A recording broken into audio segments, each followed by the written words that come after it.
injury has to be done to a man, it should be so severe that his vengeance need not be feared. Machiavelli. Part 1. Opening Moves. Chapter 1. Vladimirskaya Oblast, Russia. Pyotr Lushkov was about to be killed, and for that he was grateful. It was late October, but autumn was already a memory. It had been brief and unsightly, an old babushka hurriedly removing a threadbare frock. Now this, leaden skies, Arctic cold, wind-blown snow, the opening shot of Russia's winter without end. Pyotr Lushkov, shirtless, barefoot, hands down behind his back, was scarcely aware of the cold. In fact, at that moment, he would have been hard-pressed to recall his name. He believed he was being led by two men through a birch forest, but could not be certain. It made sense they were in a forest. That was the place Russians liked to do their blood work. Kuropati, Bikivnia, Katyn, Utovo. Always in the forests. Lushkov was about to join a great Russian tradition. Lushkov was about to be granted a death in the trees. There was another Russian custom when it came to killing, the intentional infliction of pain. Pyotr Lushkov had been forced to scale mountains of pain. They had broken his fingers and his thumbs. They had broken his arms and his ribs. They had broken his nose and his jaw. They had beaten him even when he was unconscious. They had beaten him because they had been told to. They had beaten him because they were Russians. The only time they had stopped was when they were drinking vodka. When the vodka was gone, they had beaten him even harder. Now he was on the final leg of his journey, the long walk to a grave with no marker. Russians had a term for it, the shayamira, the highest form of punishment. Usually it was reserved for traitors, but Pyotr Lushkov had betrayed no one. He had been duped by his master's wife, and his master had lost everything because of it. Someone had to pay. Eventually, everyone would pay. He could see his master now, standing alone amid the matchstick trunks of the birch trees. Black leather coat, silver hair, head like a tank turret. He was looking down at the large caliber pistol in his hand. Lushkov had to give him credit. There weren't many oligarchs who had the stomach to do their own killing. But then, there weren't many oligarchs like him. The grave had already been dug. Lushkov's master was inspecting it carefully, as if calculating whether it was big enough to hold a body. As Lushkov was forced to kneel, he could smell the distinctive cologne, sandalwood and smoke, the smell of power, the smell of the devil. The devil gave him one more blow to the side of his face. Lushkov didn't feel it. Then the devil placed the gun to the back of Lushkov's head and bade him a pleasant evening. Lushkov saw a pink flash of his own blood. Then darkness. He was finally dead. And for that, he was grateful. Chapter 2. London, January. The murder of Pyotr Lushkov went largely unnoticed. No one mourned him. No women wore black for him. No Russian police officers investigated his death, and no Russian newspapers bothered to report it. Not in Moscow, not in St. Petersburg, and surely not in the Russian city sometimes referred to as London. Had word of Lushkov's demise reached Bristol Mews, home of Colonel Grigori Bulganov, the Russian defector and dissident, he would not have been surprised, though he would have felt a pang of guilt. If Grigori hadn't locked poor Pyotr in Ivan Kharkov's personal safe, the bodyguard might still be alive. Among the lords of Thames House and Vauxhall Cross, the riverfront headquarters of MI5 and MI6, Grigori Bulganov had always been a source of much fascination and considerable debate. Opinion was diverse, but then it usually was when the two services were forced to take positions on the same issue. He was a gift from the gods, sang his backers. He was a mixed bag at best, muttered his detractors. One wit from the top floor of Thames House famously described him as the defector Downing Street needed like a leaky roof, as if London, now home to more than 250,000 Russian citizens, had a spare room for another malcontent bent on making trouble for the Kremlin. The MI5 man had gone on the record with his prophecy that one day they would all regret the decision to grant Grigori Bulganov asylum and a British passport, but even he was surprised by the speed with which that day came. A former colonel in the counterintelligence division of the Russian Federal Security Service, better known as the FSB, Grigori Bulganov had washed ashore late the previous summer, the unexpected byproduct of a multinational intelligence operation against one Ivan Kharkov, Russian oligarch and international arms dealer. Only a handful of British officials were told the true extent of Grigori's involvement in the case. Fewer still knew that, if not for his actions, an entire team of Israeli operatives might have been killed on Russian soil. Like the KGB defectors who came before him, Grigori vanished for a time into a world of safe houses and isolated country estates. A joint Anglo-American team hammered at him day and night, first on the structure of Ivan's arms trafficking network, for which Grigori had shamefully worked as a paid agent, then on the tradecraft of his former service. The British interrogators found him charming, the Americans less so. They insisted on fluttering him, which in agency speak meant subjecting him to a lie detector test. He passed with flying colors. When the debriefers had had their fill, and it came time to decide just what to do with him, the bloodhounds of internal security conducted highly secret reviews and issued their recommendations, also in secret. In the end, it was deemed that Grigori, though reviled by his former comrades, faced no serious threat. Even the once feared Ivan Kharkov, who, licking his wounds in Russia, was deemed incapable of concerted action. The defector made 3 requests. He wanted to keep his name, to reside in London, and to have no overt security. Hiding in plain sight, he argued, would give him the most protection from his enemies. MI5 readily agreed to his demands, especially the third. Security details required money, and the human resources could be put to better use elsewhere, namely against Britain's homegrown jihadist extremists. They bought him a lovely Mews cottage in a backwater of Maida Vale, arranged a generous monthly stipend, and made a one-time deposit in the Citibank that would surely have caused a scandal if the amount ever became public. An MI5 lawyer quietly negotiated a book deal with a respected London publisher. The size of the advance raised eyebrows among the senior staff of both services, most of whom were working on books of their own. In secret, of course. For a time, it seemed Grigori would turn out to be the rarest of birds in the intelligence world, a case without complications. Fluent in English, he took to life in London like a freed prisoner trying to make up for lost time. He frequented the theater and toured the museums, poetry readings, ballet, chamber music. He did them all. He settled into work on his book, and once a week lunched with his editor, who happened to be a porcelain-skinned beauty of 32. The only thing missing in his life was chess. His MI5 minder suggested he join the Central London Chess Club, a venerable institution founded by a group of civil servants during the First World War. His application form was a masterpiece of ambiguity. It supplied no address, no home telephone, no mobile, and no email. His occupation was described as translation services, his employer as self. Asked to list any hobbies or outside interests, he had written, chess. But no high-profile case is ever entirely free of controversy, and the old hands warned that they had never met a defector, especially a Russian defector, who didn't lose a wheel from time to time. Grigori's came off the day the British Prime Minister announced a major terrorist plot had been disrupted. It seemed Al-Qaeda had planned to simultaneously shoot down several jetliners using Russian-made anti-aircraft missiles they had acquired from Grigori's former patron, Ivan Kharkov. Within 24 hours, Grigori was seated before the cameras of the BBC, claiming he had played a major role in the affair. In the days and weeks that followed, he would remain a fixture on television, in Britain and elsewhere. His celebrity status now cemented, he began to move in Russian emigre circles and cavort with Russian dissidents of every stripe. Seduced by the sudden attention, he used his newfound fame as a platform to make wild accusations against his old service and against the Russian president, whom he characterized as a Hitler in the making. When the Kremlin responded with uncomfortable noises about Russians plotting a coup on British soil, Grigori's minder suggested he tone things down. So too did his editor, who wanted to save something for the book. Grudgingly, the defector lowered his profile, but only by a little. Rather than pick fights with the Kremlin, he focused his considerable energy on his forthcoming book and on his chess. That winter, he entered the annual club tournament and moved effortlessly through his bracket, like a Russian tank through the streets of Prague, grumbled one of his victims. In the semifinals, he defeated the defending champion without breaking a sweat. Victory in the finals appeared inevitable. On the afternoon of the championship, he lunched in Soho with a reporter from Vanity Fair magazine. Returning to Maida Vale, he purchased a houseplant from the Clifton Nurseries and collected a parcel of shirts from his laundry in Elgin Avenue. After a brief nap, a pre-match ritual, he showered and dressed for battle, departing his Mews cottage a few minutes before 6. All of which explains why Grigori Bulganov, defector and dissident, was walking along London's Harrow Road at 6:12 p.m.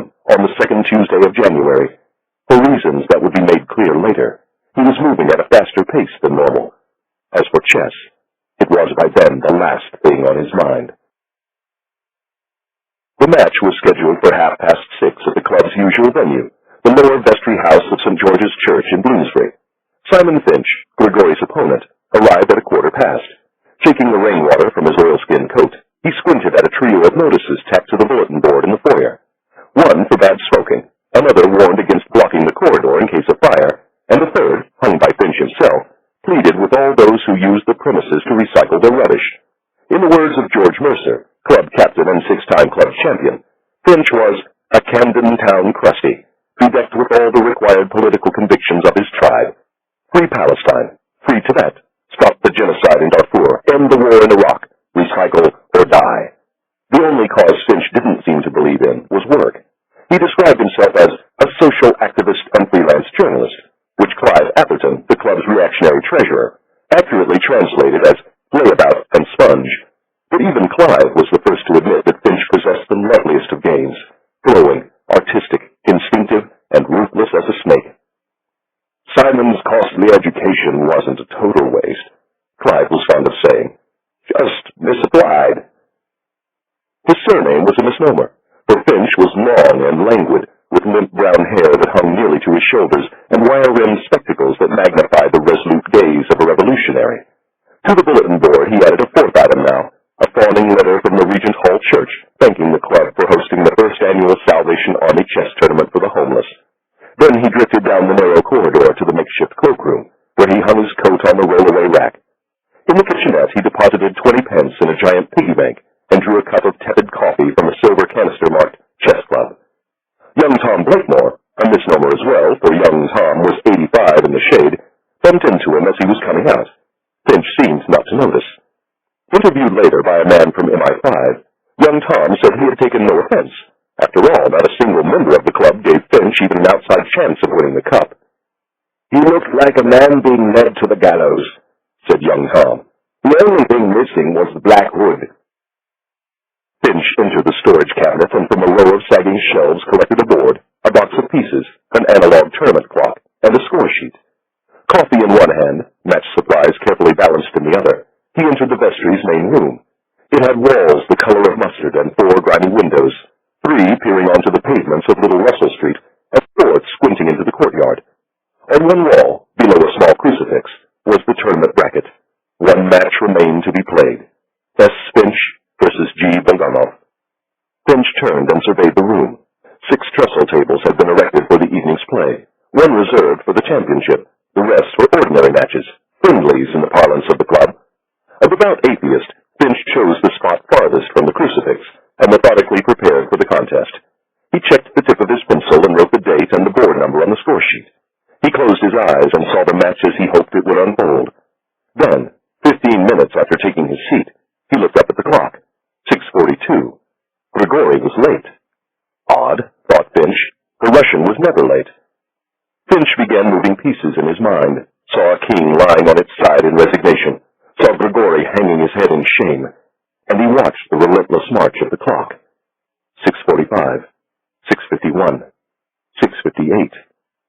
Where are you, Grigori? He thought. Where the hell are you? Ultimately, Finch's role would be minor, and in the opinion of all involved, mercifully brief. There were some who wanted to have a closer look at a few of his more deplorable political associations. There were others who refused to touch him, having rightly judged Finch to be a man who would relish nothing more than a good public spat with the security services. In the end, however, it would be determined his only crime was one of sportsmanship, because at precisely 7:05 p.m., the time recorded in his own hand on the official score sheet, he exercised his right to claim victory by forfeiture, thus becoming the first player in club history to win the championship without moving a single piece. It was a dubious honor, one the chess players of British intelligence would never quite forgive. Ari Shamron, the legendary Israeli spymaster, would later say that never before had so much blood flowed from so humble a beginning. But even Shamron, who was guilty of the occasional rhetorical flourish, knew the remark was far from accurate, for the events that followed had their true origins not in Grigori's disappearance, but in a feud of Shamron's own making. Grigori, he would confide to his most devoted acolytes, was but a shot over our complacent bow, a signal fire on a distant watchtower, and the bait used to lure Gabriel into the open. By the following evening, The score sheet was in the possession of MI5, along with the entire tournament logbook. The Americans were informed of Grigori's disappearance 24 hours later, but for reasons never fully explained, British intelligence waited 4 long days before getting around to telling the Israelis. Shamron, who had fought in Israel's War of Independence and loathed the British to this day, found the delay predictable. Within minutes he was on the phone to Uzi Nabot, giving him marching orders. Nabot reluctantly obeyed. It was what Nabot did best. Chapter 3. Umbria, Italy. Guido Reni was a peculiar man, even for an artist. He was prone to bouts of anxiety, riddled with guilt over his repressed homosexuality, and so insecure about his talents, he worked only behind the protective shroud of a mantle. He harbored an unusually intense devotion to the Virgin Mary, but loathed women so thoroughly he would not allow them to touch his laundry. He believed witches were stalking him. His cheeks would flush with embarrassment at the mere sound of an obscenity. Had he followed his father's advice, Reni would have played the harpsichord. Instead, at the age of 9, he entered the studio of the Flemish master Denis Calvet, and embarked on a career as a painter. His apprenticeship complete, he left his home in Bologna in 1601 and traveled to Rome, where he quickly won a commission from the Pope's nephew to produce an altarpiece, Crucifixion of St. Peter, for the Church of Sao Paulo el Tre Fontana. At the request of his influential patron, Reni took his inspiration from a work hanging in the Church of Santa Maria del Popolo.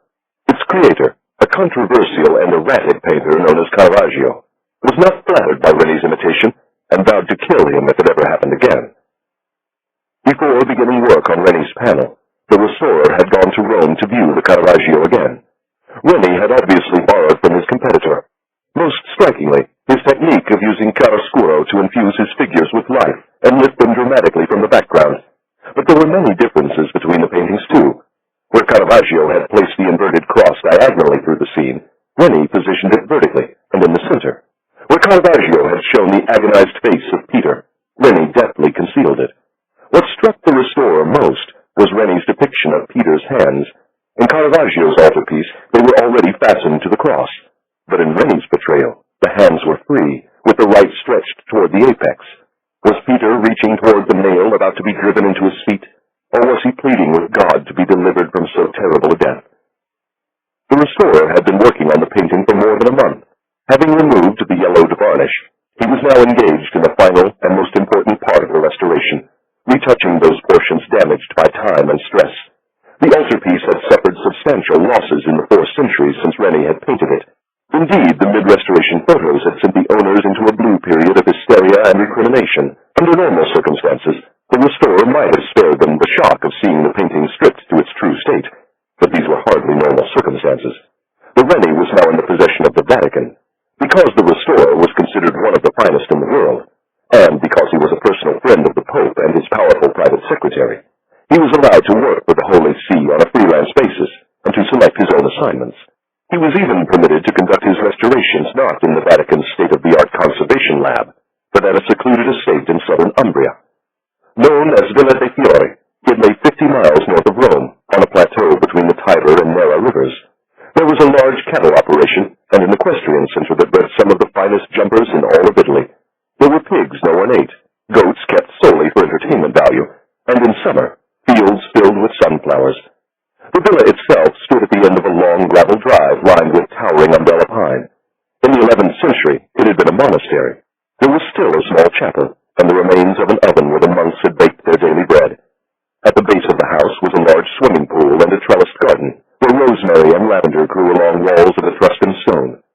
Everywhere there were dogs, a quartet of hounds that roamed the pastures, devouring fox and rabbit, and a pair of neurotic terriers that patrolled the perimeter of the stables with the fervor of holy warriors.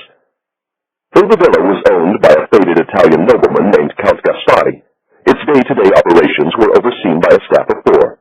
Margherita, the young housekeeper, Anna, the gifted cook, Isabella, the ethereal half-Swede who tended to the horses, and Carlos, an Argentine cowboy who tended the cattle, the crops, and the small vineyard. The restorer and the staff existed in something resembling a cold peace. They had been told he was an Italian named Alessio Vianelli, the son of an Italian diplomat who had lived abroad for much of his life.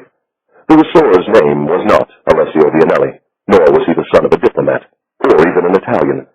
His real name was Gabriel Allon, and he came from the valley of Jezreel in Israel. He was below average in height, perhaps 5'8", and had the spare physique of a cyclist. His face was high at the forehead and narrow at the chin, and his long bony nose looked as though it had been carved from wood. His eyes were a shocking shade of emerald green. His short dark hair was shot with gray at the temples. Entirely ambidextrous, he could paint equally well with either hand. At the moment he was using his left. Glancing at his wristwatch, he saw it was nearly midnight. He debated whether to continue working. 1 more hour, he reckoned, and the background would be complete. Better to finish it now. The director of the Vatican Picture Gallery was keen to have the Rennie on exhibit again by Holy Week, the annual springtime siege of pilgrims and tourists. Gabriel had pledged to do his utmost to meet the deadline, but had made no firm promises. He was a perfectionist who viewed each assignment as a defense of his reputation. Known for the lightness of his touch, he believed a restorer should be a passing spirit, that he should come and go leaving no trace, only a painting returned to its original glory, the damage of the centuries undone. His studio occupied what should have been the villa's formal sitting room. Emptied of its furnishings, it contains nothing now but his supplies, a pair of powerful halogen lamps, and a small portable stereo. La Boheme issued from its speakers, the volume lowered to the level of a whisper. He was a man with many enemies, and unlike Guido Reni, they were not figments of his imagination. It was why he listened to his music softly, and why he always carried a loaded Beretta 9mm pistol. The grip was stained with paint, a dab of Titian, a bit of Bellini, a drop of Raphael and Veronese. Despite the hour, he worked with energy and focus and managed to complete his work as the final notes of the opera faded into silence. He cleaned his brushes and palette, then reduced the power on the lamps. In the half-light, the background receded into darkness, and the 4 figures glowed softly. Standing before the painting, one hand pressed to his chin, head tilted to one side, he planned his next session. In the morning he would begin work on the uppermost henchman, a figure in a red cap holding a spike in one hand and a mallet in the other. He felt a certain grim kinship with the executioner. In other lifetimes, concealed by other names, he had performed a similar service for his masters in Tel Aviv. He switched off the lamps and climbed the stone steps to his room. The bed was empty. Chiara, his wife, had been in Venice for the last 3 days visiting her parents. They had endured long separations because of work, but this was the first of their own choosing. A loner by nature and obsessive in his work habits, Gabriel had expected her brief absence would be easy to bear. In truth, he had been miserable without her. He took a peculiar comfort in these feelings. It was normal for a happily married man to miss his wife. For Gabriel Allon, a child of Holocaust survivors, a gifted artist and restorer, an assassin and spy, life had been anything but normal. He sat down on Chiara's side of the bed and picked through the stack of reading material on her nightstand. Fashion magazines, journals on interior design, Italian editions of popular American murder mysteries, a book on child-rearing. Intriguing, he thought, since they were childless, and as far as he knew, weren't expecting one. Chiara had begun carefully to broach the topic. Gabriel feared it would soon become a point of contention in their marriage. The decision to remarry had been torturous enough. The idea of having another child, even with a woman he loved as much as Chiara, was for the moment incomprehensible. His only son had been killed by a terrorist bomb in Vienna and was buried on the Mount of Olives in Jerusalem. Leah, his first wife, had survived the explosion and resided now in a psychiatric hospital atop Mount Herzl, locked in a prison of memory and a body ravaged by fire. It was because of Gabriel's work that his loved ones had suffered this fate. He had vowed he would never bring into the world another child who could be targeted by his enemies. He slipped off his sandals and crossed the stone floor to the writing desk. An icon shaped like an envelope winked at him from the screen of the laptop computer. The message had arrived several hours ago. Gabriel had been doing his best not to think about it, because he knew it could have come from only one place. Ignoring it forever, however, was not an option. Better to get it over with. Reluctantly, he clicked on the icon, and a line of gibberish appeared on the screen. Typing a password into the proper window, the encryption melted away, leaving a few words in clear text. Malachi requests meeting. Priority Resh. Gabriel frowned. Malachi was the code word for the Chief of Special Operations. Priority Resh was reserved for time-sensitive situations, usually those involving questions of life and death. He hesitated, then typed in a reply. It took just 90 seconds for the response to arrive. Malachi looks forward to seeing you. switched off the computer and climbed into the empty bed. Malachi looks forward to seeing you. He doubted that was the case, since he and Malachi were not exactly on speaking terms. Closing his eyes, he saw a hand reaching toward an iron spike. He tapped a brush against his palate and painted until he drifted into sleep. Then he painted some more. Chapter 4. Amalia, Umbria. To traverse the road from the Villa de Fiore to the hill town of Amalia is to see Italy in all its ancient glory, and, Gabriel thought sadly, all its modern distress. He had resided in Italy for much of his adult life, and had witnessed the country's slow but methodical march toward oblivion. Evidence of decay was all around, governing institutions rife with corruption and incompetence. An economy too feeble to provide enough work for the young. Once glorious coastlines fouled by pollution and sewage. Somehow, these facts escaped the notice of the world's travel writers, who churned out countless words each year extolling the virtue and beauty of Italian life. As for the Italians themselves, they had responded to their deteriorating state of affairs by marrying late, if at all, and having fewer children. Italy's birth rate was among the lowest in Western Europe, and more Italians were over the age of 60 than under 20, a demographic milestone in human history. Italy was already a country of elderly people and was aging rapidly. If trends continued unabated, it would experience a decline in population not seen since the Great Plague. Amalia, the oldest of Umbria's cities, had seen the last outbreak of Black Death, and in all likelihood, everyone before it. Founded by Umbrian tribesmen long before the dawn of the Common Era, it had been conquered by Etruscans, Romans, Goths, and Lombards, before finally being placed under the dominion of the popes. Its dun-colored walls were more than 10 feet thick, and many of its ancient streets were navigable only on foot. Few Amalians sought refuge behind the safety of the walls any longer. Most resided in the new town, a graceless maze of drab apartment blocks and concrete shopping malls that spilled down the hills south of the city. Its main street, Via Remembranza, was the place where most Amalians passed their ample amounts of free time. In late afternoon, they strolled the pavements and congregated on street corners, trading in gossip and watching the traffic heading down the valley toward Orvieto. The mysterious tenants from the Villa de Fiore was among their favorite topics of conversation. An outsider who conducted his affairs politely, but with an air of standoffishness. He was the subject of substantial mistrust and no small amount of envy. Rumors about his presence at the villa were stoked by the fact that the staff refused to discuss the nature of his work. He's involved in the arts, they would respond evasively under questioning. He prefers to be left alone. A few of the old women believed him to be an evil spirit who had to be cast out of Amalia before it was too late. Some of the younger ones were secretly in love with the emerald-eyed stranger and flirted with him shamelessly on those rare occasions when he ventured into town. Among his most ardent admirers was the girl who presided over the gleaming glass counter of Pasticceria Massimo. She wore the cat-eye spectacles of a librarian and a permanent smile of mild rebuke.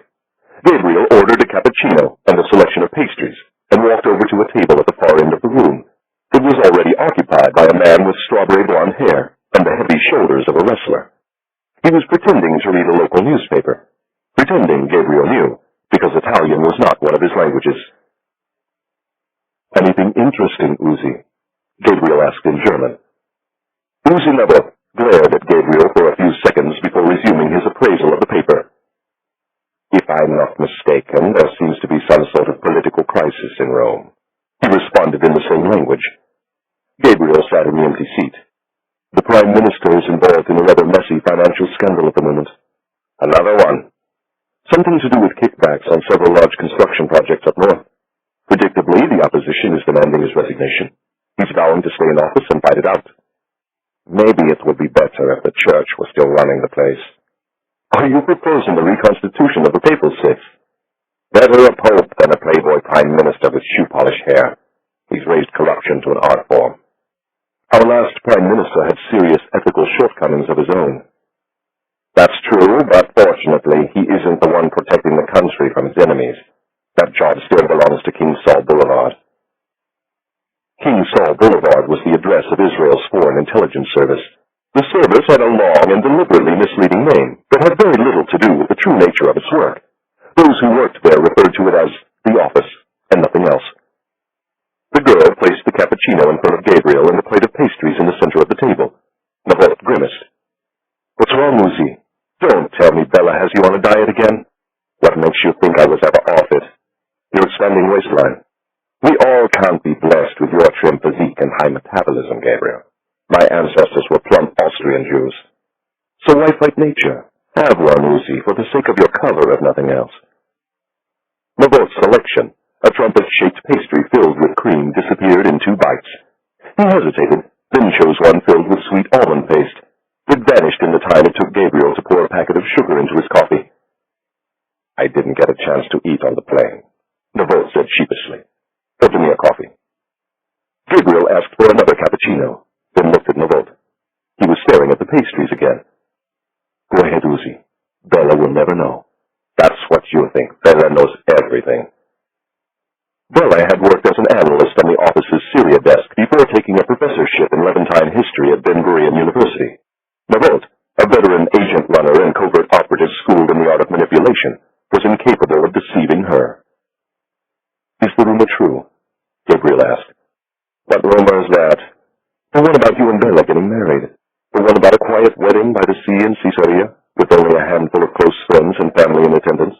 And the old man, of course. There's no way the chief of Special Ops could get married without Chameron's blessing. Special Ops was the dark side of a dark service. It carried out the assignments no one else wanted or dared to do.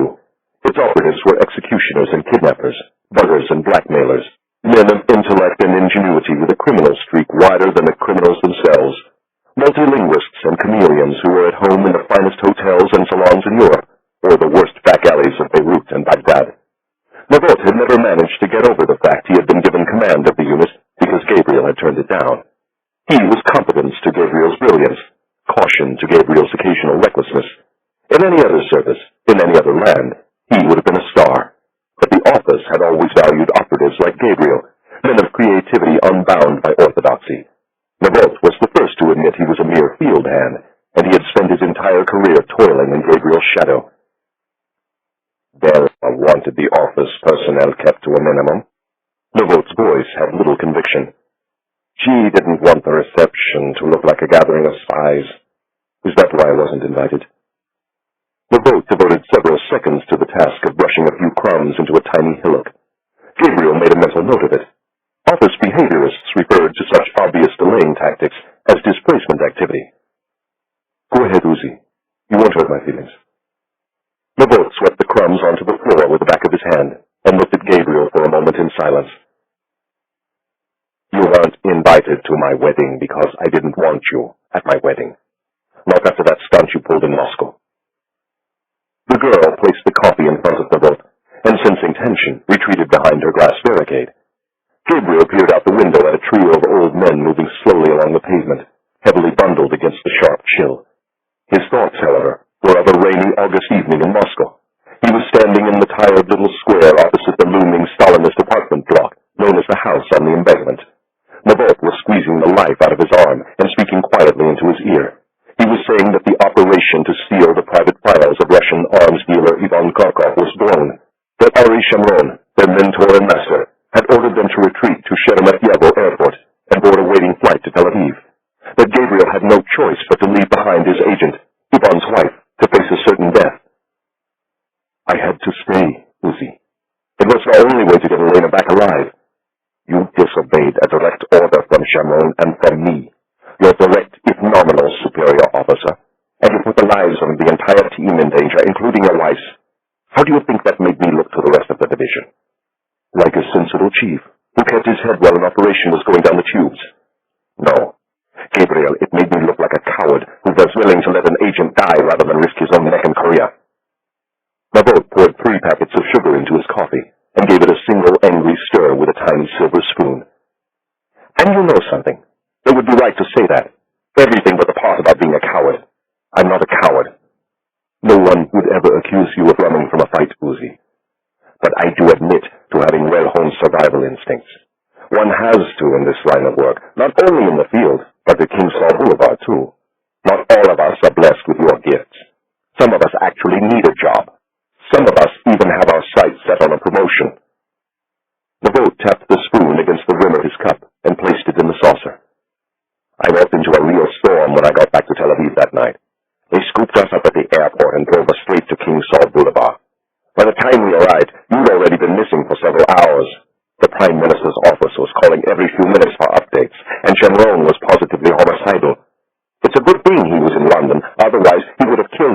their hands. The working assumption was that you were dead, and I was the one who had allowed it to happen. We sat there for hours and waited for word. It was a bad night, Gabriel. I never want to go through another one like it. Neither do I, Uzi. I don't doubt it. Mavot looked at the scar near Gabriel's right eye. By dawn, we've all but written you off. Then a communications clerk burst into the operations room and said you just called in on a flash line, from Ukraine of all places. When we heard your voice for the first time, it was pandemonium. Not only had you made it out of Russia alive with Ivan Karkov's darkest secrets, but you brought along a carload of defectors, including Colonel Grigori Bulganov, the highest-ranking FSB officer to ever come across the wire. Not bad for an evening's work. Moscow was among your finest hours, but for me, it will be a permanent stain on an otherwise clean record, and you put it there, Gabriel. That's why you weren't invited to my wedding. I'm sorry, Uzi. Sorry for what? For putting you in a difficult position, but not for refusing a direct order. Gabriel was silent. Mavot shook his head slowly. You're a smug bastard, Gabriel. I should have broken your arm in Moscow and dragged you to the car. What do you want me to say, Uzi?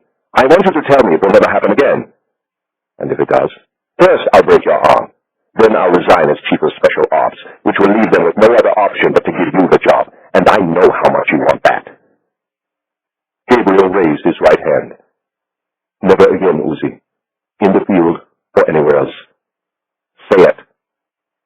I'm sorry for what transpired between us in Moscow, and I swear I'll never disobey another direct order from you.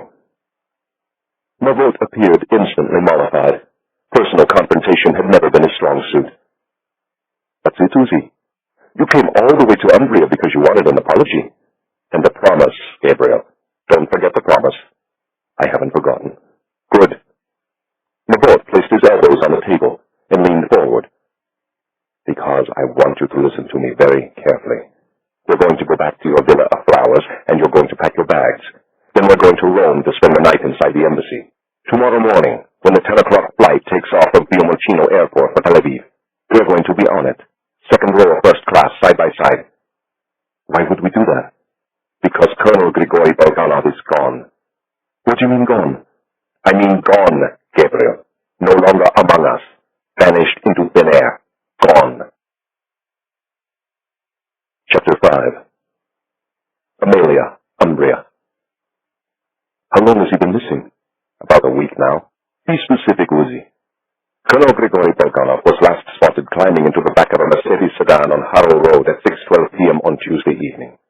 They were walking through the dying twilight along a narrow cobblestone street in Amelia's ancient center.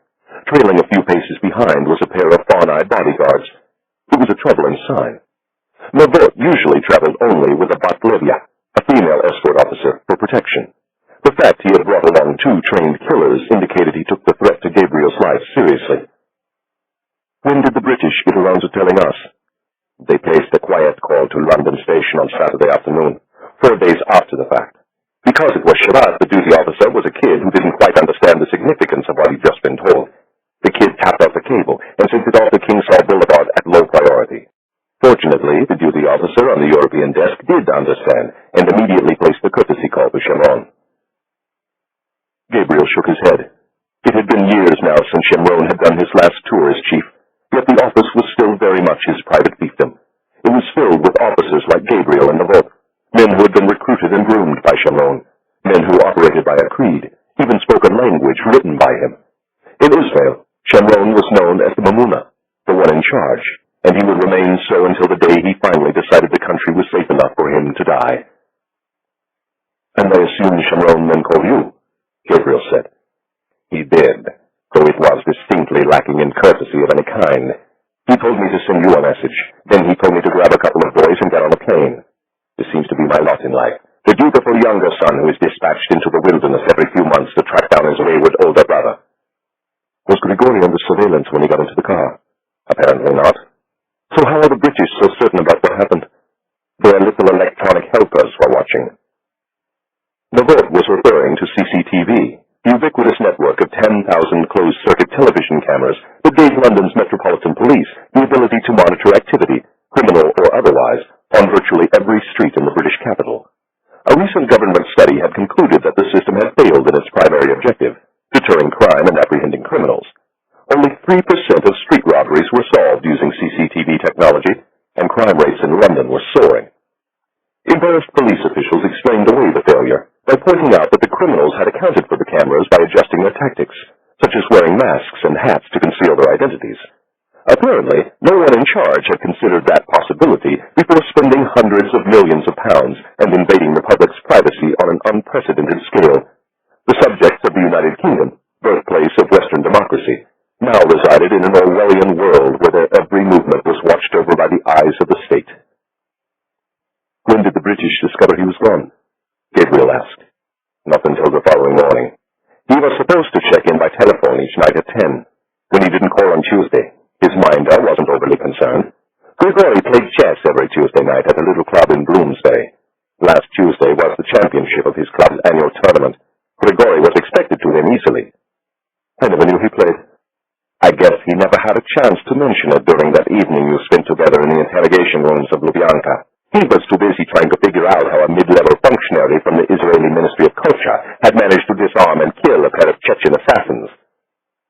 As I recall, Uzi, I wouldn't have been in the stairwell if it wasn't for you and Shamron. It was one of those little in-and-out jobs you two are always dreaming up, the kind that are supposed to go smoothly, the kind where no one is supposed to get hurt. But it never seems to work out that way. Some men are born great. Others just get all the great assignments from King Saul Boulevard. Assignments that get them thrown into the cells of the basement of Lubyanka. And if it wasn't for Colonel Grigori Bulganov, I would never have walked out of that place alive. He saved my life, Uzi. Twice. I remember, Nabot said sardonically. We all remember. Why didn't the British tell us sooner? They thought it was possible Grigori had simply strayed off the reservation, or that he was shacked up with some girl in a little seaside hotel. They wanted to be certain he was missing before pulling the fire alarm. He's gone, Gabriel, and the last place on earth they can account for him is that car. It's as if it was a portal to oblivion. I'm sure it was. Do they have a theory yet?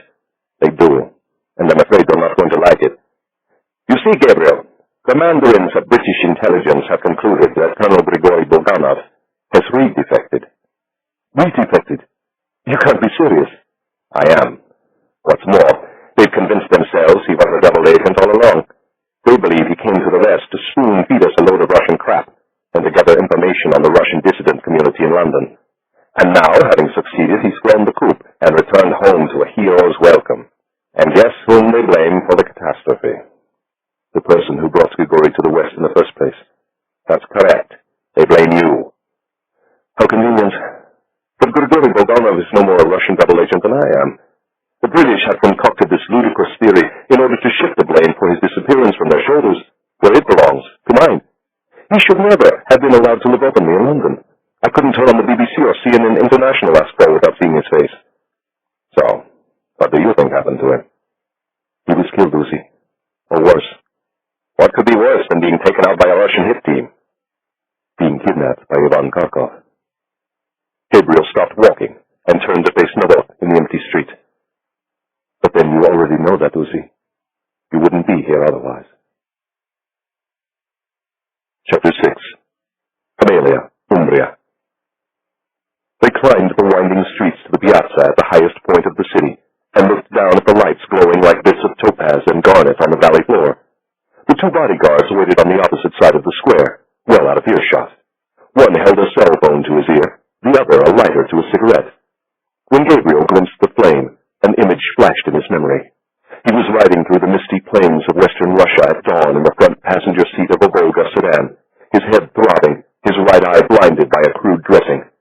Two beautiful women slept like small children in the back seat. One was Olga Sukhova, Russia's most famous opposition journalist. The other was Elena Karkov, wife of Ivan Borosovich Karkov, oligarch, arms dealer, murderer. Seated behind the wheel, a cigarette burning between his thumb and forefinger, was Grigori Bulganov. He was speaking softly so as not to wake the women, his eyes fixed on the Russian road without end. Do you know what we do with traitors, Gabriel? We take them into a small room and make them kneel. Then we shoot them in the back of the head with a large caliber handgun. We make certain the round exits the face, so there's nothing left for the family to see. Then we throw the body in an unmarked grave. Many things have changed in Russia since the fall of communism, but the punishment for betrayal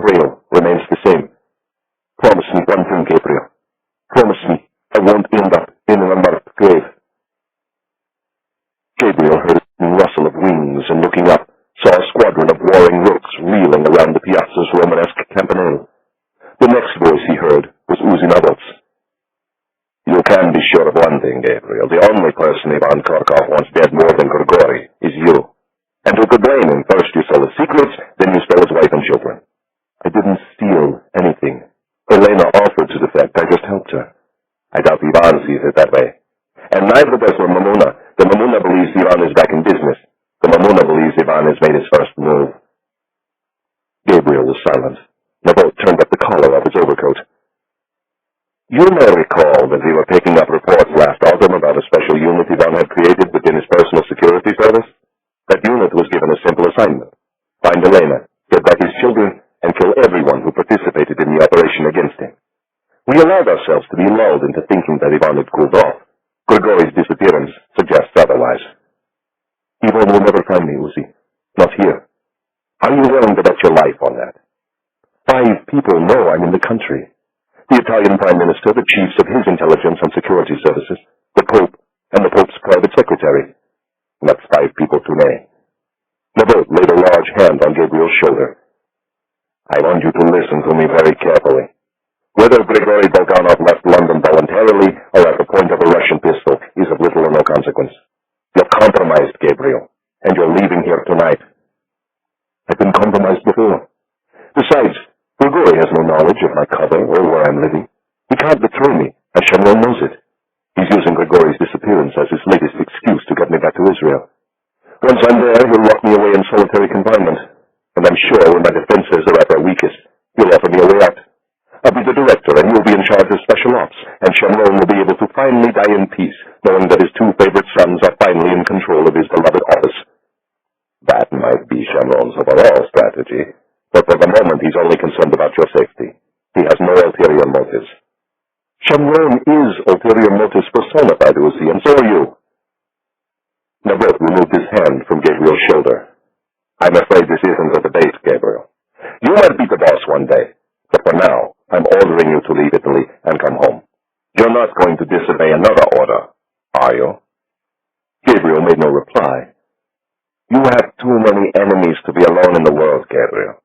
You might think your friend the Pope will look after you, but you're wrong. You need us as much as we need you. Besides, we're the only family you've got. Nabot gave a shrewd smile. The countless hours he had spent in the executive conference rooms of King Saul Boulevard had significantly sharpened his debating skills. He was now a formidable opponent, one who had to be handled with care. I'm working on a painting, Gabriel said. I can't leave until it's finished. How long? Nabot asked. 3 months, thought Gabriel. Then he said, 3 days. Nabot sighed.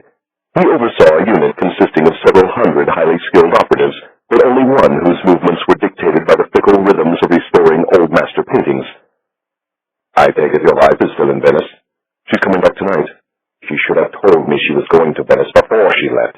You might be a private contractor, Gabriel, but your wife is a full-time employee of Special Ops. As such, she is required to keep her supervisor, me, abreast of all her movements, personal and professional. Perhaps you would be good enough to remind her of that fact. I'll try, Uzi, but she never listens to a thing I say. Nabot glared at his wristwatch. A large stainless steel device, it did everything except keep accurate time. It was a newer version of the one worn by Shamron, which is why Nabot had bought it in the first place. I have some business in Paris and Brussels. I'll be back here in 3 days to pick up you and Chiara. We'll go back to Israel together. I'm sure we can find the airport by ourselves, Uzi. We're both well trained. That's what concerns me. Nabot turned around and looked at the bodyguards. And by the way, they're staying here with you. Think of them as heavily armed house guests. I don't need them. You don't have a choice, Nabot said. I assume they don't speak Italian. They're settler boys from Judea and Samaria. They barely speak English. So how am I supposed to explain them to the staff? That's not my problem. Nabot held a trio of thick fingers in front of Gabriel's face. You have 3 days to finish that damn painting. 3 days. Then you and your wife are going home. Chapter 7. Villa de Fiore, Umbria. Gabriel's studio was in semi-darkness, the altarpiece shrouded by gloom. He attempted to walk past it, but could not. As always, the pull of a work in progress was far too strong. Switching on a single halogen lamp, he gazed at the pale hand reaching toward the apex of the panel. For an instant, it belonged not to St. Peter, but to Grigori Bulganov, and it was reaching not toward God, but toward Gabriel. "Promise me one thing, Gabriel. Promise me I won't end up in an unmarked grave." The vision was disturbed by the sound of singing. Gabriel switched off the lamp and climbed the stone steps to his room. The bed, unmade when he left, now looked as if it had been prepared for a photo shoot by a professional stylist. Chiara was executing one final adjustment to a pair of decorative pillows, two useless discs trimmed in white lace that Gabriel always hurled on the floor before climbing between the sheets. An overnight bag lay at the foot, along with a Beretta 9mm. Gabriel placed the weapon in the top drawer of the nightstand and lowered the volume on the radio. Chiara looked up, as if surprised by his presence. She was wearing faded blue jeans, a beige sweater, and suede boots that added 2 inches to her tall frame. Her riotous dark hair was constrained by a clasp at the nape of her neck and pulled forward over one shoulder. Her caramel-colored eyes were a shade darker than normal. It was not a good sign. Chiara's eyes were a reliable barometer of her mood. "I didn't hear you drive up." "Maybe you shouldn't play the radio so loudly." "Why didn't Marguerite make the bed?" "I've told her not to come in here while you were away." "And of course you couldn't be bothered." "I couldn't find the instructions." She gave him a slow shake of the head to show her disappointment. "If you can restore old master paintings, Gabriel, you can make a bed. What did you do when you were a boy?" "My mother tried to force me." "And?" "I slept on top of the bedding." "No wonder Shannon recruited you." "Actually, the office psychologists found it revelatory. They said it displayed a spirit of independence and the ability to solve problems." "So, is that why you refuse to make it now? Because you want to demonstrate your independence?" Gabriel answered her with a kiss. Her lips were very warm. "How was Venice?" "Almost bearable. When the weather is cold and rainy, it's almost possible to imagine Venice is still a real city. The Piazza di San Marco is overrun with tourists, of course. They drink at 10 euro cups of cappuccino and pose for photographs with those awful pigeons. Tell me, Gabriel, what kind of holiday is that?" "I thought the mayor drove the birdseed vendors out of business." "The tourists feed them anyway. If they love the pigeons so much, maybe they should take them home as souvenirs. Do you know how many tourists came to Venice this year?" 20 million. "That's right. If each person took just one of those filthy birds, the problem would be solved within a few months." It was odd to hear Chiara speak so harshly of Venice. Indeed, there was a time not so long ago when she would have never imagined a life outside the picturesque canals and narrow alleyways of her native city. The daughter of the city's chief rabbi, she had spent her childhood in the insular world of the ancient ghetto, leaving just long enough to earn a master's degree in history from the University of Padua. She returned to Venice after graduation and took a job at the small Jewish museum in the Campo del Ghetto Nuovo, and there she might have remained forever had she not been noticed by an office talent spotter during a visit to Israel. The talent spotter introduced himself in the Tel Aviv coffee house and asked Chiara whether she was interested in doing more for the Jewish people than working in a museum in a dying ghetto. Chiara said she was, and vanished into the secretive training program of the office. A year later, she resumed her old life, this time as an undercover agent of Israeli intelligence. Among her first assignments was to covertly watch the back of a wayward office assassin named Gabriel Allon, who had come to Venice to restore Bellini's San Zaccaria altarpiece. She revealed herself to him a short time later in Rome, after an incident involving gunplay in the Italian police. Trapped alone with Chiara in a safe flat, Gabriel had wanted desperately to touch her. He had waited until the case was resolved and they had returned to Venice. There, in a canal house in Cannaregio, they made love for the first time, in a bed prepared with fresh linen. It was like making love to a figure painted by the hand of Veronese. Now that same figure frowned as he removed his leather jacket and tossed it over the back of a chair. She made a vast show of hanging it in the closet, then unzipped her overnight bag and began removing the contents. All the clothing was clean and painstakingly folded. "My mother insisted on doing my laundry before I left." "She doesn't think we have a washing machine." "She's a Venetian, Gabriel. She doesn't believe it's proper for a girl to live on a farm. Pastures and livestock make her nervous." Chiara began placing the clean clothing in her dresser drawers. "So, why weren't you here when I arrived?" "I had a meeting." "A meeting? In Umbria? With whom?" Gabriel told her. "I thought you two were speaking." "We had agreed to let bygones be bygones." "Lovely," Chiara said coldly. "Did my name come up?" "Uzi's miffed at you for failing to tell the desk that you were going to Venice." "It was private." "You know there's no such thing as private when you work for the office." "Then you were taking his side." I'm not taking any one side. It was a simple statement of fact. Since when have you ever given a damn about office rules and regulations? You do whatever you want, whenever you want, and no one dares to lay a finger on you. And Uzi gives you plenty of preferential treatment because you're married to me. I'm still angry with him for leaving you behind in Moscow. It wasn't Uzi's fault, Chiara. He tried to make me leave, but I wouldn't listen. And you almost got yourself killed as a result. You would have been killed if it wasn't for Grigori. She lapsed into silence for a moment, while she refolded 2 items of clothing. Did you two have something to eat? Uzi devoured about 100 pastries at Massimo. I had coffee. How's his weight?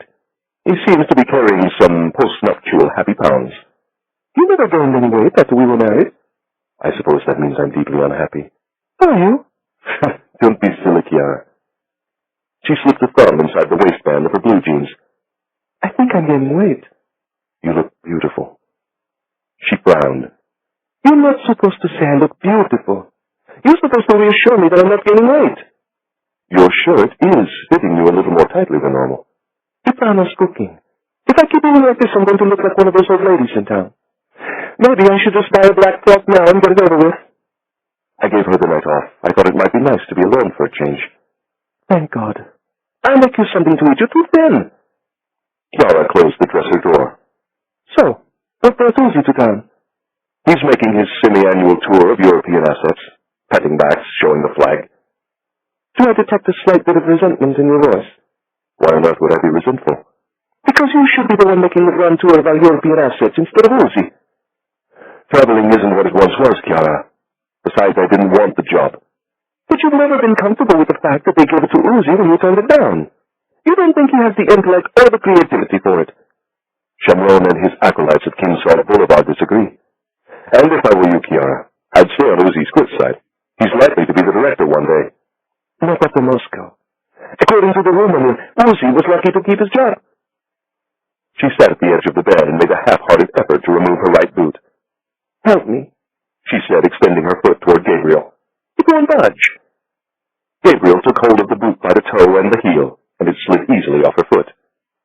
Maybe you should try pulling on it next time. You're much stronger than I am. She raised her other leg. So how long are you planning to make me wait this time, Gabriel? Before what? Before telling me why Uzi came all the way to Umbria to see you, and why 2 office bodyguards followed you home. I thought you didn't hear me arrive. I was lying. Gabriel slipped off Chiara's second boot. Don't ever lie to me, Chiara. Bad things happen when lovers tell lies. Chapter 8. Villa dei Fiori, Umbria. Maybe the bitch is all right. Maybe Grigori did read Defect. And maybe Guido Reni will show up here later tonight and help me finish his altarpiece. Chiara plucked an egg from its carton and expertly broke it one-handed into a glass mixing bowl. She was standing at an island in the center of the villa's rustic kitchen. Gabriel was opposite, perched atop a wooden stool, a glass of Umbrian Merlot in his hand. You're going to kill me with those eggs, Chiara. Drink your wine. If you drink wine, you can eat as many as you like. That's nonsense. It's true. Why do you think we Italians live forever? Gabriel did as she suggested and drank some of his wine. Chiara cracked another egg against the side of the bowl, but this time a fragment of shell lodged in the yolk. Annoyed, she delicately removed it with the tip of her fingernail and flicked it into the rubbish bin. What are you making, anyway? Frittato with potato and onion and spaghetti alla carbonara de zucchini. She turned her attention to the trio of pots and pans spattering and bubbling on the antiquated range. Blessed with a Venetian's natural sense of aesthetics, she brought artistry to all things, especially food. Her meals, like her beds, seemed too perfect to disturb.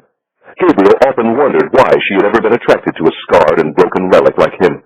Perhaps she viewed him as a tired room in need of redecoration. Anna could have left us something to eat other than eggs and cheese. You think she's trying to kill you by clogging your arteries with cholesterol? I wouldn't put it past her. She detests me. Try being nice to her. A strand of stray hair had escaped the restraint of Chiara's clasp and fallen against her cheekbone. She tucked it behind her ear and treated Gabriel to a puckish smile. It seems to me you have a choice, she said. A choice about your future. A choice about your life. I'm not good at making decisions about life. Yes, I've noticed that. I remember a certain afternoon in Jerusalem not long ago. I'd grown weary of waiting for you to marry me, and so I finally woke up the nerve to leave you. When I got into that car outside your apartment, I kept waiting for you to chase after me and beg me to stay. But you didn't. You were probably relieved I was the one walking out. It was easier that way. I was a fool, Chiara, but that's ancient history. She speared a piece of potato from the frying pan, tasted it, then added a bit more salt. I knew it was Leah, of course. You were still married to her. Chiara paused, then added softly. And you were still in love with her. What does any of this have to do with the situation at hand? You are a man who takes vows seriously, Gabriel. You took a vow to Leah, and you couldn't break it, even though she no longer lived in the present. You took an oath to the office as well, and you can't seem to break that one either. I've given them more than half my life. So what are you going to do? Give them the rest of it? Do you want to end up like Sharon? He's 80 years old, and he can't sleep at night because he's worried about the security of the state. He sits on his terrace at night on the Sea of Galilee, staring off to the east, watching his enemies. There wouldn't be an Israel if it weren't for men like Sharon. He was there at the creation, and he doesn't want to see his life's work destroyed. There are plenty of qualified men and women who can look after Israel's security. Try telling that to Sharon. Trust me, Gabriel. I have. So, what are you suggesting? Leave them. For good this time. Restore paintings. Live your life. Where? She raised her arms to indicate that the present surroundings would do nicely indeed. This is a temporary arrangement. Eventually the Count is going to want his villa back again. We'll find a new one. Or we'll move to Rome, so you can be closer to the Vatican. The Italians will let you live wherever you like, so long as you don't abuse that passport and new identity they generously gave you for saving the Pope's life. Uzi says I'll never have the nerve to walk away for good. He says the office is the only family I've got. Start a new family, Gabriel. Chiara paused. With me. She tasted a piece of zucchini and switched off the burner. Turning around, she saw Gabriel gazing at her intently with one hand pressed thoughtfully to his chin. Why are you looking at me like that? Like what, Chiara? Like in one of your paintings. I'm just wondering why you left that book about child-rearing in our room where you knew I would see it, and why you haven't taken a single sip of the wine I poured for you. I have? You haven't, Chiara. I've been watching. You just didn't see me. Take one now. Gabriel, what's gotten into you? She lifted the glass to her lips and took a sip. Are you satisfied? He wasn't. Are you pregnant, Chiara? No, Gabriel, I'm not pregnant. But I would like to be at some point in the near future. She took hold of his hand. I know you're afraid because of what happened to Danny. But the best way to honor his memory is to have another child. We're Jews, Gabriel. That's what we do. We mourn the dead and keep them in our hearts. But we live our lives. With names that are not our own, stalked by men who wish to kill us. Chiara gave an exasperated sigh and cracked another egg against the side of the mixing bowl. This time the shell broke to pieces in her hand. Now look what you made me do. She mopped up the egg with a paper towel. You have 3 days until Uzi comes back. What do you intend to do? I need to go to London to find out what really happened to Grigori Bulganov. Grigori isn't your problem. Let the British handle it. The British have bigger problems than one missing defector. They've swept Grigori under the rug.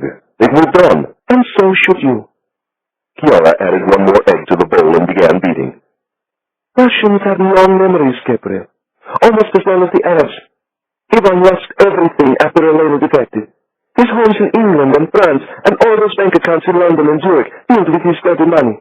He's the subject of an Interpol red notice, and can't set foot outside of Russia. He has nothing else to do, except plot your death. And if you go to London and start poking around, there's a good chance he'll find out about it.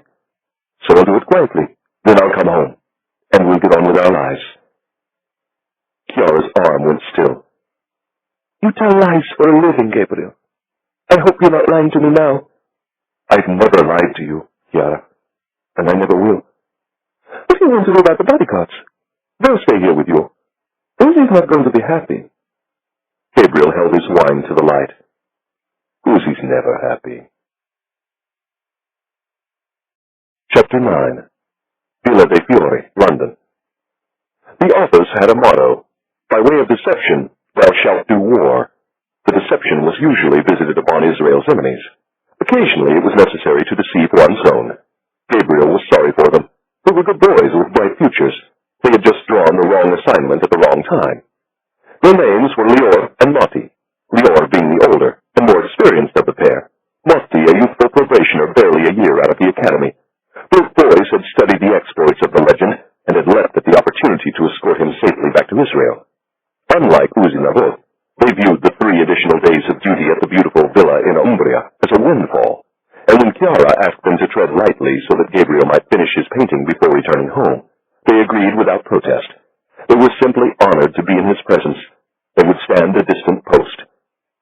They spent that night in the drafty little guest cottage, sleeping in shifts and keeping a careful watch on the window of his studio, which was aglow with a searing white light.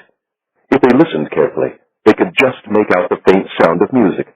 First Tosca, then Madame Butterfly, and finally, as dawn was breaking over the estate, La Boheme. As the villa stirred to life around 8, they wandered up to the kitchen and found 3 women, Chiara, Anna, Margherita, sharing breakfast around the island. The door to the sitting room was tightly closed, and 2 vigilant hounds were curled on the floor before it. Accepting a bowl of steaming coffee, Leor wondered whether it might be possible to have a look at him. I wouldn't recommend it, Chiara said sotto voce. He tends to get a bit grouchy when he's on deadline. Leor, the child of a writer, understood completely. The bodyguards spent the remainder of that day trying to keep themselves occupied. They went out on the odd reconnaissance mission and had a pleasant lunch with the staff, but for the most part they remained prisoners of their little stucco bunker. Every few hours they would poke their heads inside the main villa to see if they could catch just a glimpse of the legend. Instead, they saw only the closed doors, watched over by the hounds.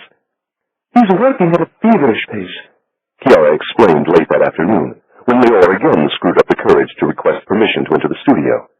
There's no telling what will happen if you disturb him. Trust me, it's not for the faint of heart. And so they returned to their outpost like good soldiers and sat outside on the little veranda as night began to fall, and they stared despondently at the white light and listened to the faint sound of music, and they waited for the legend to emerge from his cave. At 6 o'clock, having seen no evidence of him since the previous evening, they reached the conclusion that they had been duped. They didn't dare enter his studio to confirm their suspicions. Instead, they spent several minutes quarreling over who should break the news to Uzinavot.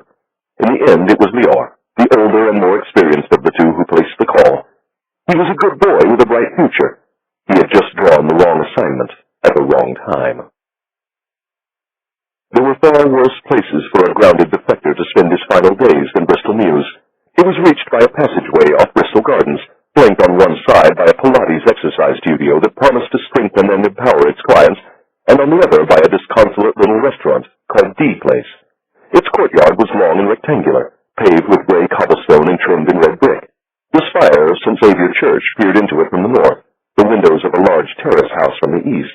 The door of the tidy little cottage at number 8, like its neighbor at number 7, was painted a cheerful shade of bright yellow. The shades were drawn in the ground floor window. Even so, Gabriel could see a light burning from within. He had arrived in London in mid-afternoon, having flown to the British capital directly from Rome using a false Italian passport and a ticket purchased for him by a friend at the Vatican.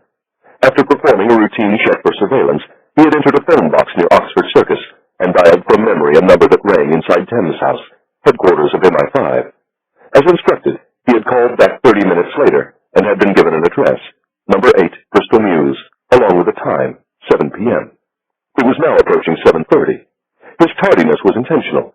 Gabriel Allon never arrived anywhere at the time he was expected. Gabriel reached for the bell, but before he could press it, the door retreated.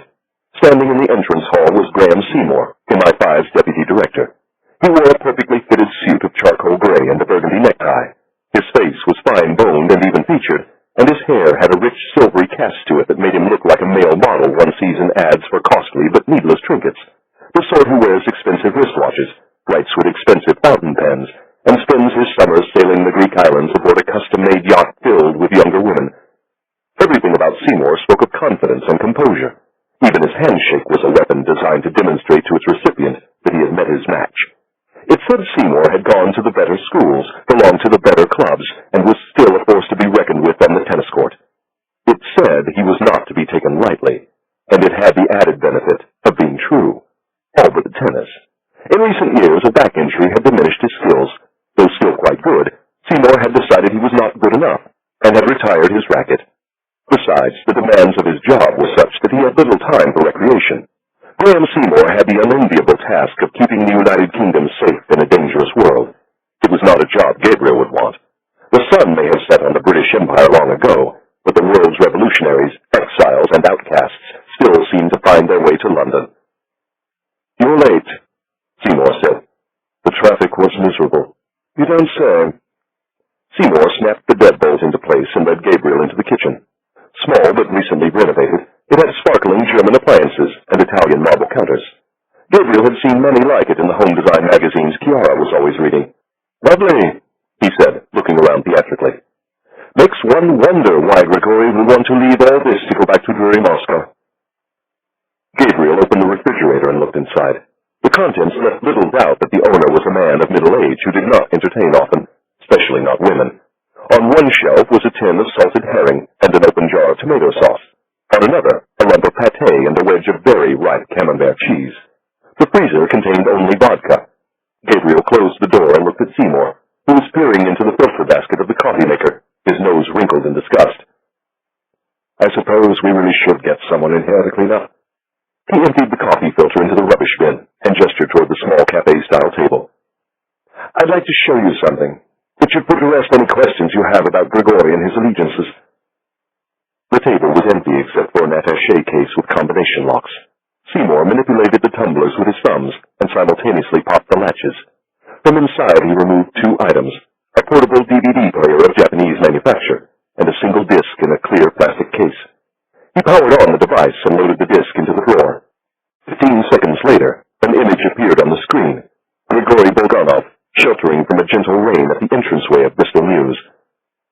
In the bottom left of the image was the location of the CCTV camera that had captured the image, Bristol Gardens.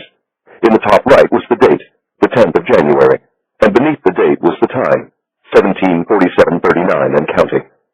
Grigori was now lighting a cigarette, cupping the flame in his left hand. Returning the lighter to his pocket, he scanned the street in both directions.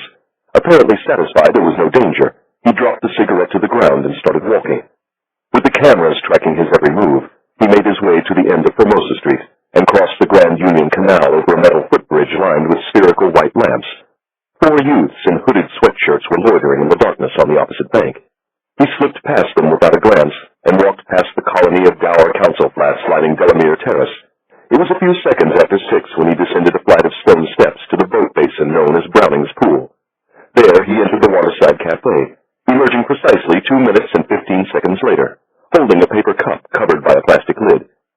He stood outside the cafe for a little more than a minute, then dropped the cup in a rubbish bin and walked along the quay to another flight of steps, this one leading to Warwick Crescent.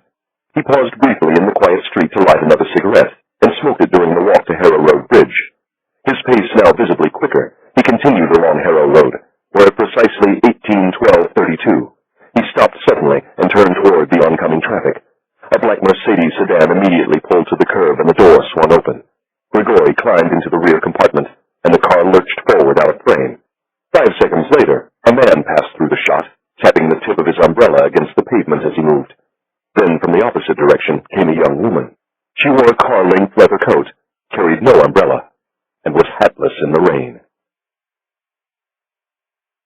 Chapter 10. Maida Vale, London. The image dissolved into a blizzard of gray and white. Graham Seymour pressed the stop button. As you can see, Grigori willingly got into that car. No hesitation, no sign of distress or fear. He's a program. He was trained never to show fear, even if he was frightened half to death. He was definitely a pro. He fooled us all. He even managed to fool you, Gabriel, and from what I hear, you've got quite an eye for forgeries. Gabriel refused to rise to the bait. Were you able to trace the car's movements with CCTV? It turned left into Edgware Road, then made a right at St. John's Wood Road. Eventually, it entered an underground parking garage in Primrose Hill, where it remained for 57 minutes. When it re-emerged, the passenger compartment appeared to be empty. No cameras in the garage. Seymour shook his head. Any other vehicles leave before the Mercedes? 4 sedans and a single Ford Transit van. The sedans all checked out. The van had the markings of a carpet cleaning service based in Battersea. The owner said he had no jobs in the area that evening. Furthermore, the registration number didn't match any of those leased by his firm. So Grigori left in the back of the Ford. That's our working assumption. After leaving the garage, it headed northeast to Brentwood, a suburb just outside the M25, at which point it slipped out of CCTV range and disappeared from sight. What about the Mercedes? Southeast. We lost sight of it near Shooter's Hill. The next day, a burned-out car was discovered along the Thames estuary east of Gravesend. Whoever set it afire hadn't bothered to remove the serial numbers. They matched the numbers of a car purchased 2 weeks ago by someone with a Russian name and a vague address. Needless to say, all attempts to locate this person have proven fruitless. The door of that car was clearly opened from the inside. It looked to me as if there was at least one person in the back. Actually, there were two. Seymour produced an 8x10 close-up of the car. Though grainy and heavily shadowed, it showed two figures in the back seat. Gabriel was most intrigued by the one nearest the driver's side window. It was a woman. I don't suppose you were able to get a picture of them before they got into the car. Unfortunately not. The Russians deliberately ran it through a gap in the cameras a couple of miles from Heathrow Airport. We never saw anyone enter or leave it. They appeared to vanish into thin air, just like Grigori. Gabriel stared at the image a moment longer. It's a lot of preparation for something that could have been handled far more simply. If Grigori was planning to redefect, why not slip him a passport, an airline ticket, and a change of appearance? He could have left London in the morning and been back home in time for his borscht and chicken Kiev. Seymour had an answer ready. The Russians would assume we had Grigori under watch. From their point of view, they had to create a scenario that would look completely innocent to the CCTV cameras. Seymour raised a long, pale hand toward the now blank screen. You saw it yourself, Gabriel. He was clearly checking for watchers. When he was certain we weren't following him, he sent a signal of some sort. Then his old comrades scooped him up. Moscow rules? Exactly. I assume you checked Grigori's suit for chalk marks, tape marks, or any other signs of impersonal communication. We did. And? Nothing. But as a professional field operative, you know there are any number of ways of sending a signal. Hat, no hat, cigarette, no cigarette, wristwatch on the left hand, wristwatch on the right. Grigori was right-handed, and he was wearing his watch as usual on his left wrist. Also, it was a different watch than the one he was wearing in Russia last autumn. You do have a keen eye. I do. And when I look at those CCTV images, I see something different. I see a man who's frightened of something and trying damn hard not to show it. Something made Grigori stop suddenly in his tracks, and something made him get inside that car. It wasn't a redefection, Graham. It was an abduction. The Russians stole him right from under your nose. Thames House doesn't see it that way. Neither do our colleagues on the other bank of the river. As for Downing Street and the Foreign Office, they're inclined to accept our findings. The Prime Minister is in no mood for another high-stakes confrontation with the Russians, not after the Litvinenko affair, and not with the G8 summit just around the corner. Confronted by the global financial meltdown, the leaders of the group of 8 industrialized nations had just agreed to hold emergency talks in February to coordinate their fiscal and monetary stimulus policies. Much to the consternation of the many bureaucrats and reporters who would also be in attendance, the summit would take place in Moscow. Gabriel was not concerned about the pending G8 summit. He was thinking of Alexander Litvinenko, the former FSB man who was poisoned with a dose of radioactive polonium-210. Your conduct after Litvinenko's murder probably convinced the Russians they could pull a stunt like this and get away with it. After all, the Russians carried out what amounted to an act of nuclear terrorism in the heart of London, and you responded with a diplomatic slap on the wrist. Seymour placed a finger thoughtfully against his lips. That's an interesting theory, but I'm afraid our response to Litvinenko's murder, however feeble in your opinion, had no bearing on Grigori's case. Gabriel knew that to belabor the point was futile. Graham Seymour was a trusted counterpart and occasional ally, but his first allegiance would always be to his service and his country. The same was true for Gabriel. Such were the rules of the game. Do I have to remind you that Grigori helped you and the Americans track down Ivan's missiles? If it weren't for him, several commercial airliners might have been blown out of the sky on a single day. Actually, all the information we needed was contained in the records you and Elena stole from Ivan's office. In fact, the Prime Minister had to be talked into giving Grigori asylum and a British passport. London was already home to several prominent Russian dissidents, including a handful of billionaires who ran afoul of the regime. He was reluctant to stick another finger in Moscow's eye. What changed his mind? We told him it was the proper thing to do. After all, the Americans had agreed to take Elena and her children. We felt we had to do our bit. Grigori promised to be a good boy and to keep his head down, which he did. Seymour paused, then added, for a while, until he became a celebrity defector and dissident. Seymour nodded his head in agreement. You should have locked him away in a little cottage in the countryside somewhere, and thrown away the key. Grigori insisted on London. The Russians love London. So this worked out rather nicely for you. You never wanted Grigori, and now the Russians have been kind enough to take him off your hands. We don't see it that way. How do you see it?" Seymour made a show of deliberation. "As you might expect, Grigori's motivations are now the subject of rather intense debate. As you also might expect, opinion is divided. There are those who believe he was bad from the start. There are others who think he simply had a change of heart. A change of heart. Rather like that Yurchenko chap who came over to the Americans back in the 80s. You remember Vitaly Yurchenko? A few months after he defected, he was dining at a dreadful little French restaurant in Georgetown when he told his CIA minder that he was going out for a walk.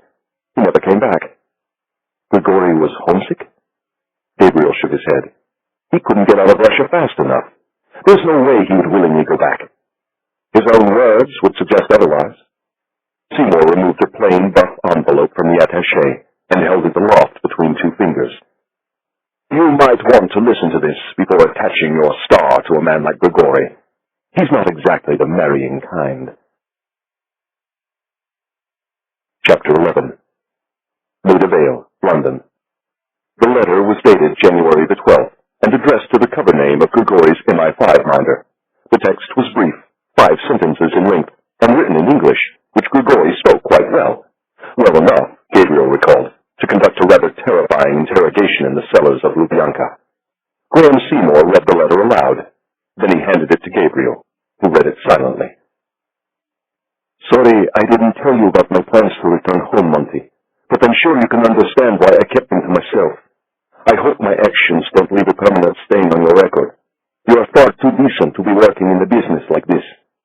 I enjoyed our time together, especially the chess. You almost made London bearable. Regards, G." It was mailed from Zurich to an MI5 postbox in Camden Town. That address was known to only a handful of senior people, Grigori's minder and Grigori himself. Shall I go on? Please do. Our experts have linked the original A4 stationery to a German paper company based in Hamburg. Oddly enough, the envelope was manufactured by the same company, but was of a slightly different style. Our experts have also conclusively attributed the handwriting, along with several latent fingerprints found on the surface of the paper, to Grigori Bulganov. Handwriting can be forged, Graham, just like paintings. What about the fingerprints? Gabriel lifted Seymour's hand by the wrist and placed it against the paper. "We're talking about Russians, Graham. They don't play by Marquis of Queensberry rules." Seymour freed his hand from Gabriel's grasp. "It's clear from the letter that Grigori was cooperating. It was addressed to the correct cover name of his minder and mailed to the proper address. Perhaps they tortured him. Or perhaps torture wasn't necessary because Grigori knew full well what would happen if he didn't cooperate. He was one of them, Graham. He knew their methods. He used them from time to time. I should know. I saw him in his element. If Grigori was kidnapped, why bother with the charade of a letter? The Russians committed a serious crime on your soil. It's only natural they might try to cover their tracks with a stunt like this. No kidnapping, no crime." Seymour regarded Gabriel with his granite-colored eyes. Like his handshake, they were an unfair weapon. "Two men stand before an abstract painting. One sees clouds over a wheat field, the other sees a pair of blue whales mating. Who's correct? Does it matter? Do you see my point, Gabriel?" "I'm trying very hard, Graham." "Your defector is gone, and nothing we say now is going to change that." "My defector? You brought him here, and you agreed to protect him. Downing Street should have lodged an official protest with the Russian ambassador an hour after Grigori missed his first check-in." "An official protest?" Seymour shook his head slowly. "Perhaps you are not aware of the fact that the United Kingdom has more money invested in Russia than any other Western country. The Prime Minister has no intention of endangering those investments by starting another blazing row with the Kremlin. When we hang the capitalists, they will sell us the rope. Stalin, right? And the old boy had a point. Capitalism is the West's greatest strength and its greatest weakness." Gabriel placed the letter on the table and changed the subject.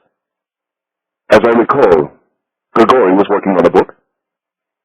Seymour handed Gabriel a stack of paper. It was approximately 1 inch thick and bound by a pair of black metal clasps. Gabriel looked at the first page. "Killer in the Kremlin," by Grigori Bulganov. "I thought it was rather catchy," Seymour said. "I thought the Russians would agree. I assume you read it?" Seymour nodded his head. "He's rather hard on the Kremlin and not terribly kind to his old servant. He accuses the FSB of all manner of sins, including murder, extortion, and links to organized crime and the oligarchs. He also makes a very persuasive case that the FSB was involved Seymour's apartment house bombings in Moscow, the ones the Russian president used as justification for sending the Red Army back into Chechnya. Grigori claims he personally knew the officers involved in the operation and identifies two by name. Any mention of me? There is a chapter in the book about the Kharkov affair, but it's not terribly accurate. As far as Grigori is concerned, he was the one who single-handedly tracked down the missiles Ivan sold to Al-Qaeda. There's no mention of you or any Israeli connection in the manuscript. What about his handwritten notes or computer files? We've searched them all. As far as Grigori was concerned, you do not exist.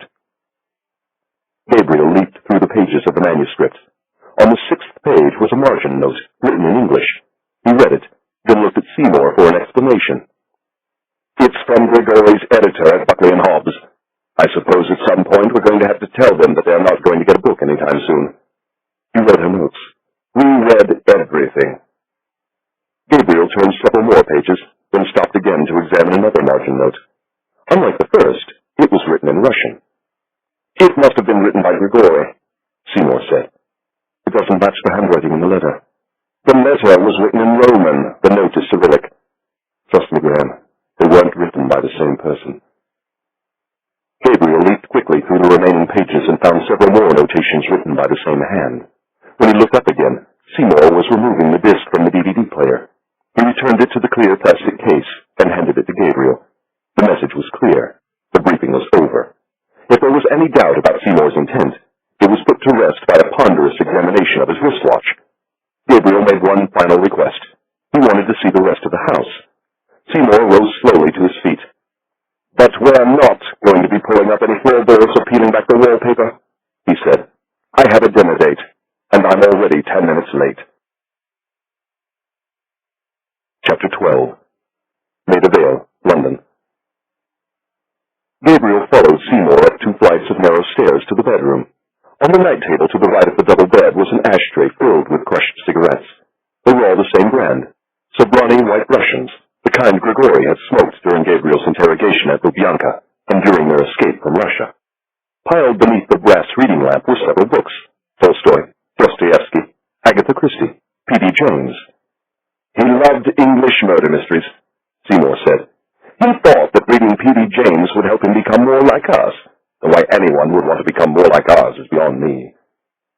At the foot of the bed was a white box printed with the logo of a dry cleaning and laundry service located in Elgin Avenue. Lifting the lid, Gabriel saw a half-dozen shirts, neatly pressed and folded and wrapped in tissue paper. Resting atop the shirts was a cash register receipt. The date on the receipt matched the date of Grigori's disappearance. The time of the transaction was recorded as 3:42 p.m. We assume his controllers wanted his last day in London to be as normal as possible, Seymour said. Gabriel found the explanation dubious at best. He entered the bathroom and opened the medicine cabinet.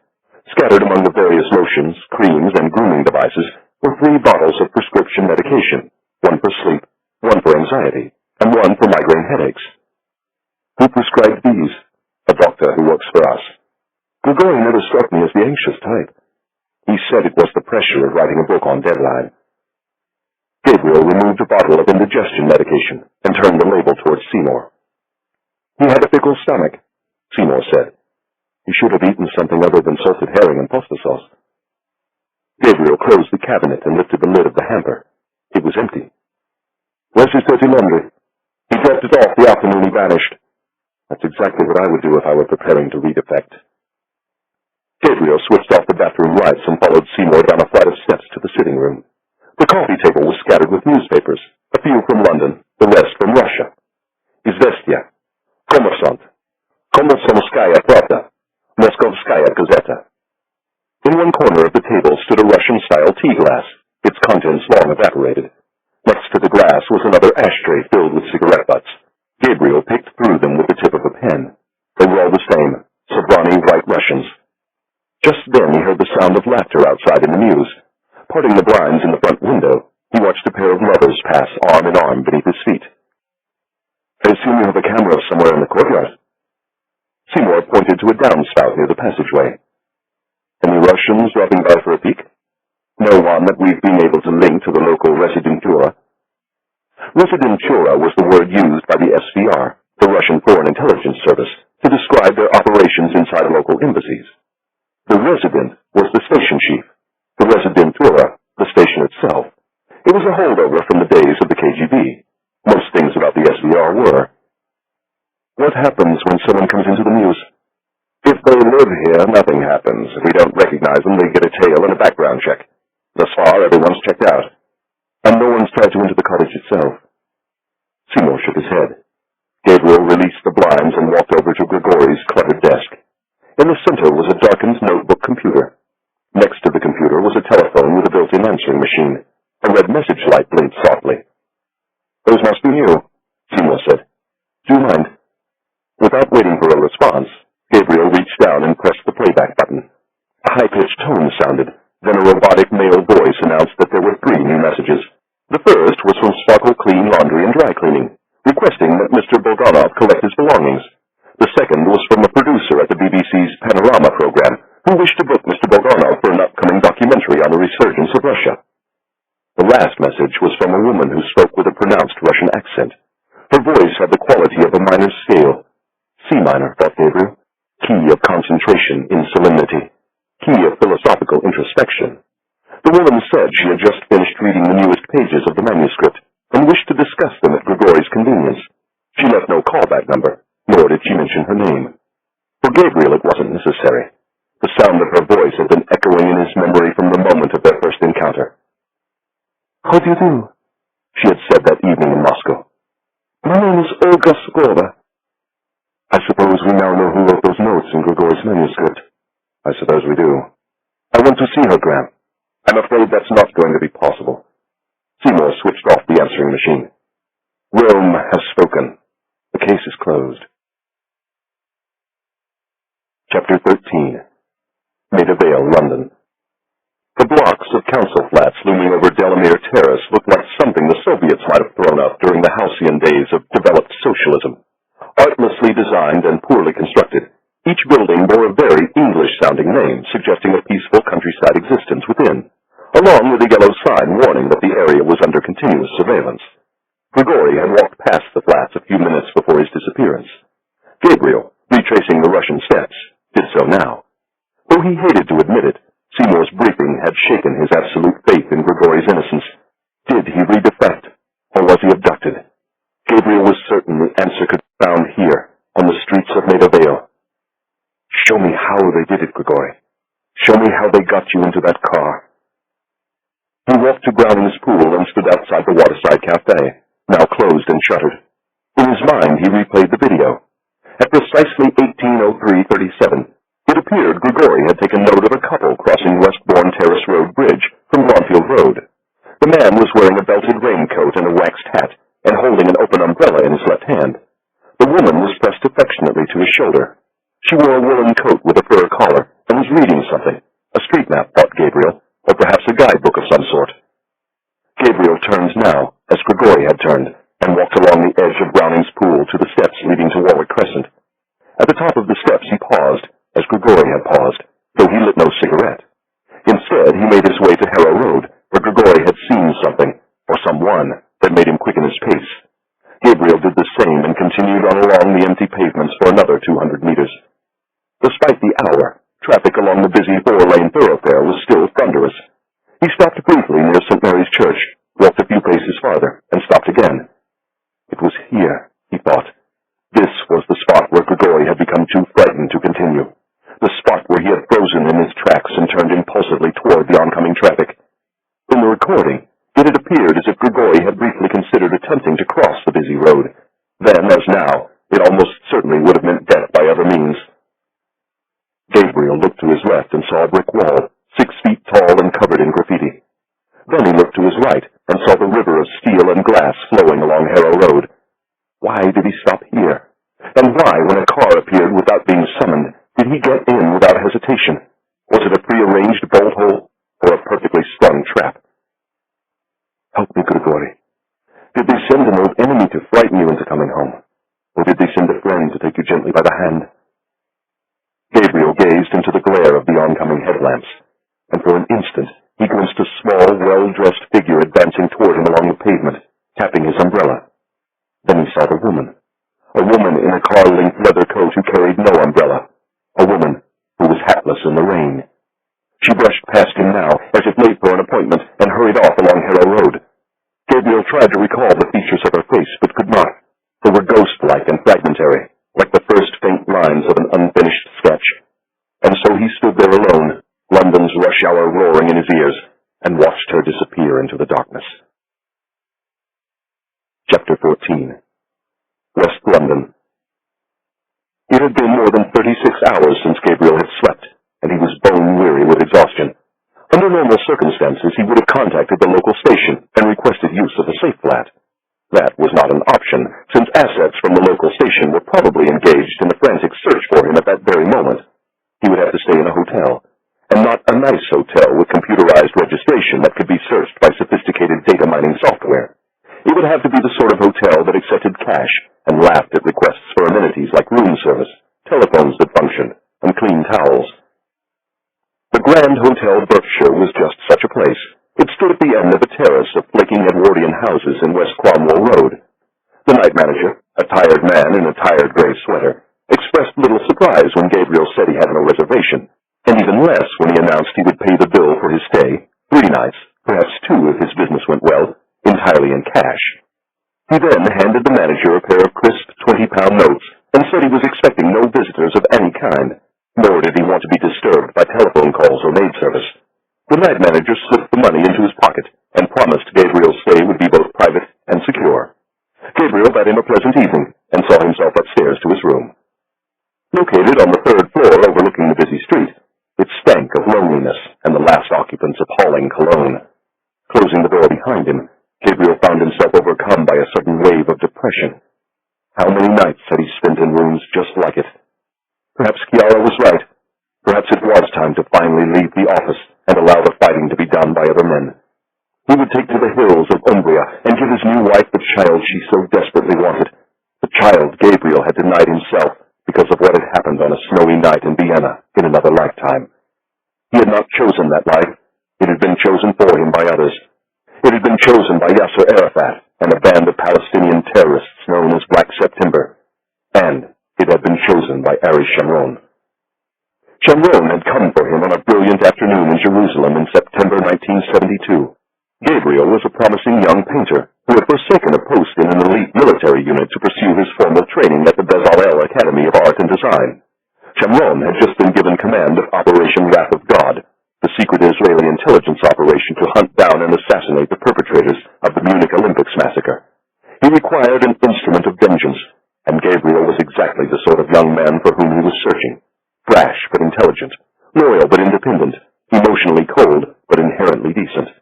He also spoke fluent German with the Berlin accent of his mother, and had traveled extensively in Europe as a child. After a month of intense training, Shamron dispatched him to Rome, where he killed a man named Wadel Abdel Zweiter in the foyer of an apartment building in the Piazza Annibaliano. He and his team of operatives then spent the next 3 years stalking their prey across Western Europe, killing at night and in broad daylight, living in fear that at any moment they would be arrested by European police and charged as murderers. When finally Gabriel returned home again, his temples were the color of ash, and his face was that of a man 20 years his senior. Leah, whom he had married shortly before leaving Israel, scarcely recognized him when he entered their apartment. A gifted artist in her own right, she asked him to sit for a portrait. Rendered in the style of Ivan Schiele, it showed a haunted young man, aged prematurely by the shadow of death. The canvas was among the finest Leah ever produced. Gabriel had always hated it, for it portrayed with brutal honesty the toll wrath of God had taken on him. Physically exhausted and stripped of his desire to paint, he sought refuge in Venice, where he studied the craft of restoration under the renowned Umberto Conti. When his apprenticeship was complete, Shamron summoned him back to active duty. Working undercover as a professional art resort, Gabriel eliminated Israel's most dangerous foes and carried out a series of quiet investigations that earned him important friends in Washington, the Vatican, and London. But he had powerful adversaries as well. He could not walk a street without the nagging fear that he was being stalked by one of his enemies, nor could he sleep in a hotel room without first barricading the door with a chair, which he did now. He loaded the disc of the CCTV footage into the in-room DVD player, then, after removing only his shoes, climbed into the bed. For the next several hours he watched the surveillance video over and over, trying to blend what he could see on the screen with what he had experienced on the streets of Maida Vale. Unable to find the connection, he switched off the television. As his eyes adjusted to the gloom, the images of Grigori's final moments appeared like photographs on an overhead projector.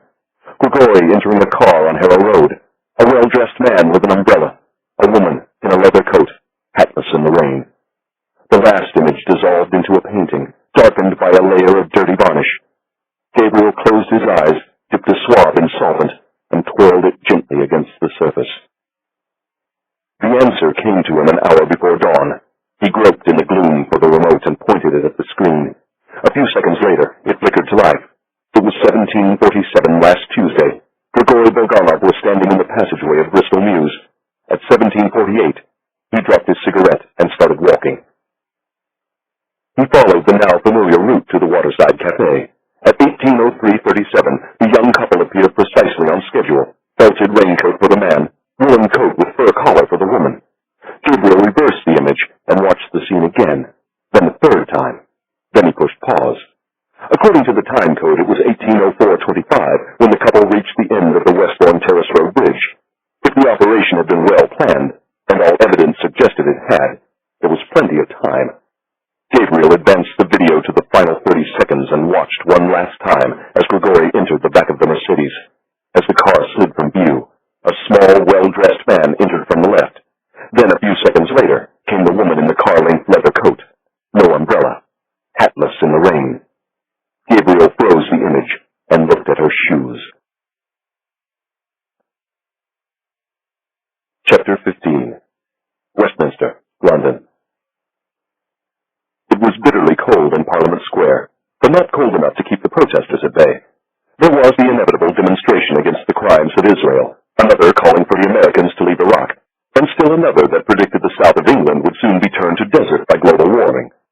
Gabriel walked to the other side of the square and sat on an empty bench, opposite the north tower of Westminster Abbey.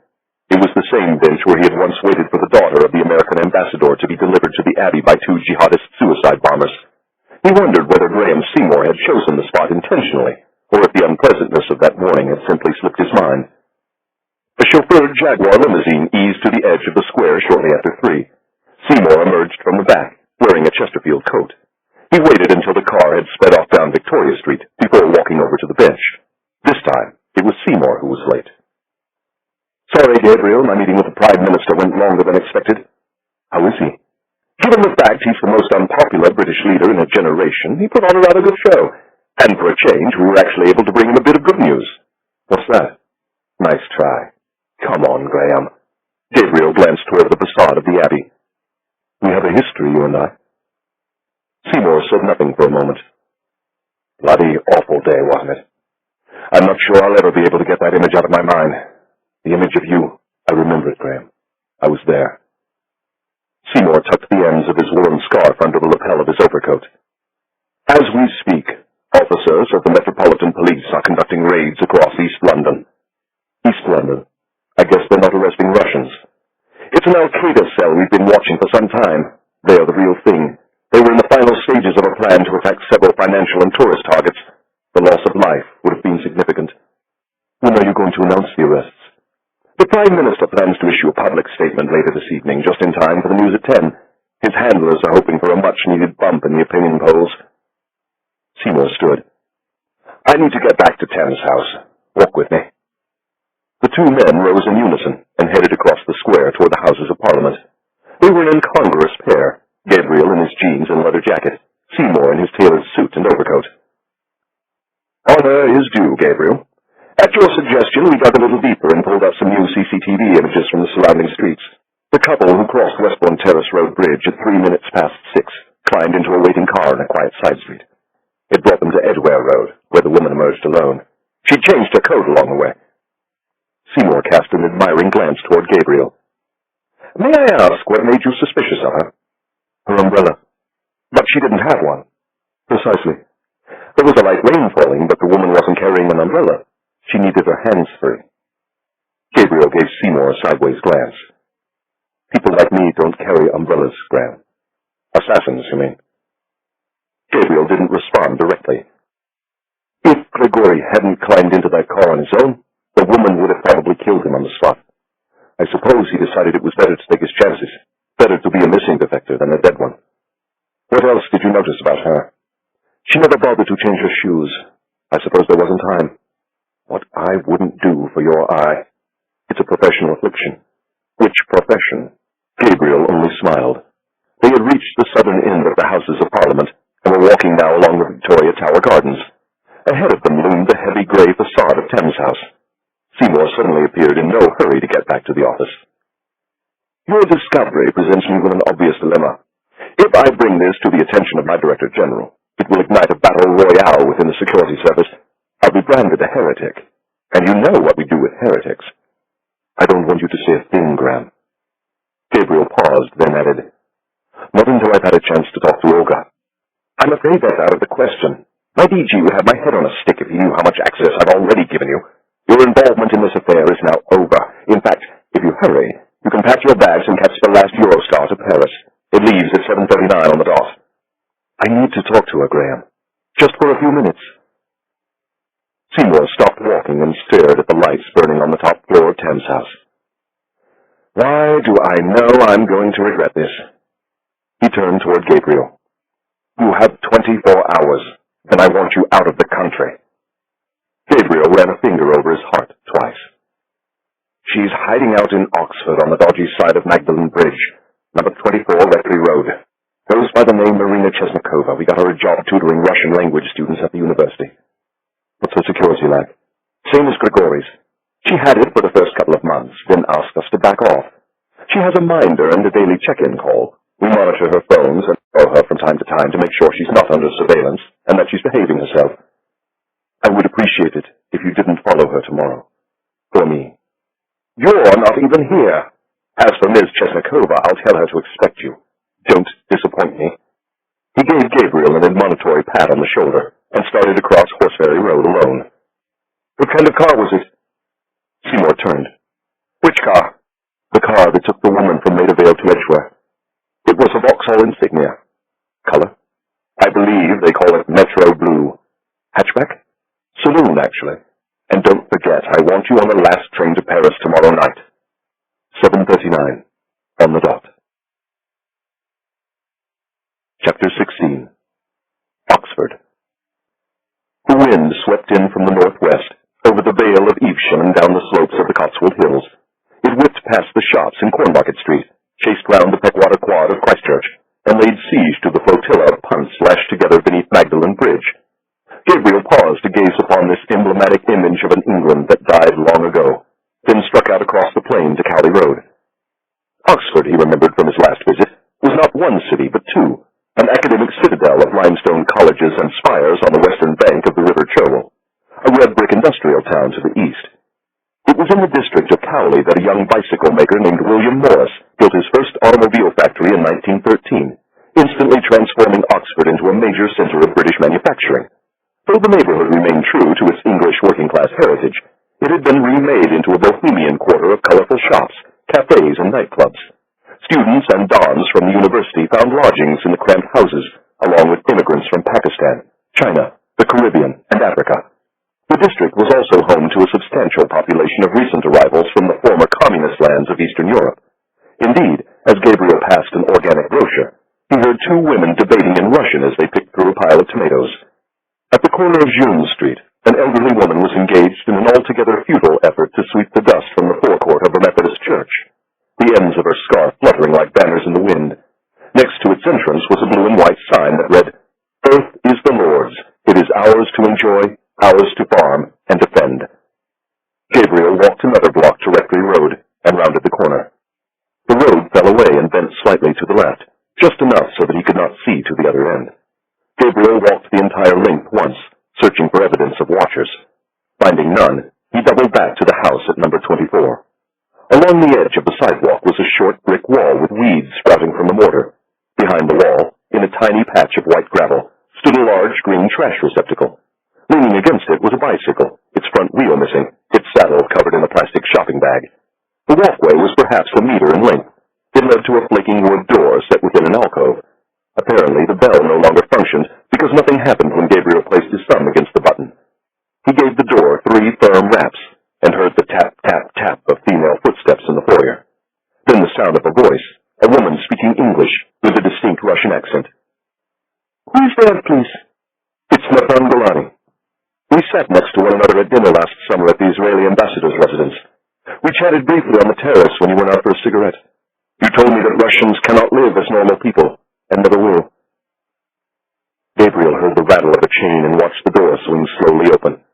The woman standing in the tiny entranceway was clutching a Siamese cat with luminous blue eyes that matched hers to perfection.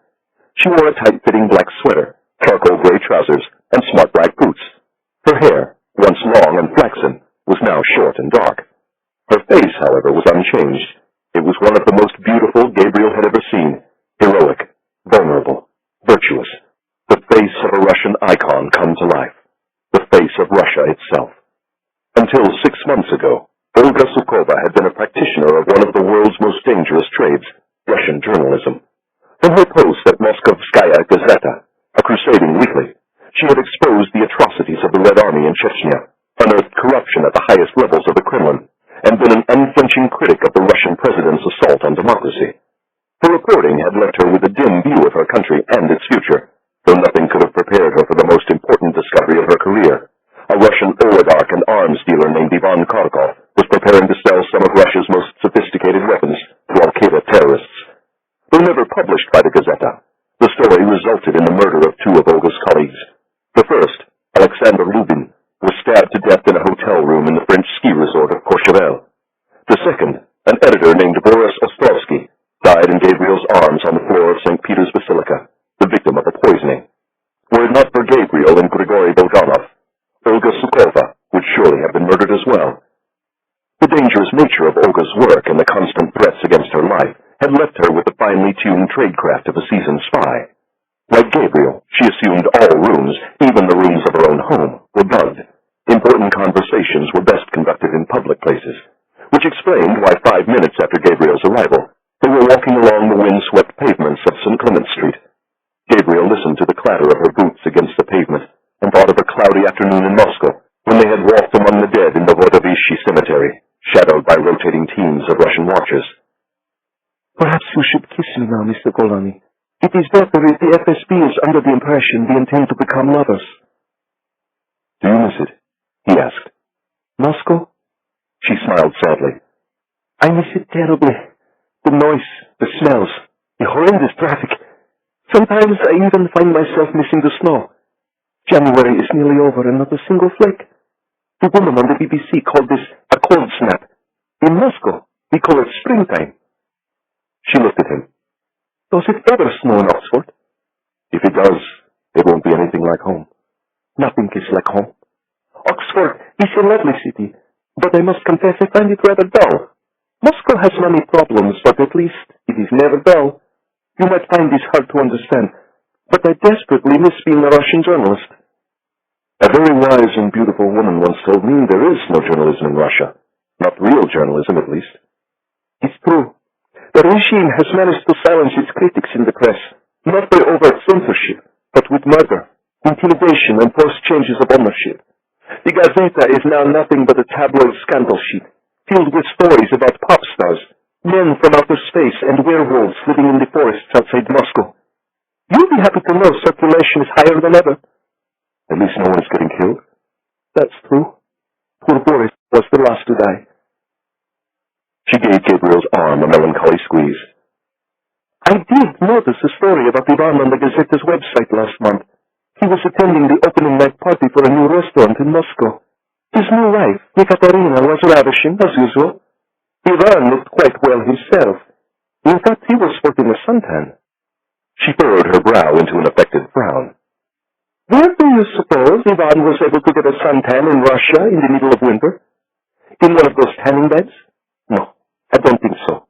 Ivan's not the sort to radiate his skin with lights. Ivan used to get his tan in Saint-Tropez. Perhaps he slipped into Courchevel with a false passport for a bit of skiing at Christmas time. Or perhaps he paid a visit to one of his old haunts in Africa. We've been picking up reports that he's rebuilding his old networks. You don't say. Have you heard similar things? To be honest, I try not to think about Ivan. I have a blog. It's quite popular here in Britain as well as Moscow. The FSB has launched repeated cyber attacks against it. She gave a fleeting smile. It gives me inordinate pleasure to know I can annoy the Kremlin, even from a cottage in Cowley. Perhaps it would be wiser for you to... For what? She interrupted. To keep quiet. The people of Russia have been silent for too long. The regime has used that silence as justification for crushing any semblance of democracy and imposing a form of soft totalitarianism. Someone has to speak up. If it has to be me, then so be it. I've done it before. They had reached the other side of Magdalen Bridge, the side of spires and limestone and great thoughts. Olga stopped in the high street and pretended to read the notice board. I must confess I wasn't surprised when Graham Seymour called last night to tell me you were coming. I assume this concerns Grigori. He's missing, isn't he? Gabriel nodded. I was afraid of that when he didn't return my call. He's never done that before. She paused, then asked, How did you travel from London to Oxford? The train from Paddington. Did the British follow you? No. You're sure? As sure as one can be. And what about the Russians? Were you followed by Russians? Thus far, they seem unaware of my presence here. I doubt they will be for long. She looked across the street toward the entrance of the Oxford Botanic Gardens. Let's talk there, shall we? I've always enjoyed gardens in winter. Chapter 17. Oxford. My God, she whispered. When will it end? When will it ever end? Is it possible, Olga? Is there any way Grigori would go home on his own? She brushed away tears and looked around the gardens. Have you been here before? It seemed an odd question, given what he had just told her, but he knew Olga well enough to understand it was not without purpose. This is my first visit. 150 years ago, a mathematician from Christchurch used to come here with a young girl and her two sisters. The mathematician was Charles Ludwig Dodgson. The girl was Alice Liddell. Their visit served as the inspiration for a book Dodgson would write under the pen name Lewis Carroll. Alice's Adventures in Wonderland, of course. Fitting, don't you think? How so? Because the British theory about Grigori is a tale worthy of Lewis Carroll. His hatred of the regime and his old service was real. The idea he would willingly return to Russia is absurd. They sat on a wooden bench in the center of the garden next to a fountain. Gabriel did not tell Olga he had reached the same conclusion, or that he had photographic evidence to support it. You were working with him on his book. I was. You spent time with him. More than the British probably realized. How often did you see him? Olga searched the sky for an answer. Every couple of weeks. Where did you meet? Usually here in Oxford. I went to London 2 or 3 times when I needed a change of scenery. How did you arrange the meetings? By telephone. You spoke openly on the phone? We used a rather crude code. Grigori said the eavesdropping capability of the Russian services wasn't what it once was, but still good enough to warrant reasonable precautions. How did Grigori travel here? Like you? The train from Paddington? He was careful. So he said. Did he come to your house? Sometimes. And others?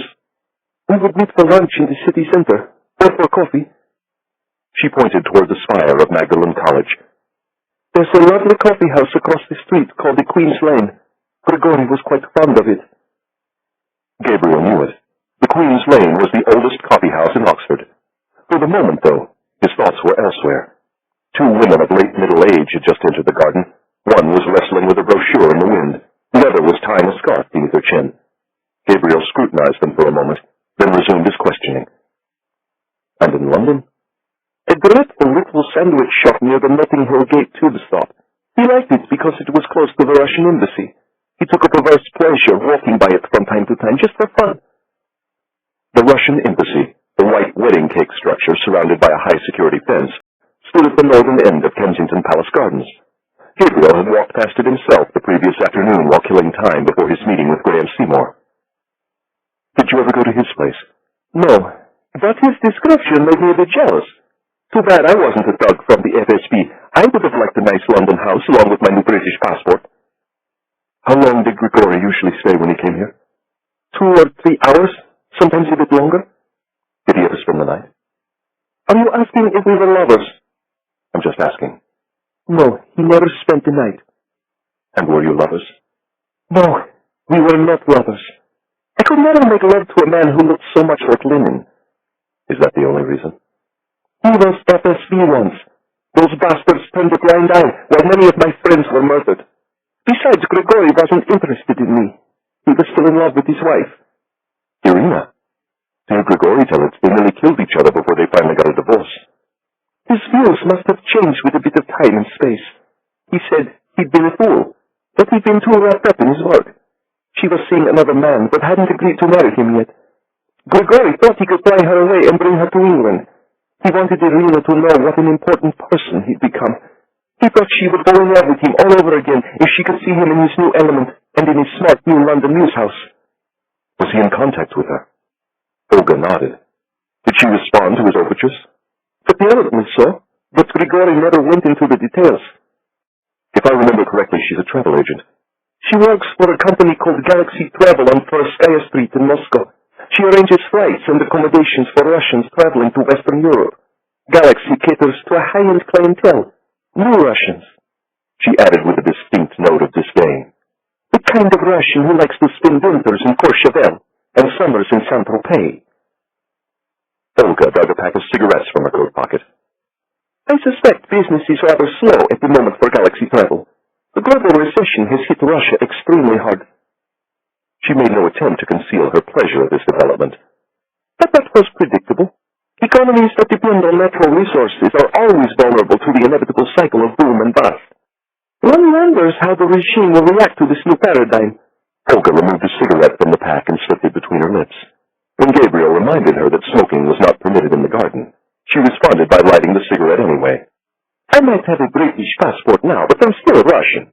No smoking signs mean nothing to us. And you wonder why Russians die when they're 58? Only the men. We women live much longer. Olga exhaled a cloud of smoke, which the wind carried directly into Gabriel's face. She apologized and switched places with him. I remembered the night we all left together. The four of us crammed into that little Volga, pounding over the God-forsaken roads of Russia. Grigori and I were smoking like fiends. You were leaning against the window with that bandage over your eye, begging us to stop. We couldn't stop. We were terrified.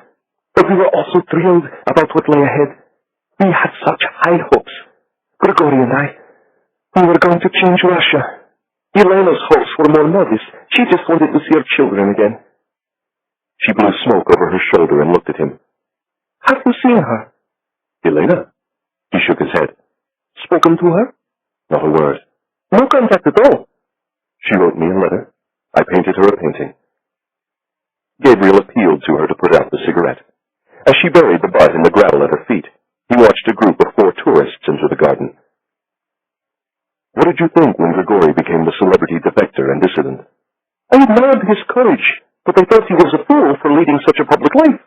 I told him to lower his profile. I warned him that he was going to get into trouble. He wouldn't listen. He was under Victor's spell. Victor? Victor Orlov. Gabriel recognized the name, of course. Victor Orlov was one of the original Russian oligarchs, the small band of capitalist daredevils who gobbled up the valuable assets of the old Soviet state and made billions in the process.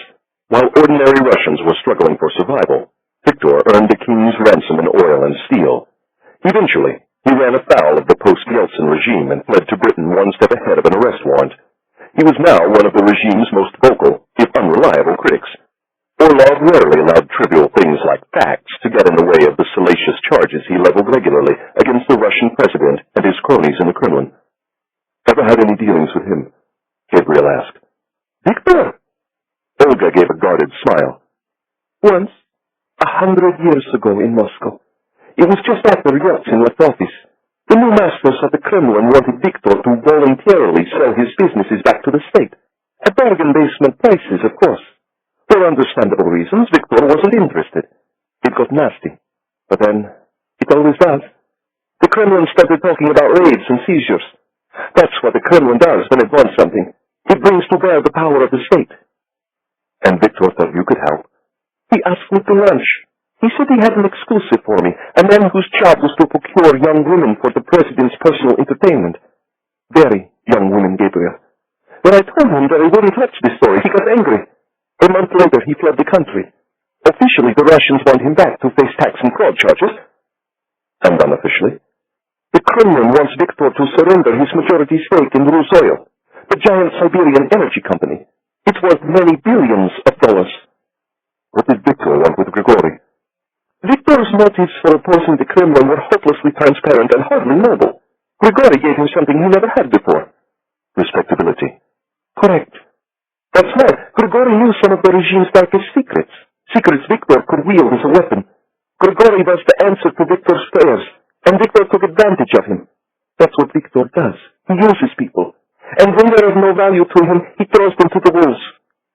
Did you say any of this to Grigori? Of course. But it didn't go over terribly well. Grigori thought he could take care of himself, and didn't like being told by a journalist to watch his step. He was like an older man who out with a pretty girl. He wasn't thinking straight. He liked being around Viktor, the cars, the parties, the houses, the expensive wine. It was like a drug. Grigori was hooked. When was the last time you saw him? 2 weeks ago. He was very excited. Apparently, Irina was thinking seriously about coming to London. But he was also nervous. About Irina? No, his security. He was convinced he was being watched. By whom? He didn't go into specifics. He gave me the newest pages of his manuscript. Then he gave me a letter for safekeeping. He told me that if anything ever happened to him, a friend would look for him. He was confident this man would eventually make his way to Oxford to see me. Grigori liked this man and respected him very much. Apparently they made some sort of pact during a long drive through the Russian countryside. She slipped the letter into Gabriel's hand and lit another cigarette. I have to admit, I don't remember hearing it. I must have been asleep at the time. Chapter 18. Oxford. You've never read it? Gabriel asked. No, never. I find that hard to believe. Why? Because you were once the most famous investigative reporter in Russia. And? Investigative reporters are natural sleuths. Like spies? Yes, like spies. I don't read other people's mail. It's unseemly. They were seated in the Queen's Lane coffee house against a latticed window. Gabriel was facing the street. Olga, the busy interior. She was holding the letter in one hand and a mug of tea in the other. I think it puts to rest the debate over whether Grigori redefected or was abducted. Rather conclusively. Coincidentally, the letter was 5 sentences in length, though unlike the forged letter announcing Grigori's redefection, it had been produced on the word processor, not written by hand. It bore no salutation, for a salutation would have been insecure. Gabriel took it back from Olga and read it again. If this is in your possession, Ivan has taken me. I have no one to blame but myself, so please do not feel obligated to keep the promise you made that night in Russia. I do have one favor to ask. I am afraid my desire to reunite with my former wife may have placed her in danger. If your officers in Moscow would check in on her from time to time, I would be grateful. Finally, if I may offer one piece of advice from the grave, it is this. Tread carefully. Attached to the letter with a paperclip was a 3x5 photo. It showed Grigori and his former wife seated before a vodka-laden table in happier times. Irina Bulganova was an attractive woman with short blonde hair and a compact body that suggested an athletic youth. Gabriel had never seen her before. Still, he found something remotely familiar in her face. Do you believe it? Olga asked. Which part? The part about Ivan. Could he really have pulled off an operation as complex as this? Ivan is KGB to the bone. His arms trafficking network was the most sophisticated the world had ever seen. It employed dozens of former and current intelligence officers, including Grigori himself. Grigori took Ivan's money, and then he betrayed him. In Russia, the price of betrayal is still the same. Oshnaya mera, Olga said softly. The highest measure of punishment. So you think he's dead? It's possible. Gabriel paused, then said, But I doubt it. But he disappeared a week ago. It might sound like a long time, but it isn't. Ivan will want information, everything Grigori told the British and the Americans about his network. Then I suspect the boys from Lubyanka will want to crack at him. The Russians are very patient when it comes to hostile interrogations. They refer to it as sucking the source dry. How charming. These are the successes of Zhetsinsky, Yevtsov, and Beria. They're not a charming lot, especially when it comes to someone who spilled family secrets to the British and the Americans. I take it you've done this sort of thing yourself. Interrogations? Gabriel shook his head. To be honest, they were never my specialty. How long does it take to do it right? That depends. On what? On whether the subject is cooperating or not. Even if he is, it can take weeks or months to make sure he's told the interrogators everything they want to know. Just ask the detainees at Guantanamo Bay. Some of them have been interrogated relentlessly for years. Poor Grigori. Poor foolish Grigori. He was foolish. He should never have lived so openly. He also should have kept his mouth shut. He was just asking for trouble. Is there any possible way to get him back? It's not out of the question. But for now, my concern is you.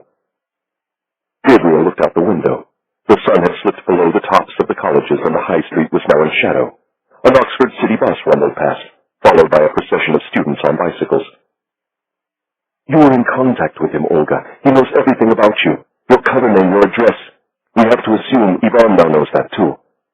I have a telephone number to call in case of an emergency. The British say they can collect me in a matter of minutes. As you might expect, I'm not terribly impressed with British security these days. Is it your intention to move me from Oxford without telling them? Of course, if necessary. Where's that new British passport of yours? Top drawer of my bedside table. You're going to need it, along with a change of clothing and anything else you don't want to leave behind. I need my computer and my papers. And Cassandra. I'm not going without Cassandra. Who's Cassandra? My cat. We'll leave it plenty of food and water. I'll send someone to collect it tomorrow. Cassandra is a girl, Gabriel, not an it. Unless she's a seeing eye cat, she's not allowed on the Eurostar. The Eurostar? We're going to Paris, and we have to hurry if we're going to make the last train. What time does it leave? 7:39, he thought. On the dot. Chapter 19. Oxford. The Oxford City 5 bus runs from the train station, through the shopping district of Templar Square, and over Magdalen Bridge to the distant council estate of Blackbird Leys. Gabriel and Olga boarded outside All Souls College and disembarked at the first stop in Cowley Road. 5 other passengers left with them. 4 went their separate ways. The 5th, a middle-aged man, walked behind them for a short time before entering the church at the corner of June Street. From inside came the sound of voices raised in prayer. They have services every Wednesday. Wait inside while I get your things. I want to say goodbye to Cassandra and make sure she's all right. You don't trust me to feed her? I can tell you don't like animals. Actually, it's the other way around. And I have the scars to prove it. They turned into Rectory Road and made their way directly to Olga's door. Her bicycle was still leaning against the rubbish bin behind the tiny brick wall. Hanging from the door latch was a lime green flyer advertising a new Indian takeaway. Olga removed it before inserting a key into the lock, but the key refused to turn. Then somewhere along the darkened street, a car engine turned over, and Gabriel felt the back of his neck turn to fire. To a normal person, these 2 consecutive events would probably have meant very little, but to a man like Gabriel Allon, they were the equivalent of a flashing neon sign warning of danger. Twisting his head quickly to the right, he saw the car approaching at high speed from the direction of St. Clement Street, headlamps doused. The driver had wide shoulders and was holding the wheel calmly with both hands. Directly behind him, protruding from the open rear window, Gabriel noticed a shape that was instantly familiar, a semi-automatic pistol fitted with a suppressor. They were trapped, just as Grigori had been trapped before them. But this was not to be an abduction. This was a killing operation. To survive the next 10 seconds would require Gabriel to play defense, something that violated decades of experience and training. Unfortunately, he had no other choice. He had come to Oxford unarmed. He took a step back and gave the door a thunderous kick. Solid as a bulkhead, it refused to budge. Glancing to his left, he saw the tiny front garden of white gravel. As the first shot slammed into the front of the house, he seized Olga by the arm and forced her to the ground behind the stubby brick wall. The gunfire lasted no more than 5 seconds, a single magazine's worth, thought Gabriel, and the driver didn't stop for the gunman to reload or switch weapons. Gabriel raised his head as the car rounded the slight bend in the road. He was able to confirm the make and model. Vauxhall insignia. Saloon model. Dark blue. I believe they call it Metro blue. You're crushing me. Are you all right? I think so, but remind me never to let you walk me home again.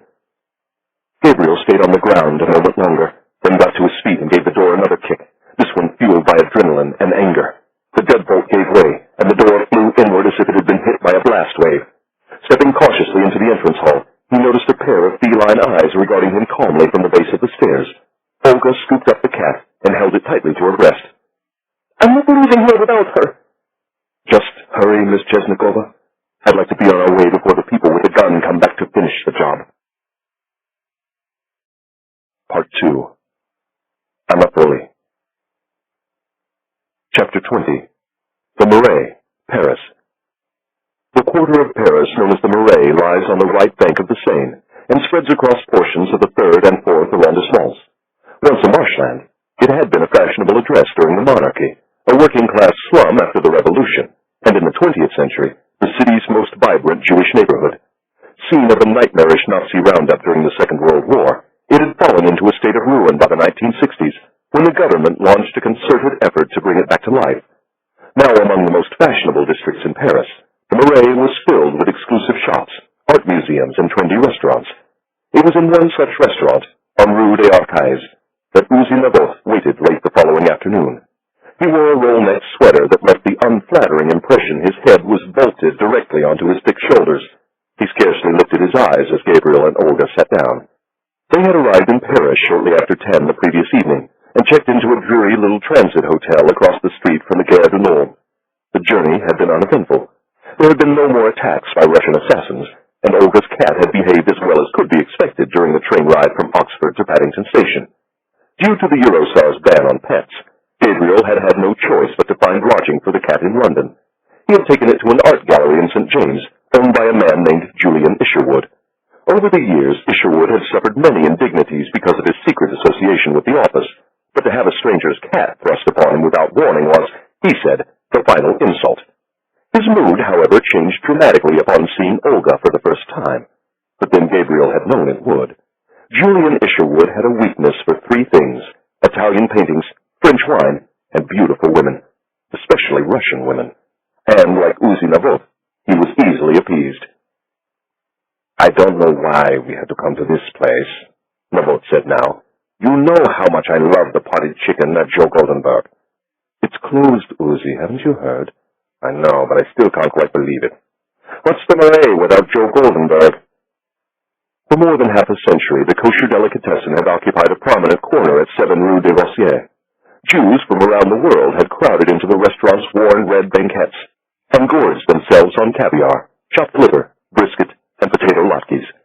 So had French film stars, government ministers, and famous writers and journalists. But the prominence of Joe Goldenberg made it an inviting target for extremists and terrorists, and in August 1982, 6 patrons were killed in a grenade and machine gun attack carried out by the Palestinian terrorist group Abu Nidal. In the end, though, it was not terrorism that brought down the Paris landmark, but soaring rents and repeated citations for poor sanitary conditions. You're lucky that chicken didn't kill you, Uzi. God knows how long it had been lying around before they tossed it in a bowl and served it to you. It was excellent, and so was the borscht. You loved the borscht at Joe Goldenberg. I hate borscht. I've always hated borscht. Then why did you order it? You ordered it for me, and then you ate it for me, too. I don't remember it that way. Whatever you say, Uzi. They had been speaking to one another in rapid French. Navoth turned to Olga and in English asked, Wouldn't you have enjoyed a good bowl of borscht, Miss Sukova? I'm Russian. Why on earth would I come to Paris and order borscht? Navoth looked at Gabriel again. Is she always so friendly? He asked in Hebrew. Russians have a somewhat dark sense of humor. I'll say. Navoth glanced out the window into the narrow street. This place has changed since I left Paris. I used to come here whenever I had a few hours to kill. It was like a little slice of Tel Aviv right in the center of Paris. Now, he shook his head slowly. It's just another place to buy a handbag or expensive jewelry. You can't even get good falafel here anymore. That's exactly the way the mayor wants it. Neat and tidy with lots of chic stores paying big rents and big tax bills. They even tried to put in the McDonald's a few months back, but the neighborhood rose up in rebellion. Poor Joe Goldenberg couldn't make a go of it anymore. At the end, his rent was 300,000 euros a year. No wonder the kitchen was a mess. Navoth looked down at his menu.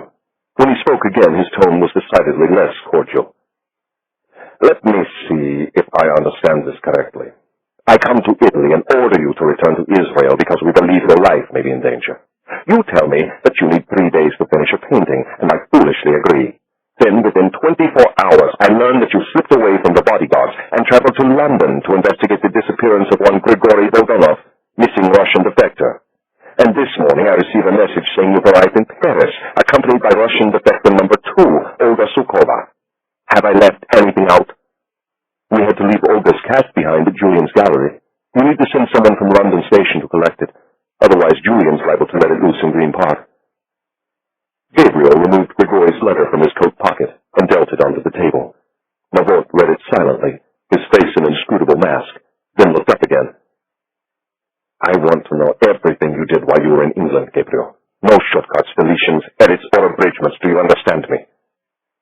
Gabriel gave Navot a complete account, beginning with his first meeting with Graham Seymour, and ending with the assassination attempt on Olga's doorstep. They disabled the lock? Navot asked. It was a nice touch. It's a shame the shooter didn't realize you were unarmed. He could have simply climbed out of the car and killed you. You don't really mean that, Uzi? No, but it makes me feel better to say it. Rather sloppy for a Russian hit team, don't you think? It's not so easy to kill someone from a moving vehicle, unless you're Gabriel Allon. When we set our sights on someone, he dies. The Russians are usually like that, too. They're fanatics when it comes to planning and preparation. Gabriel nodded in agreement. So why send a couple of amateurs to Oxford? Because they assumed it would be easy. They probably thought the second string could handle it. You're assuming Olga was the target and not you? That's correct. What makes you so sure? I'd only been in the country 3 days. Even we would be hard-pressed to organize a hit that quickly. So why didn't they call it off when they saw she wasn't alone? It's possible they simply mistook me for Olga's boyfriend or one of her students. Not someone who knows to hit the deck when the lock suddenly stops working. A waiter approached the table. Navot sent him away with a subtle gesture of his hand. It might have been wiser if you'd shared some of these observations with Graham Seymour. He allowed you to conduct your own review of Grigori's disappearance, and how did you repay him? By sneaking out of the country with another one of his defectors. Navot, a humorless smile. Graham and I could form our own little club. Men who had placed their trust in you, only to be burned. Navot looked at Olga, and switched from Hebrew to English. Your neighbors didn't notice the bullet holes in the broken front door until about 8 o'clock. When they couldn't find you, they called the Thames Valley Police. I'm afraid I know what happened next, she said. Because my address has a special security flag on it, the dispatch officer immediately contacted the chief constable. And guess what the chief constable did? I suspect he called the Home Office in London. And did the Home Office contacted Graham Seymour? Navot's gaze shifted from Olga to Gabriel. And what do you think Graham Seymour did? He called our London station chief, who'd been quietly scouring the city for you for the past 3 days, Navot added. And when Graham got the station chief on the telephone, he read him the riot act. Congratulations, Gabriel. You've managed to bring relations between the British and the office to a new low. They want a full explanation of what happened in Oxford last night. And they'd also like their defector back. Graham Seymour is expecting us in London tomorrow morning, bright and early. Us? You, me, and Olga. Then, almost as an afterthought, Navot added, and the old man, too. How did Chamron manage to get himself involved in this? The same way he always does. Chamron abhors a vacuum. He sees an empty space, and he fills it. Tell him to stay in Tiberias. Tell him we can handle it. Please, Gabriel, as far as Chamron is concerned, we're still a couple of kids trying to learn how to ride a bicycle, and he can't quite bring himself to let go of the seat. Besides, it's too late. He's already here. Where is he? A safe flat up in Montmartre. Olga and I will stay here and get better acquainted. Chamron would like a word with you, in private. About what? He didn't tell me. After all, I'm only the chief of special ops. Navot looked down at his menu and frowned. No potted chicken. You know how much I love the potted chicken at Joe Goldenberg. The only thing better than the potted chicken was the borscht. Chapter 21. Montmartre, Paris. The apartment house stood in the eastern fringes of Montmartre, next to the cemetery. It had a tidy interior courtyard and an elegant staircase covered by a well-worn runner. The flat was on the 3rd floor. From the window of the comfortably furnished sitting room, it might have been possible to see the white dome of Sacré-Cœur, had Chamron not been blocking the view. Hearing the sound of the door, he turned around slowly and stared at Gabriel for a long moment, as if debating whether to have him shot or thrown to the wild dogs. He was wearing a gray pinstripe suit and a costly silk necktie the color of polished silver. It made him look like an aging Middle European businessman who made money in shady ways and never lost at baccarat. We missed you at lunch, Harry. I don't eat lunch. Not even when you're in Paris. I love Paris, especially in winter. He fished a cigarette case from the breast pocket of his jacket and thumbed open the lid. I thought you'd finally given up smoking. And I thought you were in Italy finishing a painting. Chamron removed a cigarette, tapped the end 3 times on the lid, and slipped it between his lips. And you wonder why I won't retire. His lighter flared.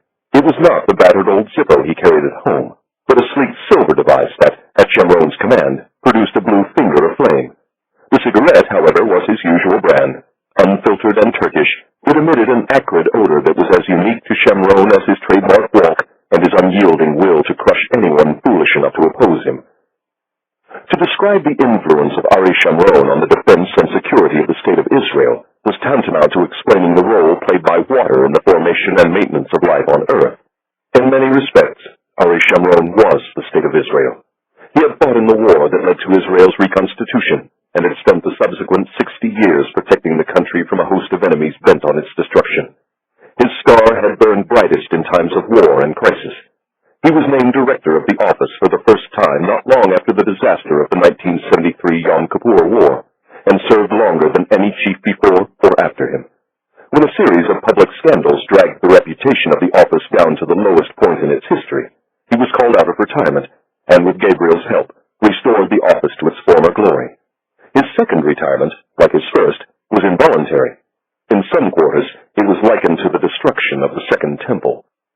Chamron's role now was that of an éminent suisse. Though he no longer had a formal position or title, he remained the hidden hand that guided Israel's security policies. It was not unusual to enter his home at midnight and find several men crowded around the kitchen table in their shirt sleeves, shouting at one another through a dense cloud of cigarette smoke. And poor Gila, his long-suffering wife, sitting in the next room with her needlepoint and her Mozart, waiting for the boys to leave so that she could see to the dishes. You've managed to create quite a row on the other side of the English Channel, my son. But then, that's become your specialty. Chamron exhaled a stream of smoke toward the ceiling, where it swirled in the half-light like gathering storm clouds. Your friend Graham Seymour is apparently fighting for his job. Mazel tov, Gabriel. Not bad for 3 days' work. Graham will survive. He always does. At what cost? Chamron asked of no one but himself. Downing Street and the top ranks of MI5 and MI6 are in an uproar over your actions. They are making unpleasant noises about suspending cooperation with us on a broad range of sensitive issues. We need them right now, Gabriel, and so do you. Why me? Perhaps it's escaped your notice, but the mullahs in Tehran are about to complete their nuclear weapon. Our new Prime Minister and I share a similar philosophy.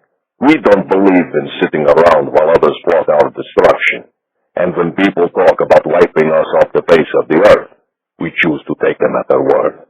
We both lost our families in the first Holocaust, and we're not going to lose our country to a second, at least not without a fight. Chamron removed his eyeglasses and inspected the lenses for impurity. If we are forced to attack Iran, we can expect a ferocious response from the proxy army in Lebanon, Hezbollah. You should know that the delegation from Hezbollah made a secret trip to Moscow recently to do a bit of shopping, and they weren't looking for nesting dolls and perhaps they went to see your old friend, Ivan Kharkov. Word is, Ivan sold them 3,000 Cornet vehicle-mounted anti-tank weapons, along with several thousand RPG-32s. Apparently, he also gave them a nice discount, since he knew they'd be using the weapons against us. We're sure it was Ivan. We heard his name mentioned in several intercepts. Chamron put on his eyeglasses again and scrutinized Gabriel for a moment. With adversaries like Iran, Hezbollah, and Ivan Kharkov, we need friends wherever we can find them, Gabriel. That's why we need good relations with the British. Chamron paused. And it's why I need you to end your honeymoon without end and come home. Gabriel could see where this was headed. He decided not to make Chamron's task any easier by posing a leading question. Chamron, visibly annoyed by the calculated silence, stabbed out his cigarette in an ashtray on the coffee table. Our new Prime Minister has been an admirer of yours for many years. The same cannot be said of his feelings toward the current director of the office. He and Amos served briefly together in Amman, Israel's military intelligence service. Their hatred was mutual and persists to this day. Amos will not survive long. Last week over a private dinner, the Prime Minister asked me who I wanted to be the next chief of the office. I gave him your name, of course. I've made it abundantly clear I'm not interested in the job. I heard the speech before, it's tiresome. More to the point, it does not reflect current realities. The state of Israel is facing a threat unlike any in its history. If you haven't noticed, we're not very popular right now. And the Iranian threat means even greater instability and potential violence across the region. What do you intend to do, Gabriel? Sit on your farm in Italy and restore paintings for the Pope? Yes. That's not realistic. Perhaps not to you, Ari, but it's what I intend to do. I've given my life to the office. I've lost my son. I've lost one wife. I've shed the blood of other men and my own blood. I'm finished. Tell the Prime Minister to choose someone else. He needs you. The country needs you. You're being a bit hyperbolic, don't you think? No, just honest. The country has lost faith in its political leaders. Our society is beginning to fray. The people need someone they can believe in, someone they can trust, someone beyond reproach. I was an assassin. I'm hardly beyond reproach. You were a soldier on the secret battlefield. You gave justice to those who could not seek it themselves. And I lost everything in the process. I almost lost myself. But your life has been restored, just like one of your paintings. You have Chiara. Who knows, perhaps soon you'll have another child. Is there something I should know, Ari? Sharon's lighter flared again. His next words were spoken not to Gabriel, but the floodlit dome of Sacré-Cœur. Come home, Gabriel. Take control of the office. It is what you were born to do. Your future was determined when your mother named you Gabriel. That was the same thing you said when you recruited me for Operation Wrath of God. Was it? Sharon gave a faint smile of remembrance. No wonder you said yes to me then. Sharon had been hinting at a scenario like this for years, but never before had he stated it so unequivocally. Gabriel, were he foolish enough to accept the offer, knew only too well how he would spend the rest of his life. Indeed, he had to look no further than the man standing before him. Running the office had ruined Sharon's health and wreaked havoc with his family. The country regarded him as a national treasure, but as far as his children were concerned, Sharon was the father who had never been there, the father who had missed birthdays and anniversaries, the father who traveled in armored cars surrounded by men with guns. It was not the life Gabriel wanted, nor did he intend to inflict it on his loved ones. To say those words to Sharon now was not an option. Better to hold out a glimmer of hope and use the situation to his advantage. Sharon would understand that. It was exactly the way he would have played it if the roles were reversed. How long before I would have to take control? Does that mean you'll take the job? No.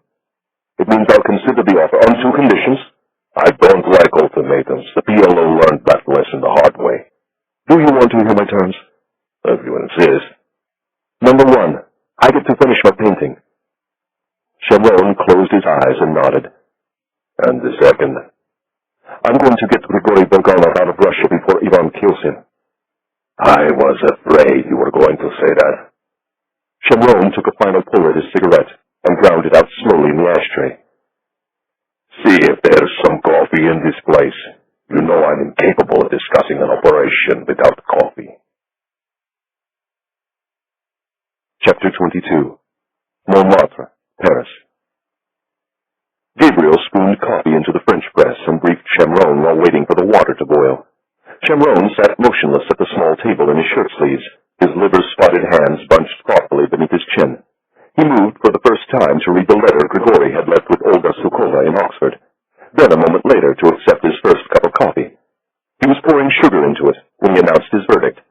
It's clear Ivan is planning to hunt down and kill everyone who was involved in the operation against him. First he went after Grigori, then Olga, but the person he really wants is you. So what do you want me to do? Spend the rest of my life hiding? Gabriel shook his head. To quote the great Ari Sharon, I don't believe in sitting around while others plot my destruction. It seems to me we have a choice. We can live in fear, or we can fight back. And how do you suggest we do that? By treating Ivan and his operators as though they are terrorists. By putting them out of business before they can go after anyone else. And if we're lucky, we might be able to get Grigori back. Where do you plan to start? Gabriel unzipped the side compartment of his overnight bag and withdrew an enlarged photograph of a Mercedes sedan with 2 people in the back seat. Chemron slipped on a pair of battered half-moon reading glasses and examined the image. Then Gabriel placed another photograph before him, the photo that had been attached to the letter in Oxford. Grigori and Irina in happier times. I suppose we know how they got him into the car so quietly, Chemron said. Did you share this with your British friends? It might have slipped my mind while I was fleeing the country one step ahead of a Russian hit squad. Accompanied by Graham Seymour's Defector. Chemron spent a moment scrutinizing the photograph. Tell me what you have in mind, my son. I made a promise to Grigori the night he saved my life. I intend to keep that promise. Grigori Bulganov has a British passport. That makes him a British problem. Graham Seymour made one thing abundantly clear to me in London, Harry. As far as the British are concerned, Grigori is my defector, not theirs. And if I don't try to get him back, no one will. Chemron tapped the photograph. And you think she can help you? She saw their faces, heard their voices. If we can get to her, she can help us. And what if she's not willing to help you? What if she willingly took part in the operation? I suppose anything is possible.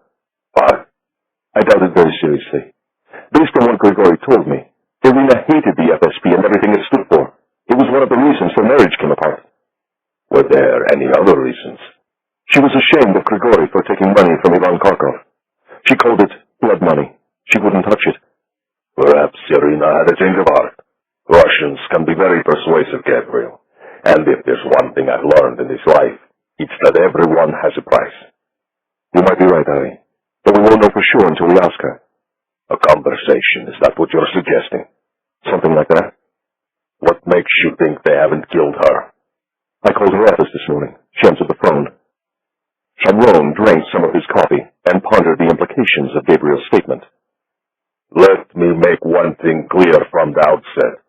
Under no circumstances are you or anyone else from the original operation against Ivan going back to Moscow. Ever. I have no intention of going back. So how are you going to arrange a meeting with her? Gabriel gave the rough outlines of his plan. Chemron twirled his lighter between his fingertips while he listened. 2 turns to the right, 2 turns to the left. It has one flaw. You're assuming she'll cooperate. I'm assuming nothing. She'll have to be handled carefully until you're certain of her true loyalties. And that's about as well. I suppose you'd like to use your old team. It saves time having to get acquainted. How much money is this going to cost me? Gabriel added coffee to Chemron's cup and smiled. The old man had worked for the office during a time when it counted every shekel, and he still acted as if operation of funds came directly from his own pocket. 100,000 should cover it. 100,000? I was going to ask for 2. I'll transfer the funds into your account in Zurich tomorrow morning. As soon as you've established the base of operations, I'll dispatch the team. What are you going to tell Amos? As little as possible. And the British? Leave that to me. I'll brief them about your plans and make it clear we'll share whatever information you discover. Chemron paused. You will share nicely, won't you, Gabriel? Absolutely. To be honest, I'm sure they'll be relieved we're handling it. The last thing Downing Street wants is another confrontation with the Russians, not with the British economy on life support. They're more interested in making sure that Russian money continues to flow into the banks of London. At least one problem. Just one? Olga. I'll return her to the British tomorrow and fall on my sword on your behalf. I brought along a little present for them. Some chatter we've been picking up in Lebanon about a possible terror plot in London. You can tell them about the chatter in Lebanon, Harry, but I'm afraid Olga isn't going back to Britain anytime soon. You can't leave her here in Paris. I don't intend to. I'm taking her with me. She's really rather good, you know.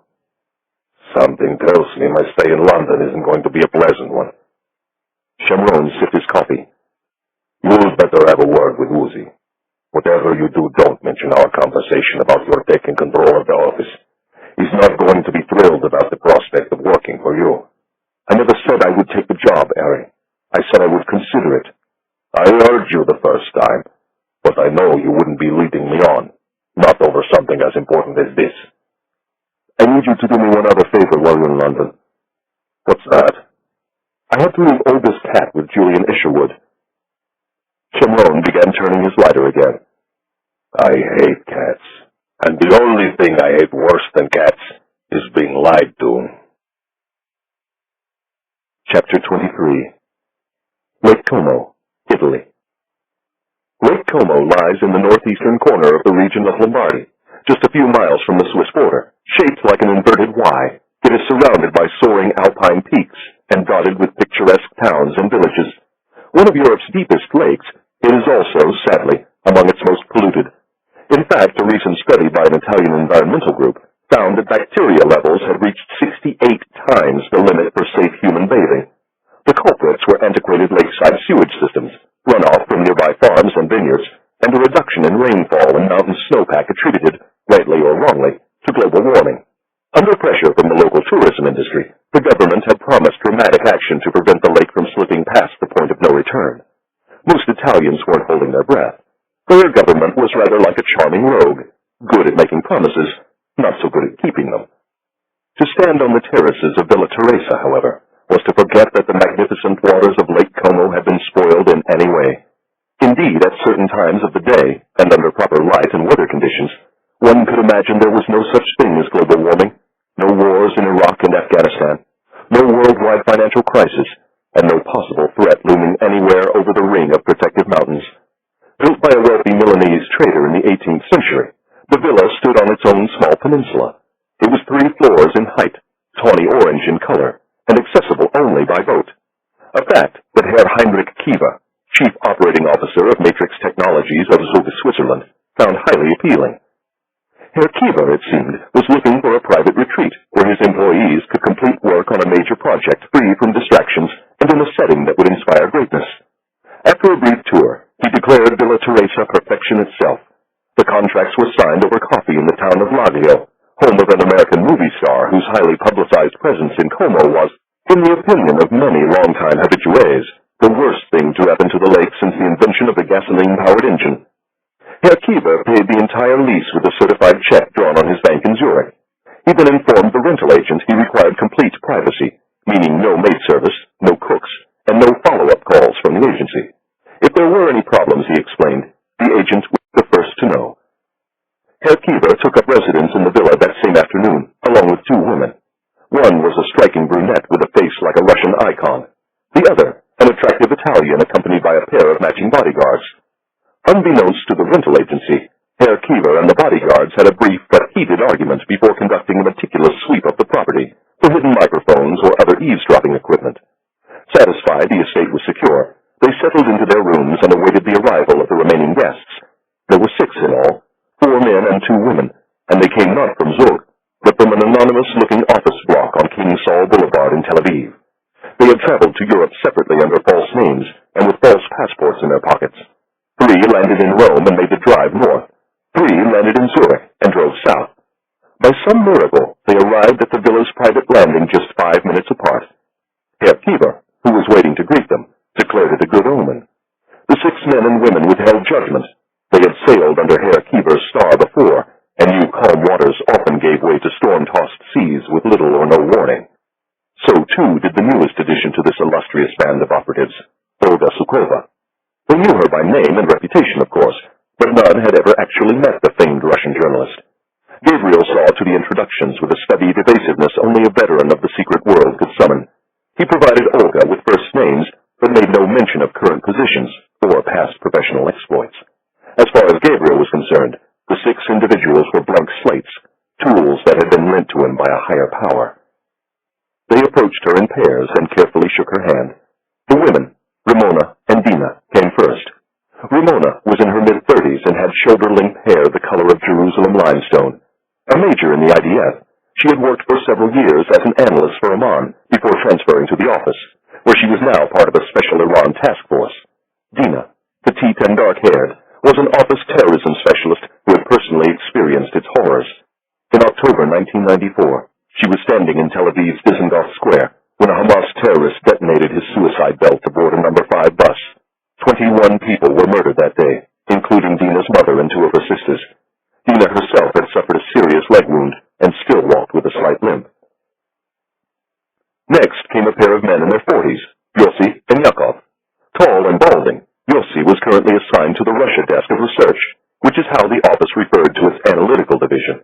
He had read classics at All Souls College at Oxford and spoke with a pronounced English accent. Yakov, a compact man with black hair and a pockmarked face, looked as if he couldn't be bothered with books and learning. For many years he had served in the Arab Affairs Department of Shin Bet, Israel's internal security service, recruiting spies and informants in the West Bank and Gaza. Like Ramona, he had recently transferred to the office and was currently running agents into Lebanon. Next came an oddly mismatched pair who shared one common attribute. Both spoke fluent Russian. The first was Elie Levin, an elfin figure with wispy gray hair and intelligent brown eyes. Levin was regarded as the finest street surveillance artist the office had ever produced. He had worked side by side with Gabriel through countless operations and was the closest thing Gabriel had to a brother. Like Gabriel, Levin's ties to the office were somewhat tenuous. A professor of biblical archaeology at Jerusalem's Hebrew University, he could usually be found waist-deep in an excavation trench, sifting through the dust and artifacts of Israel's ancient past. Twice each year, he lectured on surveillance techniques at the academy, and he was forever being drawn out of retirement by Gabriel, who was never truly comfortable in the field without the legendary Elie Levin watching his back. The figure standing at Levin's side had eyes the color of glacial ice and a fine-boned, bloodless face. Born in Moscow to a pair of dissident Jewish scientists, Mikhail Abramov had come to Israel as a teenager within weeks of the Soviet Union's collapse. Once described by Shamron as Gabriel without a conscience, he had joined the office after serving in the Sayeret Matkal Special Forces, where he had assassinated several of the top terrorist masterminds of Hamas and Palestinian Islamic Jihad. His talents were not limited to the gun. The previous summer in Saint-Tropez, he had infiltrated Ivan Kharkov's entourage, along with a CIA officer named Sarah Bancroft. Of all those gathered at the villa by the lake, only Mikhail had the distinct displeasure of actually sharing a meal with Ivan. Afterward, he admitted it was the most terrifying experience of his professional life, this coming from a man who had hunted terrorists across the badlands of the occupied territories. Within the corridors and conference rooms of King Saul Boulevard, these 6 men and women were known by the code name Barak, the Hebrew word for lightning, because of their ability to gather and strike quickly. They had operated together, often under conditions of unbearable stress, on secret battlefields stretching from Moscow to Marseille, to the exclusive Caribbean island of Saint Barthélemy. Usually they conducted themselves in a highly professional manner, and with few intrusions of egotism or pettiness. Occasionally, a seemingly trivial issue, such as assigning bedrooms, could provoke outbursts of childishness and flashes of ill temper. Unable to resolve the dispute themselves, they turned to Gabriel, the wise ruler, who imposed a settlement by decree and somehow managed to satisfy no one, which in the end they regarded as just. After establishing a secure communications link with King Saul Boulevard, they convened for a working dinner. They ate like a family reunited, which in many respects they were, though their conversation was more circumspect than usual, owing to the presence of an outsider. Gabriel could tell by the inquisitive looks on their faces that they had heard rumors in Tel Aviv, rumors that Amos was yesterday's man, rumors that Gabriel would soon be taking his rightful place in the director's suite at King Saul Boulevard. Only Ramona, Shamron's niece by marriage, dared to ask whether it was true. She did so in a whisper, and in Hebrew, so that Olga could not understand. When Gabriel pretended not to hear, she gave him a covert kick in the ankle, a retaliatory strike only a relative of Shamron would dare undertake. They adjourned to the great room after dinner, and there, standing before a crackling fire, Gabriel conducted the first formal briefing of the operation. Grigori Bulganov, the Russian defector who had twice saved Gabriel's life, had been abducted by Ivan Kharkov and brought to Russia, where in all likelihood he was undergoing a severe interrogation that would end with his execution. They were going to get him back, Gabriel said, and they were going to put Ivan's operatives out of business, and their quest would begin with an extraction and interrogation of their own. In another country, in another intelligence service, such a proposal might have been greeted with expressions of incredulity or even mockery, but not the office. The office had a word for such unconventional thinking, Meshuggah. Hebrew for crazy or foolish. Inside the office, no idea was too mashuga. Sometimes, the more mashuga, the better. It was a state of mind. It was what made the office great. There was something else that set them apart from other services, the freedom felt by lower-ranking officers to make suggestions and even to challenge the assumptions of their superiors. Gabriel took no offense when his team embarked on a rigorous deconstruction of the plan. Though they were an eclectic mix, indeed most were never meant to be field agents at all, they had carried out some of the most daring and dangerous operations in office history. They had killed and kidnapped, committed acts of fraud, theft, and forgery. They were Gabriel's second eyes, Gabriel's safety net. The discussion lasted another hour. Most of it was conducted in English for Olga's benefit, but occasionally they lapsed into Hebrew for reasons of security, or because no other language would do. There were occasional flashes of temper or the odd insult, but for the most part the tone remained civil. When the last issue had been resolved, Gabriel brought the session to a close and broke the team into working groups. Yakov and Yossi would acquire the vehicles and secure the routes. Dina, Ramona, and Chiara would prepare the cover organization and create all necessary websites, brochures, and invitations. The Russian speakers, Mikhail and Elia Levon, would handle the interrogation itself, with Olga serving as their consultant. Gabriel had no specific task other than to supervise and to worry. It was fitting, he thought, for it was a role Shamron had played many times before. At midnight, when the table had been cleared and the dishes washed, they filed upstairs to their rooms for a few hours of sleep. Gabriel and Chiara, alone in the master suite, made quiet love. Afterward, they lay next to each other in the darkness, Gabriel staring at the ceiling, Chiara tracing her fingertip along his cheek. "Where are you?" she asked. "Moscow," he said. "What are you doing?" "Watching Irina." "What do you see?" "I'm not quite sure yet." Chiara was silent for a moment. "You're never happier than when they're around, Gabriel. Maybe Uzi was right. Maybe the office is the only family you have." "You're my family, Chiara." "Are you sure you want to leave them?" "I'm sure." "I hear Shamron has other plans." "He usually does." "When are you going to tell him that you're not going to take the job?" "As soon as I get Grigori back from the Russians." "Promise me one thing, Gabriel. Promise me you won't get too close to Ivan." She kissed his lips. "Ivan likes to break pretty things." Chapter 24. Bellagio, Italy. The Northern Italian Travel Association, or NITA, occupied a suite of small offices on a narrow pedestrian lane in the town of Bellagio, or so it claimed. Its stated mission was to encourage tourism in northern Italy by aggressively promoting the region's incomparable beauty and lifestyle, especially to booking agents and travel writers in other countries. A website for the association appeared soon after Gabriel's team convened on the opposite side of the lake at Villa Teresa. So, too, did a handsome brochure, printed not in Italy, but in Tel Aviv, along with an invitation to the 3rd annual winter seminar and showcase at the Grand Hotel Villa Cervelloni. Odd, since no one at the Cervelloni would have recalled a 1st annual showcase and seminar, or even a 2nd for that matter. With only 72 hours until the start of the conference, the organizers were dismayed to learn of a last-minute cancellation and began searching for a replacement. The name Irina Bulganova of Galaxy Travel, Svarskaya Street, Moscow, came quickly to mind. Were NITA an ordinary travel association, there might have been some question as to whether Ms. Bulganova would be able to come to Italy on such short notice. NITA, however, possessed means and methods unavailable to even the most sophisticated organizations. They hacked into her computer and inspected her appointment calendar. They read her email and listened to her telephone calls. Their colleagues in Moscow followed Ms. Bulganova wherever she went, and even had a peek at her passport to make certain it was in order. Their inquiries revealed much about the tangled state of her personal affairs. They learned, for example, that Ms. Bulganova had recently stopped seeing her lover for the vaguest of reasons. They learned she was having trouble sleeping at night and preferred music to television.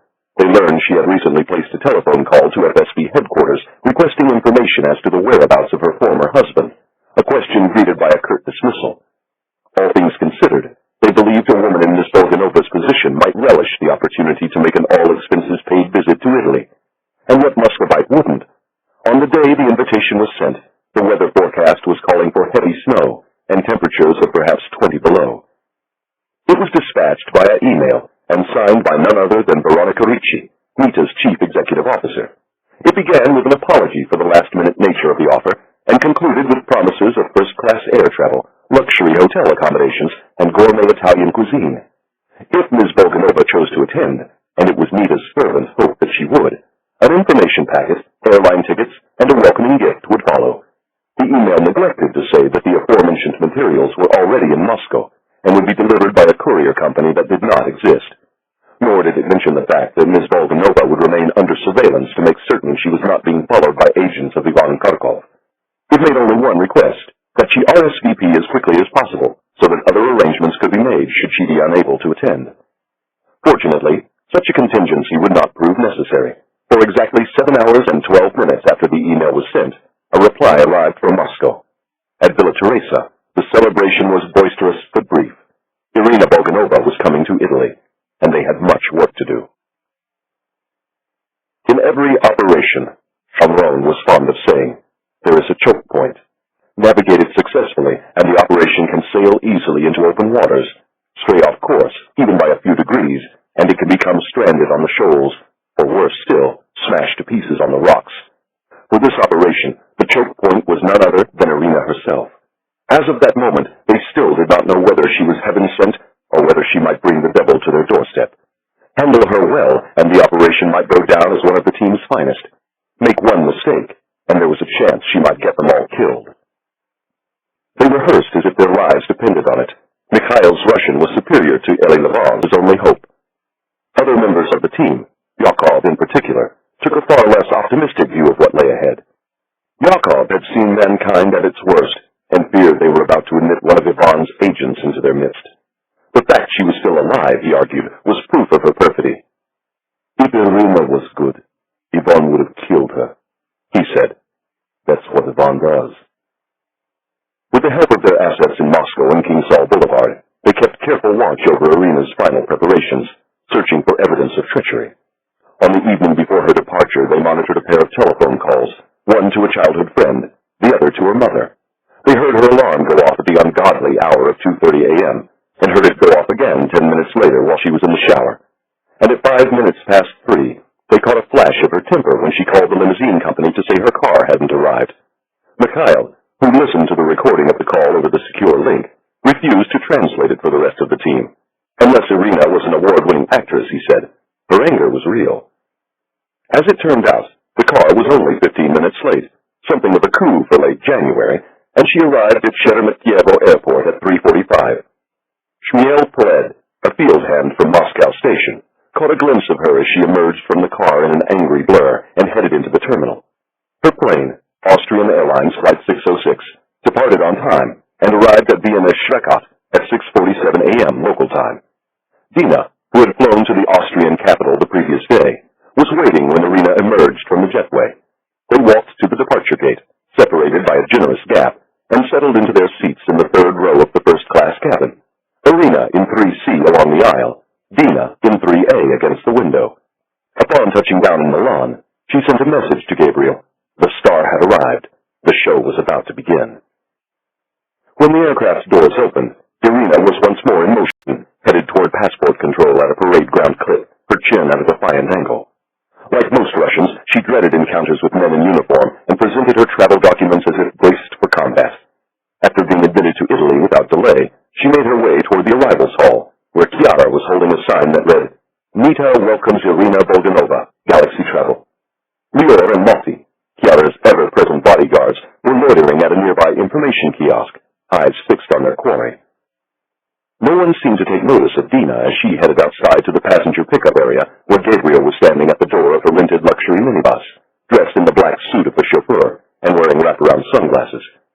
2 cars back, Yakov was seated behind the wheel of a Lancia sedan, pretending to read the sports pages of Corriere della Sera. Dina climbed into the front passenger seat and watched as Irina boarded the minibus.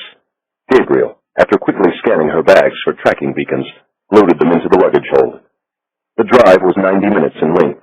They had rehearsed it several times, and by that morning could have done it in their sleep. From the airport they headed northeast through a series of small towns and villages to the city of Como.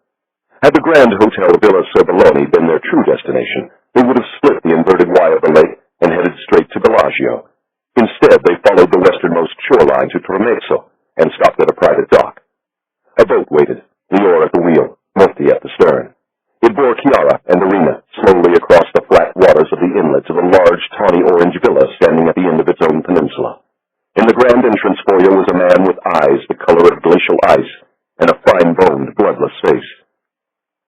"Welcome to Italy," he said to Irina in perfect Russian. "May I see your passport, please?" Chapter 25. Lake Como, Italy. There is an audio recording of what transpired next.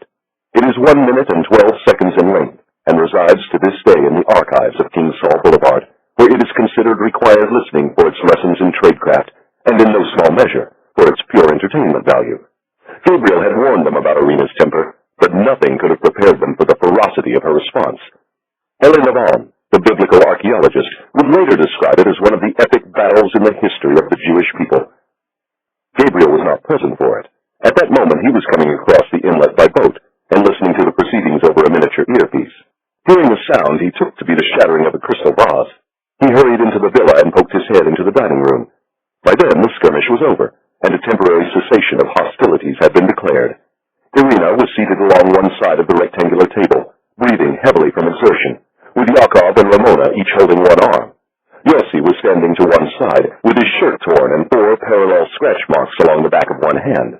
Dina stood next to him, her left cheek aflame as if it had been recently slapped, which it had. Mikhail was positioned directly across from Irina, his face expressionless.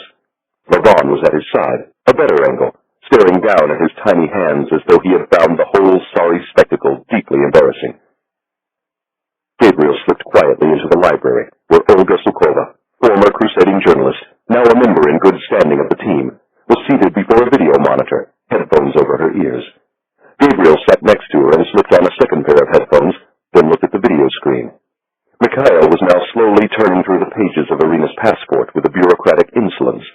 He placed the passport on the table and stared at Irina for a moment before finally speaking again in Russian. Gabriel uncovered one ear and listened to Olga's translation as the interrogation commenced. "You are Irina Yosifovna Bulganova, born in Moscow in December of 1965. "That is correct." "Irina Yosifovna Bulganova, former wife of Defector Grigori Mikhailovich Bulganov of the Russian Federal Security Service." "That is correct." "Irina Yosifovna Bulganova, traitor and spy for enemies of the Russian Federation." "I don't know what you are talking about." "I believe you do. I believe you know exactly what I am talking about." Olga lifted her gaze from the monitor. "Maybe he shouldn't be so rough with her. The poor woman is frightened to death." Gabriel made no response. Eventually, Mikhail might be able to release the pressure, but not now. They needed answers to a few questions first. Was she Ivan's pawn or Ivan's victim? Had she been sent by heaven, or did they have an agent of the devil in their midst? Chapter 26. Lake Como, Italy. "Who are you?" she asked. "If you wish to call me a name, you may refer to me as Yevgeny." "Who do you work for?" "That is not important." "You are Russian?" "Again, that is not important. What is important is your passport. As a citizen of the Russian Federation, you are not allowed to enter the United Kingdom without obtaining a visa in advance of your arrival. Please tell me how you were able to enter the country without such a visa in your passport." "I've never been to Britain in my life." "You're lying, Irina Yosifovna." "I'm telling you the truth. You said it yourself. Russians need a visa to visit the United Kingdom. My passport contains no visa. Therefore, it is obvious I have never been there." "But you went to London earlier this month to assist in the abduction of your former husband, Colonel Grigori Nikolaevich Bulganov of the Russian Federal Security Service." "That is completely ridiculous." "You were in contact with your former husband after his defection to the United Kingdom." She hesitated, then answered truthfully. "I was." "You were discussing the possibility of rekindling your romance, of reuniting, of remarrying, perhaps." "This is none of your business." "Everything is my business. Now answer my question. Grigori wanted you to come to London." "I never agreed to anything." "But you talked about it." "I listened only." "Your husband is a defector, Irina Yosifovna. Having contact with him is an act of state treason." "Grigori contacted me. I did nothing wrong." She was resisting. Gabriel had prepared for this scenario. Gabriel had prepared for everything. He of the whip, he thought. Let her know you mean business. Mikhail placed 3 sheets of paper on the table. Where were you on January 10th and 11th? I was in Moscow. Let me ask you one more time. Think carefully before you answer. Where were you on January 10th and 11th? Irina was silent. Mikhail pointed to the first sheet of paper. Your computer calendar contains no entries on any of those dates.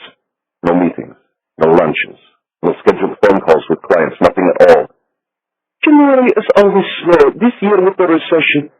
Mikhail cut her off with a curt wave of his hand and tapped on the second sheet of paper. Your telephone records show you received more than 3 dozen calls on your mobile, but placed none of your own. Greeted by silence, he placed his finger on the third sheet of paper. Your email account shows a similar pattern. Many emails received, none sent. Can you explain this? No. Mikhail extracted a manila folder from the attaché case at his feet. Lifting the cover with funereal solemnity, he removed a single photograph. Colonel Grigori Bulganov, climbing into a Mercedes sedan on London's Harrow Road on the evening of January the 10th at 6:12 p.m. He held it carefully by the edges, as though it were crucial evidence in need of preservation, and turned it so Irina could see. She managed to maintain a stoic silence, but her expression had changed. Gabriel, gazing at her face in the monitor, saw it was fear. A remembered fear, he thought, like the fear of a childhood trauma. One more push and they would have her. On cue, Mikhail produced a second photograph, an enlargement of the first. It was grainy and heavily shadowed, but left no doubt as to the identity of the woman seated nearest the car window. This makes you an accessory to a very serious crime committed on British soil. Irina's eyes flickered round the room, as if searching for a way out. Mikhail calmly returned both photos to the attaché case. Let us begin again, shall we? And this time you will answer my questions truthfully. You have no entrance visa for the United Kingdom, valid or otherwise, in your passport. How were you able to enter the country? Her response was so soft as to be nearly inaudible. Indeed, Mikhail and Levon were not at all sure of what they had just been told. There was no uncertainty, however, at the listening post in the library, which was receiving a crystal-clear signal from a pair of ultra-sensitive microphones concealed inches from Marina's place at the table. Olga looked at Gabriel and said, We've got her. Mikhail looked at Irina and asked her to speak up. I used a different passport, she said louder this time. By that you mean it was in another name? Correct. Who gave you this passport? They said they were friends of Grigori. They said I had to use a false passport for my own protection. Why didn't you tell me this the first time? They told me that I was never to discuss the matter with anyone. They told me they would kill me. A single tear spilled onto her cheek. She punched away the tear as if ashamed by her weakness. They threatened to kill my entire family. They are not human, these people. They're animals. Please, you have to believe me. It was not Mikhail who responded, but the previously silent figure seated to his left. The kindly little soul with flyaway hair and a crumpled suit. The better angel, who was now holding a letter in his tiny hands. The letter left by Grigori Bulganov in Oxford 2 weeks before his disappearance. He presented the letter to Irina now, as if handing a folded flag to the wife of a fallen soldier. Her hands trembled as she read it. I am afraid my desire to reunite with my former wife may have placed her in danger. If your officers in Moscow would check in on her from time to time, I would be grateful. We don't think he's dead, Levon said. Not yet, but we have to work quickly if we're going to get him back. Who are you? We're friends, Irina. You can trust us. What do you want from me? Tell us how they did it. Tell us how they took your husband, and whatever you do, don't leave anything out. You'd be surprised, Irina, but sometimes the smallest details are the most important. Chapter 27. Lake Como, Italy. She requested tea and permission to smoke. Yossi and Dina saw to the tea. Levon, a heavy smoker himself, joined her in a cigarette. Their bond cemented by shared tobacco, she turned her body a few degrees and raised a hand to the side of her face like a blinder, thus excluding Mikhail from her field of vision. As far as Irina was concerned, Mikhail no longer existed, and therefore Mikhail did not need to know that the man who deceived her in taking part in the abduction of her husband made first contact on December the 19th. She could recall the date with certainty, because shared with Leonid Brezhnev, which in her childhood was a great honor in school. It was a Monday, she recalled, and her colleagues had insisted on taking her out for champagne and sushi at the O2 lounge at the Ritz-Carlton Hotel. Given the state of the Russian economy, she had thought it rather a profligate thing to do, but they all needed an excuse to get drunk, and her birthday seemed as good a reason as any. Drunkenness was achieved by 8 o'clock, and they sailed on together until 10, at which point they stumbled into Tverskaya Street and went in search of their cars, though none of them, including Irina Yosipovna Bulganova, former wife of the defector Grigori Bulganov, was in any condition to drive. She had left her car a few blocks away in a narrow street where the Moscow City militia, for a reasonable bribe, of course, allowed Muscovites to park all day without fear of a ticket. The militiaman on duty was a pimply child of 20, who looked as though he was frozen solid from the cold. Still feeling the effects of the alcohol, Irina had tried to give him a generous handful of rubles, but the boy stepped away and made a vast show of refusing to accept the money. At first, Irina found the display rather amusing. Then she saw a man standing by her car. She knew the type instantly. He was a member of the Siloviki, the brotherhood of former or current officers of the Russian security services. Irina knew this because she had been married to such a man for 12 years. They had been the worst years of her life. Irina considered walking away, but knew she was in no shape to take evasive action. And even if she weren't drunk, there was no way she could hide for long. Not in Russia. So she walked over, and with more courage than she was actually feeling at the time, demanded to know what was so damn interesting about her car. The man bade her a pleasant evening, Russian style, first name and patronymic, and apologized for the unorthodox circumstances of their meeting.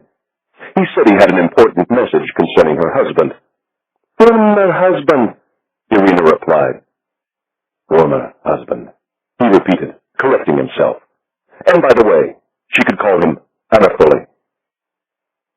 I don't suppose he showed you any identification. Levon wondered in the meekest tone he could manage. Of course not. Would you please describe him? Tall, well-built, sturdy jaw, blonde hair going to gray. Age? Over 50. Facial hair? No. Eyeglasses? Not then. Later, though. Levon let it go, for now. What happened next? He offered to take me to dinner. I told him I didn't make a habit of having dinner with strangers. He said he wasn't a stranger. He was a friend of Grigori's from London. He knew it was my birthday. He said he had a present for me. And you believed him because you'd had contact with Grigori? That's correct. So you went with him? Yes. How did you travel? In my car. Who drove? He did. Where did you go? Cafe Pushkin. Do you know Cafe Pushkin? Levon, with an almost imperceptible nod of his head, indicated that he did indeed know the famous Cafe Pushkin.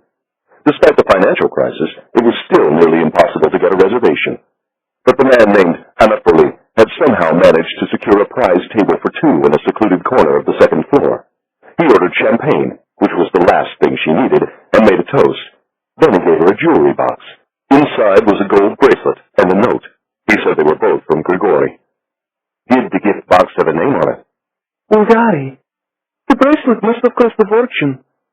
And the note, was it Grigori's handwriting? It suddenly looked like his. What did it say? It said he never wanted to spend another birthday apart. He said he wanted me to come to London with the man named Anatoly. He said not to worry about money. Everything will be arranged and paid for by Victor. No last name? No. But you knew it was Victor Orlov. I'd read about Grigori and Victor on the internet. I even saw a photo of the two of them together. Did Anatoly describe his relationship to Mr. Orlov? He said he worked for him in a security capacity. Those were his exact words? Yes. And the letter? I take it you were moved by it. Irina gave an embarrassed nod. It all seemed real. Of course it had, thought Gabriel, gazing at Irina in the monitor. It had seemed real because Anatoly, like Gabriel, was a professional, well-versed in the arts of manipulation and seduction. And so it came as no surprise to Gabriel when Irina said she and Anatoly had spent the rest of the evening in pleasant conversation. They had talked about many things, she said, moving from topic to topic with the ease of old friends. Anatoly had seemed to know a great deal about Irina's marriage, things he couldn't possibly have known unless Grigori had told him, or so Irina believed at the time. Over dessert, Almost as an afterthought, he had mentioned that the British government was prepared to grant her asylum if she came to London. Money, he had said, would not be a problem. Victor would take care of the money. Victor would take care of everything. And you agreed to go? Asked Levon. I agreed to pay a brief visit, but nothing more. And then? We talked about the travel arrangements.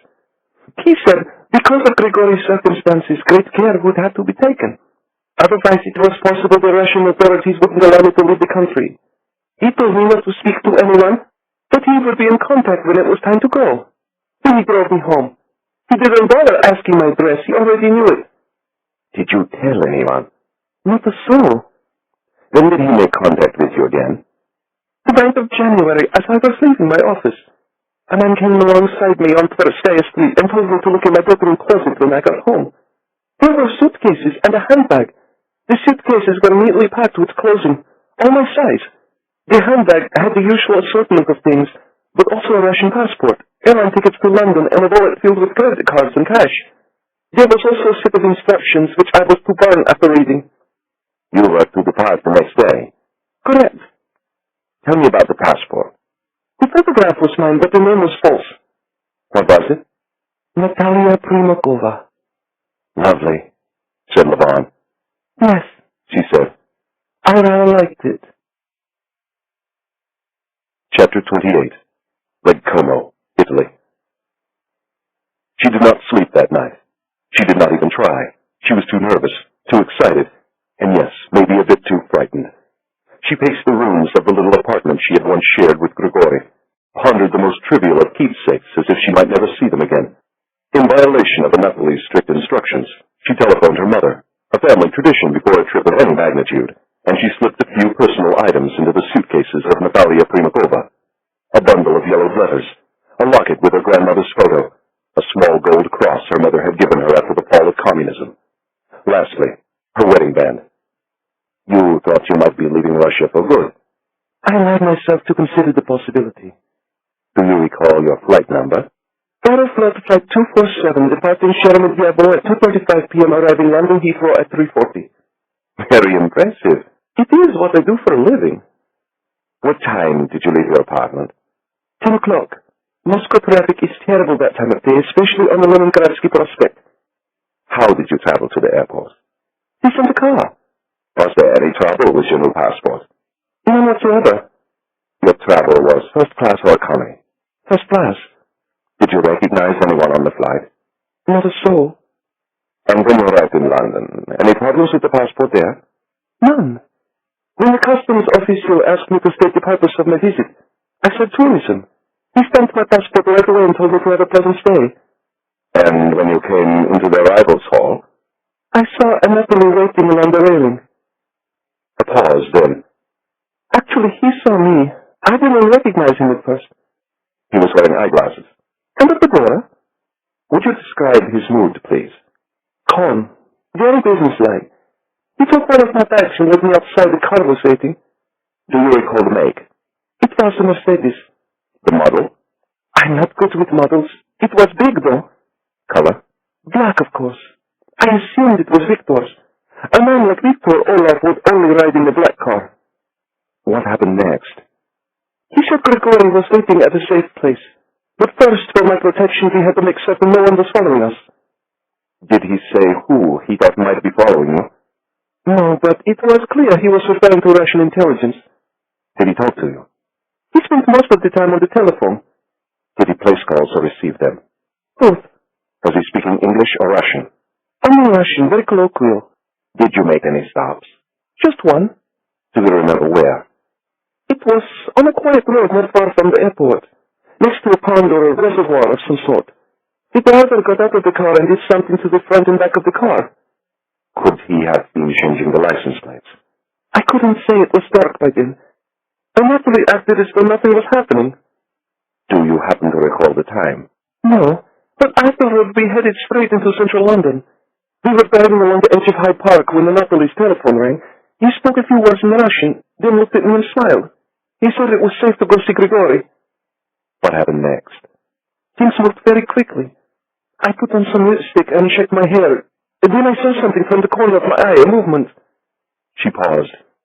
There was a gun in the Napoli's hand. It was pointed at my heart. He said if I made a sound, he would kill me. She lapsed into silence, as if unwilling to go on. Then, with a gentle nudge from Laban, she began speaking again.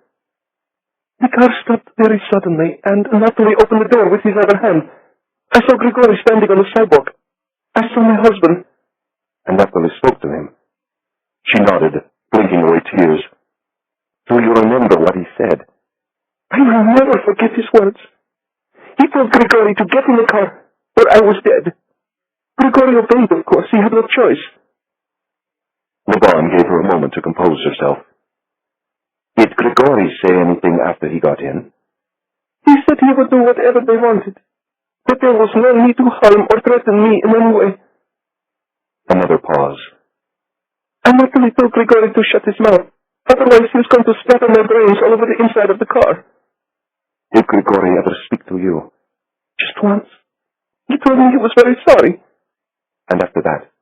He didn't say a word. He barely looked at me. How long were you together? Just a few minutes. We drove to a parking garage somewhere close. They put Grigori into the back of a van with markings on the side. A cleaning service of some sort. Where did you go? And Napoli took me into an adjacent building through an underground passage, and we rode an elevator to the street.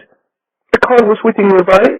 A woman was behind the wheel, and Napoli told me to follow her instructions carefully. He said, if I ever spoke to anyone about this, I would be killed. And then my mother would be killed. And then my two brothers would be killed along with their children. A heavy silence fell over the dining room of the villa. Irina treated herself to another cigarette. Then, emotionally exhausted, she recounted the remaining details of her ordeal in a detached voice. The long drive to the seacoast town of Harwich, the sleepless night in the Hotel Continental, the stormy crossing to Hoek van Holland aboard the Stena Britannica car ferry, and the trip home aboard Aeroflot Flight 418, operated by KLM Royal Dutch Airlines, departing Amsterdam at 8:40 p.m., arriving Sheremetyevo at 2 a.m. the following morning. Did you and the woman travel together or separately? Together. Did she ever give you a name? No. But I heard the flight attendant call her Miss Gromova. And when you arrived in Moscow? A car and driver took me to my apartment. The next morning I returned to work as if nothing had happened. Was there any other contact? Nothing. Did you have the impression you were under surveillance? If I was, I couldn't see them. And when you received the invitation to attend the conference in Italy, they made no effort to prevent you from attending. She shook her head. Were you at all reluctant after what you had just been through? The invitation seemed very real, just like in Napolis. A silence then. I don't suppose there really is a conference, is there?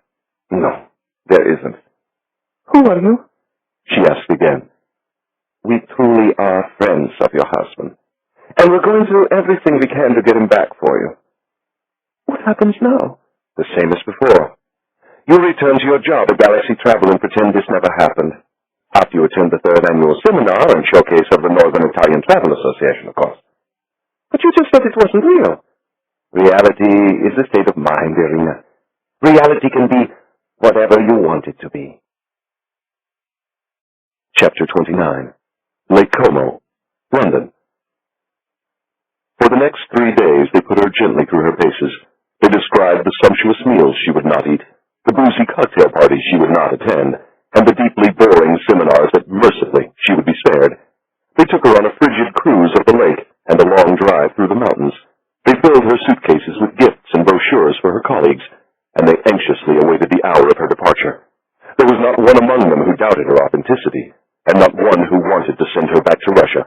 When it came time to leave, she marched onto her plane the way she had come off it 3 days earlier, with her chin up and at a parade ground clip. That night, they huddled around the secure communications link, waiting for the flash from Moscow that she had arrived safely. It came, much to their relief, a few minutes after midnight. Shumail Poled followed her home and pronounced her tale clean as a whistle. The following morning, from her desk at Galaxy Travel, Irina sent an email to Veronica Ricci of Nita, thanking her for the wonderful trip. Signora Ricci asked Ms. Bulganova to stay in touch. Gabriel was not present in Como to witness the successful end of the operation. Accompanied by Olga Sukova, he flew to London the morning after the interrogation and was immediately whisked to a safe tirade before finally permitting him to speak. After first insisting that the microphones be switched off, Gabriel described the remarkable debriefing they had just conducted on the shores of Lake Como. Seymour immediately placed a secure call to Thames House and posed a single question. Did a woman bearing a Russian passport in the name of Natalia Primakova arrive at Heathrow Airport aboard Aeroflot Flight 247 on the afternoon of January the 10th? Thames House called back within minutes. The answer was yes. I'd like to schedule a meeting with the Prime Minister and my Director General right away. If you're willing, I think you should be the one to brief them. After all, you proved us all wrong, Gabriel. That gives you the right to rub our noses in it. I have no intention of rubbing your noses in anything. And the last thing I want you to do is mention any of this to your Prime Minister or Director General. Grigori Bulganov is a British subject, and as such is owed all the protections offered by the British Crown. We have no choice but to present our evidence to the Russians and insist that they return him at once. Ivan Kharkov went to a great deal of trouble to get Grigori, in all likelihood with the blessing of the FSB and the Kremlin itself. Do you really think he's going to hand him over because the British Prime Minister insists on it? We have to play the game by the same rules as Ivan. Meaning, we have to steal him back. Graham Seymour made one more phone call, then pulled on his overcoat. Heathrow Security is getting us pictures. You and Olga stay here, and do try to keep the gunfire to a minimum. I have enough problems at the moment.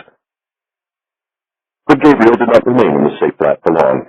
Indeed, he slipped out a few minutes after Seymour's departure and headed directly to Cheney Walk in Chelsea. Once a quiet riverside promenade, this historic London street now overlooked the busy Chelsea embankment. On some of the grand houses were brass plaques commemorating famous occupants of the past. Turner had lived secretly at number 119, Rossetti at number 19. Henry James had spent his final days at number 21. George Eliot had done the same at number 4. These days, few artists and writers could afford to live in Cheney Walk. It had become the preserve of wealthy foreigners, pop stars, and moneymen from the city.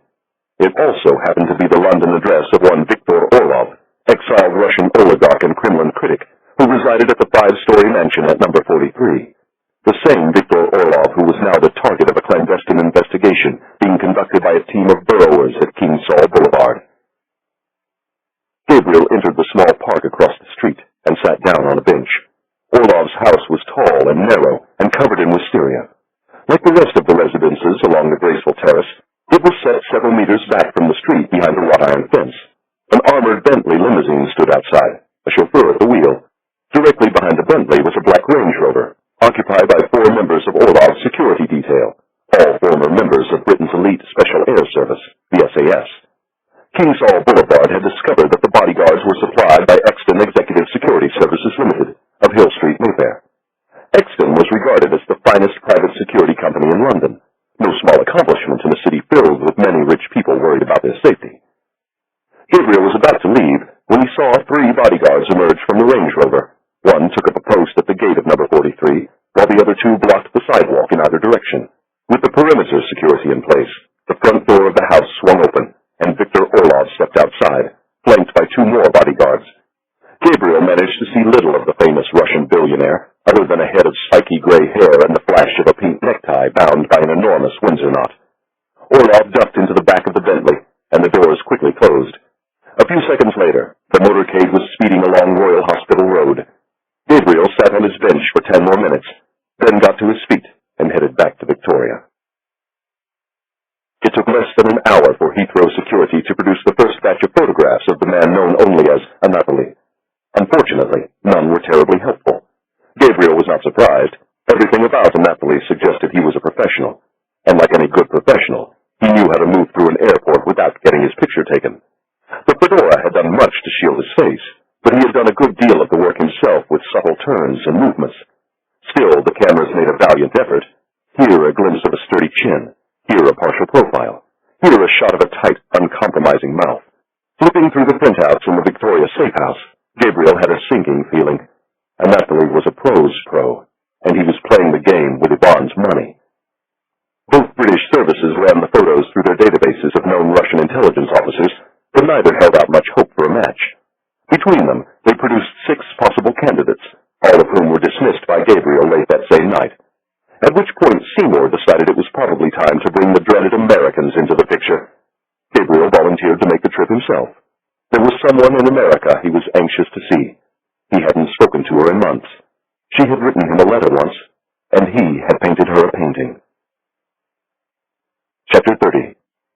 CIA Headquarters, Virginia. Intelligence agencies refer to their spies in different ways. The office calls them gathering officers, and the department for which they work is referred to as collections. Spies for the CIA are known as case officers and are employed by the National Clandestine Service. Adrian Carter's tenure as chief of the NCS began when it was still known by its old name, the Directorate of Operations. Regarded as one of the agency's most accomplished secret warriors, Carter had left his fingerprints on every major American covert operation of the last 2 generations. He had tinkered with the odd election, toppled the odd democratically elected government, and turned a blind eye to more executions and murders than he cared to remember. I did the Lord's work in Poland and propped up the devil's regime in El Salvador in the span of a single year, he once confessed to Gabriel in a moment of interagency candor. And for an encore, I gave weapons to the Muslim holy warriors in Afghanistan, even though I knew that one day they would rain fire and death on me. Since the morning of September 11, 2001, Adrian Carter had been focused on primarily one thing: preventing another attack on the American homeland by the forces of global Islamic extremism. To accomplish that end, he had used tactics and methods even a battle-hardened covert warrior such as himself sometimes found objectionable. The black prisons, the renditions, the use of coercive interrogation techniques. It had all been made public, much to Carter's detriment. Well-meaning editorialists and politicians on Capitol Hill had been baying for Carter's blood for years. He should have been on the short list to become the CIA's next director. Instead, he lived in fear that one day he would be prosecuted for his actions in the global war against terrorism. Adrian Carter had kept America safe from its enemies, and for that, he would languish in the fires of hell for all eternity. He was waiting for Gabriel the following afternoon in the conference room on the 7th floor of CIA headquarters, the Valhalla of America's sprawling and often dysfunctional intelligence establishment. The antithesis of Graham Seymour in appearance, Carter had tousled, thinning hair and a prominent mustache that had gone out of fashion with disco music, crockpots, and the nuclear freeze. Dressed as he was now, in flannel trousers and a burgundy cardigan, he had the air of a professor from a minor university, the sort who championed noble causes and was a constant thorn in the side of his dean. He peered at Gabriel over his reading glasses, as if mildly surprised to see him, and offered his hand. It was cool as marble and dry to the touch. Gabriel had contacted Carter the previous day before leaving London via a secure cable, sent from the CIA station at the American Embassy. The cable had given Carter only the broadest outlines of the affair. Now Gabriel filled in the details. At the conclusion of the briefing, Carter picked through the physical evidence, beginning with the letter Grigori had left in Oxford, and ending with the Heathrow Airport surveillance photos of the man known only as Anatoly. In all honesty, said Carter, we never put much stock in the story that Grigori had a change of heart and redefected to the motherland. As you might recall, I actually had a chance to spend some time with him the night you came out of Russia. Gabriel did recall, of course. In a logistical feat only the agency could manage, Carter had put a squadron of Gulfstream executive jets on the ground in Kiev, just a few hours after the car bearing Gabriel and his trio of Russian defectors had crossed the Ukrainian border. Gabriel had returned to Israel, while Grigori and Olga had flown into exile in Britain. Carter had personally brought Elena Kharkov to the United States, where she was granted defector status. Her current circumstances were so closely held that even Gabriel had no idea where the CIA had hidden her. We sent a team to debrief Grigori within 24 hours of his arrival in England, Carter resumed. No one who took part ever voiced any skepticism about Grigori's authenticity. After his disappearance, I ordered a review of the tapes and transcripts to see if we'd missed something. And Grigori was as good as gold. Needless to say, we were rather surprised when the British thought otherwise. As far as Langley is concerned, it seemed a rather transparent attempt to foist some of the blame for his disappearance on you. They have no one to blame but themselves. He should have never been allowed to get mixed up with opposition types floating around London. It was only a matter of time before Ivan got to him. Is Yvonne still a target of NSA surveillance? Absolutely. Did you know he just sold several thousand anti-tank missiles and RPGs to Hezbollah? We've heard rumors to that effect. But for the moment, keeping track of Yvonne's business activities is low on our list of priorities. Our main concern is keeping his former wife and children safe from harm. Has he ever made any formal effort to reclaim them? A couple of months ago, the Russian ambassador raised the issue during a routine meeting with the Secretary of State. The Secretary acted somewhat surprised and said she would look into the matter. She's a good poker player, the Secretary. Would have made an excellent case officer. A week later, she told the ambassador that Elena Kharkov and her children were not currently residing in the United States, nor had they ever resided here at any time in the past. The ambassador thanked the Secretary profusely for her efforts and never raised the matter again. Ivan must know they're here, Adrian. Of course he knows, but there's nothing he and his friends in the Kremlin can do about it. That operation you ran in Saint-Tropez last summer was a thing of beauty. You plucked the children from Ivan cleanly and with a veneer of legality. Furthermore, when Ivan divorced Elena in a Russian court, he effectively gave up all legal claim to them. The only way he can get them now is to steal them, and that's not going to happen. We take better care of our defectors than the British do. She's somewhere safe, I hope. Very safe. But will you allow me to give you a piece of advice as one friend to another? Take Grigori's words to heart. Forget about that promise you made that night in Russia. Besides, I suspect Ivan has already put a bullet in the back of his head. Knowing Ivan, I imagine he did the deed himself. Go home to your wife and let the British clean up their mess. I like to keep promises. I used to think you did too, Adrian. Carter steepled his fingertips and pressed them to his chin. I think your characterization is a tad unfair, but since you put it that way, how can Langley be of service? Give those photos of Anatoly to the Counterintelligence Center. See if they can put a name and a resume to that face. I'll ask the chief to handle it personally. Carter gathered up the photos. How long are you planning to stay in town? As long as it takes. One of our officers is about to leave on an overseas assignment. She was wondering if you might be free for dinner. Gabriel didn't bother to ask the officer's name. Where's she going, Adrian? That's classified. I don't suppose I have to remind you that she was involved in the operation against Ivan? No, you don't. So why are you letting her leave the country? Your concern over her safety is touching, but completely unnecessary. What shall I tell her about dinner? Gabriel hesitated. I'll take a rain check, Adrian. That's complicated. Why? Because she's dating one of your team? What are you talking about? She and Mikhail are seeing each other. I'm surprised no one told you. How long has it been going on? It started shortly after the Saint-Tropez operation. Since Mikhail is an employee of a foreign intelligence service, she was required to report the relationship to the Office of Personnel. Personnel wasn't pleased about it, but I intervened on their behalf. How thoughtful of you, Adrian. Actually, I will have dinner with her. Carter jotted the time and place on a slip of paper. Just be nice to her, Gabriel. I think she's happy. It's been a long time since Sarah has been happy. Chapter 31. Georgetown, Washington, D.C. 1789 Restaurant, a Georgetown landmark, is regarded as one of the finest in Washington and is one of the few that still requires gentlemen to wear a jacket. With that admonition, Carter sent Gabriel to Brooks Brothers, where in the span of 10 minutes he picked out gabardine trousers, an Oxford cloth shirt, and the requisite blue blazer. He drew the line at a necktie, though. Like most Israelis, he wore them only under duress or for the purposes of cover. Besides, if he wore a tie, Sarah might get the wrong impression. The blazer was going to cause him enough problems. He arrived a few minutes early and was informed by the hostess that his dinner companion was already seated. He wasn't surprised. He had personally overseen Sarah Bancroft's training and regarded her as one of the finest natural operatives he had ever encountered. Multilingual, well-traveled, and extremely well-educated, she had been working as an assistant curator at the Phillips Collection in Washington when Gabriel recruited her to find a terrorist mastermind lurking in the entourage of Saudi billionaire Zizi al-Bakari. After the operation, Sarah joined the CIA on a full-time basis and was assigned to the Counterterrorism Center. Gabriel had borrowed her again the previous summer, and with the help of a forged painting, had placed her alongside Elena Kharkov. Mikhail had posed as Sarah's Russian-American boyfriend during the operation, and they had spent several nights together in a five-star Saint-Tropez hotel. Gabriel reckoned the attraction had started then. He was not happy about it for a number of reasons, not least of which because it violated his ban on sexual relationships between members of his team. But his anger went only so far.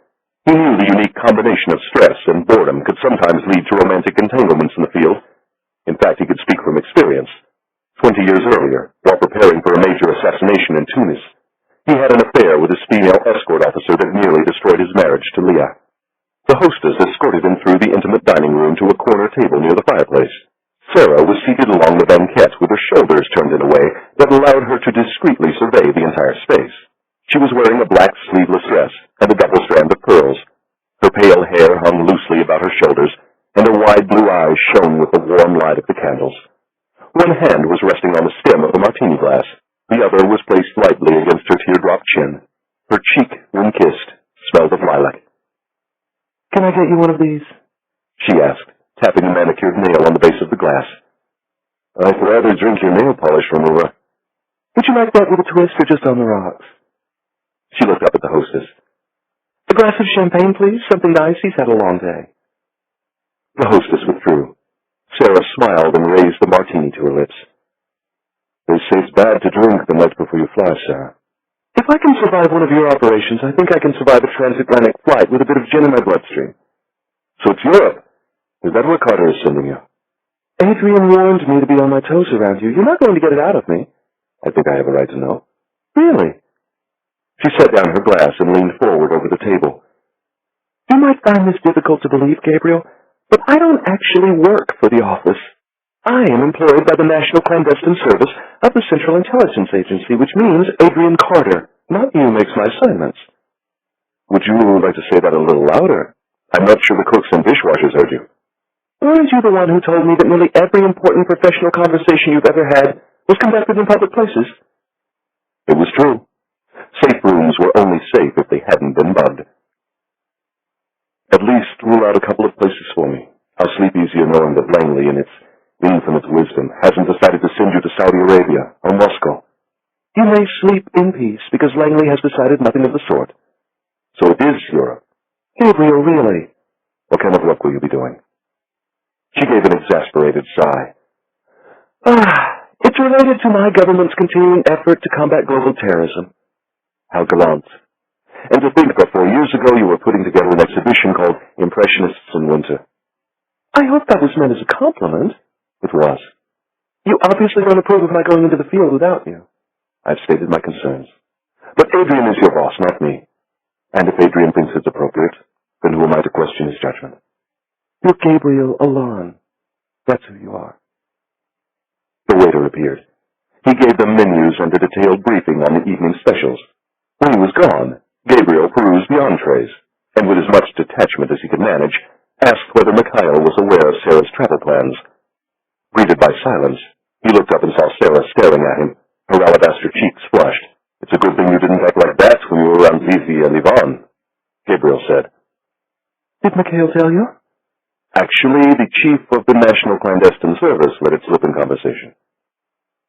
Sarah made no response. "So it's true, then. You're actually dating a member of my team?"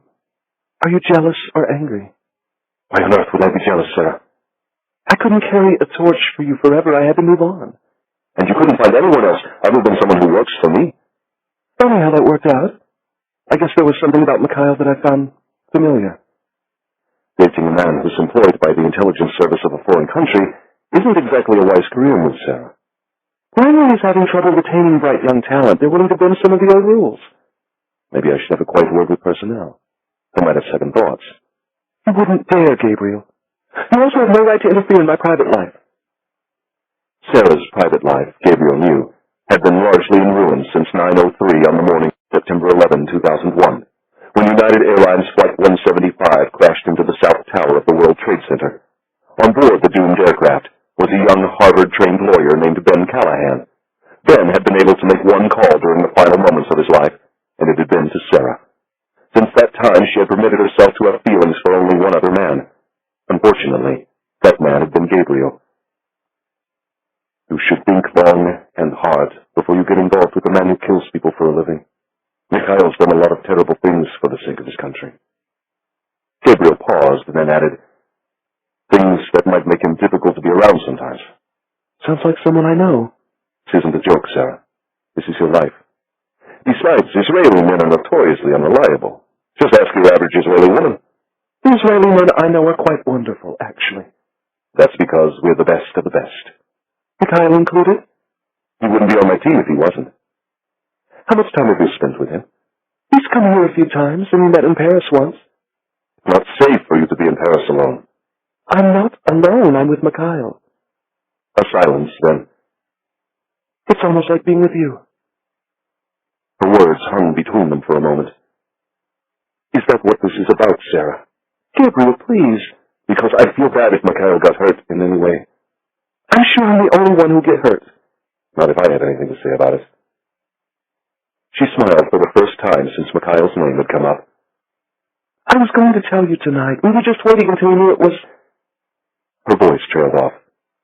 Until it was what? Real. And is it? She held his hand. Don't be upset, Gabriel. I was hoping this could be a celebration. I'm not upset. She looked at the champagne glass. He hadn't touched it. Do you want something else? Nail polish remover. On the rocks with a twist. Since Gabriel had come to Washington with the full knowledge of the CIA, housekeeping had assigned him a not-so-safe flat on Tunlaw Road north of Georgetown. In a somewhat curious twist of fate, the apartment overlooked the rear entrance of the Russian embassy. As Gabriel was crossing the lobby, his secure mobile vibrated in his coat pocket. It was Adrian Carter. "Where are you?" Gabriel told him. "I have something you need to see right away. We'll pick you up." The connection went dead. 15 minutes later, Gabriel was climbing into the back of Carter's black sedan on New Mexico Avenue. Carter handed him a single sheet of paper, a transcript of a National Security Agency communications intercept, dated the previous evening, Moscow time. The target was Ivan Korkov. He had been speaking to someone inside FSB headquarters at Lubyanka Square. Though most of the conversation was conducted in coded colloquial Russian, it was clear Ivan had given something to the FSB, and he now wanted it back. That something was Grigori Bulganov. "You're right, Gabriel. Ivan handed Grigori over to the FSB so they could settle accounts, too. Apparently, the FSB interrogation is going too slowly for Ivan's taste. He spent a great deal of money getting his hands on Grigori, and he's tired of waiting. But the good news is Grigori's alive. Is there any way you can prevail upon the FSB to keep him that way?" "Not a chance. Our relations with the Russian services are getting worse by the day. There's no way they would tolerate our meddling in a strictly internal matter. And frankly, if the roles were reversed, neither would we. From their point of view, Grigori is a defector and a traitor. You can be sure they want to kill him just as much as Ivan does." "Does the CIC have anything for me?" "Not yet. Who knows, maybe your friend Natalie is a ghost." "I don't believe in ghosts, Adrian. If there's one thing we know about Ivan, he wouldn't have entrusted Grigori's kidnapping to someone he didn't know." "That's Ivan's way. Everything is personal." "So it's possible someone who spent a considerable amount of time around Ivan might have encountered this man at some point?" Gabriel paused. "Who knows, Adrian? She might even know his real name." Carter told the driver to head back to the safe flat, then looked at Gabriel. "The car will pick you up at 6 o'clock tomorrow morning. I'm afraid we'll have to play this one rather close to the vest. You won't know where you're going until you're airborne." "How should I dress?" Carter smiled. "Warmly. Very warmly." Chapter 32.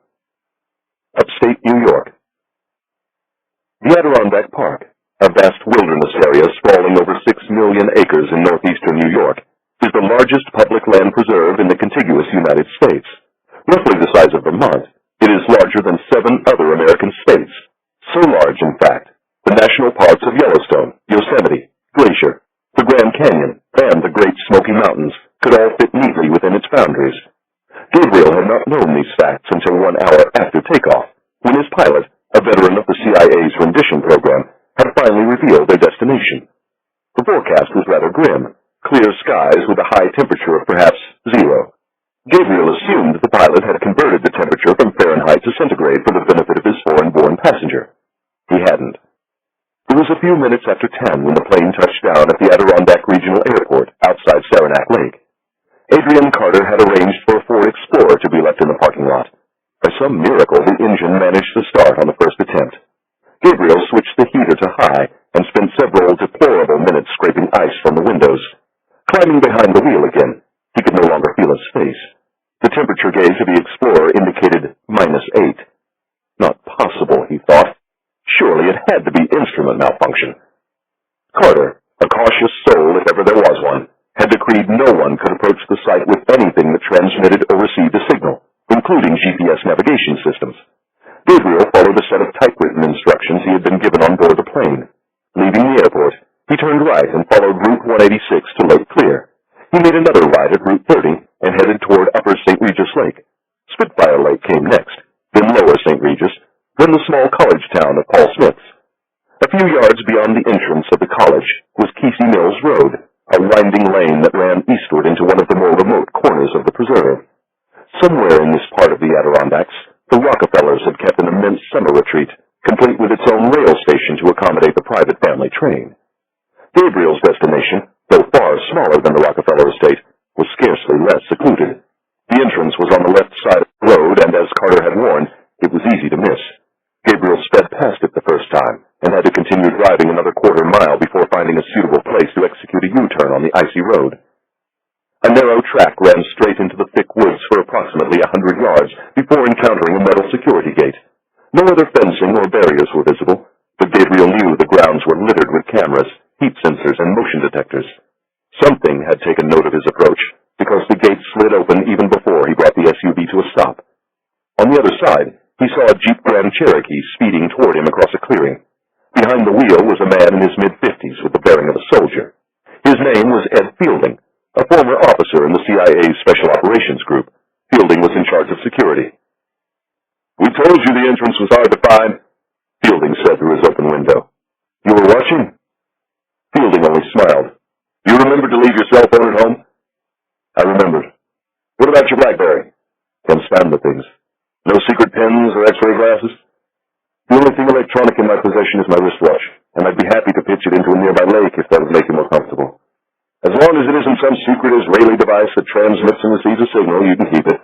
Besides, all the lakes are frozen." Fielding revved his engine. "We have a bit of driving to do. Stay close. Otherwise, you might get shot by the snipers."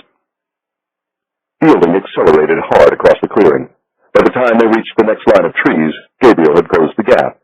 After a half-mile, the road turned up a steep hill. Though plowed and sanded earlier that morning, the surface was already frozen solid. Fielding scaled it without incident, but Gabriel struggled to maintain traction.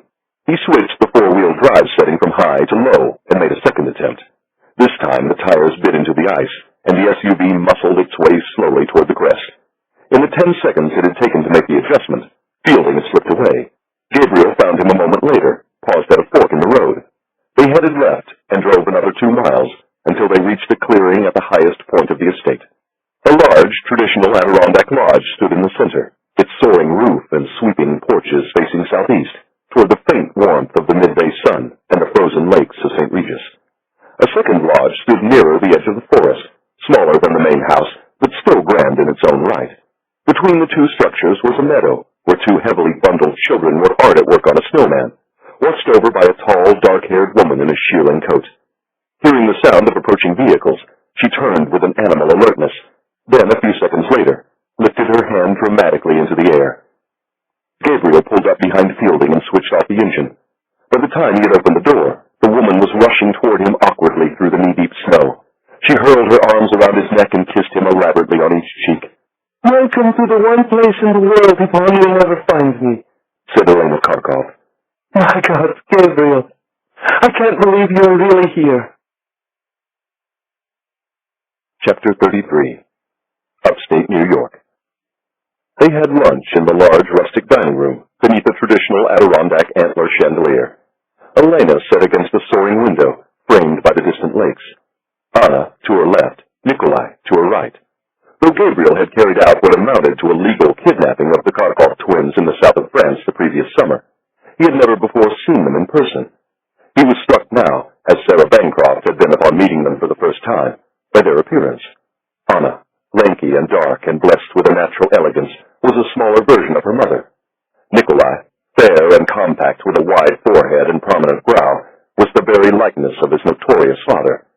Indeed, throughout an otherwise pleasant meal, Gabriel had the uncomfortable feeling that Ivan Kharkov, his most implacable enemy, was scrutinizing his every move from the other side of the table. He was struck, too, by the sound of their voices. Their English was perfect, and had only the faintest trace of a Russian accent. It was not surprising, he thought. In many respects, the Kharkov children were scarcely Russian at all. They had spent most of their lives in a Knightsbridge mansion, and had attended an exclusive London school. In winter, they had holidayed in Courchevel. In summer, they trooped south to Villa Soleil, Ivan's palace by the sea in Saint-Tropez. As for Russia, it was a place they had visited a few weeks each year, just touch with their roots. Anna, the more talkative of the two, spoke of her native country as though it were something she had read about in books. Nikolai said little. He just stared at Gabriel a great deal, as if he suspected the unexplained lunch guest was somehow to blame for the fact he now lived on a mountaintop in the Adirondacks, instead of West London in the south of France. When the meal was concluded, the children kissed their mother's cheek and dutifully carried their dishes into the kitchen. It took a little time for them to get used to life without servants, Elena said when they were gone. I think it's better they live like normal children for a while. She smiled at the absurdity of her statement. Well, almost normal. How have they handled the adjustment? As well as one might expect under the circumstances. Their lives as they knew them ended in the blink of an eye, all because their Russian bodyguards were stopped for speeding while leaving the beach in Saint-Tropez. I suspect they were the only people pulled over for speeding in the south of France the entire summer. Gendarmes can be rather unpredictable in their enforcement of traffic regulations. They can also be very kind. They took good care of my children when they were in custody. Nikolai still speaks fondly of the time he spent in the Saint-Tropez gendarmerie. He also enjoyed the monastery in the Alps. As far as the children were concerned, their escape was all a big adventure. And I have you to thank for that, Gabriel. You made it very easy on them. How much do they know about what happened to their father? They know he had some trouble with his business. And they know he divorced me in order to marry his friend, Yekaterina. As for the arms trafficking and the killings... Her voice trailed off. They are far too young to understand. I'll wait until they're a bit older before telling them the truth. Then they can come to their own conclusions. Surely they must be curious. Of course they are. They haven't seen nor spoken to Ivan for 6 months. It's been hard on Nikolai. He idolizes his father. I'm sure he blames me for his absence. How do you explain the fact that you live in isolation, surrounded by bodyguards? That part is actually not so hard. Anna and Nikolai are the children of a Russian oligarch. They spent their entire lives surrounded by men with guns and radios, so it seems perfectly natural to them. As for the isolation, I tell them it's only temporary. Someday soon they'll be allowed to have friends and go to school like normal American children. For now, they have a lovely tutor from the CIA. She works with him from 9 until 3. Then I make sure they go outside and play, regardless of the weather. We have several thousand acres, 2 lakes and the river. There's plenty for the children to do. It's heaven. But I would never have been able to afford it if not for you and your helpers. Elena was referring to the team of office cyber specialists who, in the days after her defection, had raided Ivan's bank accounts in Moscow and Zurich and made off with more than $20 million in cash. The unauthorized wire transfers, as they were euphemistically referred to at King Saul Boulevard, were one of many actions connected to the affair that skirted the edge of legality. In the aftermath, Ivan had been in no position to quibble over the missing money or to question the sequence of events that led to the loss of custody of his 2 children. He was dealing with charges in the West that he had sold some of Russia's deadliest anti-aircraft missiles to the terrorists of Al-Qaeda, a sale concluded with the blessing of the Kremlin and the Russian president himself. Adrian tells me the CIA agreed to provide protection for you and the children for only 2 years, Gabriel said. You obviously don't think that's long enough. No, I don't. The American taxpayer can't pay the bill forever. When the CIA men leave, I'll hire my own bodyguards. What happens when the money runs out? I suppose I could always sell that painting you forged for me. She smiled. Would you like to see it? She led him into the great room and stopped before a precise copy of 2 Children on a Beach by Mary Cassatt. It was the second version of the painting Gabriel had produced. The first had been sold to Ivan Karkov for $2.5 million and was now in the possession of French prosecutors. I'm not sure it matches the Adirondack decor. I don't care. I'm keeping it right where it is. He placed his hand to his chin and tilted his head to one side. I think it's better than the first one, don't you? Your brushstrokes were a bit too impassable in the first version. This one is perfect. She looked at him. But I don't suppose you came all this way to talk about my children, or to hear me criticize your work? Gabriel was silent. Elena gazed at the painting. You know, Gabriel, you really should have been an artist. You could have been great. And with a bit of luck, you would have never had the misfortune of meeting my husband. More than 100 intelligence professionals from 4 countries had been involved in the Kharkov affair, and most were still vexed by a single question. Why had Elena Varlamova, the beautiful and cultured daughter of a Communist Party economic planner from Leningrad, ever married a hood like Ivan in the first place? He He had been working for the notorious 5th Directorate of the KGB at the time of their wedding, and seemed destined for a glittering career. But in the late 1980s, as the Soviet Union lay wheezing on its deathbed, his fortunes took a sudden and unexpected turn. In a desperate bid to breathe life into the moribund Soviet economy, Mikhail Gorbachev had introduced economic reforms that allowed the limited formation of investment capital. With the encouragement of his superiors, Ivan left the KGB and created one of Russia's first privately owned banks. Aided by the hidden hand of his old colleagues, it was soon wildly profitable, and when the Soviet Union finally breathed its last, Ivan was uniquely positioned to snatch up some of its most valuable assets. Among them was a fleet of transport ships and aircraft, which he converted into one of the largest freight forwarding companies in the world. Before long, Ivan's boats and planes were bound for destinations in Africa, the Middle East, and Latin America, laden with one of the few products the Russians made well: weapons. Ivan liked to boast he could lay his hands on anything and ship it anywhere, in some cases overnight. He cared nothing about morality, only money.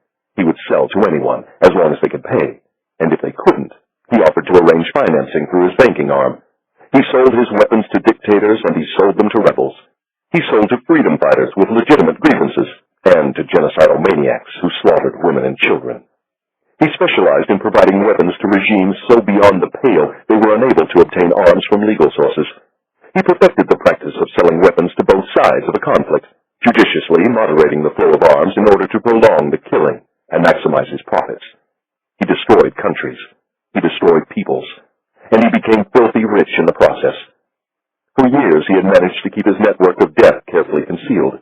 To the rest of the world, Ivan Kharkov was the very symbol of the new Russia, a shrewd investor and businessman who easily straddled east and west, collecting expensive homes, luxury yachts, and beautiful mistresses. Elena would later admit to Gabriel that she had been an enabler of Ivan's grand deception. She had turned a blind eye to his romantic dalliances, just as she had shrouded herself in a willful ignorance when it came to the true source of his immense wealth. But lives are sometimes upended in an instant. Gabriel's had changed one evening in Vienna, in the time it took a detonator to ignite a charge of plastic explosive placed beneath his car. For Elena Kharkov, it was the night she overheard a telephone conversation between her husband and his chief of security, Arkady Medvedev. Confronted with the possibility that thousands of innocent people might die because of her husband's greed, she chose to betray him rather than remain silent. Her actions led her to an isolated villa in the hills above Saint-Tropez, where she offered to help Gabriel steal Ivan's secrets. The operation that followed had nearly ended both of their lives. One image would hang forever in Gabriel's terrible gallery of memory, the image of Elena Kharkov, tied to a chair in her husband's warehouse, with Arkady Medvedev's pistol pressed to the side of her head. Arkady wanted Gabriel to reveal the location of Anna and Nikolai. Elena was prepared to die rather than answer. "You'd better pull the trigger, Arkady, because Ivan is never getting those children." Now seated before a fire in the great room of the Adirondack Lodge, Gabriel broke the news that Ivan had succeeded in kidnapping Grigori Bulganov, the man who had saved their lives that night, and that Olga Sukova, Elena's old friend from Leningrad State, had been the target of an assassination attempt in Oxford. Elena took the news calmly, as though she had been informed of a long-expected death. Then she accepted a photograph, a man standing in the arrivals hall of Heathrow Airport. The sudden darkening of her expression instantly told Gabriel his journey had not been in vain. "You've seen him before?" Elena nodded. "In Moscow, a long time ago. He was a regular visitor to our house in Zhukova." "Did he come alone?" She shook her head. "Only with Arkady." "Were you ever told his name?" "I was never told their names." "And you never happened to overhear one?" "I'm afraid not." Gabriel tried to conceal his disappointment, and asked whether Elena could recall anything else. She looked down at the photograph, as if trying to wipe the dust from her memory. "I remember that Arkady was always quite deferential in his presence. I found it rather odd, because Arkady was deferential in front of no one." She looked up at Gabriel. "Too bad you killed him. He could have told you the name." "The world is a much better place without the likes of Arkady Medvedev." "That's true. Sometimes I actually wish I'd killed him myself." She turned her head and stared across the room toward the painting. "The question is, has Ivan hired the same man to take my children from me?" Gabriel took hold of Elena's hand and gave it a reassuring squeeze. I've experienced Adrian's security firsthand. There's no way Yvonne will ever find you and the children here. I feel better knowing you were here. She looked at him. Will you stay with us, Gabriel, just for a day or two? I'm not sure Grigori has a day or two to spare. Grigori. She gazed despondently into the fire. I know what my husband and his friends from the FSB do to those who betray them. You should forget about Grigori. Better to focus on the living. Chapter 34. Upstate New York. Gabriel agreed to spend the night and returned to Washington the next morning. After settling into a second-floor guest room, he went in search of a telephone. As a security precaution, Ed Fielding had removed all the phones from the main lodge. Indeed, only one telephone on the entire property was capable of reaching the outside world. It was located in the second lodge, on the desk in Fielding's office. A small sign warned that all calls, regardless of origin or destination, were monitored and recorded.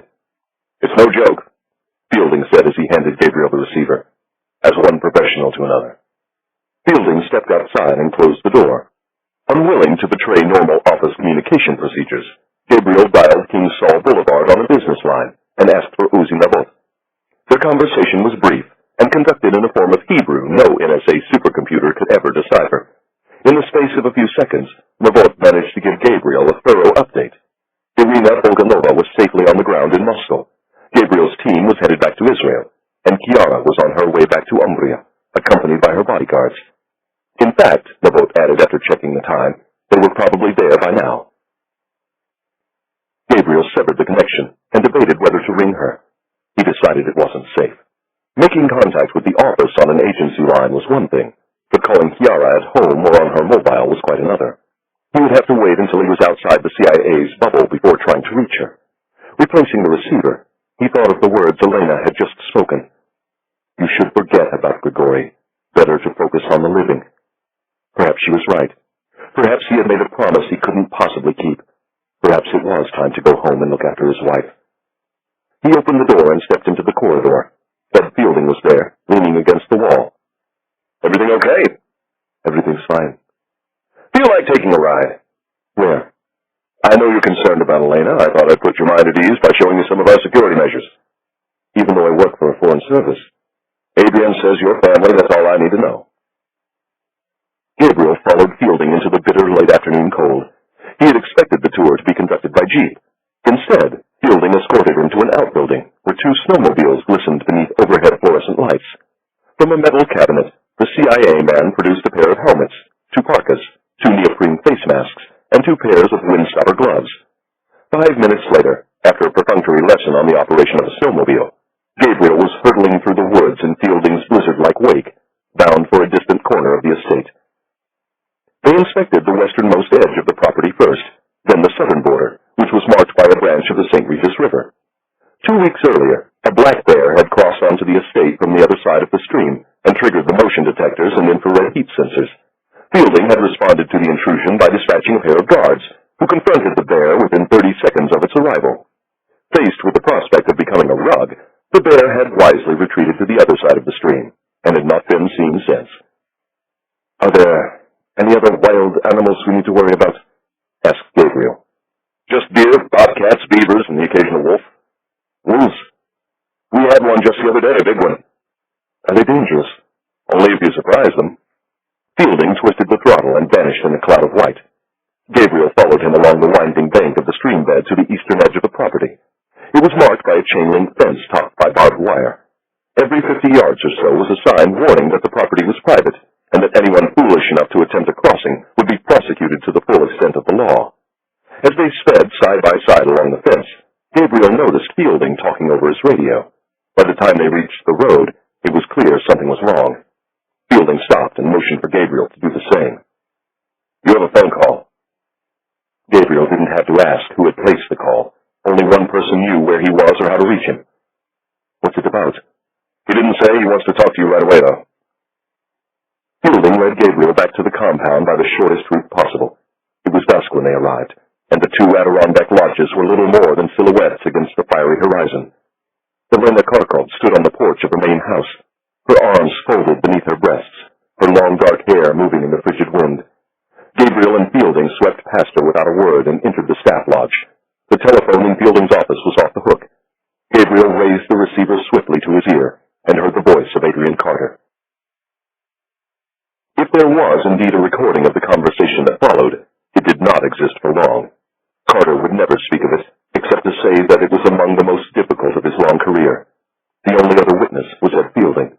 The security man could not hear Carter's words, but he could see the terrible toll they were taking.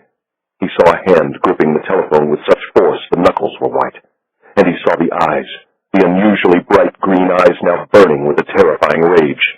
As Fielding slipped quietly from the room, he realized he had never seen such rage before. He did not know what his friend Adrian Carter was saying to the legendary Israeli assassin, but he was certain of one thing. Blood was going to flow, and men were going to die. Part 3. All Even. Chapter 35. Tiberias, Israel. Ari Shamron had long ago lost the gift of sleep. Like most men, it had been taken from him late in life, but for reasons that were uniquely his. He had told so many lies, spun so many deceptions, he could no longer tell fact from fiction, truth from untruth. Condemned by his work to remain forever awake, Shamron spent nights wandering ceaselessly through the secure file rooms of his past, reliving old cases, walking old battlefields, confronting enemies long since vanquished. And then there was the telephone. Throughout Shamron's long and turbulent career, it had rung at the most appalling hours, usually with word of death. Because he had devoted his life to safeguarding the state of Israel, and by extension the Jewish people, the calls had been a veritable catalog of horrors. He had been told about acts of war and acts of terror, of hijackings and murderous suicide bombings, of embassies and synagogues reduced to rubble. And once, many years earlier, he had been awakened by the news that a man he adored as a son had just lost his family in a car bombing in Vienna. But the call from Uzi Mavot that arrived late that evening was nearly one too many.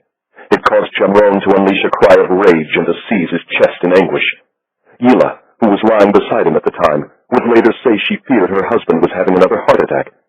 Shamron quickly steadied himself and snapped off a few brisk commands before gently hanging up the phone. He remained motionless for a long moment, his breathing rapid and shallow. There was a ritual in the Shamron household. At the termination of such telephone calls, Gila would usually pose a single question. How many dead this time? But Gila could tell by her husband's reaction that this call was different. So she reached out in the darkness and touched the papery skin of his hollowed cheek. For only the second time in their marriage, she felt tears. What is it, Ari? What happened? Hearing his answer, she raised both hands to her face and wept. Where is he? America. Does he know yet? He's just been told. Is he coming home? He'll be here by morning. Do we know who did it? We have a good idea. What are you going to do? Amos doesn't want me around. He thinks I'll be a distraction. Who is Amos to tell you what to do? Gabriel is like a son to you. Tell Amos he can go to hell. Tell him you're coming back to Kingsville Boulevard. Shamron was silent for a moment. Maybe he won't want me there. Who? Gabriel. Why would you say that, Harry? Because if I hadn't... His voice trailed off. Because if you hadn't recruited him a long time ago, none of this would have ever happened? Is that what you were going to say? Shamron made no response. Gabriel is more like you than he realizes.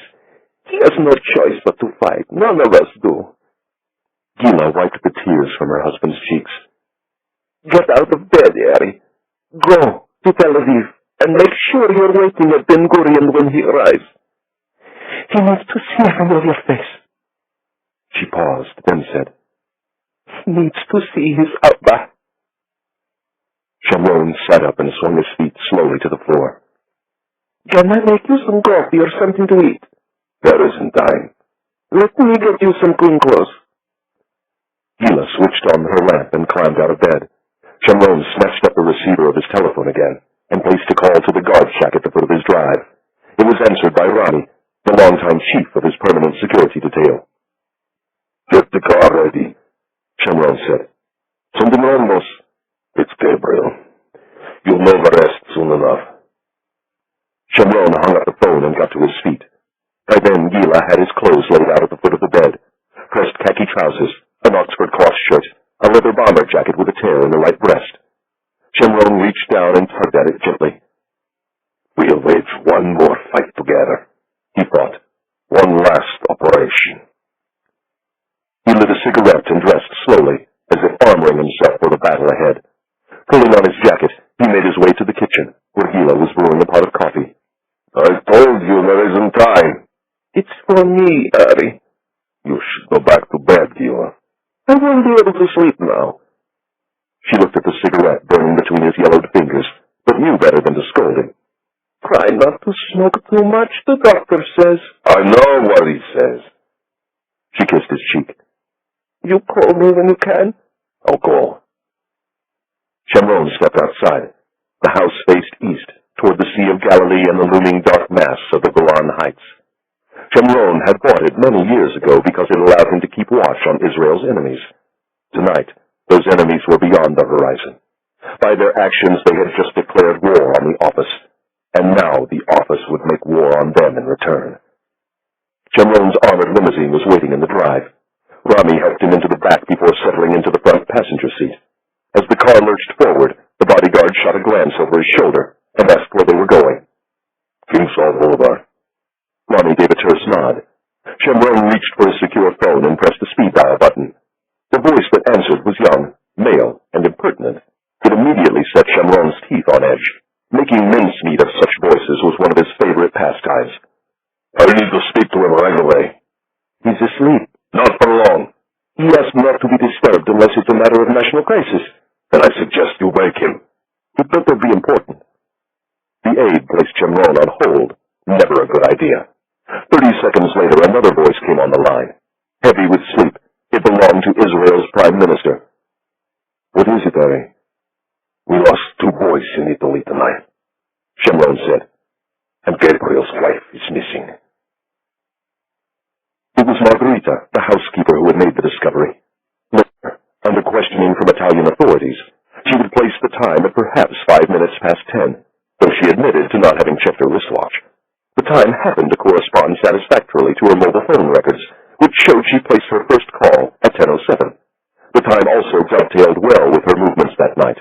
Several witnesses would recall seeing her leave a cafe in Amelia at roughly 9:50 p.m., leaving her plenty of time to make the drive back to Villa dei Fiori aboard her little motor scooter. The first indication of trouble, she said, was the presence of a car outside the security gate. A Fiat sedan, it was parked at a drunken angle, nose against a tree, headlamps doused. She told the police she assumed it had been abandoned or involved in a minor accident. Rather than approach the car, she had first illuminated it with the beam of her headlamp. It was then she noticed the broken windows and the bits of safety glass scattered over the ground like crystals. She also realized the car was familiar. It belonged to the 2 friends of the restorer, the young men with odd names who spoke no known language. She told the police she had never truly believed their story. Her father had been a soldier, she said, and she knew a couple of security guards when she saw them. Dismounting the bike, she had hurried over to the car to see if anyone was injured. What she had found, she said, was clearly no accident. Both men had been shot many times and were drenched in blood. Though Margherita was the first to be questioned by the police, she had not actually been the one to summon them. Like the other members of the staff, she had been given strict instructions about what to do in the event of any incident involving the restorer or his wife. She was to telephone Count Gaspari, the villa's absentee owner, and inform him first, which she had done at 10:07. The Count had then placed a hasty call to Monsignor Luigi Donati, private secretary to His Holiness Pope Paul VII, and Donati had contacted the Vatican Security Office.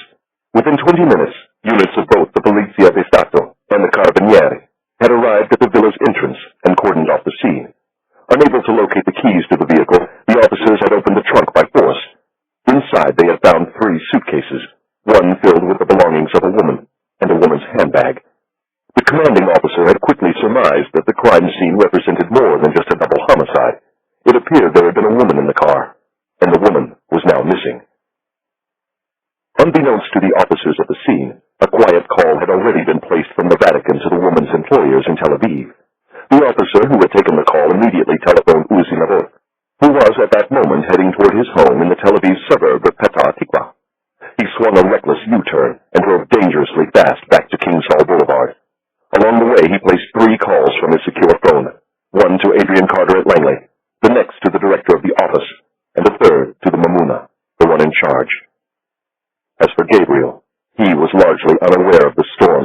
around him. Indeed, at the same moment Shemron was rousing the Prime Minister from his sleep, he was doing his best to console a distraught Elena Korkov. Her two children, Anna and Nikolai, were playing quietly in the next room, oblivious as to what had just transpired. Precisely what was said between Gabriel and Elena would never be known. They emerged from the lodge together a short time later, Elena in tears, Gabriel looking stoic, with his overnight bag slung over his shoulder. By the time he arrived at Adirondack Regional Airport, his plane was fueled and cleared for takeoff. It took him directly to Andrews Air Force Base, where a second aircraft, a Gulfstream G500, was on standby to ferry him home. The crew would later report that he took no food or drink during the 10-hour flight, and spoke not a single word. He just sat in his seat like a statue, staring out the window into the blackness. Chapter 36. Ben Gurion Airport, Israel. There is a room at Ben Gurion Airport known only to a handful of people. It is located to the left of passport control, behind an unmarked door kept locked at all times. Its walls are faux Jerusalem limestone. Its furnishings are typical airport fare: black vinyl couches and chairs, modular end tables, cheap modern lamps that cast an unforgiving light. There are two windows, one looking onto the tarmac, the other onto the arrivals hall. Both are fashioned of high-quality one-way glass. Reserved for office personnel, it is the first stop for operatives returning from secret battlefields abroad. There is a permanent odor of stale cigarettes, burnt coffee, and male tension. The cleaning staff has tried every product imaginable to expel it, but the smell remains. Like Israel's enemies, it cannot be defeated by conventional means. Gabriel had entered this room, or versions of it, many times before. He had entered it in triumph, and staggered into it in failure. He had been fated in this room, and once he had been wheeled in with a bullet still lodged in his chest. Now, for the second time in his life, he entered after men of indiscriminate violence had targeted his wife. Only Shemron was there to greet him. Shemron might have said many things. He might have said that none of this would have happened if Gabriel had come home to Israel, or that Gabriel had been a fool to go chasing after a Russian defector like Grigori. But he didn't. In fact, for a long moment he said nothing at all. He just laid his hand on Gabriel's cheek and stared into the green eyes. They were bloodshot and red-rimmed from anger and exhaustion. I don't suppose you managed to sleep. The eyes answered for him. You didn't eat either. You have to eat, Gabriel. I'll eat when I get her back. The professional in me wants to say we should let someone else handle this, but I know that isn't an option. Shemron took hold of Gabriel's elbow. Your team is waiting for you. They're very anxious to get started. We have a great deal of work to do, and very little time. Stepping outside, they were greeted by a raw blast of wind-blown rain. Gabriel looked at the sky. No moon or stars, just leaden clouds stretching from the coastal plain to the Judean hills. It's snowing in Jerusalem, Shemron said. Down here, only rain. He paused. And missiles. Last night Hamas let loose from Gaza with some of their longer-range rockets. 5 people were killed in Ashkelon, an entire family wiped out. One of the children was handicapped. Apparently, they couldn't make it into the shelters quickly enough. Shemron's limousine was parked curbside in the secure VIP area. Ronnie stood at the open door, hands at his sides, face grim. As Gabriel slipped into the back, the bodyguard gave his arm a reassuring squeeze, but said nothing. A moment later, the car was speeding along the circular airport access road through the driving rain. At the end of the road was a blue and white sign. To the right was Jerusalem, city of believers. To the left was Tel Aviv, city of action. The limousine headed left.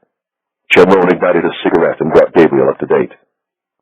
Shimon Pazner has set up shop inside the headquarters of the Polizia di Stato.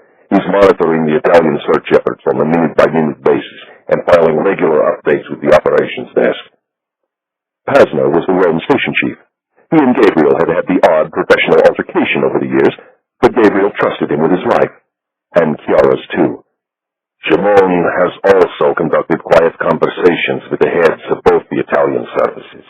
They've sent their condolences and pledged to do everything in their power to help. I hope he didn't feel obligated to say anything about my recent visit to Como. Under my agreement with the Italians, I'm barred from operating on Italian soil.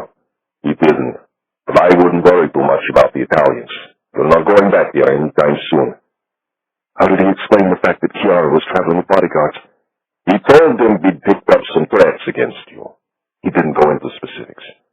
How did the Italians react? As you might expect, they were somewhat disappointed we hadn't mentioned it earlier.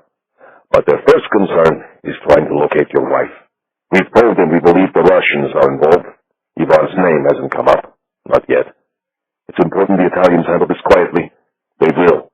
The last thing they want is for the world to discover you've been living on a farm in Umbria restoring paintings for the Pope. The Polizia di Stato and Carabinieri officers on the ground believe the victim was an ordinary Italian woman.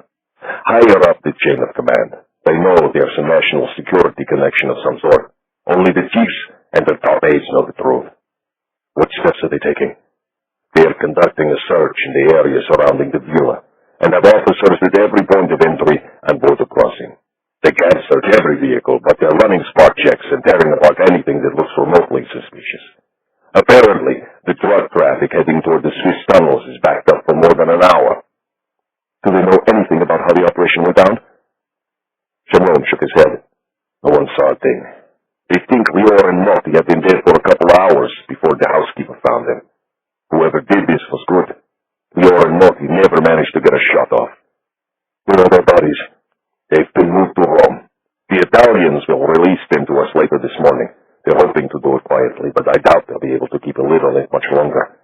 Someone in the press is bound to get wind of it soon. I want them buried as heroes, Harry. They didn't deserve to die like this. If I hadn't... You did what you thought was right, Gabriel. And don't worry, those boys will be buried with honor on the Mount of Olives. Sharon hesitated, then said, Near your son. Gabriel looked out the window. He was grateful for the Italian effort, but feared it was little more than wasted time. He didn't have to voice this sentiment aloud. Sharon, by his dour expression, knew it to be true. He crushed out his cigarette and immediately lit another. Have you given any thought to how Ivan found her? I thought of nothing else, Harry, other than getting her back. Perhaps they followed Irina when you brought her to Italy. It's possible, but extremely unlikely. Moscow Station watched Irina for several days before she left Russia. She was clean. Would they have had a team waiting at the Milan airport and followed you to the villa? We set up a surveillance detection route. There's no way we would have missed the Russian tail. Maybe they did it electronically. With a beacon? Gabriel shook his head. We checked her out before we ever left the airport. Her luggage contained no transmitters. We did everything by the book, Harry. I suspect Ivan and his friends in Russian intelligence have known my whereabouts for a long time. So why didn't he just kill you and be done with it? I'm sure we'll know soon enough. The limousine headed onto an exit ramp, and a moment later was speeding north along Highway 20. To the left lay Tel Aviv and its suburbs. To the right was a towering gray wall separating Israel from the West Bank.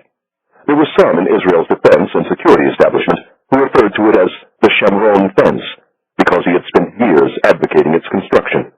The separation barrier had helped to drastically reduce acts of terrorism, but it caused much damage to the country's already low standing abroad. Shamron never allowed important decisions to be influenced by international opinion. He operated by a simple maxim: do what is necessary, and worry about cleaning up the mess later. Gabriel would operate by the same doctrine now. Have we gone on record with the Russians yet? We summoned the ambassador to the foreign ministry last night and read him the riot act. We told him that we believe Ivan Kharkov is responsible for Chiara's disappearance, and made it clear we expect her to be released immediately. How did the ambassador react? He said he was certain we were wrong, but promised to look into the matter. The formal denial came this morning. Ivan had nothing to do with it, of course.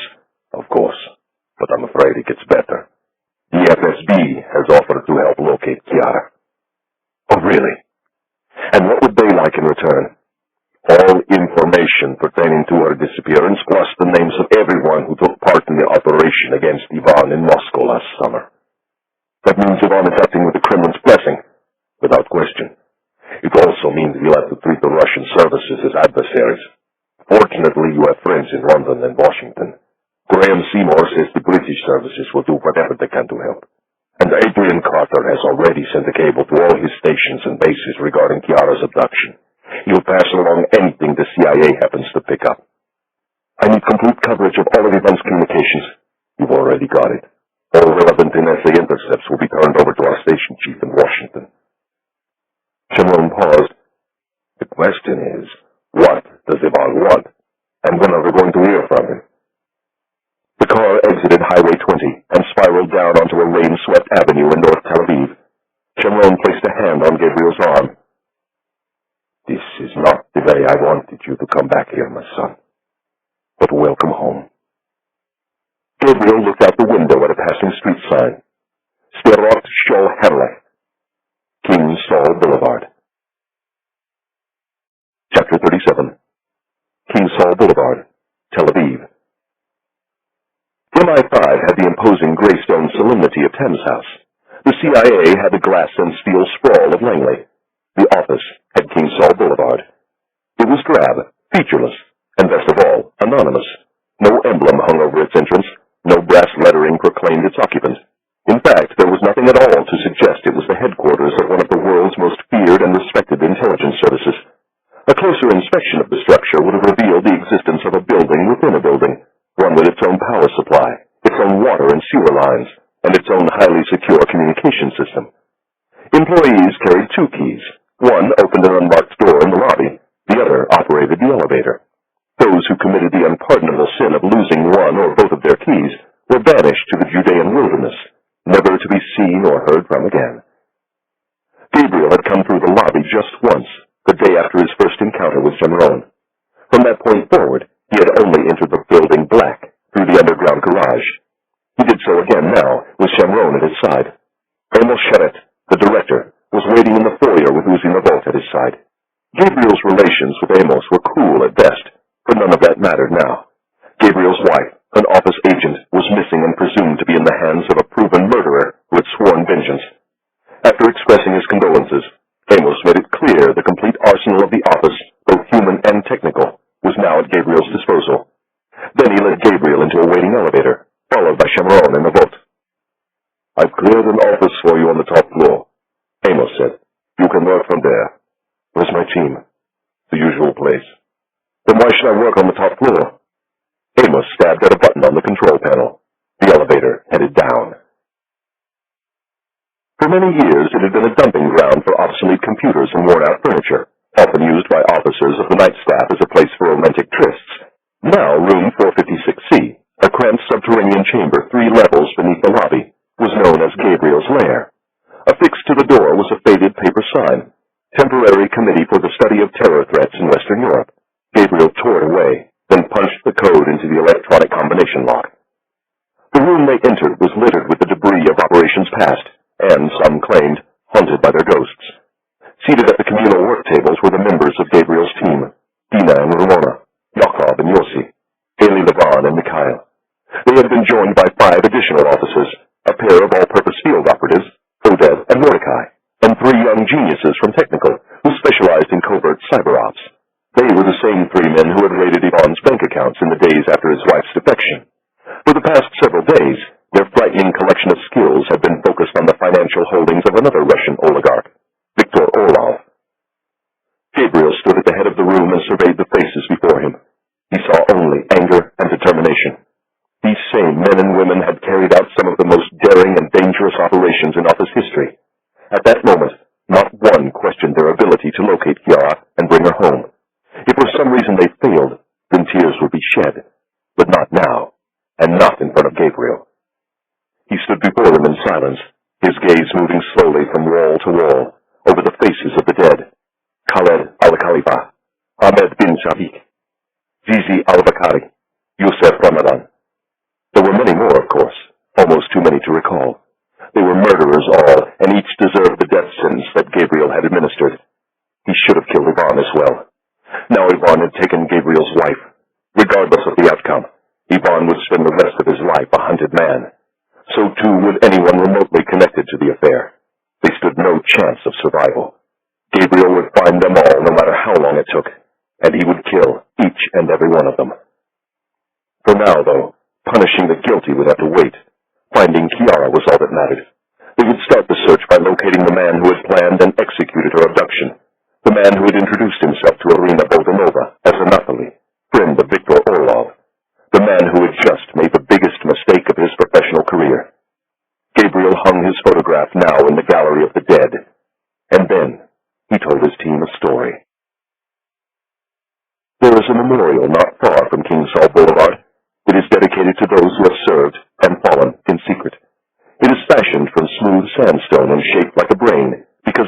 founders believed only the brain would keep their small country safe from those who wished to destroy it. The walls of the memorial are engraved with the names of the dead and the dates on which they perished. Other details about their lives and careers are kept locked away in the file room. More than 500 intelligence officers from Israel's various services are honored there. 75 are office. 2 names would be added in the coming days. 2 good boys who died because Gabriel had tried to keep a promise. Chiara, he said, would not be the 3rd name. The Italian police were now engaged in a frantic effort to find her. Gabriel, his voice calm and unemotional, said the Italian effort would not prove successful. In all likelihood, Chiara had been removed from Italian soil even before the search had begun. At this moment, she could be anywhere. She might be heading eastward across the former lands of the Soviet Empire that the Russians referred to as their near abroad. Or perhaps she was already somewhere in Russia. Or perhaps she's not in Russia at all, Gabriel added. Ivan controls one of the world's largest shipping and air freight companies. Ivan has the capability to conceal Chiara anywhere on Earth. Ivan has the capability to put her in motion and keep her in motion in perpetuity. That meant Ivan had an unfair advantage, but they had leverage too. Ivan had not taken Chiara simply to kill her. Surely Ivan wanted something else. It gave them time and room to maneuver. Not much time, Gabriel said, and very little room. They would start by trying to find the man Ivan had used as his tool of vengeance. For now, he was but a few lines of charcoal on an otherwise blank canvas. They were going to complete the picture. He did not materialize out of thin air, this man. He had a name and a past. He had a family. He lived somewhere. He existed. Everything about him suggested he was former KGB, a man who specialized in finding people who wished not to be found, a man who could make people disappear without a trace, a man who now worked for wealthy Russians like Ivan Kharkov. A man like that did not exist in a vacuum. People had to know about him in order to obtain his services. They were going to find such a person, and they would start their search in the city where the affair began, the Russian city sometimes referred to as London. Chapter 38. Though Gabriel had no way of knowing it, he was correct about at least one thing. Chiara had not remained on Italian soil for long. In fact, within hours of her abduction, she had been moved eastward across the country to a fishing village in the region known as La Marche. There she was placed aboard a trawler and taken out to sea for what appeared to be a night of work in the Adriatic. At 2:15 a.m., as officers of the Polizia di Stato were standing watch at Italy's border crossings, she was transferred to a private motor yacht called the Anastasia. By dawn, the yacht had returned to a sleepy port along the coast of Montenegro, the newly independent former Yugoslav republic that was now home to thousands of Russian expatriates and an important base of operations for the Russian mafia. She would not stay in that country for long either. By mid-morning, as Gabriel's flight was touching down at Ben Gurion, she was being loaded onto a cargo plane at an airfield outside the Montenegrin capital. According to documents on board, the aircraft was owned by a Bahamian-based shipping company called Lukotrans. What the documents did not say was that Lukotrans was actually a corporate shell controlled by none other than Ivan Kharkov. Not that it would have mattered to the Montenegrin customs officials. The bribe they received for not inspecting the plane or its contents was more than triple their monthly government salaries. Chiara knew none of this. Indeed, her last clear memory was of the nightmare at the gate of Villa dei Fiori. It had been dark when they arrived. Exhausted by the operation in Como, Chiara had dozed intermittently during the long drive and woke as Lior was easing up to the security gate.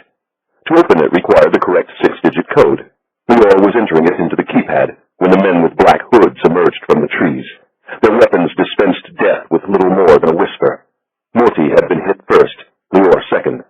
Chiara had been reaching for her beretta when she was given a single disabling blow to the side of her head. Then she had felt a stab in her right thigh, an injection of sedative that made her head spin and turned her limbs to dead weight.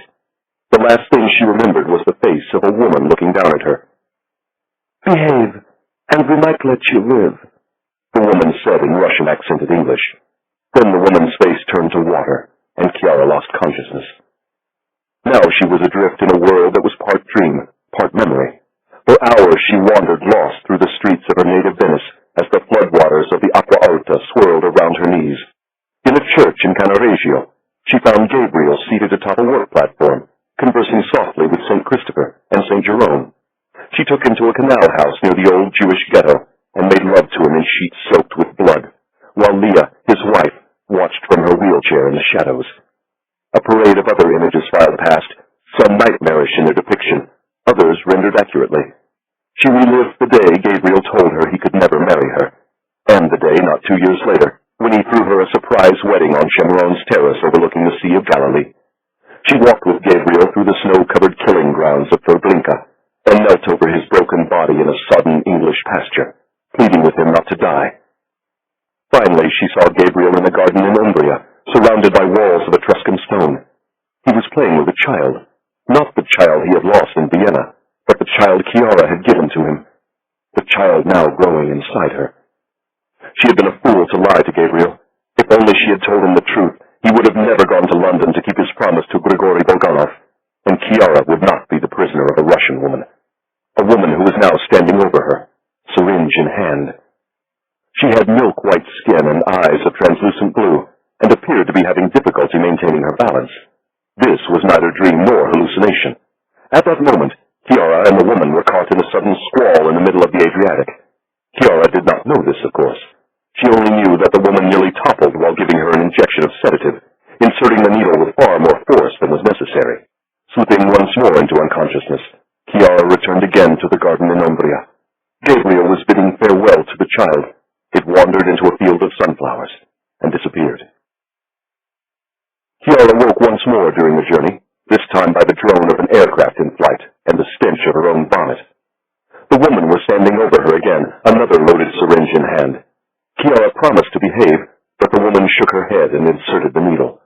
As the drug took effect, Chiara found herself wandering frantically through the field of sunflowers, searching for the child. The night fell like a curtain, and she was weeping hysterically, with no one to console her. When next she regained consciousness, it was to the sensation of intense cold. For a moment she thought it was another hallucination. Then she realized she was on her feet and somehow walking through snow. Her hands were cuffed and secured to her body by nylon tape, her ankles shackled. The chains of the shackles abbreviated her stride to little more than a shuffle. The two men holding her arms seemed not to mind. They seemed to have all the time in the world. So did the woman with milk-white skin. She was walking a few paces ahead, toward a small cottage surrounded by birch trees. Parked outside were a pair of Mercedes sedans. Judging from their low profile, they had armor plating and bulletproof windows. Leaning against the hood of one was a man, black leather coat, silver hair, head like a tank turret. Chiara had never met him in person, but had seen the face many times in surveillance photographs. His powerful aftershave hung like an invisible fog on the brittle air. Sandalwood and smoke. The smell of power. The smell of the devil. The devil smiled seductively and touched her face. Chiara recoiled, instantly nauseated. At the devil's command, the two men led her into the cottage and down a flight of narrow wooden stairs. At the bottom was a heavy metal door with a thick horizontal latch. Behind it was a small room with a concrete floor and whitewashed walls. They forced her inside and slammed the door. Chiara lay motionless, weeping softly, shivering with the unbearable cold. A moment later, when her eyes had adjusted to the darkness, she realized she was not alone. Propped in one corner, hands and feet bound, was a man. Despite the poor light, Chiara could see he had not shaved in many days. She could also see he had been beaten savagely. "I'm so sorry to see you," he said softly. "You must be Gabriel's wife." "Who are you?" "My name is Grigori Bulganov. Don't say another word. Ivan is listening." Chapter 39. King Saul Boulevard, Tel Aviv. The office prided itself on its ability to respond quickly in times of crisis, but even battle-hardened veterans of the service would later shake their heads in wonder at the speed with which Gabriel's team sprang into action. They berated the analysts of research to have another look at their files, and hounded the gathering officers of collections to squeeze their sources for the smallest threads of information. They robbed banking of €250,000 and put housekeeping on notice that secure accommodations would be required with little or no advance warning. And finally, they pre-positioned enough electronics and weaponry in Europe to start a small war. But then, that was their intention. Fortunately for Gabriel, he would not go to war alone. He had two powerful allies with great influence and global reach, one in Washington, the other in London. From Adrian Carter, he borrowed a single asset, a female officer who had recently been sent to Europe on temporary duty. Of Graham Seymour, he requested a night raid. The target would be an individual, a man who once boasted he knew more about what was taking place inside Russia than the Russian president himself. Seymour would handle the legwork and logistics. Olga Sukova would serve as the sharp end of the sword. It was a role long reserved for Shamron. Now he had no task other than to pace the floors with worry, or to make a general nuisance of himself. He looked over shoulders, whispered into ears, and on several occasions pulled Uzi and Gabriel into the hall and jabbed at them with his stubby forefinger. Time and again he heard the same response. Yes, Harry, we know, we thought of that. And truth be told, they had thought of it, because Shamron had trained them, because they were the best of the best, because they were like his sons, and because they could now do this job without the help of an old man. And so he spent much of that terrible day roaming the upper floors of his beloved King Saul Boulevard, poking his head through doorways, renewing old friendships, making peace with old rivals. There was a pall hanging over the place. It reminded Shamron too much of Vienna. Restless, he requested permission from Amos to go to Ben Gurion to receive the bodies of Lior and Moti. They were returned to Israel in secret, just as they had served it, with only Shamron and their parents present. He gave them a famous shoulder to cry on, but could tell them nothing about how their sons had died. The experience left him deeply shaken, and he returned to King Saul Boulevard feeling abnormally depressed. His mood improved slightly when he entered room 456C to find Gabriel's team hard at work. Gabriel, however, was not there. He was on his way to Jerusalem, city of believers. A steady snow was falling as Gabriel pulled into the drive of Mount Herzl Psychiatric Hospital. A sign at the entrance said visiting hours were now over. Gabriel ignored it and went inside. Under an agreement with the hospital's administration, he was allowed to come whenever he wanted. In fact, he rarely came when the family and friends of other patients were around. Israel, a country of just over 5 million people, was in many ways an extended family. Even Gabriel, who conducted his affairs in anonymity, found it difficult to go anywhere without bumping into an acquaintance from Bezalel or the army. Leah's doctor was waiting in the lobby. A rotund figure with a rabbinical beard, he updated Gabriel on Leah's condition as they walked together along a quiet corridor. Gabriel was not surprised to hear it had changed little since his last visit. Leah suffered from a particularly acute combination of psychotic depression and post-traumatic stress syndrome. The bombing in Vienna played ceaselessly in her mind like a loop of videotape. From time to time she experienced flashes of lucidity, but for the most part she lived only in the past, trapped in a body that no longer functioned, guilt-ridden over her failure to save her son's life. Does she recognize anyone? Only Gila Sharon. She comes once a week, sometimes more. Where is she now? In the recreation room. We've closed it so you can see her in private. She was seated in a wheelchair near the window, gazing sightlessly into the garden where snow was collecting on the limbs of the olive trees. Her hair, once long and black, was short and gray. Her hands, twisted and scarred by fire, were folded in her lap. When Gabriel sat next to her, she seemed not to notice. Then her head turned slowly, and a spark of recognition flickered in her eyes. Is it really you, Gabriel? Yes, Leah, it's me. They said you might be coming. I was afraid you'd forgotten about me. No, Leah. I've never forgotten you, not for a minute. You've been crying, Gabriel. I can see it in your eyes. Is something wrong? No, Leah, everything's fine. She gazed into the garden again. Look at the snow, Gabriel. Isn't it? She left the thought unfinished. A brief look of horror flashed in her eyes. Gabriel knew she had returned to Vienna. He took hold of her ruined hands and talked. About the painting he was restoring. About the villa where he had been living in Italy. About Gila and Ali Shamron. Anything but Vienna. Anything but Chiara. Finally her gaze fell upon him once more. She was back. Is it really you, Gabriel? Yes, Leah. It's me. I was afraid you'd... Never, Leah. You look tired. I've been working very hard. And you're too thin. Do you want something to eat? I'm fine, Leah. How long can you stay, my love? Not long. How is your wife? She's well, Leah. Is she pretty? She's very pretty. Are you taking good care of her? His eyes filled with tears. I'm trying my best. She looked away. Look at the snow, Gabriel. Isn't it beautiful? Yes, Leah, it's beautiful. The snow absolves Vienna of its sins. Snow falls on Vienna when the missiles rain on Tel Aviv. She looked at him again. Make sure Danny is buckled into his seat tightly. The streets are slippery. He's fine, Leah. Give me a kiss. Gabriel pressed his lips against her scarred cheek. Leah whispered, One last kiss. There exists in Tel Aviv and its suburbs a constellation of opera safe flats known as jump sites.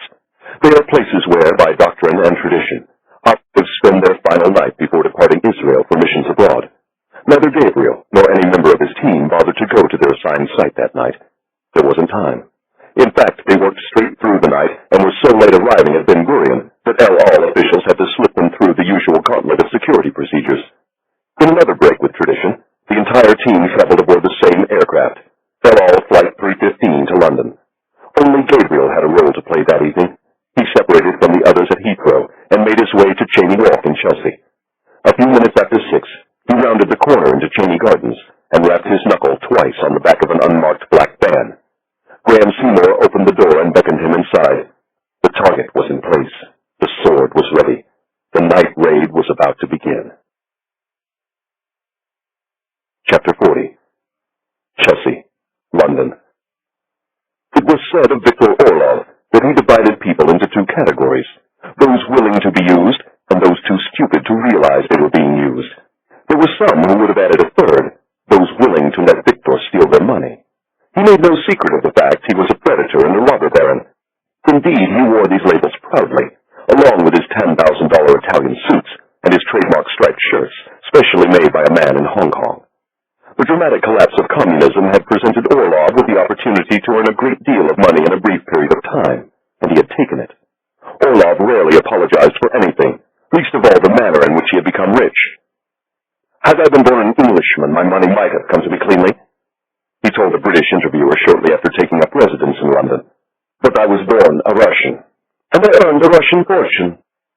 Blessed with a natural facility for numbers, Orlov had been working as a physicist in the Soviet nuclear weapons program when the empire finally collapsed. While most of his colleagues continued to work without pay, Orlov decided to go into business and soon earned a small fortune importing computers, appliances, and other Western goods for the nascent Russian market. But his true riches would come later, after he acquired Russia's largest steel company, and Oil, the Siberian oil giant. Fortune magazine declared Victor Orlov Russia's richest man and one of the world's most influential businessmen. Not bad for a former government physicist who once had to share a communal apartment with two other Soviet families. In the rough and tumble world of Russia's robber baron capitalism, a fortune like Orlov's could also be a dangerous thing. Quickly made, it could vanish in the blink of an eye, and it could make the holder and his family targets of envy, and sometimes violence. Orlov had survived at least 3 attempts on his life, and was rumored to have ordered several men killed in retaliation. But the greatest threat to his fortune would come not from those who wished to kill him, but from the Kremlin. The current Russian president believed men like Orlov had stolen the country's most valuable assets, and it was his intention to steal them back. Shortly after taking control, he summoned Orlov to the Kremlin and demanded 2 things: his steel company and Oil. And keep your nose out of politics, he added. Otherwise, I'm going to cut it off. Orlov agreed to relinquish his steel interests, but not his oil company. The president was not amused. He immediately ordered his prosecutors to open a fraud and bribery investigation, and within a week a warrant was issued for Orlov's arrest. Orlov wisely fled to London. The target of a Russian extradition request, he still maintained nominal control of his shares in Oil, now valued at $12 billion.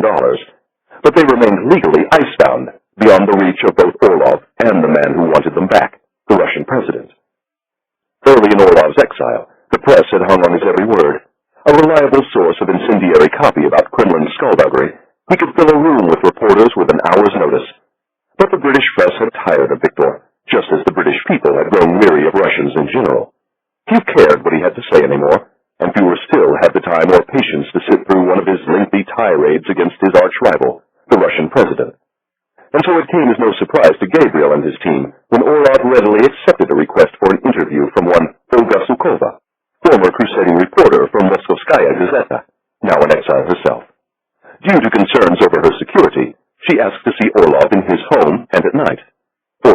a bachelor and relentless womanizer, suggested she come at 7. "And please, come alone," he added before ringing off. She did indeed come at 7, though she was hardly alone. A maid took her coat and escorted her to the second-floor study, where Orlov greeted her lavishly in Russian. Gabriel and Graham Seymour, headphones over their ears, listened to the simultaneous translation. "It's so lovely to see you again after all these years, Olga. Can I get you some tea or something stronger?" Chapter 41. Chelsea, London. Tea would be fine, thank you. Orlov could not conceal his disappointment. No doubt he had been hoping to impress Olga with a bottle or two of the Chateau Petrus he drank like tap water. He ordered tea and savories from the maid, then watched with obvious satisfaction as Olga pretended to admire the vast office. It was rumored Orlov had been so impressed by his first visit to Buckingham Palace, he had instructed his army of interior decorators to recreate its atmosphere at Cheyne Walk. The room, which was 3 times the size of Olga's old Moscow apartment, had reportedly been inspired by the Queen's private study. As Olga endured a tedious tour, she could not help but reflect upon how different her life was from Victor's. Freed from communism's yoke, Victor had gone in search of money, while Olga had set out to find truth. She had spent the better part of her career investigating the misdeeds of men like Viktor Orlov, and believed such men bore much of the blame for the death of freedom and democracy in her country. Orlov's greed had helped to create the unique set of circumstances that had allowed the Kremlin to return the country to the authoritarianism of the past. Indeed, were it not for men like Viktor Orlov, the Russian president might still be a low-level functionary in the St. Petersburg city government. Instead, he ruled the world's largest country with an iron fist, and was thought to be one of Europe's richest men, richer even than Orlov himself. The tea arrived. They sat on opposite ends of the long brocade couch, facing a window hung with rich floor-to-ceiling drapery. It might have been possible to see Chelsea Embankment and the Thames, had the curtains not been tightly drawn as a precaution against snipers. Ironic, since Orlov had spent several £1 million acquiring one of London's best views. He was wearing a dark blue suit and a shirt with stripes the color of cranberries. One arm was flung at the back of the couch toward Olga, revealing a diamond and gold wristwatch of inestimable worth. The other lay along the armrest. He was twirling his spectacles restlessly. Veteran Orlov watchers would have recognized the tick. Orlov was perpetually in motion, even when he was sitting still. "Please, Olga, remind me when it was we last met." Orlov watchers would have recognized this, too. Victor was not the sort to blurt, "I never forget a face." He actually made a habit of pretending to forget people. It was a negotiating tactic. It said to opponents they were unmemorable, insignificant, without merit or consequence. Olga cared little about what Orlov thought of her, so she answered the question honestly.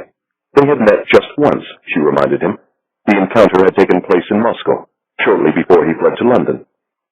"Ah, yes, I remember it now. If I recall, I became very angry at you, because you were not interested in some valuable information I had for you." "If I had written the story you wanted me to write, I would have been killed." "The fearless Olga Sukova was afraid? That never stopped you before. From what I hear, you're lucky to be alive. The Kremlin never said what happened in that stairwell last summer, but I know the truth. You were investigating Ivan Karkov, and Ivan tried to silence you, permanently." Olga made no reply. "So you don't deny that's what happened?" "Your sources have always been impeccable, Victor." He acknowledged the compliment with a twirl of his eyewear. "It's a shame. We haven't had the opportunity to meet again until now. As you might expect, I followed your case with great interest. I tried to find some way of making contact with you after your defection was made public, but you were quite difficult to locate. I asked my friends in British intelligence to pass a message to you, but they refused." "Why didn't you just ask Grigori where I was?" The spectacles went still, just for a few seconds. "I did, but he refused to tell me. I know you two are friends. I suppose he doesn't want to share you." Olga took note of the tense. "I know you two are friends." He didn't seem to know about Grigori's absence, unless he was lying, which was a distinct possibility. Viktor Orlov was genetically incapable of telling the truth. "The old Viktor wouldn't have bothered to ask Grigori where I was hiding. He would have just had him followed." "Don't think it didn't cross my mind." "But you never did." Follow Grigori." He shook his head. "The British give my bodyguards a good deal of latitude, but they would never tolerate private surveillance operations. Remember, I am still a Russian citizen. I am also the target of a formal extradition request. I try not to do anything to make my British hosts too angry." "Other than criticize the Kremlin whenever you feel like it." "They can't expect me to remain mute. When I see injustice, I am compelled to speak. It's my nature. That's why Grigori and I get along so well." He paused and then asked, "How is he, by the way?" "Grigori?" She sipped her tea and said she hadn't spoken to him for several weeks. "You?" "Actually, I had one of my assistants put a call to him the other day. We never heard back. I assume he's very busy on his book." Orlov gave her a conspiratorial glance. "Some of my people have been working with Grigori in secret. As you might expect, I want this book to be a big success." "Why am I not surprised, Victor?" "It's my nature. I enjoy helping others. It is why I'm so pleased you're here. Tell me about the story you're working on. Tell me how I can be of service." "It's a story about a defector. A defector who disappeared without a trace." "Does the defector have a name?" "Grigori Nikolaevich Bulganov." In the surveillance van, Graham Seymour removed his headphones and looked at Gabriel. "Very nicely played. She's good, Graham. Very good.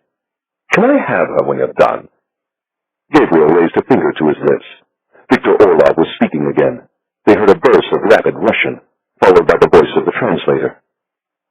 "Tell me what you know, Olga. Tell me everything." Chapter 42. Chelsea, London. Orlov was suddenly in motion in several places at once. The spectacles were twirling, the fingers were drumming on the back of the brocade couch, and the left eye was twitching anxiously. When he was a child, the twitch had made him the target of merciless teasing and bullying. It had made him burn with hatred, and that hatred had driven him to succeed. Victor Orlov wanted to beat everyone, and it was all because of the twitch in his left eye. "Are you sure he's missing?" "I'm sure." "When did he disappear?" "January the 10th, 6:12 in the evening on his way to chess." "How do you know this?" "I'm Olga Sukova. I know everything." "Do the British know?" "Of course." "What do they think happened?" "They believe he redefected. They think he's now back in Lubyanka, telling his superiors everything he learned about your operation while he was working for you." The eye was now blinking involuntarily like the shutter of a high-speed automatic camera. "Why didn't they tell me?" "I'm not sure you were their first concern, Victor. But don't worry, it's not true about Grigori. He didn't redefect. He was kidnapped." She let it sink in, then added, "By Ivan Karkov." "How do you know this?" "I'm Olga Sukova." "And you know everything?" "Not quite everything, but perhaps you can help me fill in some of the missing pieces. I don't know the identity of this man Ivan hired to handle the kidnapping. All I know is that this man is very good. He's a professional." She paused. "The kind of man you used to hire in Moscow, in the bad old days, Victor, when you had a problem that just wouldn't go away." "Be careful, Miss Sukova." "I'm always careful. I never had to print a single retraction in all the years I worked for the Gazeta. Not one." "That's because you never wrote a story about me." "If I had, it would have been airtight and completely accurate." "So you say." "I know a great deal about the way you made your money, Victor. I did you a favor by never publishing that information in the Gazeta. And now you're going to do one for me. You're going to help me find the man who kidnapped my friend. And if you don't, I'm going to pour everything I have in my notebooks into the most unflattering expose ever written about you. And I'll take you to court." "Court?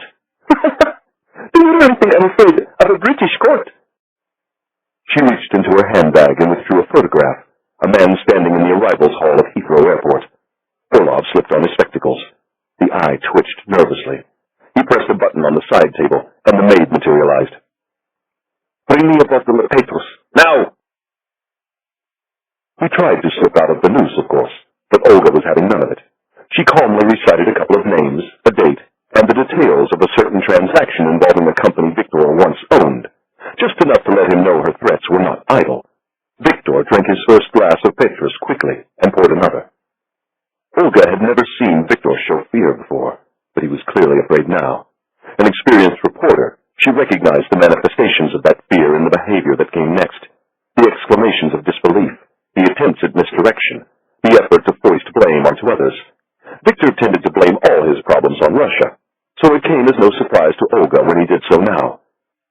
You have to remember what it was like in the 90s. We tried to snap our fingers and turn Russia into a normal capitalist country overnight. It wasn't possible. It was utopian thinking, just like communism. I remember, Victor, I was there too. Then you surely recall what it was like for people like me, who were able to make a bit of money. Everyone wanted a piece of it. Our lives were in constant danger, along with the lives of our families. There was the mafia, of course, but sometimes our competitors were just as dangerous. Everyone hired private armies to protect themselves and to wage war on their rivals. It was the Wild East. Olaf held the goblet of wine up to the light. Heavy and rich, it glowed like freshly spilled blood. There was no shortage of soldiers. No one wanted to work for the government anymore. Not when there was real money to be made in the private sector. Officers were leaving the Russian security services in droves. Some didn't bother to quit their jobs. They just put in an hour or two at the office and moonlighted. Olga had once written an exposé about this practice, a story about a pair of FSB officers who investigated the Russian mafia by day and killed for them by night. The FSB men had vehemently denied the story. Then they had threatened to kill her. Some of these men weren't very talented. Olaf continued. They could handle simple jobs, street killings and the like. But there were others who were highly trained professionals. Olaf studied the photograph. This man fell into the second category. You've met him? He hesitated, then nodded. It was in Moscow, in another lifetime. I'm not going to discuss the nature or circumstances of this meeting. I don't care about the meeting, Victor. I only want to know about the man in that photograph. He drank some more of the wine and relented. His KGB code name was Comrade Zhirlov. He specialized in assassinations, abductions, and finding men who wished not to be found. He was also supposed to be very good with poisons and toxins. He put those skills to good use when he went into private practice. He did the kind of jobs others might refuse because they were too dangerous. It made him rich. He worked inside Russia for a few years, then broadened his horizons. Where did he go? Western Europe. He speaks several languages and has many passports from his days with the KGB. Where does he live? Who knows? And I doubt even the famous Olga Sukova will be able to find him. In fact, I highly recommend you forget about trying. You'll only get yourself killed. Obviously, he's still selling his services on the open market. That is what I've heard. I've also heard his prices have increased dramatically. Only men like Ivan Karkov can afford to hire him any longer. And you, Victor? I've never engaged in such things. And no one is making that accusation. But let us suppose one required the services of a man like this. How would one make contact with him? Where would one go? Victor lapsed into silence. You wouldn't have a telephone number, would you? Actually, I might have his mobile. Under normal circumstances, Gabriel would never have bothered to write down the name and telephone number. Now, with his wife in Yvonne's hands, he did not trust his usually flawless memory. By the time he had finished jotting down the information, Olga was slipping through Victor's wrought iron gate. A taxi collected her and brought her around the corner to Cheney Gardens. Gabriel climbed in next to her and headed to London City Airport, where an American-supplied Gulfstream G500 was waiting. The rest of his team was already on board, along with its newest addition, Sarah Bancroft. The tower log would later show the plane departed at 10:18 p.m. For reasons never explained, its destination was not recorded. Chapter 43. King Saul Boulevard, Tel Aviv.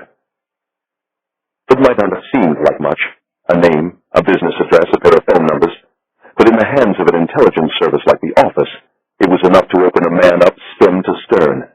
Chamron gave the information to the bloodhounds of the search and shot it across the Atlantic to Langley as well. Then, with Rami at his side, he headed home to Tiberias. It was after midnight when he arrived.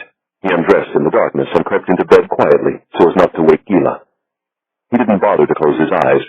Sleep came rarely, and never under circumstances like these. Rather than try, he relived each minute of the past 2 days and explored the remotest regions of his past. And he wondered when he might be given the chance to do something of value, something other than making a nuisance of himself or taking in a message from London. And he wrestled with 2 questions. Where was Yvonne?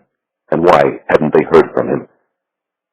Oddly enough, Shemron was focused on that very thought when the telephone at his bedside rang at 4:13 a.m. He knew the exact time because, out of habit, he glanced at his wristwatch before answering. Fearful he was about to be informed of yet another death, he held the receiver to his ear for a moment before grumbling his name. The voice that responded was instantly familiar. It was the voice of an old rival, the voice of an occasional ally. He wanted a word with Shemron in private.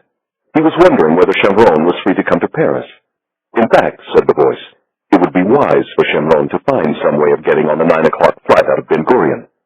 Yes, said the voice, it was urgent. No, it couldn't wait. Shemron hung up the phone and switched on the bedside lamp. Gila rose and went to make the coffee.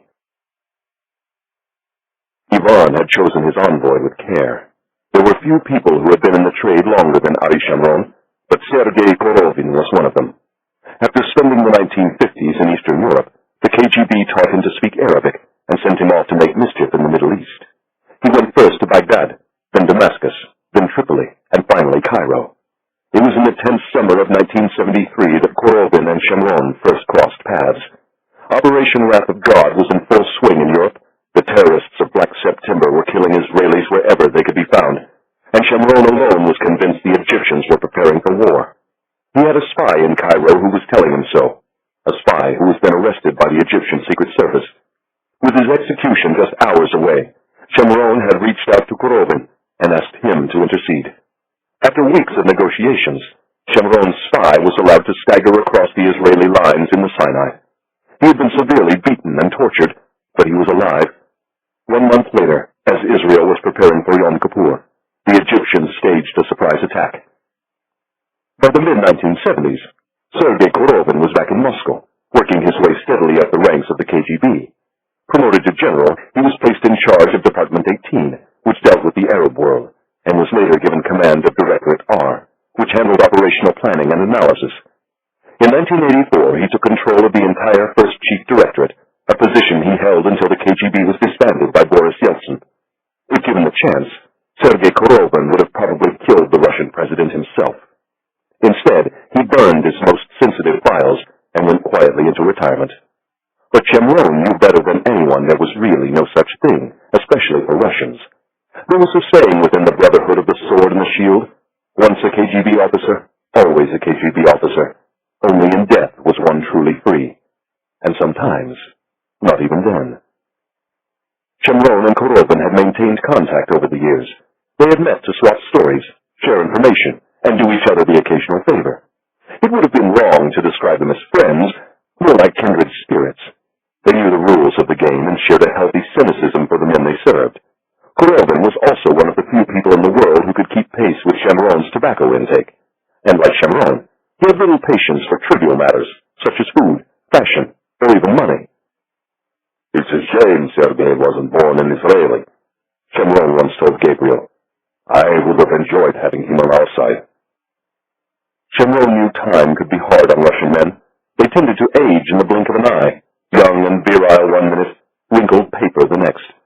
But the man who entered the salon of the Hotel des Crayons shortly after 3 that afternoon was still the tall, erect figure Shemron had first met many years earlier. 2 bodyguards trailed slowly behind him. 2 others had arrived an hour earlier and were seated not far from Shemron. They were drinking tea. Shemron, mineral water. Bami had delivered the bottle himself, after instructing the bartender not to remove the cap, and twice requesting clean glasses. Even so, Shemron had yet to touch it. He was wearing his dark suit and silver tie. Shemron, the shady businessman who played baccarat well. Like Shemron, Sergei Korovin could discuss matters of import in many different languages. Most of their meetings had been conducted in German, and it was German they spoke now. Korovin, after settling himself into a chair, immediately thumbed open a silver cigarette case. Shemron had to remind him smoking was no longer permitted in Paris. Korovin frowned. Do they still let you drink vodka? If you ask nicely. I'm like you, Ari. I don't ask for anything. He ordered a vodka, then looked at Shemron. It was reassuring to hear your voice last night. I was afraid you might be dead. It's the hardest thing about growing old, the death of one's friends. I never knew you had any. Friends? A couple. He gave a faint smile. You always played the game well, Ari. You had many admirers at Yasenevo. We studied your operations. We even learned a thing or two. Yasenevo was the old headquarters of the First Chief Directorate, sometimes referred to as Moscow Center. It was now headquarters of the SVR. Where's my file? Shemron asked. Locked away where it belongs. For a time, I feared all our dirty laundry would be made public. Thankfully, the new regime put an end to that. Our president understands that he who controls history controls the future. He lauds the achievements of the Soviet Union while minimizing its so-called crimes and abuses. And you approve? Of course, Russia has no democratic tradition. To have democracy in Russia would be tantamount to imposing Islamic law in Israel. Do you see my point, Ari? I believe I do, Sergei. The waiter presented the vodka with great ceremony and withdrew. Korovin drank without hesitation. So, Ari, now that we are alone, are we alone, Sergei? No one but my security. He paused. And you, Ari?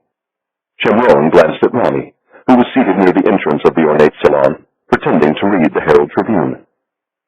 Just one. Trust me, Sergei. One is all I need. That's not what I hear. I'm told a couple of your boys got themselves killed the other night, and the Italians are trying to keep it quiet for you. It won't work, by the way. My sources tell me the story is going to blow up in your face tomorrow morning in one of the big Italian dailies. Really? And what's the story going to say? That 2 office agents were killed during a drive through the Italian countryside. But nothing about an agent being kidnapped? No. And the perpetrators? There will be speculation. It's an Iranian job. He paused, then said, But we don't know. That's not true. Korovin drank more of his vodka. The topic had been broached. Now both men would have to proceed carefully. Shemron knew that Korovin was in a position to admit little. It didn't matter. The Russian could say more with a raised eyebrow than most men managed during an hour-long lecture.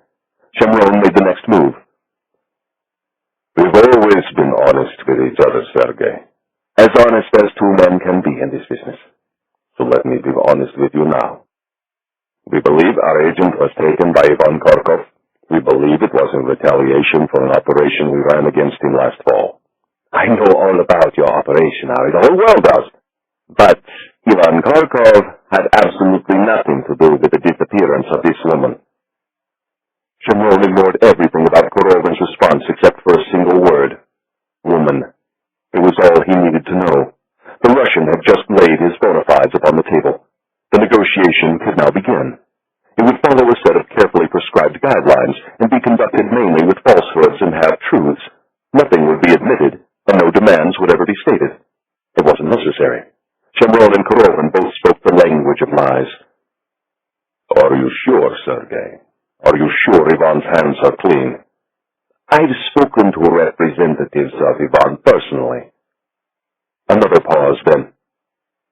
Have you heard anything about the condition of the woman? Only that she's alive and being well cared for. That's good to know, Sergei.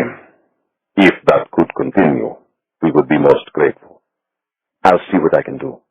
As you know, Ivan is very upset about his current circumstances. There's no one to blame but himself. Ivan doesn't see it that way. He believes these charges and accusations in the West are all lies and fabrications. He would have never been so foolish as to enter into a deal to supply our missiles to Al-Qaeda. In fact, he assures me he's not even involved in the arms business. I'll make sure to pass that along to the Americans. There's something else you should pass along. Anything, Sergei.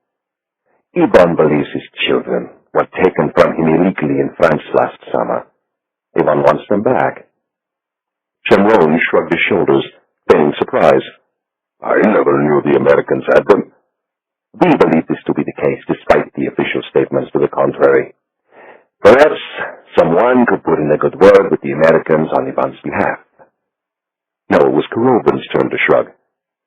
I couldn't say for certain, but I believe it will go a long way toward helping you recover your missing agent. Korovin had just taken another step closer toward offering a quid pro quo. Shemron chose the path of prevarication. We're not a large service like you, Sergei. We're a small family. We want our agent back, and we're willing to do whatever we can. But I have very little sway over the Americans. If they do have the children, it's unlikely they would agree to hand them over to Ivan, even under circumstances such as these. You give yourself too little credit, Ari. Go to the Americans. Talk some sense into them. Convince them to put Ivan's children on a plane. Once they are in Russia, where they belong, I'm certain your agent will turn up. Korovin had laid a contract on the table. Shemron did due diligence. Safe and sound? Safe and sound. There is one other matter, Sergei. We want Grigori Bulganov back as well. Grigori Bulganov is none of your concern. Shemron conceded the point. And if I'm able to convince the Americans to surrender the children, how long would we have to make the arrangements? I couldn't say for certain, but not terribly long. I need to know, Sergei. My response would only be hypothetical in nature. All right, hypothetically speaking, how long do we have? Korovin sipped his vodka and said, 72 hours.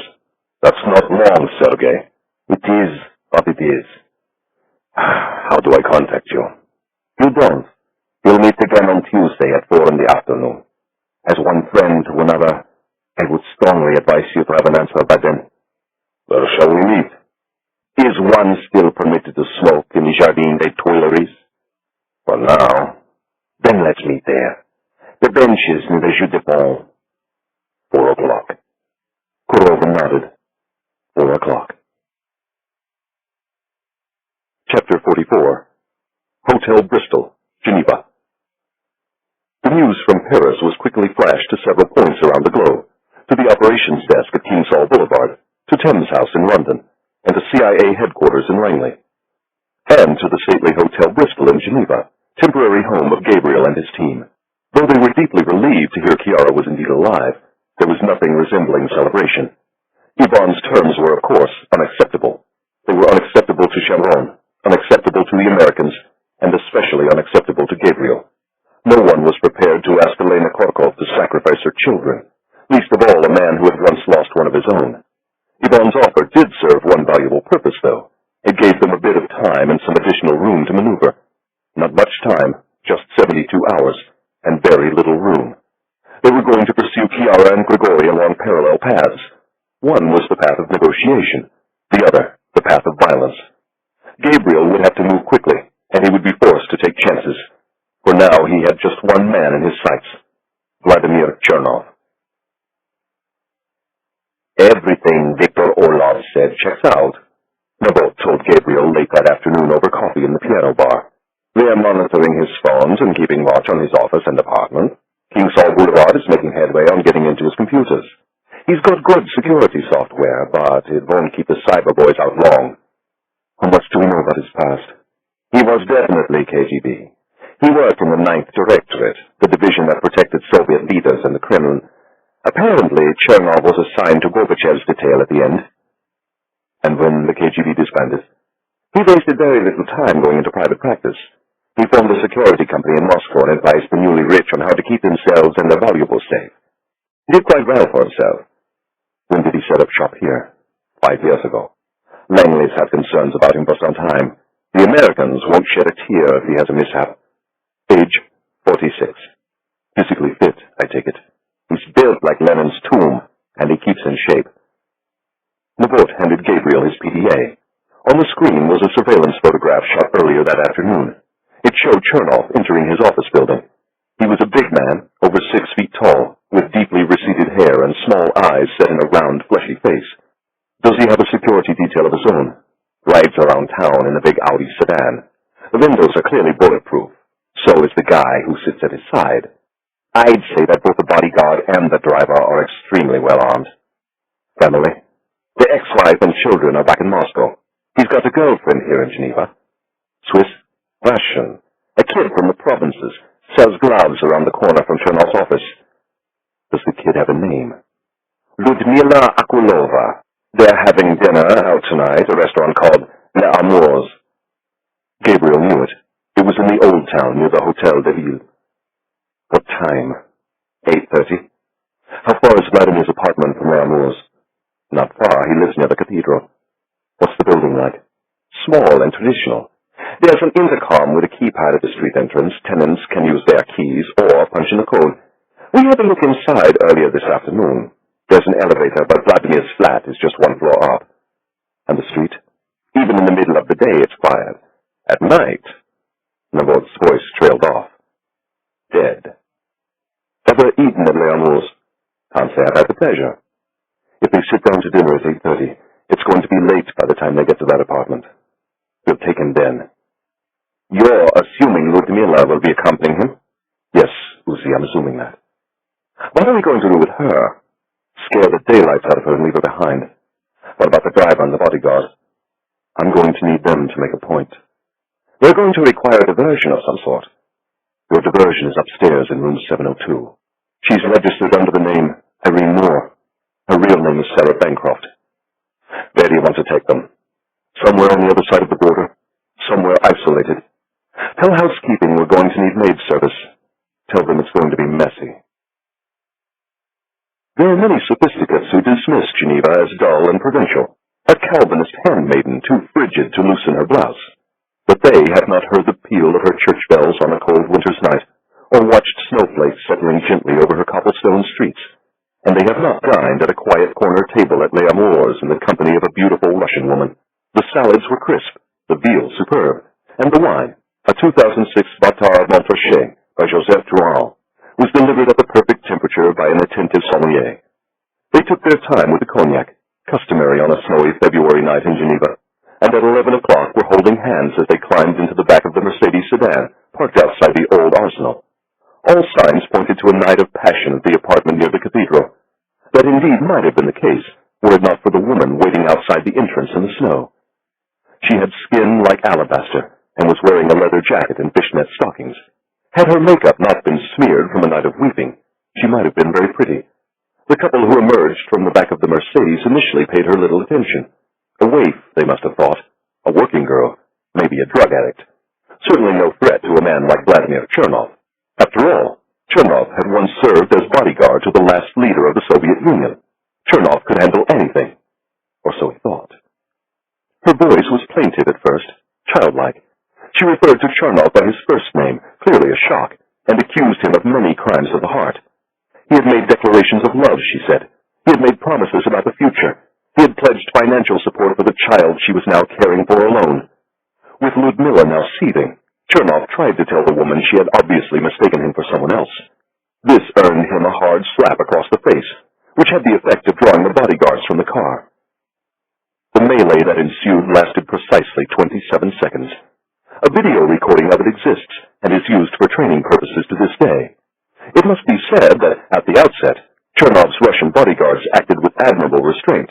Confronted with a young woman who was clearly disturbed and delusional, they tried to bring her gently under control and remove her from the immediate area. Her reaction, 2 hard kicks to their shins, served only to escalate matters. The situation intensified with the arrival of 4 gentlemen who just happened to be walking along the quiet street. The largest of the 4, a heavy-shouldered man with strawberry blonde hair, went in first, followed by a dark-haired man with a pockmarked face. Words were exchanged, threats were made, and finally punches were thrown. These were not the wild, undisciplined blows thrown by amateurs. They were tight and brutal, the kind that were capable of inflicting permanent damage. Under the right circumstances, they could even cause instant death. But instant death was not their goal, and the 4 gentlemen tempered their assault to make certain it only rendered their victims unconscious. Once the men were incapacitated, 2 parked cars came suddenly to life. Vladimir Chernov was thrown into one, his bodyguards into the other. As for Ludmila Akulova, she escaped with only a verbal warning, delivered in fluent Russian by a man with a bloodless face and eyes the color of glacial ice. If you say a word about this, we will kill you, and then we'll kill your parents, and then we'll kill every member of your family. As the cars sped away, Gabriel found himself unable to look away from Ludmila's stricken face. He believed in the women. The women, he said, were Russia's only hope. Chapter 45. Haute-Savoie, France. The house stood in the Haute-Savoie region of France, in an isolated valley above the shores of Lake Annecy. Neat and tidy, with a steeply pitched roof, It was more than a kilometer from its nearest neighbor. Yossi had moved in the previous evening, posing as a British writer of mysteries, and had carefully prepared the premises for the interrogation that was to come. He was standing outside as the two cars made their way slowly up the winding road, snow falling through the beams of their headlamps. Gabriel emerged alone from the front passenger seat of the first car, a Renault station wagon, and followed Yossi into the sitting room of the house. The furniture was piled in one corner, the tile floor covered entirely in plastic drop cloths. In the open hearth burned a large fire, just as Gabriel had ordered. He added 2 more logs, then headed outside again. A third car had pulled into the drive. Eli Levon was leaning against the hood. "Were we followed?" Gabriel asked. Levon shook his head. "You're sure, Eli?" "I'm sure." "Take Yossi. Go back to Geneva. Wait there with the others. We won't be long." "I'm staying here with you." "You're a watcher, Eli. The best there ever was. This isn't for you." "Maybe it isn't for you either." Gabriel ignored the remark and glanced at Navot, who was behind the wheel of the Renault. A moment later, 3 Russians, sedated and trussed, were wobbling drunkenly toward the entrance of the house. Levon placed a hand on Gabriel's shoulder. "Be careful in there, Gabriel. If you're not, you might lose more than another wife." Levon climbed behind the wheel of the car without another word and headed down the valley. Gabriel watched the red taillights disappear behind a veil of snow, then turned and headed into the house. They stripped them to their underwear and secured them to a trio of metal outdoor chairs. Gabriel gave each of the 3 men a shot of stimulant, small doses for the bodyguard and driver, a larger one for Vladimir Chernov. His head rose slowly from his chest, and blinking rapidly, he surveyed his surroundings. His 2 men were seated directly in front of him, eyes wide with terror. Standing in a line behind them were Yakov, Mikhail, Navot, and Gabriel. In Gabriel's left hand was a .45 caliber Glock with a suppressor screwed onto the end of the barrel. In his right was a photograph, a man standing in the arrivals hall of Heathrow Airport. Gabriel glanced at Yakov, who tore away the packing tape wrapped around the lower portion of Chernov's head. Now missing a good deal of hair, Chernov screamed in pain. Gabriel hit him hard across the brow with a Glock and told him to shut his mouth. Chernov, blood streaming into his left eye, obeyed. "Do you know who I am, Vladimir?" "I've never seen you before in my life. Please, whoever you are, this is all some sort." "It's no mistake, Vladimir. Take a good look at my face. You've seen it before, I'm sure." "No, never." "We're getting off to a bad start, you and I. You're lying to me, and if you continue to lie to me, you will never leave this place. Tell me the truth, Vladimir, and you and your men will be allowed to live." "I am telling you the truth. I have never seen your face before." "Not even in photographs. Surely they must have given you a photo of me." "Who?" "The men who came to you when they wanted to hire Comrade Zhirov to find me." "I've never heard of this man. I am a legitimate security consultant. I demand you release me and my men at once. Otherwise..." "Otherwise what, Vladimir?" Chernov fell silent. "You have a narrow window of opportunity, Vladimir, a very narrow window. I am going to ask you a question, and you are going to tell me the truth." Gabriel held the photograph in front of Chernov's face. "Tell me where I can find this man." "I've never seen him before in my life." "Are you sure that's the answer you want to give me, Vladimir?" "It's the truth!" Gabriel shook his head sadly and walked behind Chernov's driver. Gabriel had been told his name. He had already forgotten it. His name didn't matter. He didn't need a name where he was going. Chernov, judging by his insolent expression, clearly thought Gabriel was bluffing. Obviously the Russian had never heard of Ari Shamron's 12th commandment. "We do not wave our guns around like gangsters and make idle threats. We draw our weapons in the field for one reason, and one reason only." Gabriel placed the gun to the back of the man's head and tilted the angle slightly downward.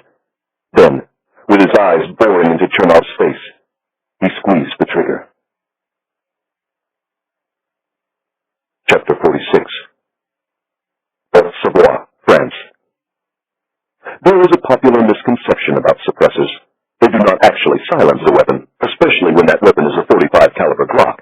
The hollow-tipped round entered the driver's skull with a rather loud thump and exited through his mouth, taking much of his jaw and chin with it.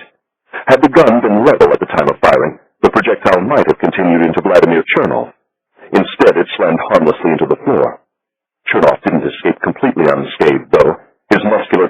now splattered with blood, brain tissue, and bone fragments. A few seconds later came the contents of his own stomach, the fine meal he had shared with Ludmila Akulova a few hours earlier at Les Amours. It was a good sign. Chernov may have trafficked in death and violence, but the sight of a little blood made him sick. With luck, he might break soon. Gabriel held the photograph in front of his face again and posed the same question. Who is this man? And where can I find him? Unfortunately, Chernov's response was the same. I'm sure you've heard of waterboarding, Vladimir. We have a different technique we use when we need information quickly. Gabriel gazed into the fire for a moment. We call it fireboarding. He looked at Chernov again. Have you ever seen a man fireboarded before, Vladimir? When Chernov made no response, Gabriel shot a glance at the others. Nabot and Yakov seized hold of the second bodyguard and, still attached to the chair, rammed him face first into the fire. They left him in no more than 10 seconds. Even so, when he emerged, his hair was smoking and his face blackened and blistered. He was also screaming in agony. They set him directly in front of Chernov, so that the Russian could see the horrible result of his intransigence. Then Gabriel placed the Glock against the back of the bodyguard's head and ended his suffering. Chernov, now drenched in blood, gazed in horror at the two dead men before him. Mikhail covered his mouth with duct tape and gave him a hard backhand across the cheek. Gabriel placed the photograph in his lap and said he would be back in 5 minutes. He returned at the 59th second of the 4th minute and ripped the duct tape from Chernov's mouth. Then he gave him a stark choice. They could have a pleasant conversation, one professional to another, or Chernov could go into the fire like his now-deceased bodyguard. It wouldn't be a quick sear, Gabriel warned. It would be a slow roast, one limb at a time, and there would be no bullet to the back of the head to quell the pain.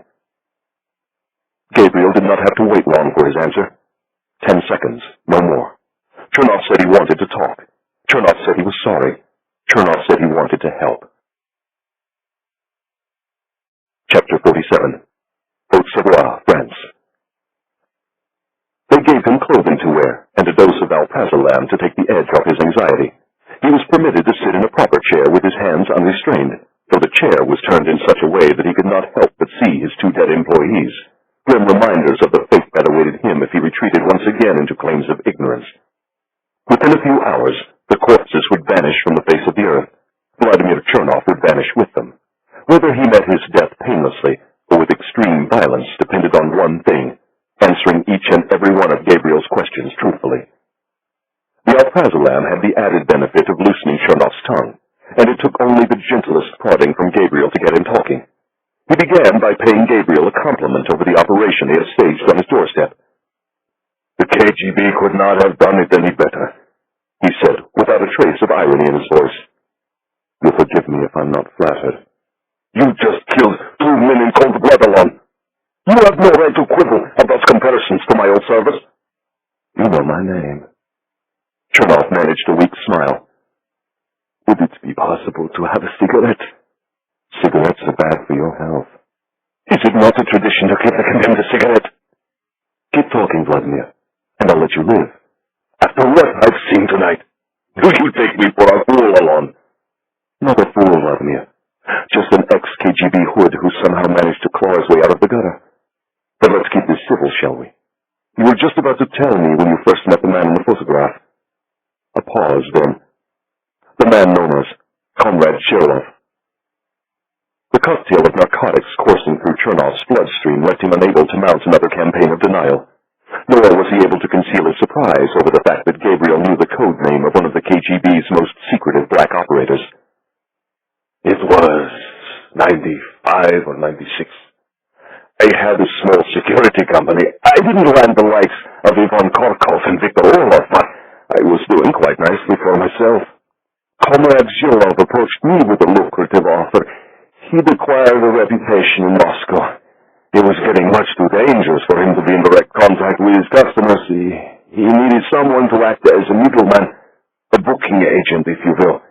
Otherwise, he wasn't going to live to enjoy the fruits of his labor. And you volunteered to be that person. For a commission, of course. 10%. When someone needed a job done, they came to me, and I took the proposal to him. If he felt like doing it, he would name a price. Then I would go back to the client and negotiate the final deal. All money flowed through me. I laundered it through my consulting business and paid Comrade Girard a fee for services rendered. You might find this hard to believe, but he actually paid taxes on income he earned killing and kidnapping people. Only in Russia. They were crazy times, Allon. It's easy to sit in judgment of us, but you've never seen your country and your money disappear in the blink of an eye. People did what they had to do in order to survive. It was the law of the jungle. Truly. Spare me the sad story, Vladimir. It wouldn't have been a jungle if not for you and your fellow travelers in the Russian mafia. But I digress. You were telling me about Comrade Girard. In fact, you were about to tell me his real name. I'd like a cigarette. You're in no position to make demands. Please, Allon. I had a pack in the pocket of my overcoat last night. If it wouldn't be too much trouble, I would like one now. I swear I won't try anything. Gabriel glanced at Yakov. The cigarette, when it came, was already lit. Chernov took a long pull, then told Gabriel the name he wanted to hear. It was Petrov. Anton Dmitrievich Petrov. Not that it mattered, Chernov added quickly. Petrov hadn't used the name in years. The son of a KGB colonel assigned to the East Berlin Residentura. He had been born in the German Democratic Republic during the darkest days of the Cold War. An only child, he had been permitted to play with German children, and was completely bilingual at an early age. Indeed, Petrov's German was so good, he was able to pass himself off as a native on the streets of East Berlin. The KGB quietly encouraged Petrov's linguistic skills by allowing him to remain in the DDR for his schooling, rather than return to the Soviet Union. After graduating with honors from a gymnasium in East Berlin, he attended the prestigious University of Leipzig, where he earned a degree in chemistry. Petrov briefly considered pursuing an advanced degree or even a career in medicine.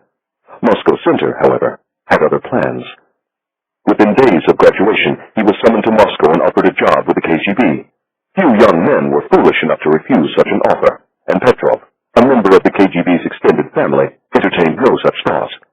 After undergoing 2 years of training at the KGB's Red Banner Institute at Yasenevo, he was given the code name Comrade Girard and sent back to East Berlin.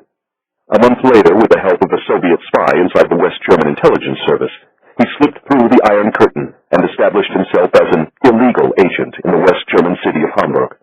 Petrov's very existence was known only to a select group of senior generals inside the First Chief Directorate. His assignment was not to conduct espionage against America and its NATO allies, but to wage war on dissidents, defectors, and other assorted troublemakers who dared to challenge the authority of the Soviet state. Armed with a half-dozen false passports and a limitless supply of money, he hunted his quarry and meticulously planned their demise.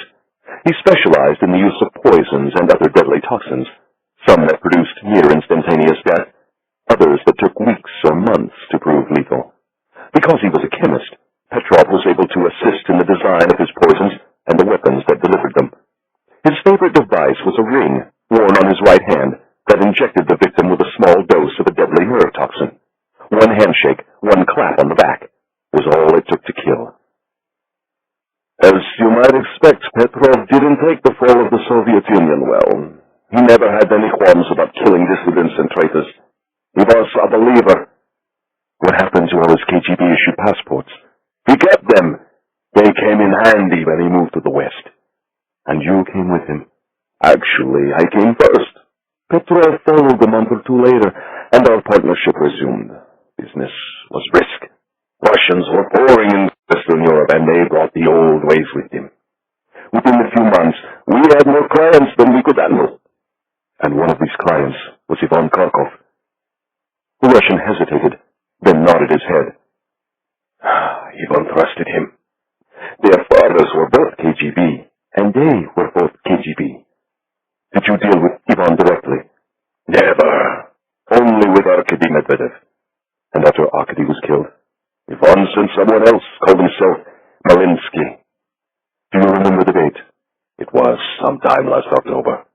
After Ivan's missile deal was made public. Definitely after. Did you meet in Geneva? He was afraid I was being watched in Geneva. He insisted I come to Vienna.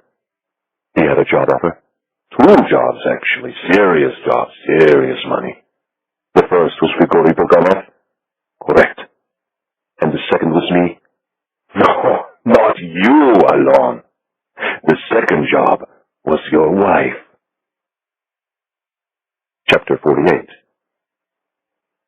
France. Gabriel felt a wave of anger break over him. He wanted to drive his fist through the Russian's face. He wanted to hit him so hard he would never get up again. Instead, he sat calmly, Glock in his hand, dead men over his shoulder, and asked Chernov to describe the genesis of the operation to kidnap Grigori. It was the challenge of a lifetime. At least, that's how Petrov viewed it. Ivan wanted Bulganov taken from London and brought back to Russia. What's more, it had to look as if Bulganov came home voluntarily. Otherwise, Ivan's backers in the Kremlin wouldn't give him the green light. They didn't want another battle with the British like the one that followed Litvinenko's poisoning. How much? 20 million plus expenses, which were going to be substantial. Petrov had done jobs like this when he was still with the KGB. He assembled a team of experienced operatives and put together a plan. Everything hinged on getting Bulganov into the car quietly. It couldn't be a muscle job, not with the CCTV cameras looking over his shoulder, so he tricked Bulganov's ex-wife into helping him. Tell me about the people who work for him. They're all ex-KGB, and like Petrov, they're all very good. Who pays them? Petrov takes care of them out of his cut. I hear he's very generous. He's never had any trouble with his employees. Chernov had smoked the cigarette to the filter. He drew a last lungful and looked for a place to put the butt. Yakov took it from Chernov's fingers and tossed it into the fire. Gabriel refused a request for another cigarette and resumed the questioning. Someone took a wild shot at a Russian journalist the other night in Oxford. You're referring to Olga Sukhova? I am, and I don't suppose Petrov was there that night. If he had been, Olga wouldn't have survived. It was a rush job. He sent a couple of associates to handle it for him. Where was Petrov? He was in Italy preparing to kidnap your wife. Gabriel felt another wave of anger. He suppressed it and posed his next question. How did he find us? He didn't. The SVR did. They heard rumors you were in hiding in Italy and started leaning on their sources inside the Italian services. Eventually, one of them sold you out. Do you know who? Absolutely not. Gabriel didn't make another run at him. He believed the Russian was telling the truth. What kind of information were you given about me? Your name and the location of the estate where you were living.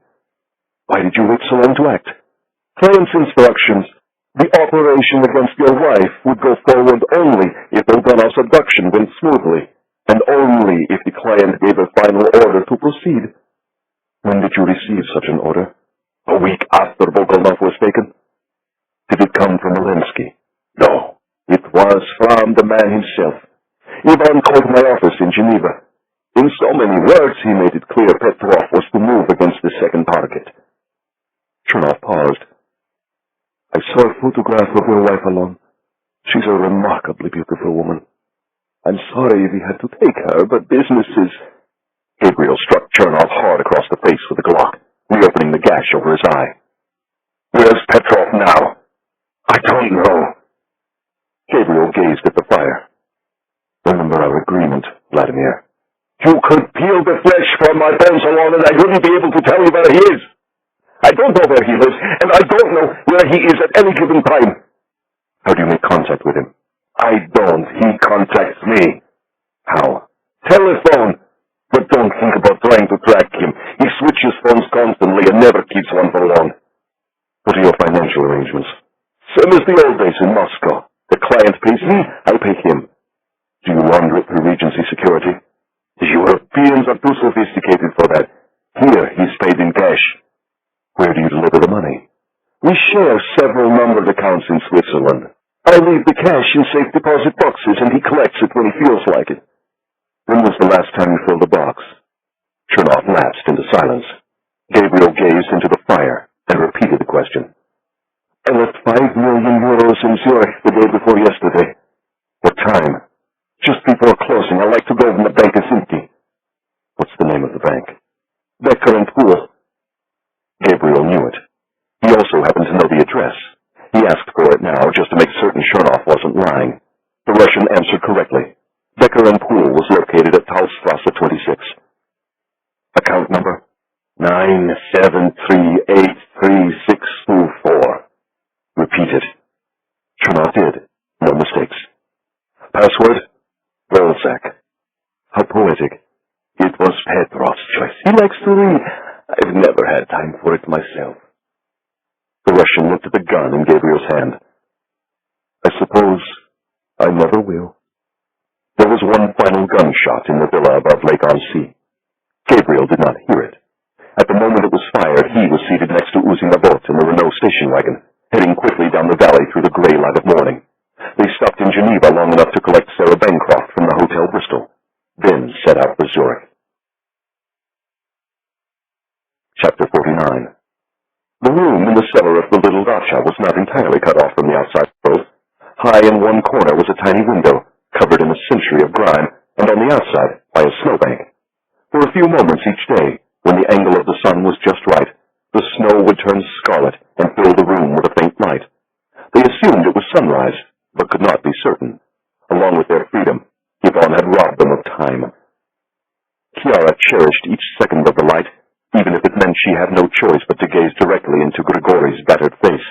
The cuts, the bruises, the disfiguring swelling. There were moments he scarcely looked human at all. She cared for him as best she could, and once, bravely, she asked Yvonne's guards for bandages and something for the pain. The guards found her request amusing. They had gone to a good deal of trouble getting Grigori into his present condition, and weren't about to let the new prisoner undo all their hard work with gauze and ointment. Their hands were cuffed at all times, their legs shackled. They were given no pillows or blankets, and even during the bitter cold of night, no heat. Twice each day they were given a bit of food, coarse bread, a few slices of fatty sausage, weak tea in paper cups, and twice each day they were taken to a darkened, fetid toilet. Nights were passed side by side on the cold concrete floor. On the first night, Chiara dreamed she was searching for a child in an endless birch forest covered in snow. Forcing herself to wake, she found Grigori trying gently to comfort her. The next night she was awakened by a rush of warm fluid between her legs. This time, nothing he did could console her. She had just lost Gabriel's child. Mindful of Yvonne's microphones, they spoke of nothing of consequence. Finally, during the brief period of light on their third day together, Grigori asked about the circumstances of Chiara's capture. She thought a moment before answering, then gave a carefully calibrated version of the truth. She told him she had been taken from a road in Italy, and that two young men, good boys with bright futures, had been killed trying to protect her. She failed to mention, however, that for 3 days prior to her capture, she had been in Lake Como participating in the interrogation of Grigori's former wife, Irina, or that she knew how Yvonne's operatives had deceived Irina into taking part in Grigori's capture, or that Gabriel's team had loved Irina so much that sending her back to Russia after the debriefing had broken their hearts. Chiara wanted to tell Grigori these things, but could not. Yvonne was listening. When it came time for Grigori to describe his ordeal, he made no such omissions. The story he told was the same one Chiara had heard in Lake Como a few days earlier, but from the other side of the looking-glass. He had been on his way to a chess match against a man named Simon Finch, a devout Marxist who wanted to inflict Russia's suffering on the West. During a brief stop at the waterside cafe, he had noticed he was being followed by a man and a woman. He assumed they were watchers from MI5, and that it was safe to continue. His opinion changed a few moments later when he noticed another man, a Russian, shadowing him along Harrow Road. Then he saw a woman walking toward him, a woman who carried no umbrella and was hatless in the rain, and realized he had seen her a few minutes before. He feared he was about to be killed and briefly considered making a mad dash across Harrow Road. Then a Mercedes sedan had appeared, and its door had swung open. I recognized the man holding the gun to my former wife's head. His name is Petrov. Most people who encounter this man do not survive. I was told Irina would be an exception if I cooperated. I did everything they asked. But a few days into my captivity, while I was being interrogated in the cellars of Lubyanka, a man who had once been my friend told me Irina was dead. He said Yvonne had killed her and buried her in an unmarked grave. He said I was next. Just then the color retreated from the snowbank over the window, and the room was plunged once more into darkness. Chiara wept silently. She wanted desperately to tell Grigori his wife was still alive. She could not. Yvonne was listening. Chapter 50. Zurich. Later, Shamron would refer to Comrade Becker as Gabriel's one and only bit of good luck. Everything else Gabriel earned the hard way, or with blood. But not Becker. Becker was delivered to him gift-wrapped and tied with a bow.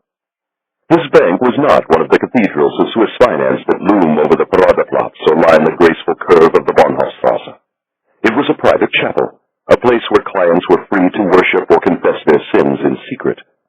Swiss law forbids such banks from soliciting deposits. They are free to refer to themselves as banks if they wish, but are not required to do so. Some employ several dozen officers and investment specialists, others only a handful. Becker and Poole fell into the second category. It was located on the ground floor of a leaden, old office building on a quiet block of the Talstrasse. The entrance was marked only by a small brass plaque, and was easy to miss, which was Conrad Becker's intention. He was waiting in the gloomy vestibule at 7 a.m., a small, bald figure with the pallor of one who spends his days beneath the ground. As usual, he was wearing a somber dark suit and a pallbearer's gray tie. His eyes, sensitive to light, were concealed behind a pair of tinted glasses. The brevity of the handshake was a calculated insult. "What's an unpleasant surprise? What brings you to Zurich, Herr Allon?" "Business." "Well, you've come to the right place." He turned without another word and led Gabriel down a thickly carpeted passage. The office they entered was of modest size and poorly lit. Becker walked slowly around his desk and settled himself tentatively in the executive leather chair, as though trying it out for the first time. He regarded Gabriel nervously for a moment, then started turning over the papers on his desk. "I was assured by Herr Chameron that there would be no further contact between us. I fulfilled my end of our agreement, and I expect you to honor your word." "I need your help, Conrad." "And what sort of help do you require from me, Herr Allon? Would you like me to assist in a raid against Hamas targets in the Gaza Strip? Or perhaps you would like me to help you destroy the nuclear facilities in Iran?" "Don't be melodramatic." "Who's being melodramatic? I'm lucky to be alive." Becker folded his tiny hands and placed them carefully on the desk. "I am a man of weak physical and emotional constitution, Herr Allon. I am not ashamed to admit it. Nor am I ashamed to say that I still have nightmares about our last little adventure together in Vienna." For the first time since Chiara's abduction, Gabriel was tempted to smile. Even he had trouble believing the little Swiss banker had played an operational role in one of the greatest coups the office had ever engineered, the capture of Nazi war criminal Erich Radek. Technically, Becker's actions had been a violation of Switzerland's sacrosanct banking secrecy laws. Indeed, if his role in Radek's capture ever became public, he faced the distinct possibility of prosecution, or even worse, financial ruin. All of which explained why Gabriel was confident that Becker, after a predictable protest, would agree to help. He had no choice. "It has come to our attention you are the holder of a numbered account that is of interest to us. A safe deposit box associated with this account is linked to a matter of extreme urgency. It is not an exaggeration to say it is a matter of life and death." "As you know, it would be a crime under Swiss banking law for me to reveal that information to you." Gabriel sighed heavily. It would be a shame, Conrad." "What's that, Herr Allon?"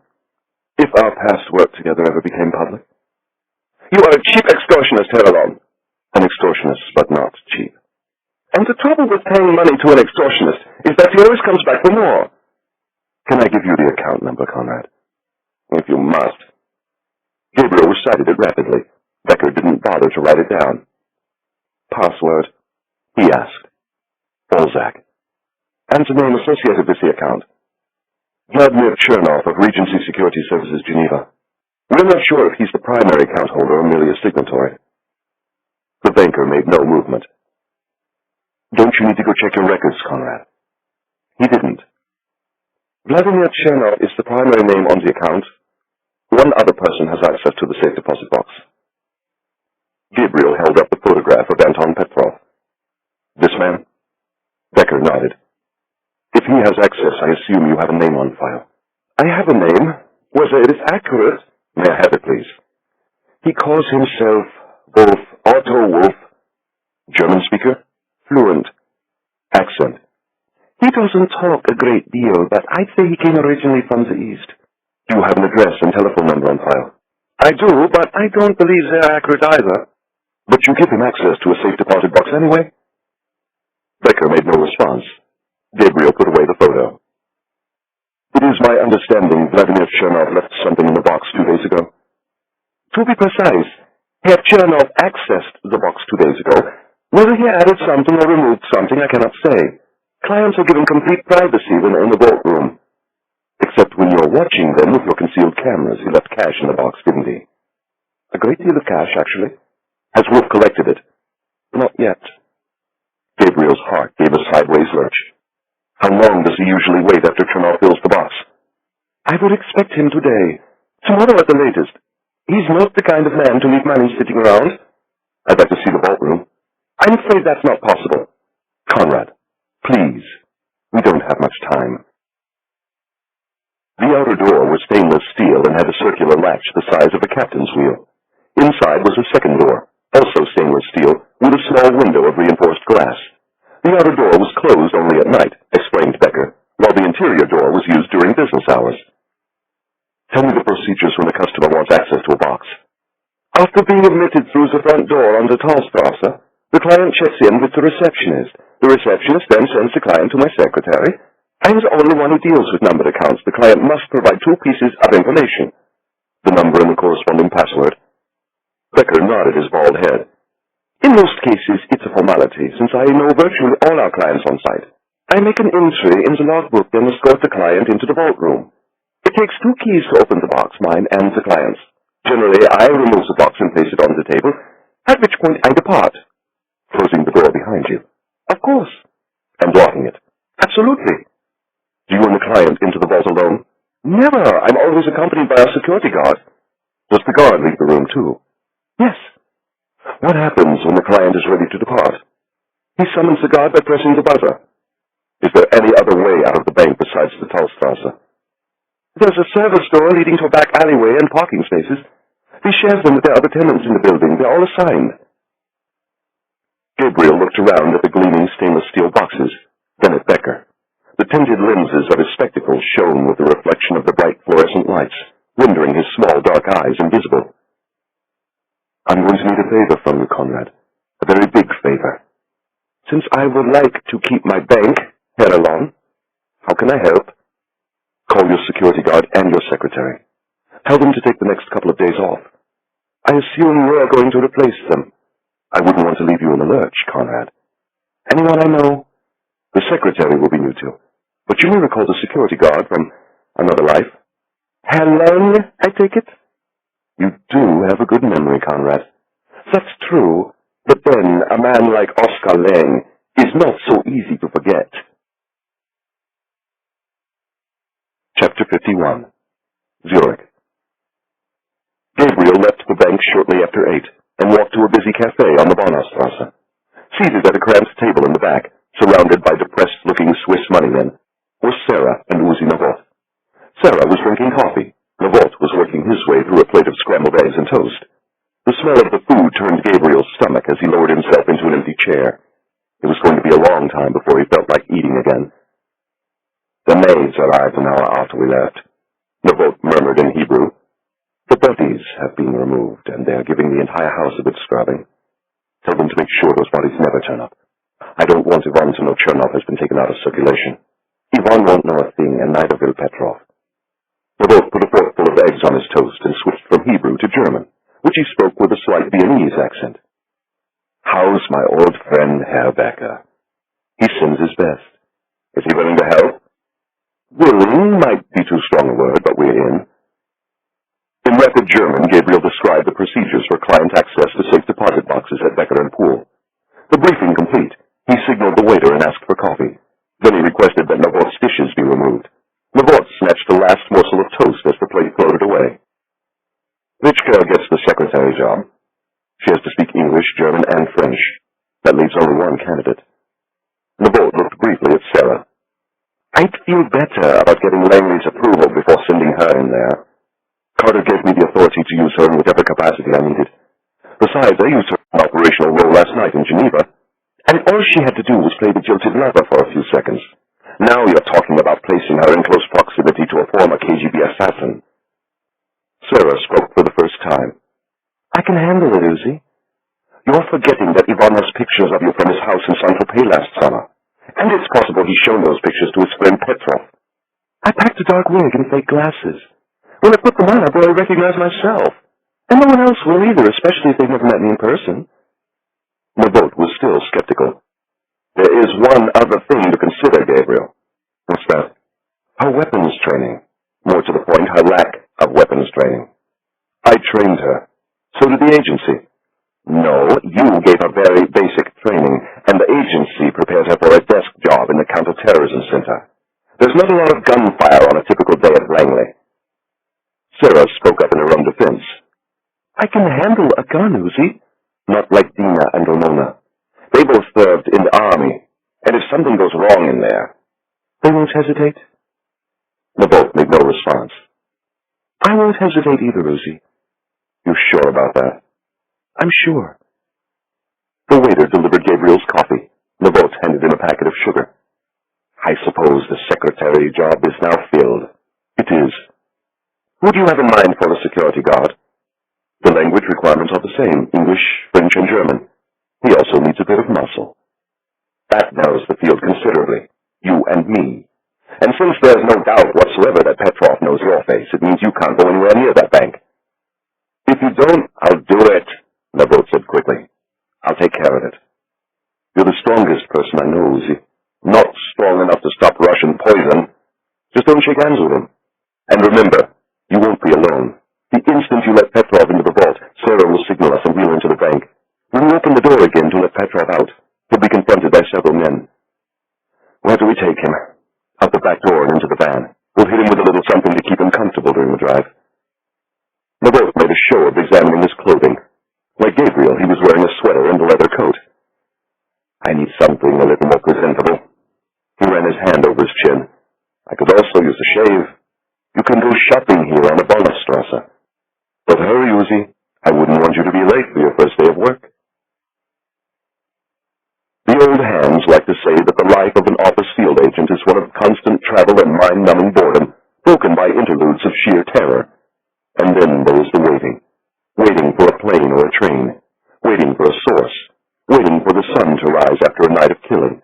And waiting for a Russian assassin to collect $5 million from a safe deposit box in Zurich.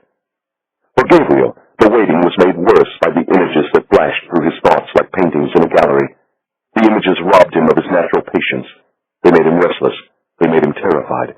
And they stripped him of the emotional coldness that Chamron had found so appealing when Gabriel was a boy of 22. Don't hate them, Chamron had said of the Black September terrorists. Just kill them so they can't kill again. Gabriel had obeyed. He tried to obey now, but could not. He hated Yvonne. He hated Yvonne as he had never hated before. The interminable day of watching was not without its lighter moments. They were supplied almost exclusively by the pair of transmitters in the boat planted inside Becker and Poole, within minutes of his arrival.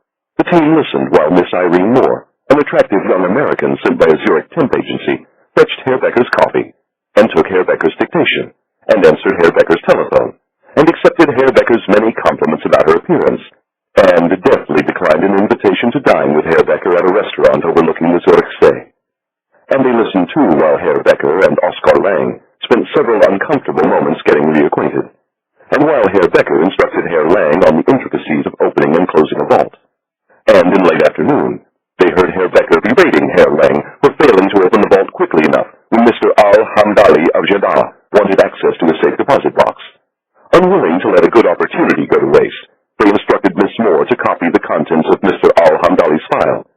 Then, for good measure, they snapped several photographs of the same Mr. Al-Hamdali as he exited the bank. 30 minutes later, Becker and Poole drew its shades and switched off its lights. The security guard and secretary bade Herr Becker good night and went their separate ways. Herr Lang heading left toward the Badengasse, Miss Moore right toward the Bleicherweg. Gabriel, who was with Laban in a parked car, didn't bother to hide his disappointment.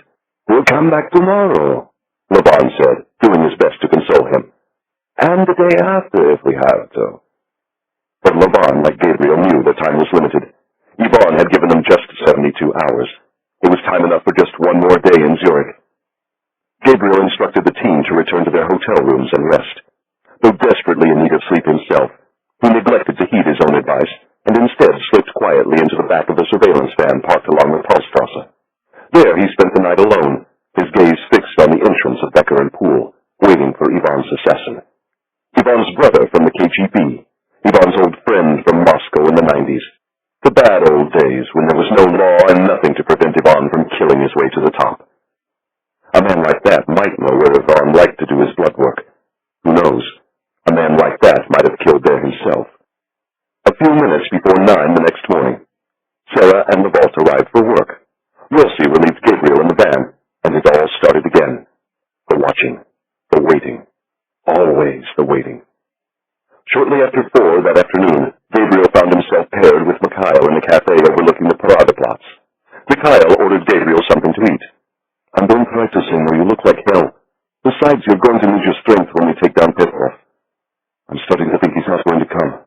And leave 5 million euros on the table. He'll come, Gabriel. Eventually he'll come." "What makes you so sure?" "Chernov came at the end of the day, and Petrov will come at the end of the day. These Russian thugs don't do anything when it's light out. They prefer the night. Trust me, Gabriel, I know them better than you. I grew up with these bastards." They were seated side by side along a high counter in the window. Outside, street lamps were coming on in the busy square, and the trams were snaking up and down the Bahnhofstrasse. Mikhail was drumming his fingers nervously. "You're giving me a headache, Mikhail." "Sorry, boss." The fingers went still. "Something bothering you?" "Other than the fact we're waiting for a Russian killer to collect the proceeds for kidnapping your wife? No, Gabriel, nothing's bothering me at all." "Do you disagree with my decision to send Sarah into that bank?" "Of course not. She's perfect for the job." "Because if you disagreed with one of my decisions, you would tell me, wouldn't you, Mikhail? That's always been the way the team works. We talk about everything." "I would have said something if I disagreed." "Good, Mikhail. Because I would hate to think something has changed because you're involved with Sarah." Mikhail sipped his coffee, a play for time. "Listen, Gabriel, I was going to say something, but what? I thought you'd be angry." "Why?" "Come on, Gabriel, don't make me say this now. It's not the time. It's the perfect time." Mikhail placed his coffee on the counter. "It was obvious to all of us from the minute we recruited Sarah for the Al-Bakari operation that she has feelings for you. And frankly what? We thought you might have felt the same way." "That's not true. It's never been true." "Okay, Gabriel, whatever you say." A waitress placed a sandwich in front of Gabriel. He immediately pushed it aside. "Eat it, Gabriel. You have to eat." Gabriel tore a corner from the sandwich. "Are you in love with her, Mikhail?" "What answer do you want to hear?" "The truth would be nice." "Yes, Gabriel. I love her very much. Too much. There's no such thing. Just do me a favor, Mikhail. Take good care of her. Go live in America. Get out of this business as soon as you can. Get out before—" He left the thought unfinished. Mikhail began drumming his fingers again. "Do you think he'll come?" "He'll come. 2 days of waiting. I can't stand the waiting anymore." "You won't have to wait much longer, Mikhail." "How can you be so certain?" "Because Anton Petrov just walked past us." Chapter 52. Zurich. He wore a dark toggle coat, a gray scarf, large wire-framed glasses, and a flat cap pulled low. Oddly enough, the crude disguise threw the advantage over to Gabriel. He had spent countless hours staring at the surveillance photographs from Heathrow Airport, the fragmentary glimpses of a sturdy-jawed man wearing glasses and a fedora. It was this man who walked past the cafe overlooking the Paradeplatz, carrying a pair of mismatched attaché cases. And it was this man who was now rounding the corner into the Taustrasse. Gabriel raised his wrist mic carefully to his lips and informed Sarah and Navot that Petrov was headed their way. By the time the transmission was complete, Mikhail was on his feet, moving toward the door. Gabriel left a wad of money on the table and followed him. "You forgot to pay the bill," he said. "The Swiss get very angry when you run out on a check." Petrov walked past the bank twice before finally presenting himself at the entrance just 3 minutes before closing. Pressing the buzzer, he identified himself as Herr Otto Wolf and was admitted without delay.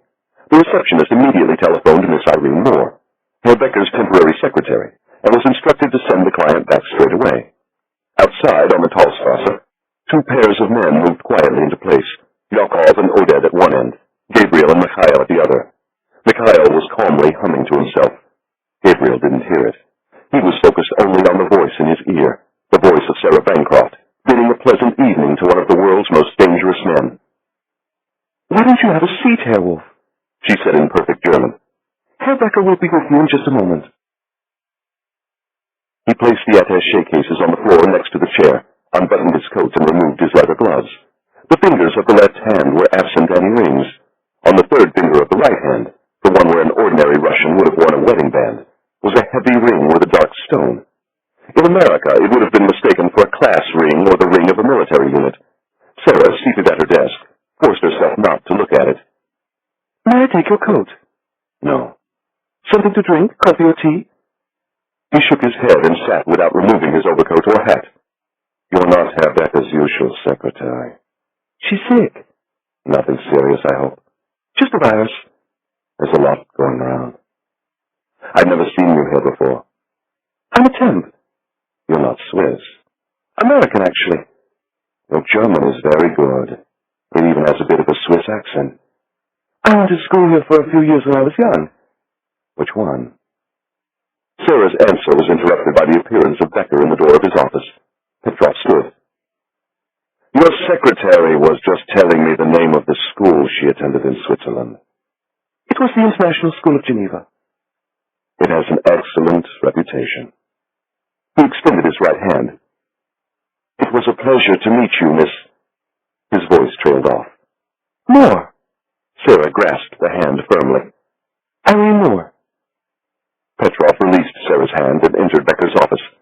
30 seconds later, the formalities complete, the two men emerged and set off together toward the vault room. Sarah passed that information to Gabriel over the microphone concealed on her desk, then reached beneath the desk and unzipped her handbag. The gun was there, barrel pointed downward, grip exposed. She glanced at the clock and waited for the sound of the front buzzer. Her hand was beginning to itch on the spot where Petrov's ring had touched her. It was nothing, she told herself. Just her mind playing tricks. Uzina Bolt was waiting outside the entrance to the vault room when Becker appeared, followed by Anton Petrov. The Heathrow surveillance photos had not done justice to the Russian's size. He was well over 6 feet, broad-shouldered and well-built. He was also clearly uneasy. Staring directly at Navot, he asked of Becker, "Where's the usual security guard?" The banker answered without hesitation. We had to fire him. I'm afraid I can't go into the details. You may rest assured that no client assets were involved, including yours. I'm relieved. His eyes were still on the boat. Quite a coincidence, though. A new secretary and a new guard. Again, Becker managed a swift response. I'm afraid the only constant is change, even in Switzerland. The vault opened the secondary door to the vault room and stepped aside. The Russian remained frozen in place, his gaze flickering back and forth between the banker and the security guard. Petrov was obviously suspicious and reluctant to enter. The vault wondered whether 5 million euros in cash might be enough to tempt him. He didn't have to wait long for the answer. I'm sorry to trouble you, Herr Becker, but I've changed my mind. I'll see to my business another time. Becker seemed taken aback. For an instant, Navot feared he might improvise and ask the Russian to reconsider his decision. Instead, he stepped aside with the curtness of a head waiter and gestured toward the exit. As you wish.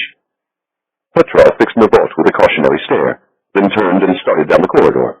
Navot quickly considered his options. If the Russian managed to make it out of the bank, the team would be left with 2 choices. Snatch him off a busy Zurich street, hardly optimal, or follow him to his next destination. Better to take him here, inside the premises of Becker and Poole, even if it meant doing it alone. Navot had one brief advantage, the fact Petrov's back was turned, and he took it. Moving Becker aside with one sweep of his left hand, he delivered a knife-like strike to the Russian's neck with his right.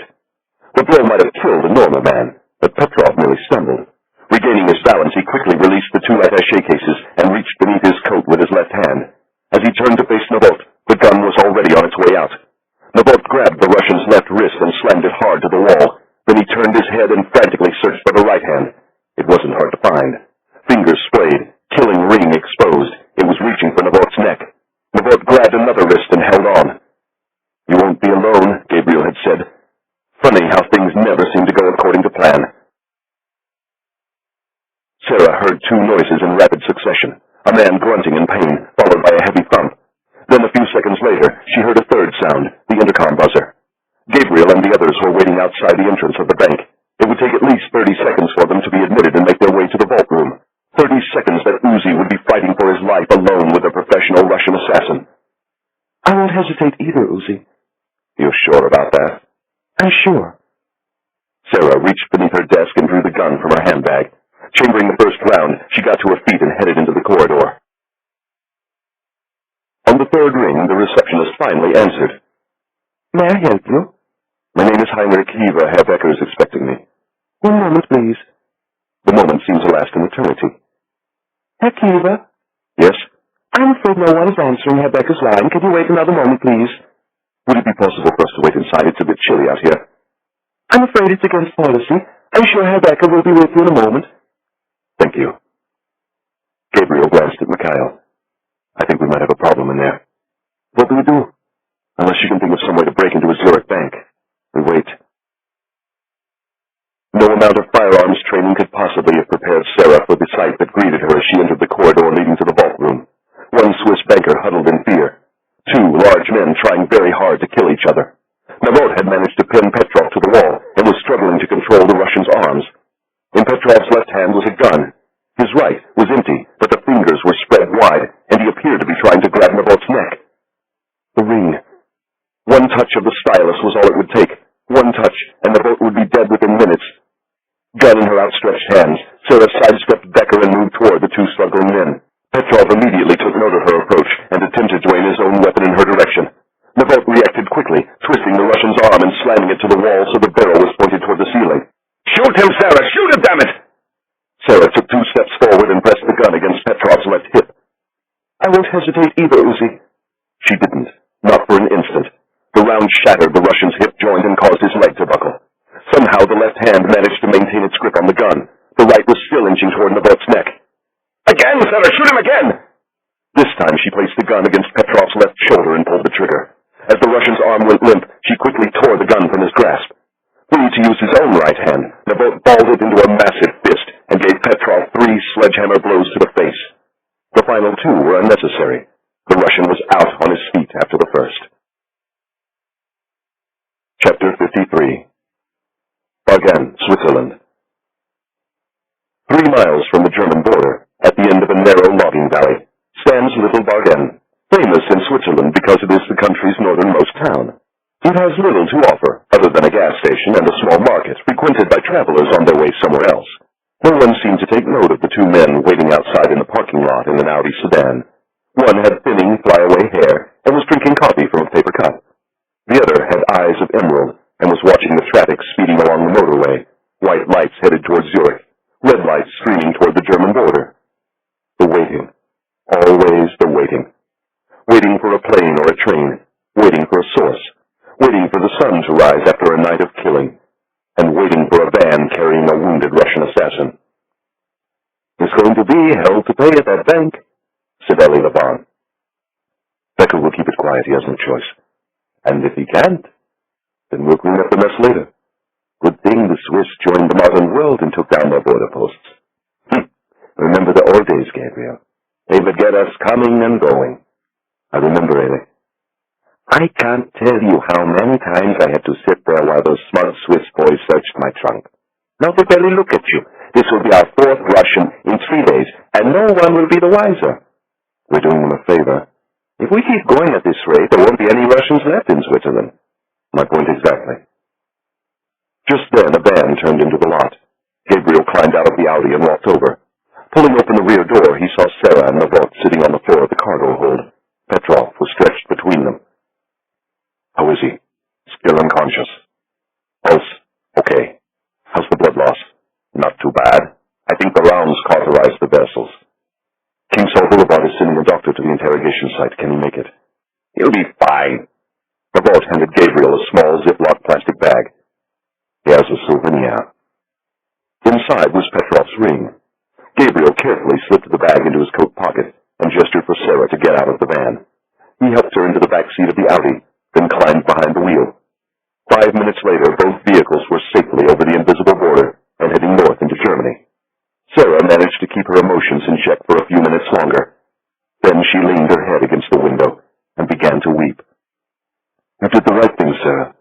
You saved Uzi's life." "I've never shot anyone before." "Really?" "Don't make jokes, Gabriel. I don't feel so well." "You will." "When?" "Eventually." "I think I'm going to be sick." "Shall I pull over?" "No, keep going." "Are you sure?"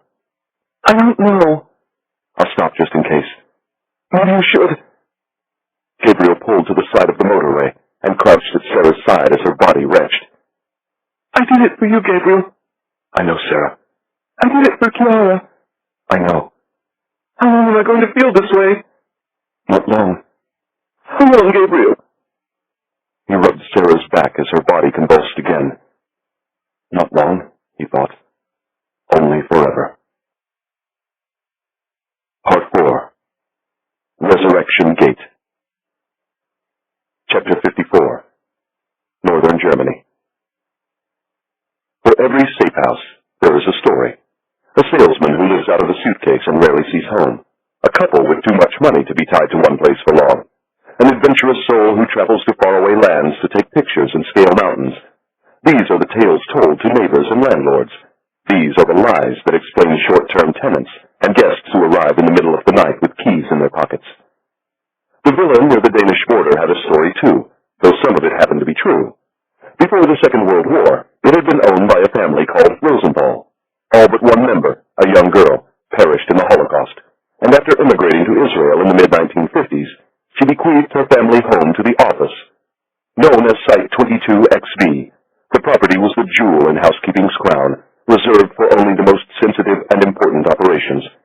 Gabriel believed a Russian assassin with 2 bullet wounds and a head filled with vital secrets certainly fell into that category. Housekeeping had agreed. They had given him the keys and made certain the pantry was well provisioned. The house stood 100 yards from a quiet farm road, a lonely outpost on the stark, flat plain of western Ureland. Time had taken its toll. The stucco needed a good scrubbing, the shutters were broken and peeling for want of paint, and the roof leaked when the big storms swept in from the North Sea. Inside was a similar story. Dust and cobwebs, rooms not quite furnished, fixtures and appliances from a bygone era. Indeed, to wander the halls was to step back in time, especially for Gabriel and Elie Levon. Known to office veterans as Chateau Chamron, the house had served as a planning base during Operation Wrath of God. Men had been condemned to death here. Fates had been sealed. On the second floor was the room Levon and Gabriel had shared. Now, as then, it contained nothing but a pair of narrow beds separated by a chipped nightstand. As Gabriel stood in the doorway, an image flashed in his memory. The watcher and the executioner, lying awake in the darkness, one made sleepless by stress, the other by visions of blood. The ancient transistor radio that had filled the empty hours still stood on the table. It had been their link to the outside world. It had told them about wars won and lost, about an American president who resigned in disgrace. And sometimes, on summer nights, it played music for them.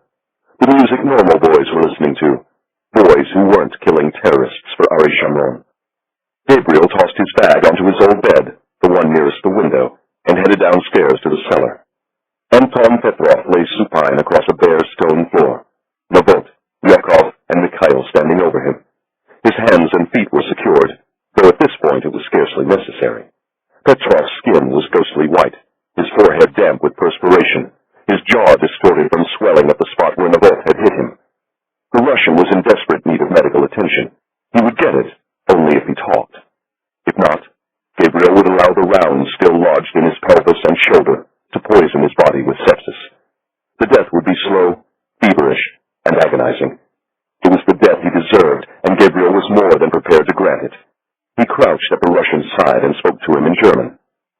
"I believe this is yours." He reached into his coat pocket and removed the plastic bag Navot had given him at the Swiss border. Petrov's ring was still inside. Gabriel removed it and pressed firmly on the stone. From the base emerged a small stylus, not much larger than a phonograph needle. Gabriel made a show of examining it, then moved it suddenly toward Petrov's face. The Russian recoiled in fear, twisting his head violently to the right. "What's wrong, Anton?" "It's just a ring." Gabriel inched it closer to the soft skin of Petrov's neck. The Russian was now writhing in terror. Gabriel pressed the stone again, and the needle retreated safely into the base of the ring. He slipped it back into the plastic bag and handed it carefully to Navot. "In the interest of full disclosure, we worked on a similar device, but to be honest with you, I've never really cared for poisons. They're for cheap hoods like you, Anton. I've always preferred to do my killing with one of these." Gabriel removed the .45 caliber Glock from the waistband of his trousers and pointed it at Petrov's face. The suppressor was no longer screwed into the end of the barrel. It wasn't necessary here. "1 meter, Anton. That's how I prefer to kill. 1 meter. That way I can see my enemy's eyes before he dies. Vysshaya mera, the highest measure of punishment. Gabriel pressed the barrel of the gun against the base of the Russian's chin. A grave without a marker. A corpse without a face. Gabriel used the barrel of the gun to open the front of Petrov's shirt. The shoulder wound didn't look good. Bone fragments, threads of clothing. No doubt the hip was just as bad. Gabriel closed the shirt and looked directly into Petrov's eyes. "You're here because your friend Vladimir Chernov betrayed you. We didn't have to hurt him. In fact, we didn't even have to threaten him. We just gave him a bit of money, and he told us everything we needed to know. Now it's your turn, Anton. If you cooperate, you will be given medical attention and treated humanely. If not..." Gabriel placed the barrel against Petrov's shoulder and corkscrewed it into the wound. Petrov's screams echoed off the stone walls of the cellar. Gabriel stopped before the Russian could pass out. "Do you understand, Anton?" The Russian nodded. "If I stay in your presence much longer, I'm going to beat you to death with my bare hands." He glanced at Navot. "I'm going to let my friend handle the questioning. Since you tried to kill him with your ring back in Zurich, it only seems fair. Wouldn't you agree, Anton?" The Russian was silent. Gabriel stood and headed upstairs without another word. The rest of the team was sprawled in the sitting room in various states of exhaustion. Gabriel's gaze immediately settled on the newest member of the group, doctor who had been dispatched by King Saul Boulevard to treat Petrov's injuries. In the lexicon of the office, he was a scion, a volunteer helper.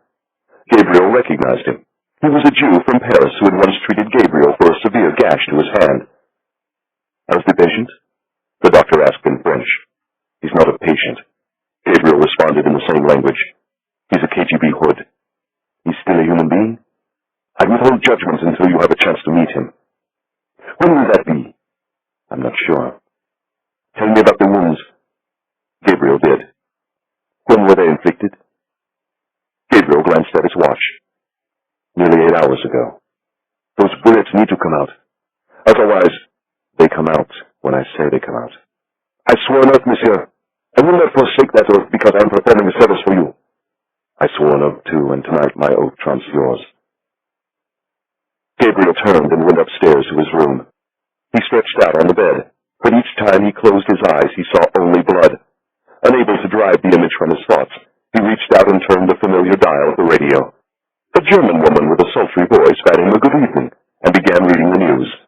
The Chancellor was proposing a new era of dialogue and cooperation between Europe and Russia. She planned to unveil her proposal at the upcoming emergency G8 summit in Moscow. Like a night fever, Petrov broke at dawn. He did not walk a straight line during his journey to the truth, but then Gabriel had not expected he would.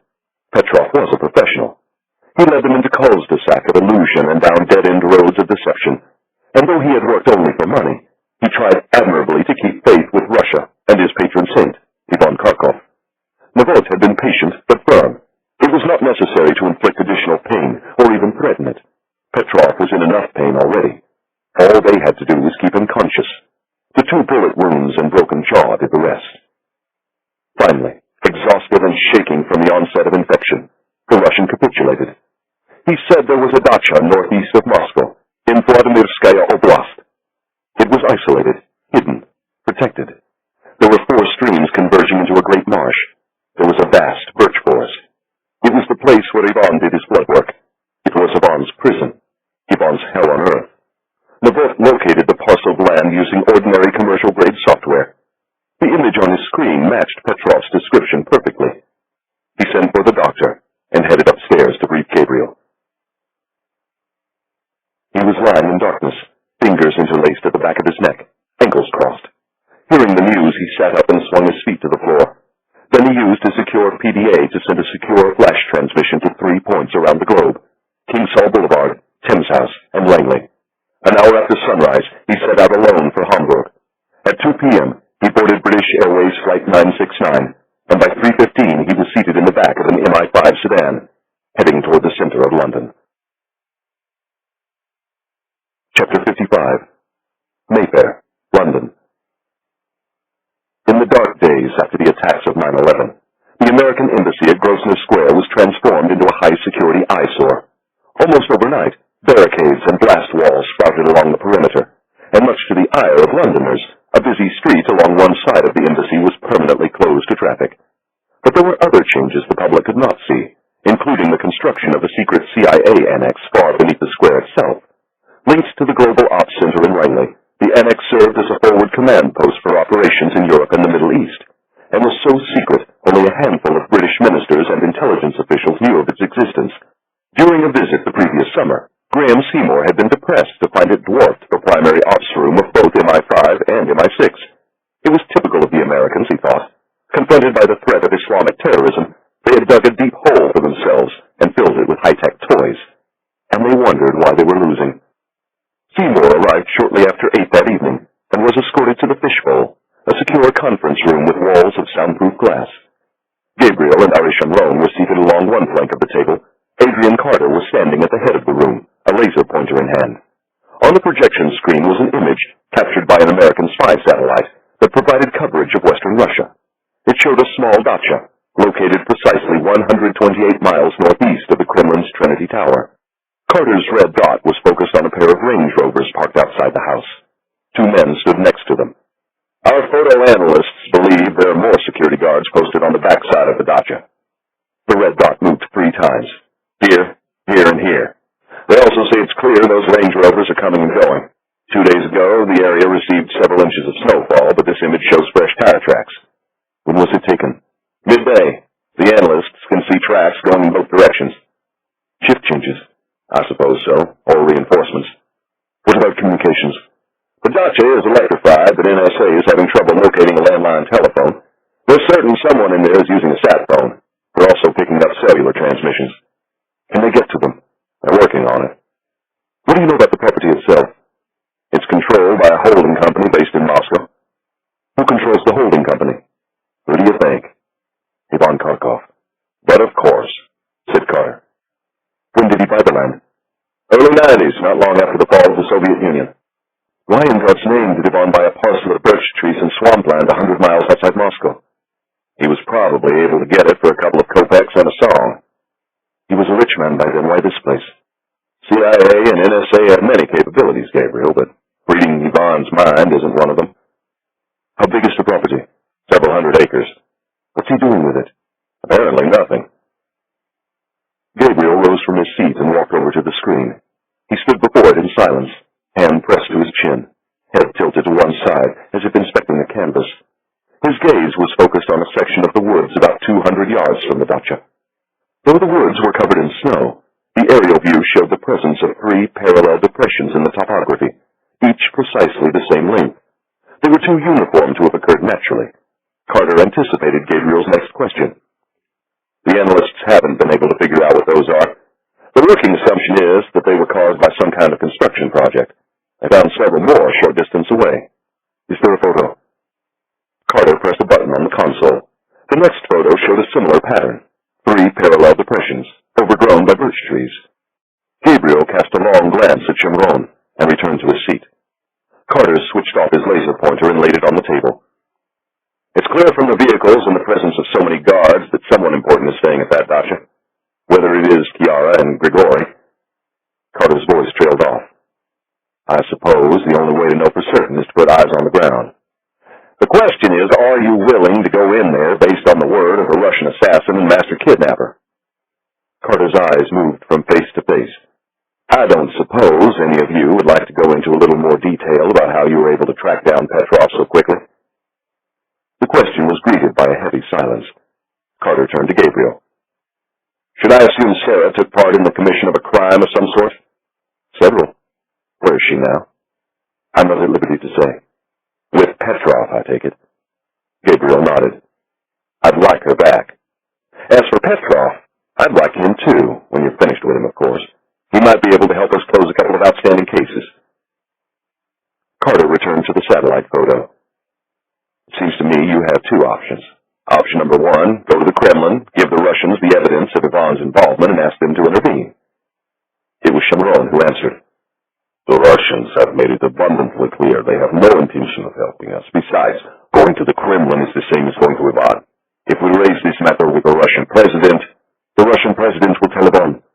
Gabriel interjected, and Ivan will respond by killing Grigori and my wife. Carter nodded in agreement. I suppose that leaves option 2. going into Russia and bringing them out yourself. Frankly, the President and I anticipated that would be your choice, and he's prepared to offer a substantial amount of help. Chevron spoke 2 words. Allon. Carter gave a faint smile. Forgive me, Harry, I speak nearly as many languages as you, but I'm afraid Hebrew isn't one of them. Allon, Gabriel repeated. It means blue and white, the colors of the Israeli flag. But for dinosaurs like Ari, it means much more. It means we do things for ourselves, and we don't rely on others to help us with problems of our own making. But this problem really isn't of your own making. You went after Ivan because we asked you to.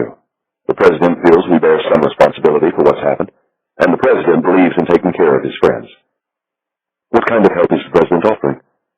For understandable reasons, we won't be able to help you execute the actual rescue.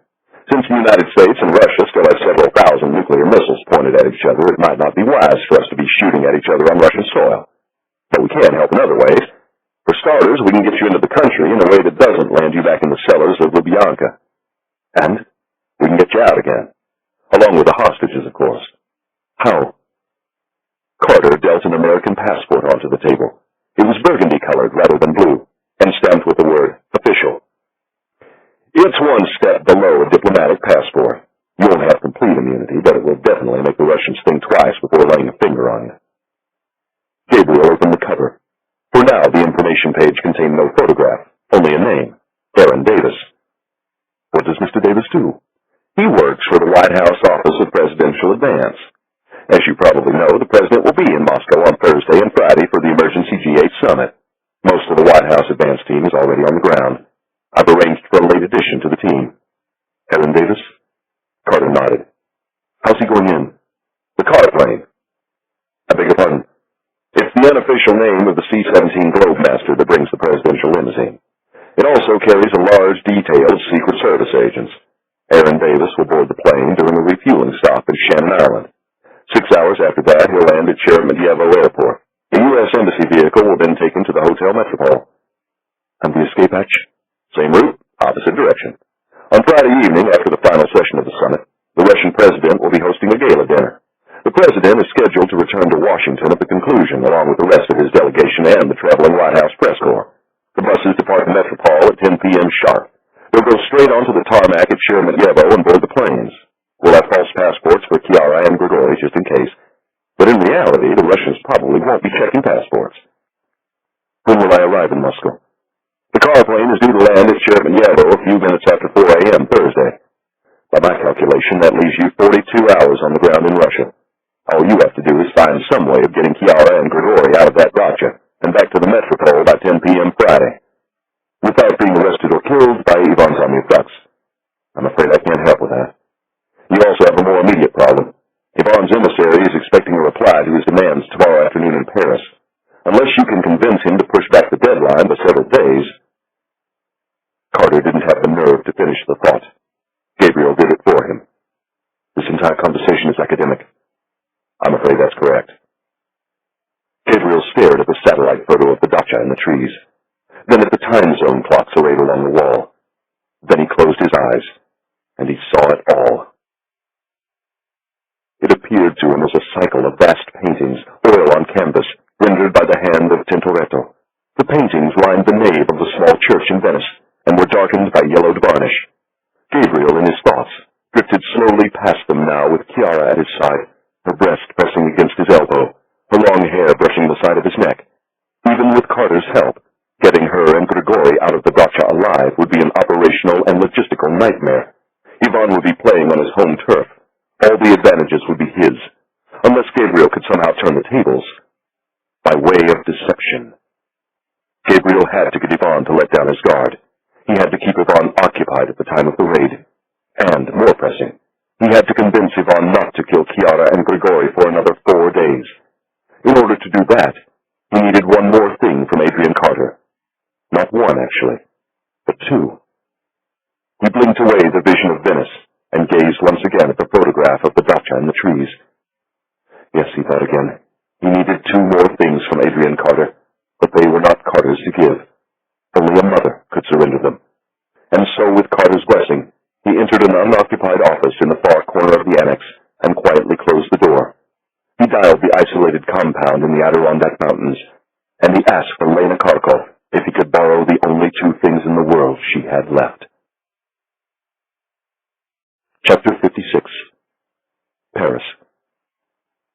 the aftermath. During the inevitable post-mortem and deconstruction that follows an affair of this magnitude, there was spirited debate over who among its far-flung cast of characters bore the most responsibility for its outcome.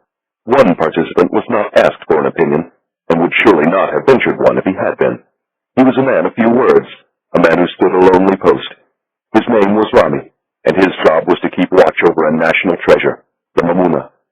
Rami had been at the old man's side for the better part of 20 years. He was Shimron's other son, the one who stayed at home while Gabriel and the vault were running around the world playing the hero. He was the one who snuck the old man's cigarettes and kept his Zippo filled with lighter fluid, the one who sat up nights on the terrace in Tiberias, listening to the old man's stories for the 1000th time and pretending it was still the first. And he was the one who was walking exactly 20 paces behind the old man's back at 4 the following afternoon as he entered the Jardin des Tuileries in Paris. Chevron found Sergei Korovin where he said he would be, seated ramrod straight on a wooden bench near the Jeu de Paume. He was wearing a heavy woolen scarf beneath his overcoat and smoking the stub of a cigarette that left no doubt about his nationality. As Chevron sat down, Korovin raised his left arm slowly and pondered his wristwatch.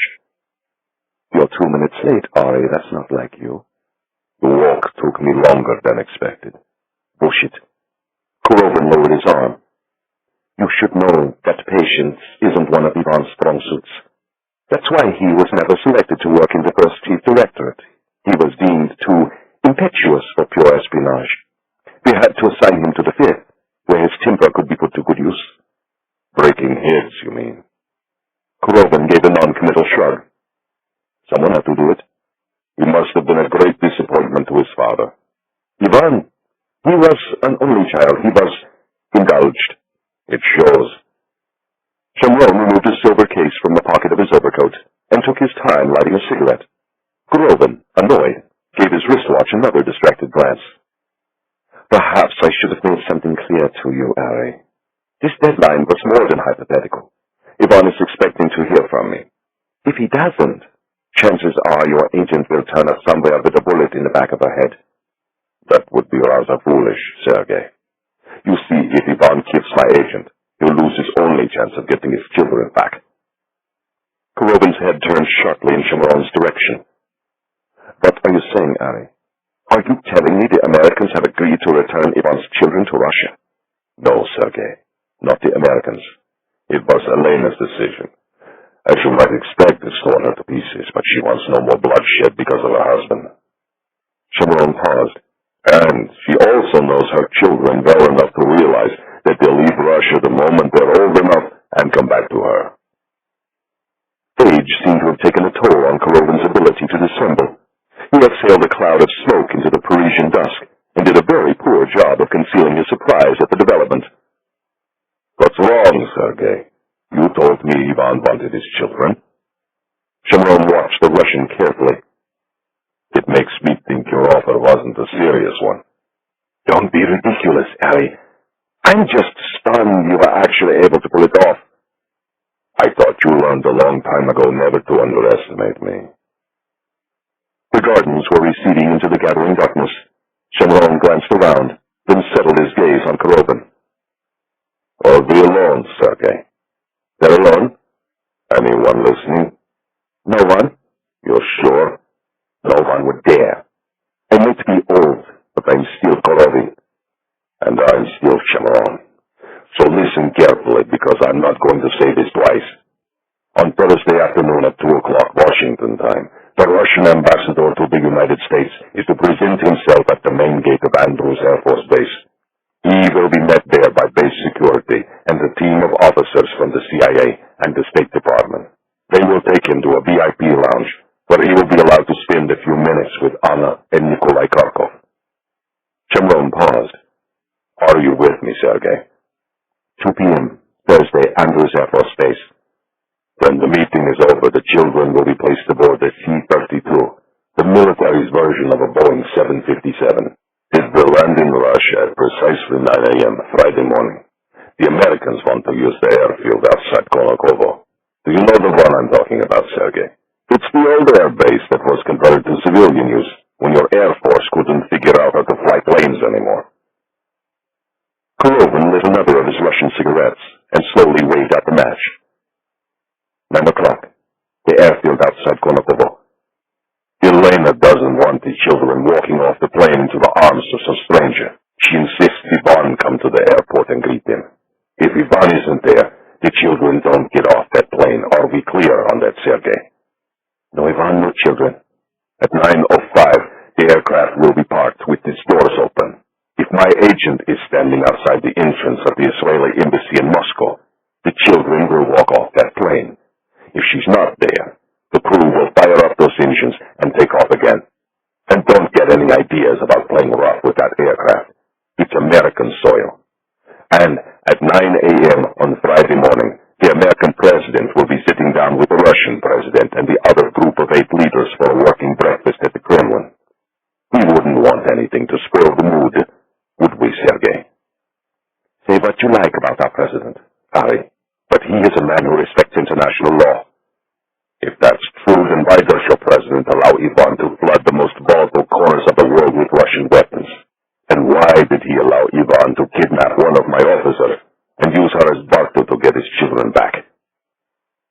Greeted by silence, Chamron said, I suppose it all comes down to money, doesn't it, Sergei? How much money did your president demand of Ivan? How much did Ivan have to pay for the privilege of kidnapping Grigori and my agent? Our president is a servant of the people. These stories of his personal wealth are lies in Western propaganda designed to discredit Russia and keep it weak. You're showing your age, Sergei. Korovin ignored the remark. As for your missing agent, Ivan had absolutely nothing to do with her disappearance. I thought I made that clear during our first meeting. Oh, yes, I remember. But let me make something clear to you now. If my agent isn't returned safe and sound at 9 o'clock Friday morning, I'm going to assume that you and your client were acting in bad faith. And it's going to make me very angry. Ivan isn't my client. I'm just a messenger. No, you're not. You're Korovin. Chamron watched the traffic hurtling around the Place de la Concorde. Do you know the identity of the agent Ivan is holding? I know very little. Chamron gave a disappointed smile. You used to be a better poker player, Sergei. You know exactly who she is. And you know exactly who her husband is.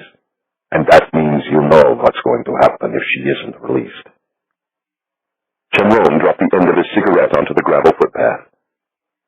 But just so there are no misunderstandings, I'm going to spell it out for you. If Ivan kills her, I'm going to hold the Kremlin responsible. And then I'm going to unleash my service on yours. No Russian intelligence officer anywhere in the world will be able to walk the streets without feeling our breath on the back of his neck. Chamron placed his hand on Korovin's forearm. Are we clear, Sergei? We're clear, Harry. Good. And there's one other thing. I want Grigori Bulganov, and don't tell me he's none of my concern. Korovin hesitated, then said, Here's he. 2 p.m., Thursday, Andrews Air Force Base. 9 a.m., Friday, the airfield of Konokovo. 9 a.m., Friday, my agent outside our embassy in Moscow. Don't disappoint me, Sergei. Many lives will be lost if you do. Chamron rose without another word and headed toward the Louvre, with Ronnie now walking vigilantly at his side. The bodyguard had not been able to hear what had just transpired, but was certain of one thing. The old man was still the one in charge, and he had just put the fear of God in Sergei Korovin. Chapter 57. Shannon Airport, Ireland. The name Aaron Davis of the White House Office of Presidential Advance was unfamiliar to them.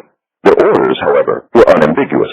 They were to pick him up during the Shannon refueling stop and get him into Moscow without a hitch.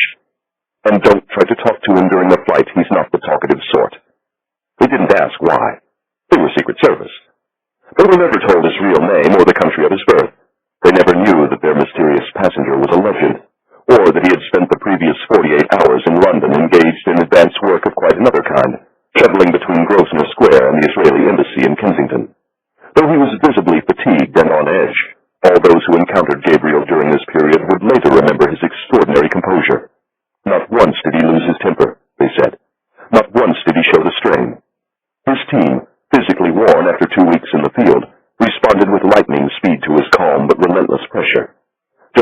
hours after the call to Elena Kharkov. Half were on the ground in Moscow, credentials around their necks, covers intact. The rest joined them later that night, including the Chief of Special Ops, Uzinabov. No other service in the world would have put so senior a man on the ground in so hostile a land. But then, no other service was quite like the office. Chamron remained at Gabriel's side for all but a few hours. When he returned to Paris to hold the hand of Sergei Korovin, Ivan was getting nervous. Ivan was dubious about the entire thing. Ivan didn't understand why he had to wait until Friday to get his children back. "He wants to do it now," Korovin said. "He wants it over and done with." Chamron did not tell his old friend that he already knew this, or that the NSA had been kind enough to share the original recording along with a transcript. Instead, he assured the Russian there was no need to worry. Elena just needed some time to prepare the children and herself for the pending separation. Surely even a monster like Ivan can understand how difficult this is going to be on her.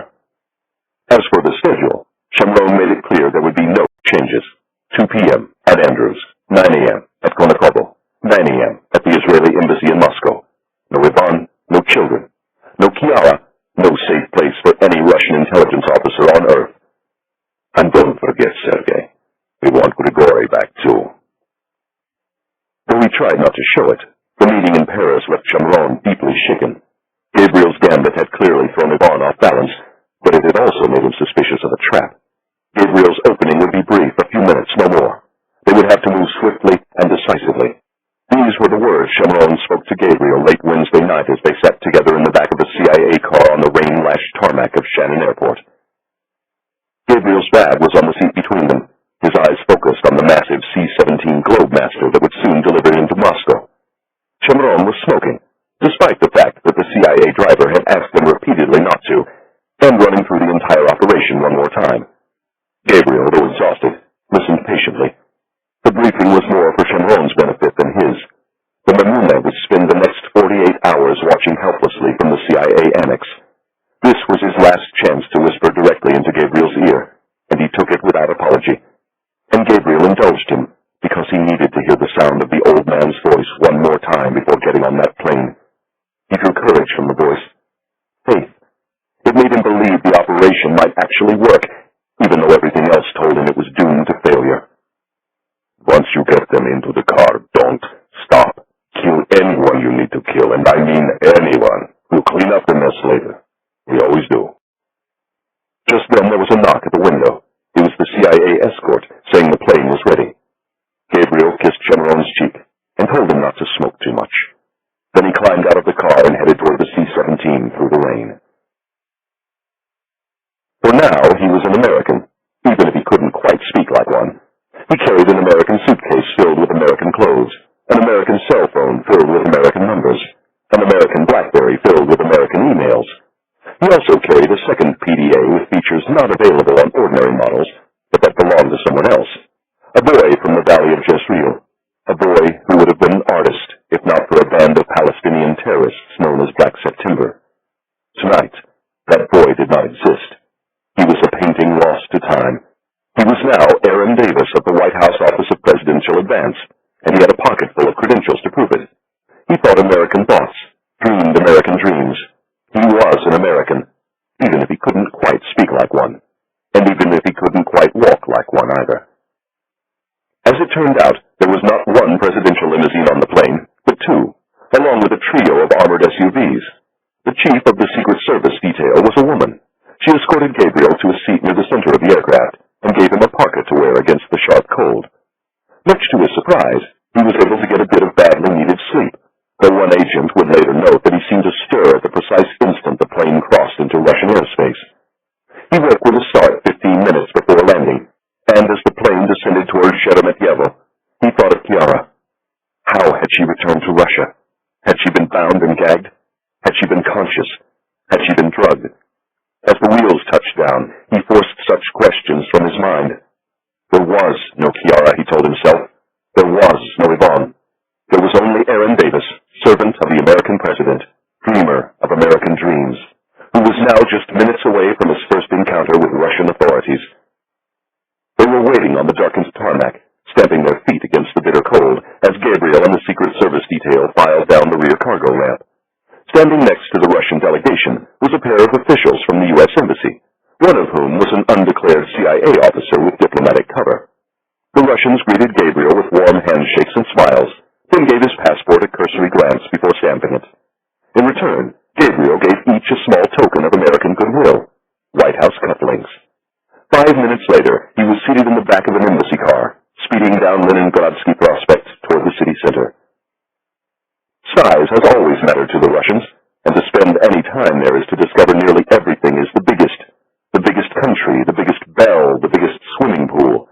If the Leningradsky was not the biggest street in the world, it was certainly among the ugliest, a hodgepodge of crumbling apartment houses and Stalinist monstrosities, lit by countless neon signs and piss-yellow street lamps. Capitalism and communism had collided violently on the prospect, and the result was an urban nightmare. The G8 banners the Russians had so carefully hung looked more like warning flags of the fate that awaited them all if they didn't put their financial houses in order. Gabriel felt his stomach tighten by degrees as the car drew closer to the Kremlin.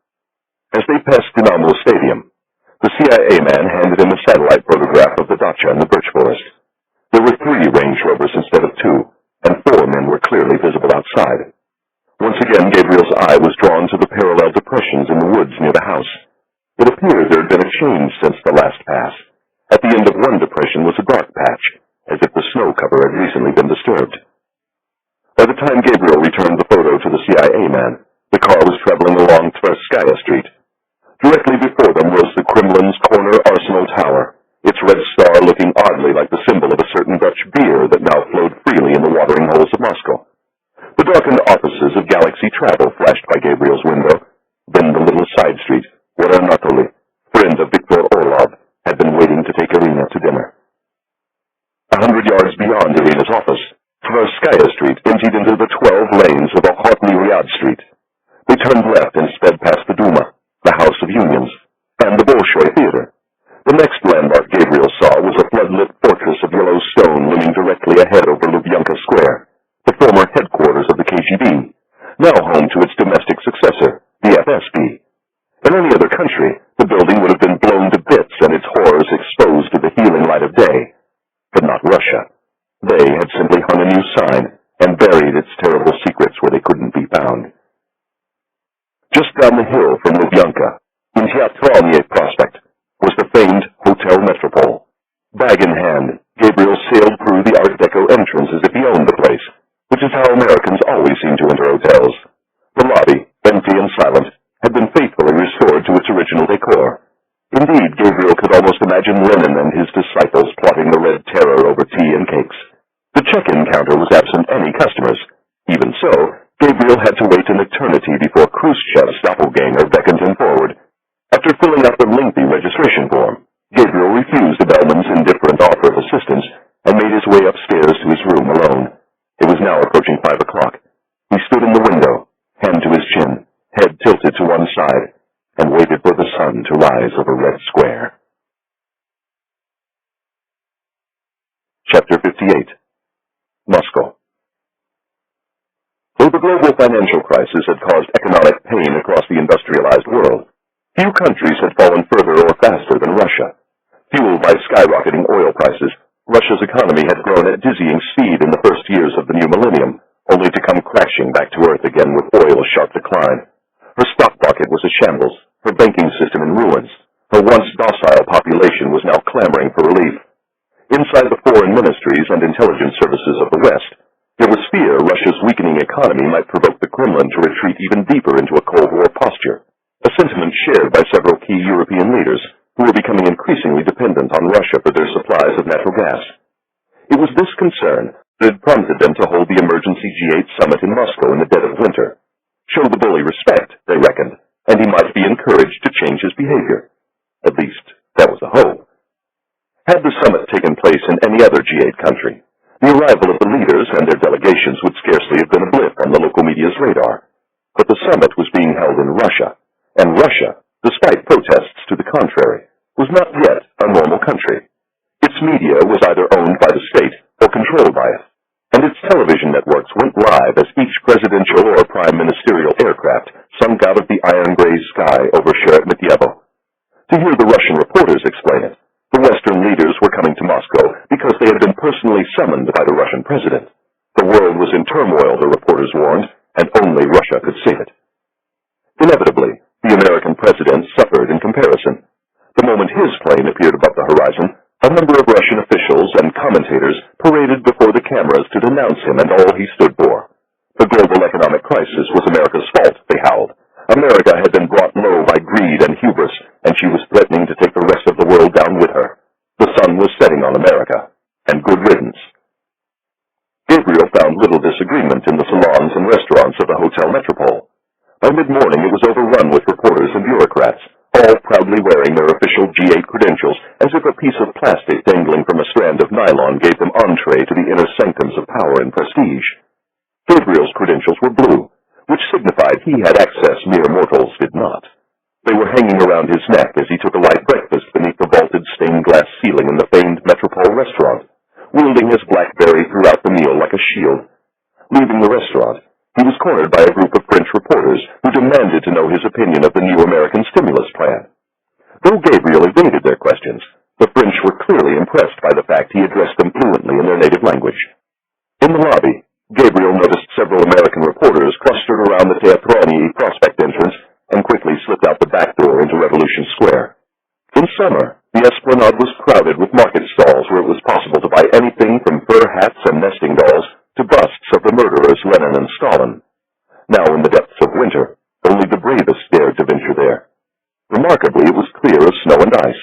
When the wind briefly subsided, Gabriel caught a whiff of the de-icer the Russians used to achieve this result. He remembered stories Mikhail had told him about the powerful chemicals Russians poured onto their streets and sidewalks.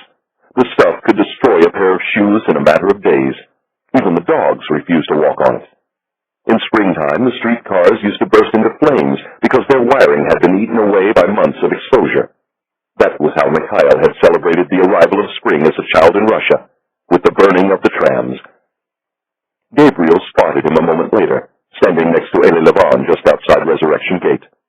Levin was holding a briefcase in his right hand, meaning Gabriel had not been followed leaving the Metropole. Moscow rules. Gabriel headed left through the shadowed archway of the gate and entered the vast expanse of Red Square. Standing at the foot of Savior Tower, wearing a heavy overcoat and fur hat, was Uzi Navot. The tower's gold and black clock face read 11:23. Navot pretended to set his watch by it. How was the entry at Sheremetyevo? No problem. And the hotel? No problem. Good. Navot shoved his hands into his pocket. Let's take a walk, Mr. Davis. It's better if we walk. They headed toward St. Basil's, heads down, shoulders hunched against the biting wind, the Moscow shuffle. Navot wished to spend as little time as possible in Gabriel's presence. He wasted no time getting down to business. We went onto the property last night to have a look around. Who's we? Mikhail and Shmuel Peled from Moscow Station. He paused, then added, and me. Gabriel gave him a sideways glance. You're here to supervise, Uzi. Chamaron made it clear he didn't want you involved in any direct operational way. You're too senior to get arrested. Let me see if I understand this correctly. It's all right for me to tangle with a Russian assassin in a Swiss bank, but it's verboten for me to take a walk in the woods? Is that what it was, Uzi? A walk in the woods? Not quite. The dacha is set a kilometer back from the road. The track leading to it is bordered by birch forest on both sides. It's tight. Only one vehicle can get through at a time. Is there a gate? No gate. But the track is always blocked by security guards and a Range Rover. How close were you able to get to the dacha? Close enough to see that Ivan makes two poor bastards stand outside all the time, and close enough to plant a wireless camera. How's the signal? Not bad. We'll be fine as long as we don't get 6 feet of snow tonight. We can see the front door, which means we can see if anyone's coming or going. Who's monitoring the shot? Shmuel and a girl from Moscow Station. Where are they? Holed up in a crummy little hotel in the nearest town. They're pretending to be lovers. Apparently the girl's husband likes to knock her around. Shmuel wants to take her away and start a new life. You know the story, Gabriel. The satellite photos show guards behind the house. We saw them, too. They keep at least 3 men back there at all times. They're static, spaced about 100 yards apart. With night vision goggles, we had no trouble seeing them.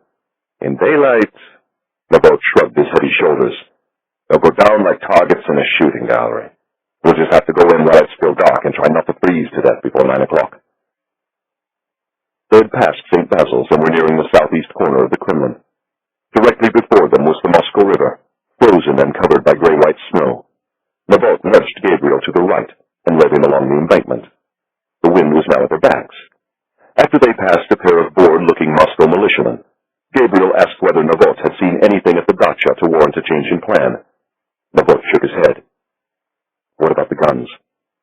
The weapons room at the embassy has everything. Just tell me what you want. A Beretta 92 and a Mini Uzi, both with suppressors. You sure the Mini will do? It's going to be tight inside the dacha. They passed another pair of militiamen. To their right, floating above the red walls of the ancient citadel, was the ornate yellow and white facade of the great Kremlin Palace, where the G8 summit was now underway. What's the status of the Range Rover? We took delivery of it last night. Black? Of course. Ivan's boys only drive black Range Rovers. Where did you get it? A dealership in North Moscow. Chamberlain's going to blow a gasket when he sees the price tag. License plates? Taken care of. How long is the drive from the metropole? In a normal country, it would be 2.5 hours tops. Here, Mikhail wants to pick you up at 2 a.m., just to make sure there are no problems.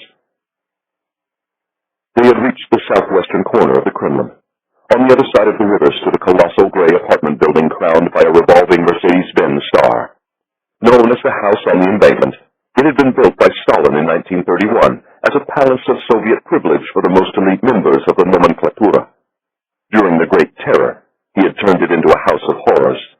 Nearly 800 people, 1/3 of the building's residents, had been hauled out of their beds and murdered at one of the killing sites that ringed Moscow. Their punishment was virtually always the same: a night of beatings, a bullet in the back of the head, a hasty burial in a mass grave. Despite its blood-soaked history, the house on the embankment was now considered one of Moscow's most exclusive addresses. Ivan Korkov owned a luxury apartment on the 9th floor. It was among his most prized possessions. Gabriel looked at Naboth and noticed he was staring at the sad little park across the street from the apartment building. Bolotnaya Square, scene of perhaps the most famous argument in office history. I should have broken your arm that night. None of this would have happened if I dragged you into the car and pulled you out of Moscow with the rest of the team. That's true, Uzi. None of it would have happened. We would have never found Ivan's missiles, and Elena Kharkov would be dead. Naboth ignored the remark. I can't believe we're back here. I swore to myself I would never set foot in this town again. He glanced at Gabriel. Why in God's name would Ivan want to keep an apartment in a place like that? It's haunted, that building. You can almost hear the screaming. Elena once told me that her husband was a devout Stalinist. Ivan's house in Zhukovka was built on a plot of land once owned by Stalin's daughter. And when he was looking for a pied-à-terre near the Kremlin, he bought the flat in the house on the embankment. The original owner of Ivan's apartment was a senior man in the foreign ministry. Stalin's henchmen suspected him of being a spy for the Germans. They took him to Butovo and put a bullet in the back of his head. Apparently Ivan loves to tell the story. Naboth shook his head slowly. Some people go for nice kitchens and good views, but when Ivan is looking at the place, he demands a bloody past. He's unique, our Ivan. Maybe that explains why he bought several hundred acres of worthless birch forests and swampland outside Moscow. Yes, thought Gabriel. Maybe it did. He looked back down the Kremlin embankment and saw Elie Levon approaching, briefcase still in his right hand. As Levon walked past, he gave Gabriel a little jab in the small of his back. It meant the meeting had gone on long enough. Naboth removed his glove and extended his hand. Go back to the metropole, keep your head down, and try not to worry, we'll get her back. Gabriel shook Naboth's hand, then turned and headed back toward Resurrection Gate. Though Naboth did not know it, Gabriel disobeyed the order to return to his room at the Hotel Metropole, and made his way to Tverskaya Street instead. Pausing outside the office building at number 6, he stared at the posters in the window of Galaxy Travel. One showed a Russian couple sharing a champagne lunch along the ski slopes of Courchevel. The other, a pair of Russian nymphs tanning themselves on the beaches of the Côte d'Azur. The irony seemed lost on Irina Bulganova, former wife of the defector Grigori Bulganov, who was seated primly at her desk, telephone to her ear. There were many things Gabriel wanted to tell her, but couldn't. Not yet. And so he stood there, alone, state of mind, he thought. Reality can be whatever you want it to be. Chapter 59. Grosvenor Square, London. If Gabriel earned high marks for his grace under pressure during the final hours before the operation, the same, unfortunately, could not be said of Ari Shamron. Upon his return to London, he made a base camp for himself inside the Israeli embassy in Kensington, and used it to launch raids on targets stretching from Tel Aviv to Langley. The officers on the ops desk at King Saul Boulevard grew so weary of Shamron's outbursts, they drew lots to determine who would have the misfortune of taking his calls. Only Adrian Carter managed not to lose patience with him. As a grounded field man himself, he knew the feeling of utter helplessness Shamron was experiencing. The extraction plan was Gabriel's. Shamron could only operate the levers and pull the strings. And even then, he was heavily dependent on Carter and the agency. It violated Shamron's core faith in the principle of Chol Balaban. Left to his own devices, the old man would have walked into Ivan's dacha in the woods and done the job himself, and only a fool would have bet against him. "He's done things none of us can imagine," Carter said in Shamron's defense. "And he's got the scars to prove it." At 6 p.m. that evening, Shamron headed to the American embassy in Mayfair for the opening act. A young CIA officer, a fresh-faced girl who looked as though she had just finished her junior year abroad, greeted him in Upper Brook Street. She escorted him past the Marine Guard, then into a secure elevator that bore him downward into the bowels of the annex. Adrian Carter and Graham Seymour were already there, seated on the top deck of the amphitheater-shaped ops center. Shamron took a seat at Carter's right and looked at one of the large screens at the front of the room. It showed 2 aircraft sitting on a tarmac outside Washington, D.C. Both belonged to the 89th Airlift Wing based at Andrews Air Force Base. Both were fueled and ready for departure. At 7 p.m., Carter's telephone rang. He brought the receiver swiftly to his ear, listened in silence for a few seconds, then hung up. "He's pulling up to the gate. It looks like we're on, gentlemen." There was a time in Washington when everyone in government and journalism could recite the name of the Soviet ambassador to the United States. But these days, few people outside Foggy Bottom and the State Department press corps had ever heard of Konstantin Tretyakov. Though fluent in English, the Russian Federation's ambassador rarely appeared on television, and never threw parties anyone would bother to attend. He was a forgotten man in a city where Moscow's envoy had once been treated almost like a head of state. Tretyakov was the worst thing a person could be in Washington. He was irrelevant. The ambassador's official CV described him as an American expert and career diplomat who had served in many important Western posts. It left out the fact his career had nearly been derailed in Oslo when he was caught with his hand in the embassy's petty cash drawer. Nor did it mention that he occasionally drank too much, or that he had one brother who worked as a spy for the SVR and another who was part of the Russian president's inner circle of Siloviki at the Kremlin.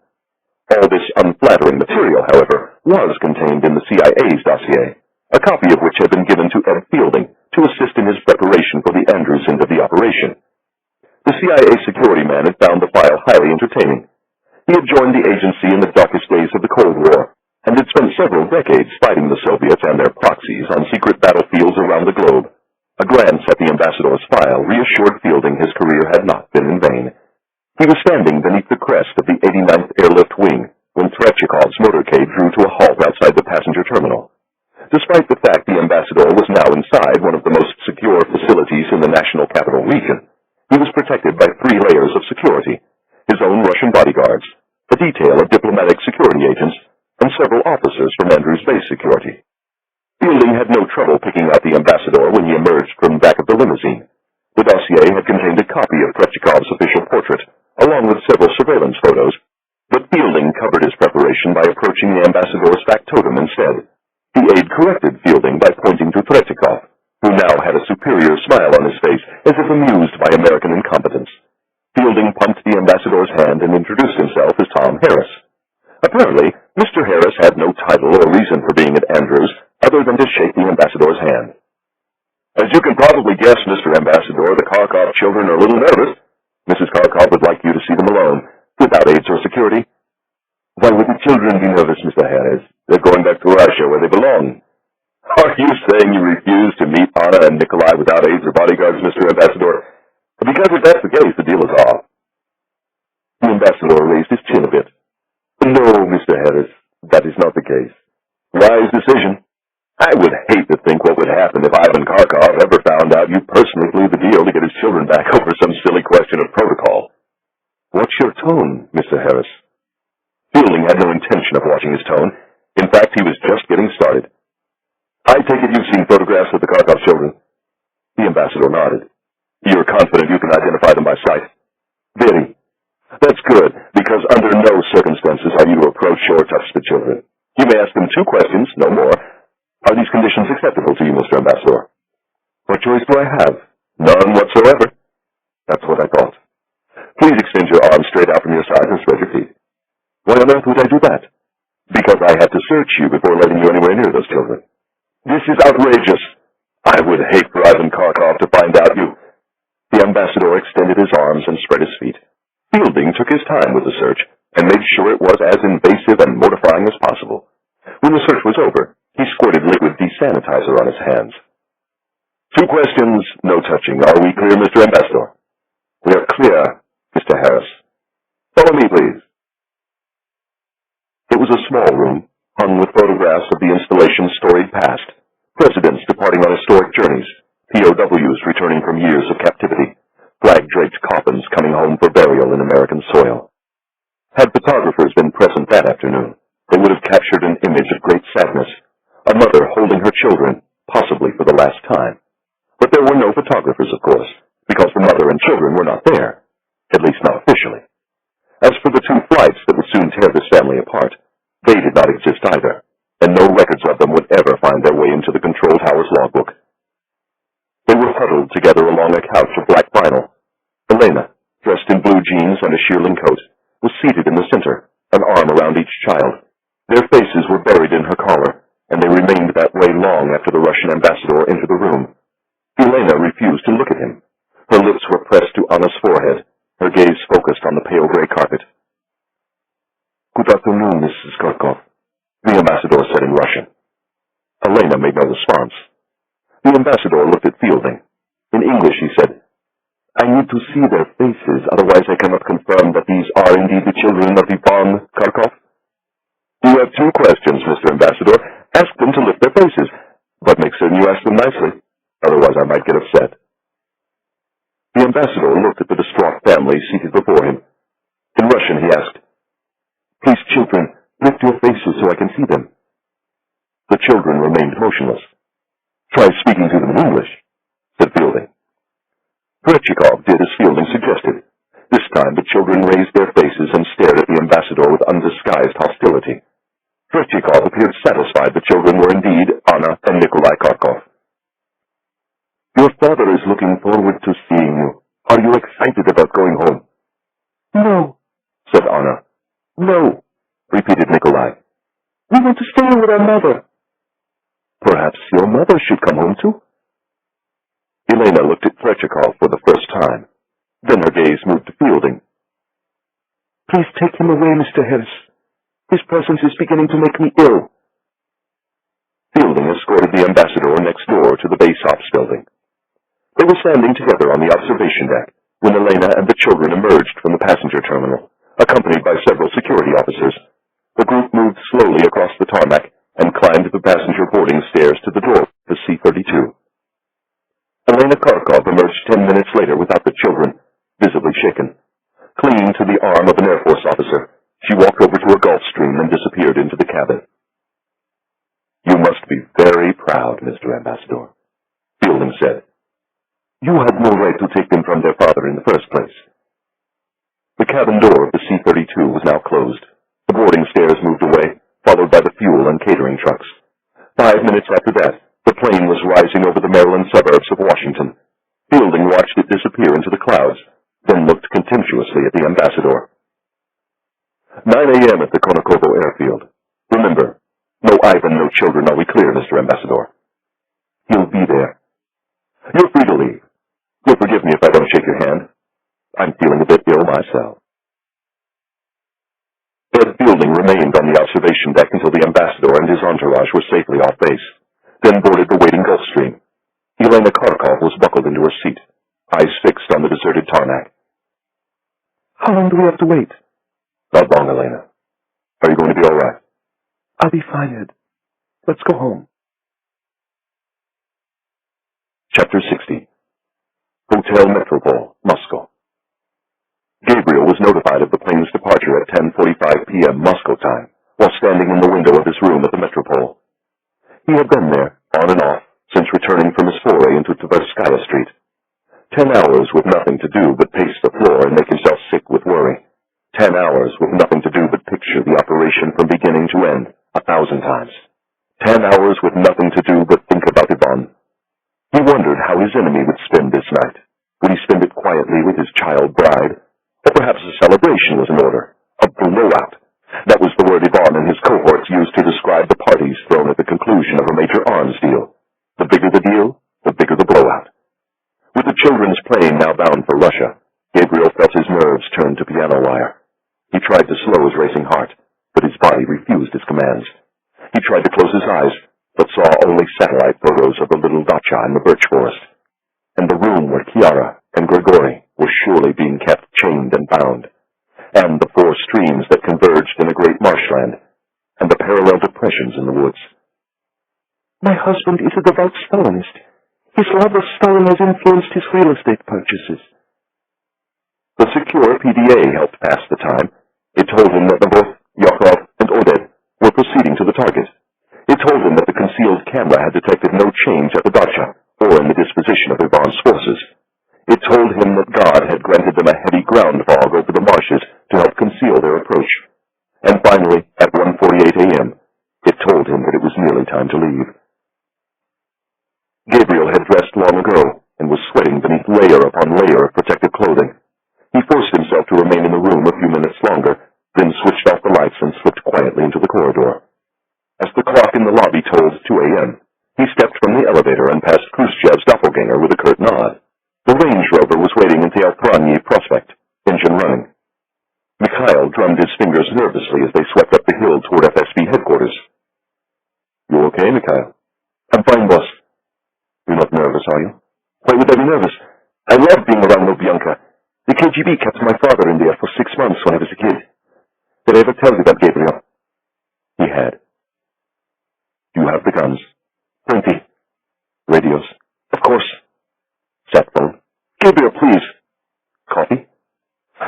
2 thermoses. One for us, one for them. What about the bolt cutters? A pair for each of us, just in case. In case of what? One of us goes down. Nobody's going down except Yvonne's guards. Whatever you say, boss. Mikhail resumed his tapping. You're not going to do that all the way? I'll try not to. That's good, because you're giving me a headache. Moscow refused to relinquish its grip on them without a fight. It took 30 minutes just to get from Lubyanka to the MK80 Outer Ring Road. 30 minutes of traffic jams, broken signal lights, sinkholes, crime scenes, and unexplained militia roadblocks. And it's 2 a.m, Mikhail said in exasperation. Imagine what it's like during the evening rush, when half of Moscow is trying to get home at the same time. If it continues like this, we won't have to imagine. Once beyond the city, the massive apartment houses began to gradually disappear, only to be replaced by mile after mile of smoking rail yards and factories. They were, of course, the biggest factories Gabriel had ever seen, behemoths with towering smokestacks and scarcely a light burning anywhere. A freight train rattled by, heading in the opposite direction. It seemed to take an eternity to pass. It was 5 miles long, thought Gabriel. Or perhaps it was 100. Surely it was the world's longest. They were driving on the M7. It ran eastward into Russia's vast middle, all the way through Pakistan. And if you were feeling really adventurous, Mikhail explained, you could hit the Trans-Siberian in Ufa and drive to Mongolia and China. China, Gabriel. Can you imagine driving to China? Actually, Gabriel could. The sheer scale of the place made anything possible. The endless black sky filled with hard white stars, the vast frozen plains dotted with slumbering towns and villages, the unbearable cold. In some of the villages he could see onion domes shining in the bright moonlight. Yvonne's hero had been hard on the churches of Russia. He'd ordered Kaganovich to dynamite Moscow's Cathedral of Christ the Savior in 1931, supposedly because it blocked the view from the windows of his Kremlin apartment. And in the countryside, he'd turned the churches into barns and grain silos. Some were now being restored. Others, like the villages they once served, were in ruins. It was Russia's dirty little secret. The glitz and glamour of Moscow was matched only by the poverty and deprivation of the countryside. countryside. Moscow got the money. The villages got absentee governors and the occasional visit from some Kremlin flunky. They were the places you left behind to make your fortune in the big city. They were for the losers. In the villages, you did nothing but drink and curse the rich bastards in Moscow. They flashed through a string of towns, each more desolate than the last. Lakinsk, Dimitrovo, Warsha. Ahead lay Vladimir, capital of the oblast. Its five-domed Cathedral of the Assumption had been the model for all the cathedrals of Russia. The cathedral Stalin had destroyed or turned into pig pens. Mikhail explained that people had been living in and around Vladimir for 25,000 years, an impressive statistic even for a boy from the valley of Jezreel. 25,000 years, Gabriel thought, gazing out at the broken factories on the city's western outskirts. Why had they come? Why had they stayed? Reclining his seat, he saw an image of his last late-night drive through the Russian countryside. Olga and Elena sleeping in the back seat, Grigori behind the wheel. Promise me one thing, Gabriel. At least then they had been driving out of Russia, not directly into the belly of the beast. Mikhail found a news bulletin on the radio and provided simultaneous translation while he drove. The first day of the G8 summit had gone well, at least from the point of view of the Russian president, which was the only one that mattered. Then, by some miracle of atmospheric conditions, Mikhail found a BBC bulletin in English. There had been an important political development in Zimbabwe, a fatal plane crash in South Korea, and in Afghanistan, Taliban forces had carried out a major raid in Kabul. With the bomb's guns, no doubt. Is it possible to drive to Afghanistan from here? Sure, said Mikhail. He then proceeded to recite the road numbers and the distances, while Vladimir, center of human habitation for 25 millennia, receded once more into the darkness. They listened to the BBC until the signal became too faint to hear. Then Mikhail switched off the radio and again began drumming his fingers on the steering wheel. Something bothering you, Mikhail? Maybe we should talk about it. I'd feel better if we ran through it a couple of 100 times. That's not like you. I need you to be confident. It's your wife in there, Gabriel. I hate to think that something I did, you're going to be just fine. But if you want to run through it a couple of 100 times... Gabriel's voice trailed off as he looked out at the limitless frozen landscape. It's not as if we have anything better to do. Mikhail's voice dropped in pitch slightly as he began to speak about the operation. The key to everything, he said, would be speed. They had to overwhelm them quickly. A sentry will always hesitate for an instant, even when confronted with someone he doesn't know. That instant would be their opening. They would take it swiftly and decisively. And no gunfights, Mikhail said. Gunfights are for cowboys and gangsters. Mikhail was neither. He was Sayaret's Matkal, the most elite unit on Earth. The Sayaret had pulled off operations other units could only dream of. It had done Anteri and Savannah, and jobs much harder that no one would ever read about. Mikhail had dispensed death to the terror masterminds of Hamas, Islamic Jihad, and the Al-Aqsa Martyrs Brigade. He had even crossed into Lebanon and killed members of Hezbollah. They had been hellish operations, carried out in crowded cities and refugee camps. Not one had failed. Not a single terrorist targeted by Mikhail was still walking the earth. A dacha in a birch forest was nothing for a man like him. Ivan's guards were special forces themselves, Alpha Group and Oman. Even so, Mikhail spoke of them only in the past tense. As far as he was concerned, they were already dead. Silence, speed, and timing would be the key. Silence, speed, timing. Shamron's holy trinity. Unlike Mikhail, Gabriel had never carried out assassinations in the West Bank or Gaza, and for the most part had managed to avoid operating in Arab countries. One notable exception was Abu Jihad, the nom de guerre of Khalil al-Wazir, the second highest-ranking figure in the PLO after Yasser Arafat. Like all Sayaret recruits, Mikhail had studied every aspect of the operation during his training, but he had never asked Gabriel about that night. He did so now as they thundered along the deserted highway, and Gabriel obliged him, though he would regret it later. Abu Jihad. Even now the sound of his name put ice at the back of Gabriel's neck. In April of 1988, this symbol of Palestinian suffering was living in splendid exile in Tunis, in a large villa near the beach. Gabriel had personally surveyed the house and the surrounding district, and had overseen the construction of a duplicate in the Negev, where they had rehearsed for several weeks prior to the operation. On the night of the hit, he had come ashore in a rubber boat and climbed into a waiting van. In a matter of minutes, it was over. There had been a guard outside the house, dozing behind the wheel of a Mercedes. Gabriel had shot him through the ear with a silenced Beretta. Then, with the help of his Sayeret escorts, he had blown the front door off the hinges with a special explosive that emitted little more sound than a hand clap. After killing a second guard in the front entrance hall, Gabriel had crept quietly up the stairs to Abu Jihad's study. So silent was Gabriel's approach that the PLO mastermind never heard a thing. He died at his desk while watching a videotape of the Intifada. Silence, speed, timing. Sharon's Holy Trinity. And afterward? Mikhail asked softly. Afterward. A scene from Gabriel's nightmares. Leaving the study, he had run straight into Abu Jihad's wife. She was clutching a small boy to her breast in terror and clinging to the arm of her teenage daughter. Gabriel looked at the woman and in Arabic shouted, "Go back to your room." Then he had said calmly to the girl, "Go and take care of your mother. Go and take care of your mother." There were few nights when he did not see the face of that child, and he saw it now as they turned off the highway and headed into the northernmost reaches of the oblast.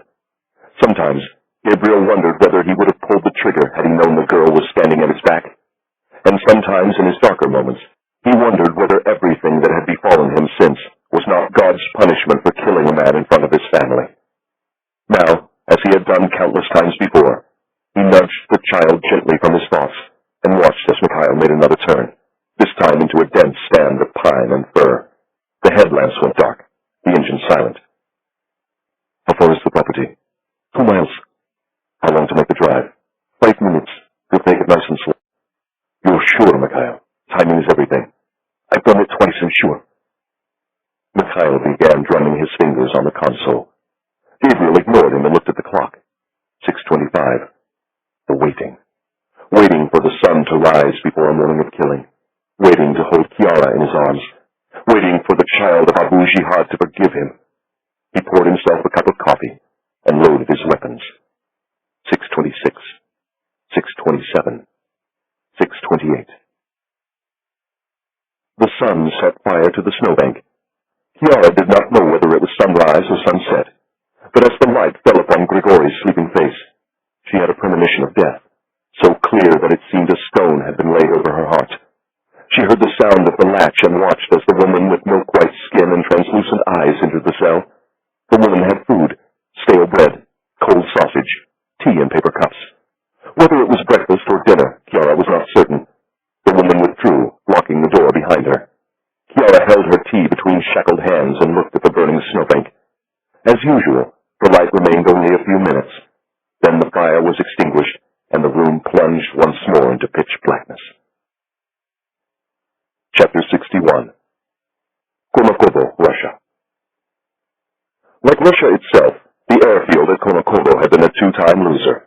Abandoned by the Air Force shortly after the fall of the Soviet Union, it was allowed to crumble into a state of ruin before finally being taken over by a consortium of businessmen and civic leaders. For a brief period, it experienced modest success as a commercial cargo facility, only to see its fortunes plummet a second time with the price of Russian crude. The airfield now handled fewer than a dozen flights a week and was used mainly as a rest home for decaying Anatovs, Ilyushins, and Tupolevs. But its runway, at 12,000 feet, was still one of the longest in the region, and its landing lights and radar systems functioned well by Russian standards, which is to say they worked most of the time. All systems were in good working order that Friday morning, and great effort had been made to plow and treat the runway and tarmac, and with good reason. The control tower had been informed by the Kremlin that an American Air Force C-32 would be landing at Konakovo at 9 a.m. sharp. What's more, a delegation of hotshots from the Foreign Ministry and Customs would be on hand to greet the aircraft and expedite arrival procedures. Airport authorities had not been told the identity of the arriving passengers, and they knew far better than to press the matter. One didn't ask too many questions when the Kremlin was involved, not unless one wanted the FSB knocking on one's door. The Moscow delegation arrived shortly after 8 and was waiting at the edge of the wind-swept tarmac when a string of lights appeared against the overcast sky to the south. A few of the officials initially mistook the lights for the American plane, which was not possible since the C-32 was still 100 miles out and would be landing from the west, not the southeast. As the lights drew closer, the brittle air was filled with the beating of rotors. There were 3 helicopters in all, and even from a long way off it was clear they were not of Russian manufacture. Someone in the control tower identified them as custom-fitted Bell 427s. sense. Ivan Kharkov might be willing to put a load of weapons on a Russian rust bucket, but when it came to his family, he only flew American. The helicopters settled onto the tarmac, and one by one killed their engines. From the two flanking aircraft emerged a security detail fit for a Russian president.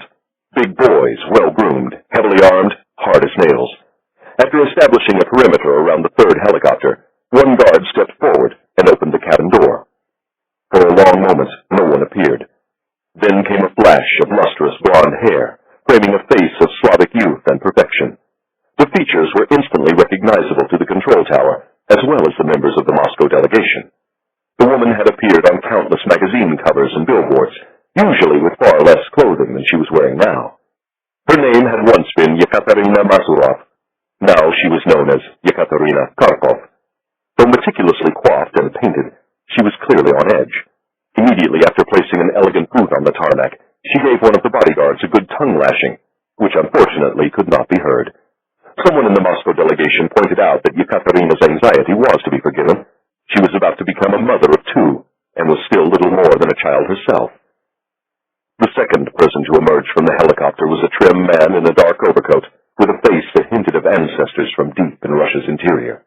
He was holding a cell phone to his ear, and appeared to be engaged in a conversation of great import. No one in the control tower or the Moscow delegation recognized him, which was hardly surprising. Unlike the ravishing Yekaterina, this man's photograph never appeared in the papers, and few people outside the insular world of the Siloviki and the oligarchs knew his name. He was Oleg Rudenko, a former colonel in the KGB, who now served as chief of Ivan Kharkov's personal security service. Even Rudenko was the first to admit the title was merely an honorific. Ivan called all the shots. Rudenko just made the trains run on time. Thus the cell phone pressed tightly to his ear, and the grim expression on his face. The interval between Rudenko and the emergence of the third passenger was 84 long seconds, as timed by the control tower staff.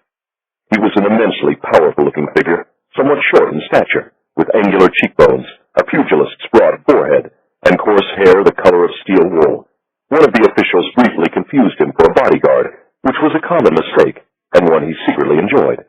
But any inclination to such thinking was immediately dispelled by the cut of his magnificent English overcoat, and by the manner in which his trousers broke across his handmade English shoes, and by the way his own bodyguards seemed to fear his very presence, and by the sundial-sized gold watch on his left wrist. "Look at him," murmured someone in the Moscow delegation. "Look at Ivan Borisovich." The controversy, the arrest warrants, the indictments in the West, any one of them would have gladly accepted it all, just to live like Ivan Borisovich for a day, just to ride in his helicopters and his limousines, and just to climb into bed one time with Ekaterina. But why the frown, Ivan Borisovich? Today is a joyous occasion. Today is the day your children are coming home from America. He strode across the tarmac, Ekaterina on one side, Rudenko on the other, bodyguards all around. The head of the delegation, Deputy Foreign Minister so-and-so of Department such-and-such, met him halfway. Their conversation was brief and, by all appearances, unpleasant. Afterward, each retreated to his respective corner. When asked to recount what Ivan had said, the deputy refused. It couldn't be repeated in polite company. Look at him. Look at Ivan Borisovich. The fancy American helicopter, the beautiful young wife, the mountain of money. And underneath it all, he was still a KGB hood. A KGB hood in a fancy English suit. Like Oleg Rudenko, Adrian Carter was at that moment holding a telephone to his ear, a secure landline device connected directly to the Global Ops Center at Langley. Chamron had a phone to his ear as well, though his was connected to the operations desk at King Saul Boulevard. He was staring at the clock, while at the same time battling a crippling craving for nicotine. Smoking was strictly forbidden in the annex. So apparently was speaking, because Carter had not uttered a word in several minutes. "Well, Adrian, is he there or not?" Carter nodded his head vigorously. "The spotter just confirmed it. Ivan's birds are on the ground." "How long until the plane gets there?" 7 minutes. Chamron looked at the Moscow clock. 8:53. "Cutting it a little close, aren't they?" "We're fine, Harry." "Just make sure they switch on those jammers at 9:05, Adrian. Not a second sooner, not a second later." "Don't worry, Harry. No phone calls for Ivan, no phone calls for anyone." Chamron looked at the clock. 8:54. needed now was a bit of luck. Had Uzi Navot been privy to Shomron's thoughts, he would have surely recited the office maxim that luck is always earned, never bestowed. He would have done so because at that moment he was lying on his face in the snow, 100 yards behind the dacha, a weapon bearing his name cradled in his arms. 50 yards to his right, in precisely the same position, was Yakov, and 50 yards to his left was Oded. Standing directly in front of each of them was a Russian. It had been 5 hours since Navot and the others had crept into position through the birch forest. In that time, 2 shifts of guards had come and gone. There had been no relief, of course, for the visiting team. Navot, though properly outfitted for such an operation, was trembling with cold. He assumed Yakov and Oded were suffering as well, though he had not spoken to either man in several hours. Radio silence was the order of the morning. Navot was tempted to feel sorry for himself, but his mind would not allow it.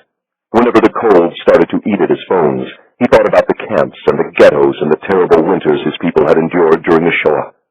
Like Gabriel, Navot owed his very existence to someone who had summoned the courage, the will to survive those winters, a paternal grandfather who had spent 5 years toiling in the Nazi labor camps, 5 years living on starvation rations, 5 years sleeping in the cold. It was because of his grandfather that Navot had joined the office, and it was because of his grandfather that he was lying in the snow, 100 yards behind the dacha, surrounded by birch trees. The Russian standing before him would soon be dead. Though Navot was not an expert like Gabriel and Mikhail, he had done his obligatory time in the army and had undergone extensive weapons training at the academy. So too had Yakov and Oded. For them, 50 yards was nothing, even with frozen hands, even with suppressors, and there would be no going for the comfort zone of the torso, only headshots. No dying calls on the radio. Navot rolled his left wrist toward him a few degrees and glanced at his digital watch. 8:59. 6 more minutes to contend with the cold. He flexed his fingers and waited for the sound of Gabriel's voice in his miniature earpiece. The second and final session of the emergency G8 summit convened at the stroke of 9 in the ornate St. George's Hall of the Great Kremlin Palace. As always, the American president arrived precisely on time and settled into his place at the breakfast table. As luck would have it, the British Prime Minister had been placed to his right. The Russian president was seated opposite between the German Chancellor and the Italian Prime Minister, his 2 closest allies in Western Europe. His attention, however, was clearly focused on the Anglo-American side of the table. Indeed, he had fixed both English-speaking leaders with his trademark stare, the one he always adopted when he was trying to look tough and decisive to the Russian people. "Do you think he knows?" asked the British Prime Minister. "Are you kidding? He knows everything." "Will it work?" "We'll know soon enough. I only hope no harm comes to that woman." The president sipped his coffee. "What woman?" Stalin was never quite able to get his hands on some Moskvorechi. The streets of his pleasant old quarter just south of the Kremlin were largely spared the horror of Soviet replanning and are still lined with grand imperial houses and onion-domed churches. The district is also home to the Embassy of the State of Israel, which stands at Bolshaya Ordenka 56. Ramona was waiting just inside the security gate, flanked by a pair of Shin Bet embassy guards. Like Uzi Navot, she was watching a single object, an S-Class Mercedes sedan, which had pulled to the curb outside the embassy at the stroke of 9. The car was crouched low over its wheels, weighed down by armor plating and bulletproof windows. The glass was also blacked out, which made it impossible for Ramona to see into the passenger seats. All she could make out was the driver's chin and a pair of hands resting calmly on the wheel.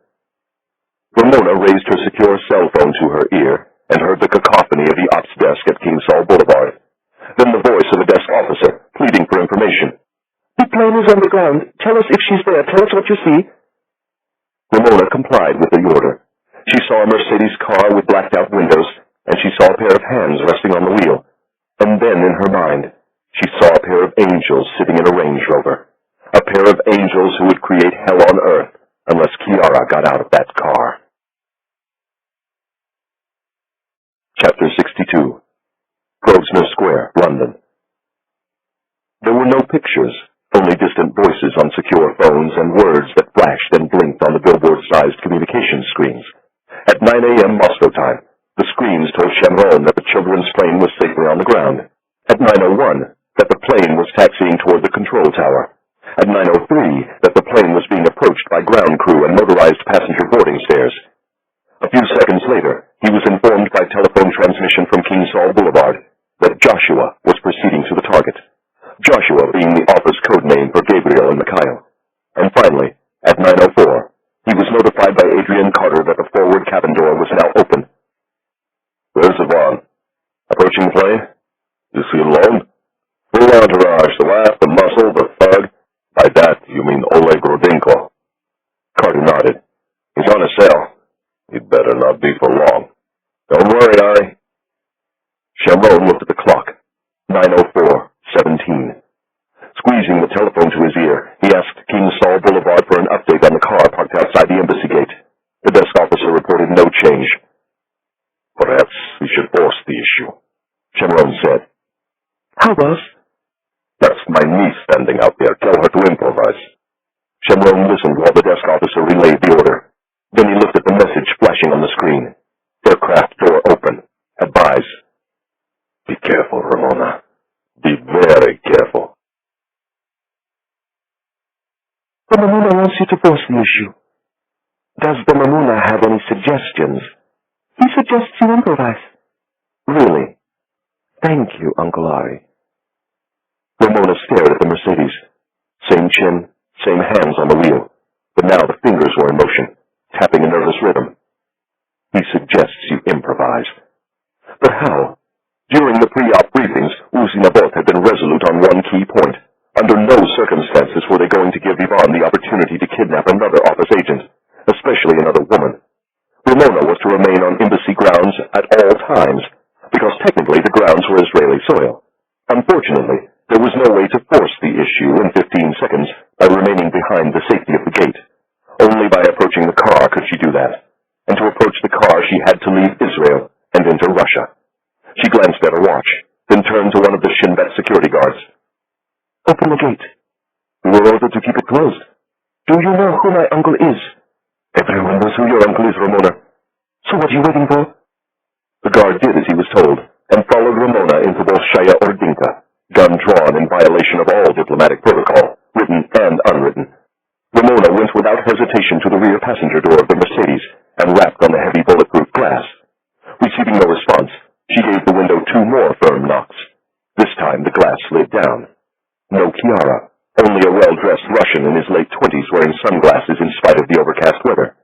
He was holding 2 things, a Makarov pistol and an envelope. He used the gun to keep the Shin Bet security guard at bay. The envelope he handed to Ramona. As the window rose, the Russian was smiling. Then the car lurched forward, tires spinning over icy pavement, and disappeared around the corner. Ramona's first instinct was to let the envelope fall to the ground. Instead, after giving it a cursory inspection, she tore open the flap. Inside was a gold ring. Ramona recognized it. She had been standing at Gabriel's side when he purchased it from a jeweler in Tel Aviv, and she had been standing on her uncle's terrace overlooking the Sea of Galilee when Gabriel placed it on Chiara's finger. She brought her secure cell to her ear and told the operations desk what had just happened. Then, after retreating once again to the Israeli side of the security gate, she read the inscription on the wedding band, tears streaming down her face. Forever, Gabriel. The news from the embassy confirmed what they always suspected, that Ivan had never intended to release Chiara. Sharon immediately spoke 4 words calmly in Hebrew. "Send Joshua to Canaan." He then turned to Adrian Carter. "It's time." Carter snatched up his phone. "Switch on the jammers and give Ivan the note." Sharon gazed at the message still winking at him from the display screens. His command had unleashed a torrent of noise and activity at King Saul Boulevard. Now, amid the pandemonium, he heard 2 familiar voices, both calm and unemotional. The first was Uzinabot's, reporting that the sentries at the back of the dacha appeared restless. The next voice was Gabriel's. Joshua was 30 seconds away from the target, he said. Joshua would soon be knocking on the devil's door. Though neither Gabriel nor Sharon could see it, the devil was rapidly running out of patience. He was standing at the base of the passenger boarding stairs, his mallet-like hands resting on his hips, his weight shifting forward to aft. Veteran Kharkov watchers would have recognized the curious pose as one of many he had taken from his hero, Stalin. They would have also suggested that now might be a good time to take cover, because when Ivan started rocking heel to toe, it usually meant an eruption destruction was coming. The source of his rising anger was the door of the American C-32. For more than a minute, there had been no activity there, other than the appearance of two heavily armed men in black. His anger scaled new heights shortly after 9:05, when Oleg Rudenko, who was standing at Ivan's right hand, reported that his cell phone no longer appeared to be functioning. He blamed it on interference from the plane's communication system, which was partially correct. Ivan, however, was clearly dubious. At this point, he briefly attempted to take matters into his own hands. Pushing past one of his bodyguards, he mounted the passenger stairs and started toward the cabin door. He froze on the third step when one of the CIA paramilitaries leveled a compact submachine gun, and in excellent Russian, instructed him to stay back. On the tarmac, hands reached beneath overcoats, and the control tower staff later claimed to have spotted the flash of a weapon or two. Ivan, furious and humiliated, did as he was told and retreated to the base of the stairs. And there he remained for 2 more tense minutes, hands on his hips, eyes fixed on the 2 men with machine guns standing shoulder to shoulder in the doorway of the C-32. When finally the CIA men parted, it was not his children Ivan saw, but the pilot. He was holding a note. Using only hand signals, he summoned a member of the Russian ground crew and instructed him to deliver the note to the enraged-looking man in the English overcoat. By the time the note had reached Ivan, the aircraft's door was closed, and the twin Pratt & Whitney engines were roaring. As the plane began to taxi, those on board were treated to the extraordinary sight of Ivan Kharkov, oligarch, arms dealer, murderer, and father of 2, wadding the paper into a ball and hurling it to the ground in disgust. Another man might have conceded defeat at this point, but not Ivan. Indeed, the last thing the crew saw was Ivan seizing hold of Oleg Rudenko's cell phone and hurling it at the aircraft. It bounced harmlessly off the belly of the fuselage and shattered into 100 pieces on the tarmac. A few of the crew laughed. Those who knew what was coming next did not. Blood was going to flow, and men were going to die. As it turned out, the wash from the C-32's engines blew the note across the tarmac toward the Moscow delegation, and eventually to the feet of the deputy minister himself. For a moment he considered allowing it to continue on its journey into oblivion, but his bureaucratic upbringing would not allow it. After all, the letter was an official document of sorts. Ivan's mighty fist had compressed the sheet of paper into a wad the size of a golf ball, and it took the deputy several seconds to pry it open and flatten it out again. Across the top of the paper was the official letterhead of the 89th Airlift Wing. Beneath it were a few lines of English script, clearly written by the hand of a child under emotional stress. Glancing at the first line, the deputy considered reading no further. Once again, duty demanded otherwise. We do not want to live in Russia. We do not want to be with Ekaterina. We want to go home to America. We want to be with our mother. We hate you. Goodbye. The deputy looked up in time to see Ivan boarding his helicopter. Look at him. Look at Ivan Borisovich. He had everything in the world, a mountain of money, a supermodel for a wife, everything but the love of his children. Look at him. You are nothing, Ivan Borisovich. Nothing. Chapter 63. Vladimirskaya Oblast, Russia. The warning sign at the entrance was Soviet era. The birch trees on either side had been there since the time of the Tsars. 40 yards along the narrow track was a Range Rover, 2 Russian guards in the front seat. Mikhail flashed his lights. The Range Rover made no move. Mikhail opened his door and climbed out. He was wearing a heavy gray parka zipped to the chin and a dark woolen hat pulled low. For now, he was just another Russian. Another one of Ivan's boys, an Alpha Group veteran with a bad attitude. The sort who didn't like having to get out of the car when it was 10 below zero. Hands shoved into his pockets, head down, he went to the driver's side of the Range Rover. The window slid down. Mikhail's gun came out. 6 bright flashes, scarcely a sound. Gabriel murmured a few words into his lift mic. Mikhail reached across the lifeless driver, turned the wheel hard to the right, moved the shift from park to drive. The Range Rover eased clear of the track and came to rest against a birch tree. Mikhail switched off the engine and threw the keys into the woods. A few seconds later, he was next to Gabriel again, speeding toward the front of the dacha. At that same instant, on the back side of the dacha, 3 men acquired 3 targets. Then, on the Vosmark, 3 men fired 3 shots. 3 bright flashes, scarcely a sound. They crept forward through the birch trees and knelt over their dead, secured weapons, silenced radios. Navot spoke softly into his lip mic. Targets neutralized. Rear perimeters secured. Exactly 128 miles to the east, on Moscow's Tverskaya Street, Irina Bulganova, former wife of the defector Grigori Bulganov, unlocked the door of Galaxy Travel and changed the sign from closed to open. 7 minutes late, she thought. Not that it mattered. Business had fallen off a cliff, or in the words of Galaxy's sometimes poetic general manager, it was locked up tighter than the Moscow River. The Christmas holidays had been a bust. Bookings for the spring ski season were non-existent. These days, even the oligarchs were hoarding their cash, what little they had left. Irina settled into her desk near the window and did her utmost to appear busy. There was talk of cutbacks at Galaxy, reduced commissions, even firings. Thank you, capitalism. Perhaps Lenin had been right after all. At least he had managed to do away with the uncertainty. Under the communists, the Russians had been poor, and they had stayed poor. There was something to be said for consistency. The ping of the automatic entry chime interrupted Irina's thoughts. Looking up, she saw a small male figure slipping through the doorway. Heavy overcoat, woolen scarf, fedora, earmuffs, briefcase in right hand. There were 1,000 more just like him on Tverskaya Street, walking mounds of wool and fur, each indistinguishable from the next. Stalin himself could stroll down the street bundled in his warms, and no one would give him a second look. The man loosened his scarf and removed his hat, revealing a head of thinning, flyaway hair. Irina immediately recognized him. He was the better angel who had convinced her to talk about the worst night of her life, and he was now walking toward her desk, hat in one hand, briefcase in the other.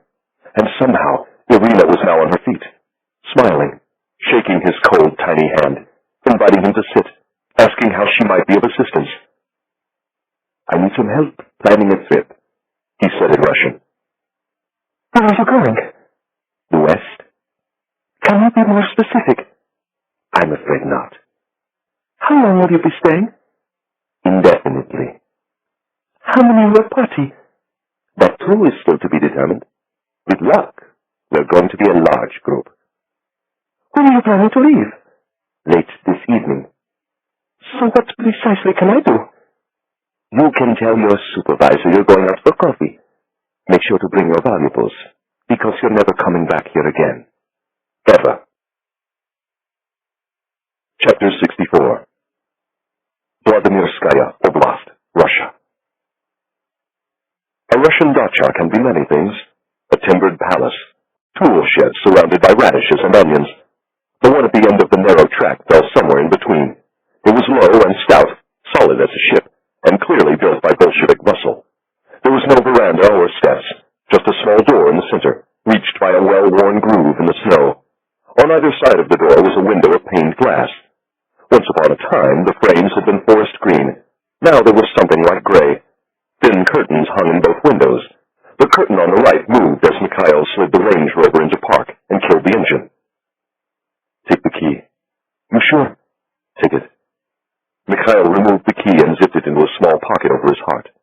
Gabriel glanced at the two sentries. They were standing about 10 feet from the dacha, guns cradled across their chests. Their positioning presented Gabriel with something of a challenge. He would have to fire at a slight upward trajectory, so that the rounds didn't shatter the windows upon exiting the Russian skulls. He made this calculation in the time it took Mikhail to pick up a cylindrical thermos flask. He had been making such calculations since he was a boy of 22. Just one more decision to make. Which hand? Right or left? He had the ability to make the shot with either. Because he would be climbing out of the rover on the passenger side, he decided to fire with the right. That way there would be no chance of banging the suppressor against the fender on the way up. "Are you sure you want them both, Gabriel?" "Both. Because I can't take the one on the left." "Just get out." Once again, Mikhail opened the door and climbed out. This time, Gabriel did the same thing. Parka unzipped, Beretta at the seam of his trousers. Mikhail approached the sentries, thermos aloft, chattering in Russian. Something about hot coffee. Something about the Moscow traffic being shit. Something about Ivan being on the warpath. Gabriel couldn't be certain. He didn't much care. He was looking at the spot, just beyond the rover's right front tire, where he was going to drop to one knee and end 2 more Russian lives. The guards were no longer looking at Mikhail, but at each other. Shoulders shrugged, heads shook, and Gabriel knelt on his spot. 2 more flashes, 2 more Russians down. No sound, no broken windows. Mikhail leaned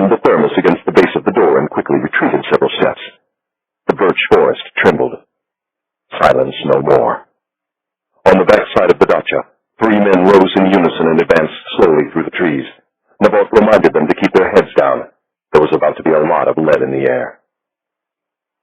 Chiara sat up with a start, hands cuffed, feet shackled, dust and debris raining down on her in the pitch darkness. From above, she could hear the hammer of footfalls against the floorboards, then muffled gunshots, then screams. Someone's coming, Grigori. More gunshots, more screams. Get on your feet, Grigori. Can you get on your feet? I'm not sure. You have to try. Chiara heard a moan. Too many broken bones, Chiara. Too little strength. She reached her cuffed hands into the darkness. Take my hands, Grigori. We can do it. A few seconds elapsed while they found each other in the gloom. Pull, Grigori. Pull me up. He moaned again in agony as he pulled on Chiara's hands. The instant her weight was centered over the balls of her feet, she straightened her legs and stood. Then, amid the gunshots, she heard another sound, the woman with milk-white skin and translucent eyes coming down the stairs in a hurry. Chiara inched closer to the door, careful not to trip over the shackles, and squeezed into the corner. She didn't know what she was going to do, but she was certain of one thing.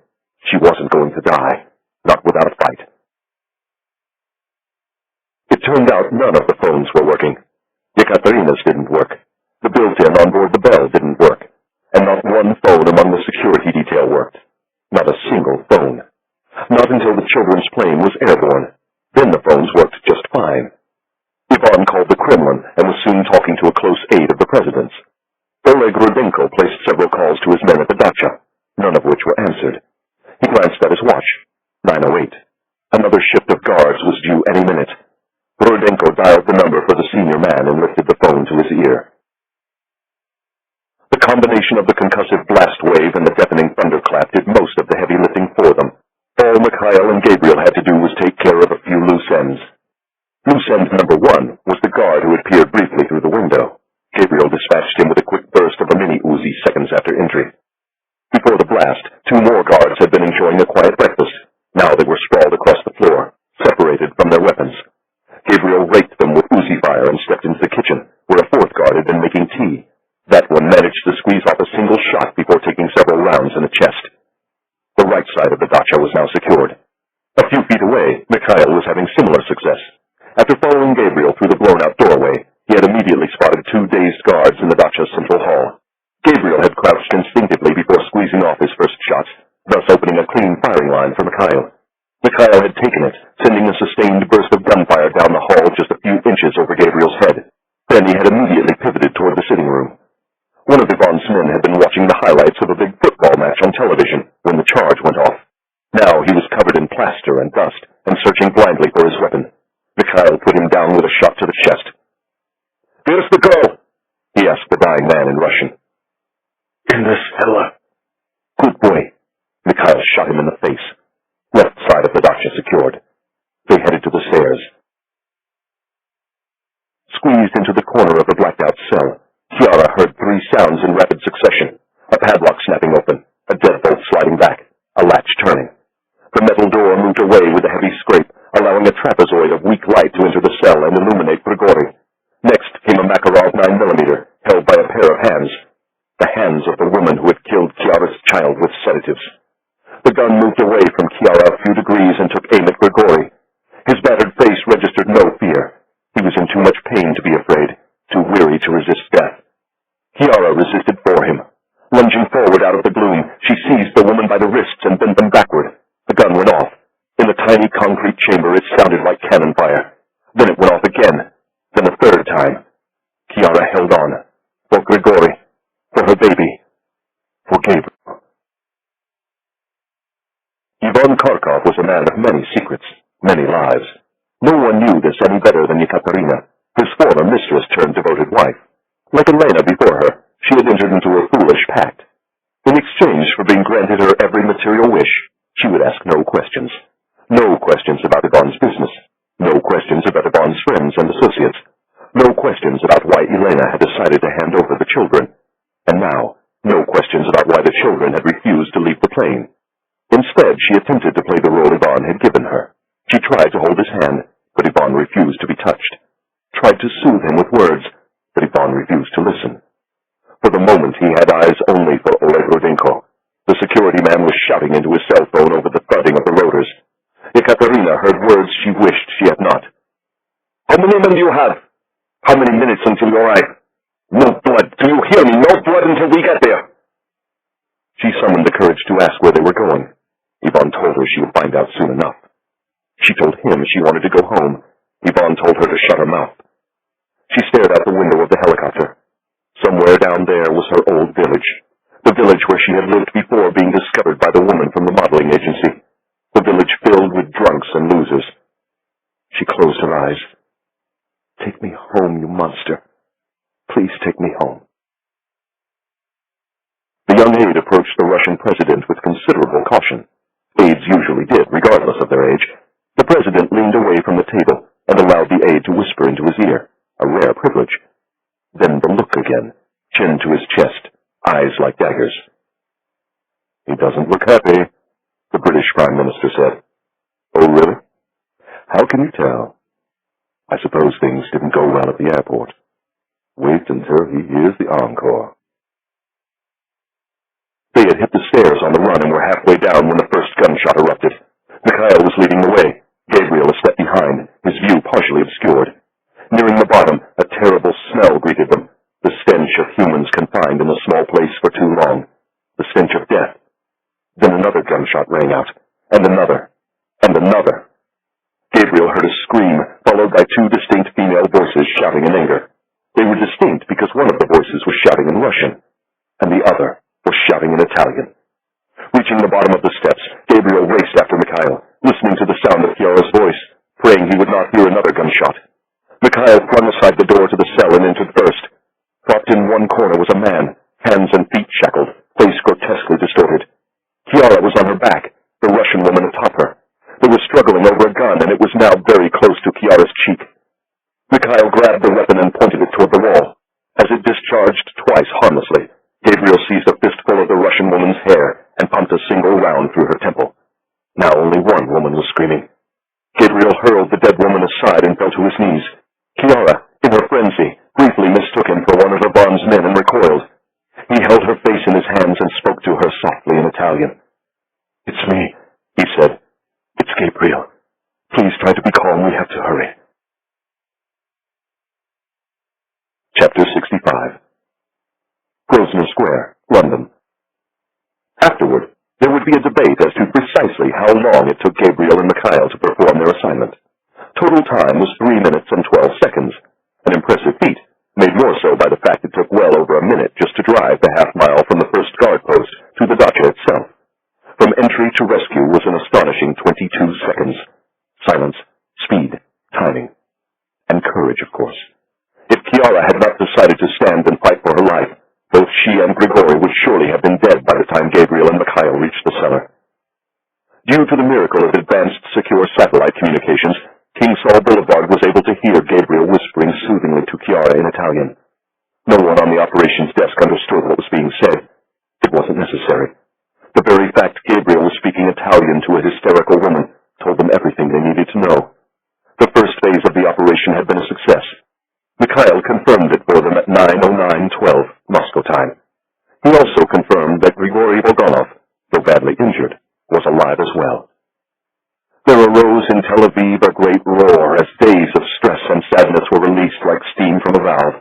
The cheering was so loud that 10 long seconds elapsed before Shamron understood precisely what had transpired.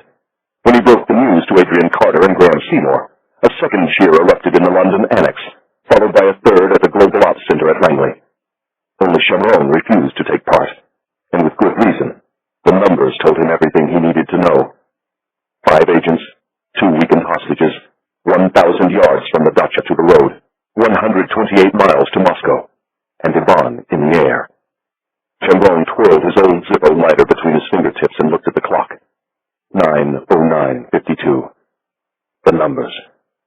Unlike people, numbers never lied, and the numbers didn't look good. Gabriel cut away the cuffs and shackles and lifted Chiara to her feet. "Can you walk?" "Don't leave me, Gabriel." "I'll never leave you." "Stay with me." "Can you walk?" "I think so." He wrapped his arm around her waist and helped her up the stairs. You have to hurry, Chiara. Don't leave me, Gabriel. I'll never leave you. Don't leave me here with them. Everyone's gone, my love.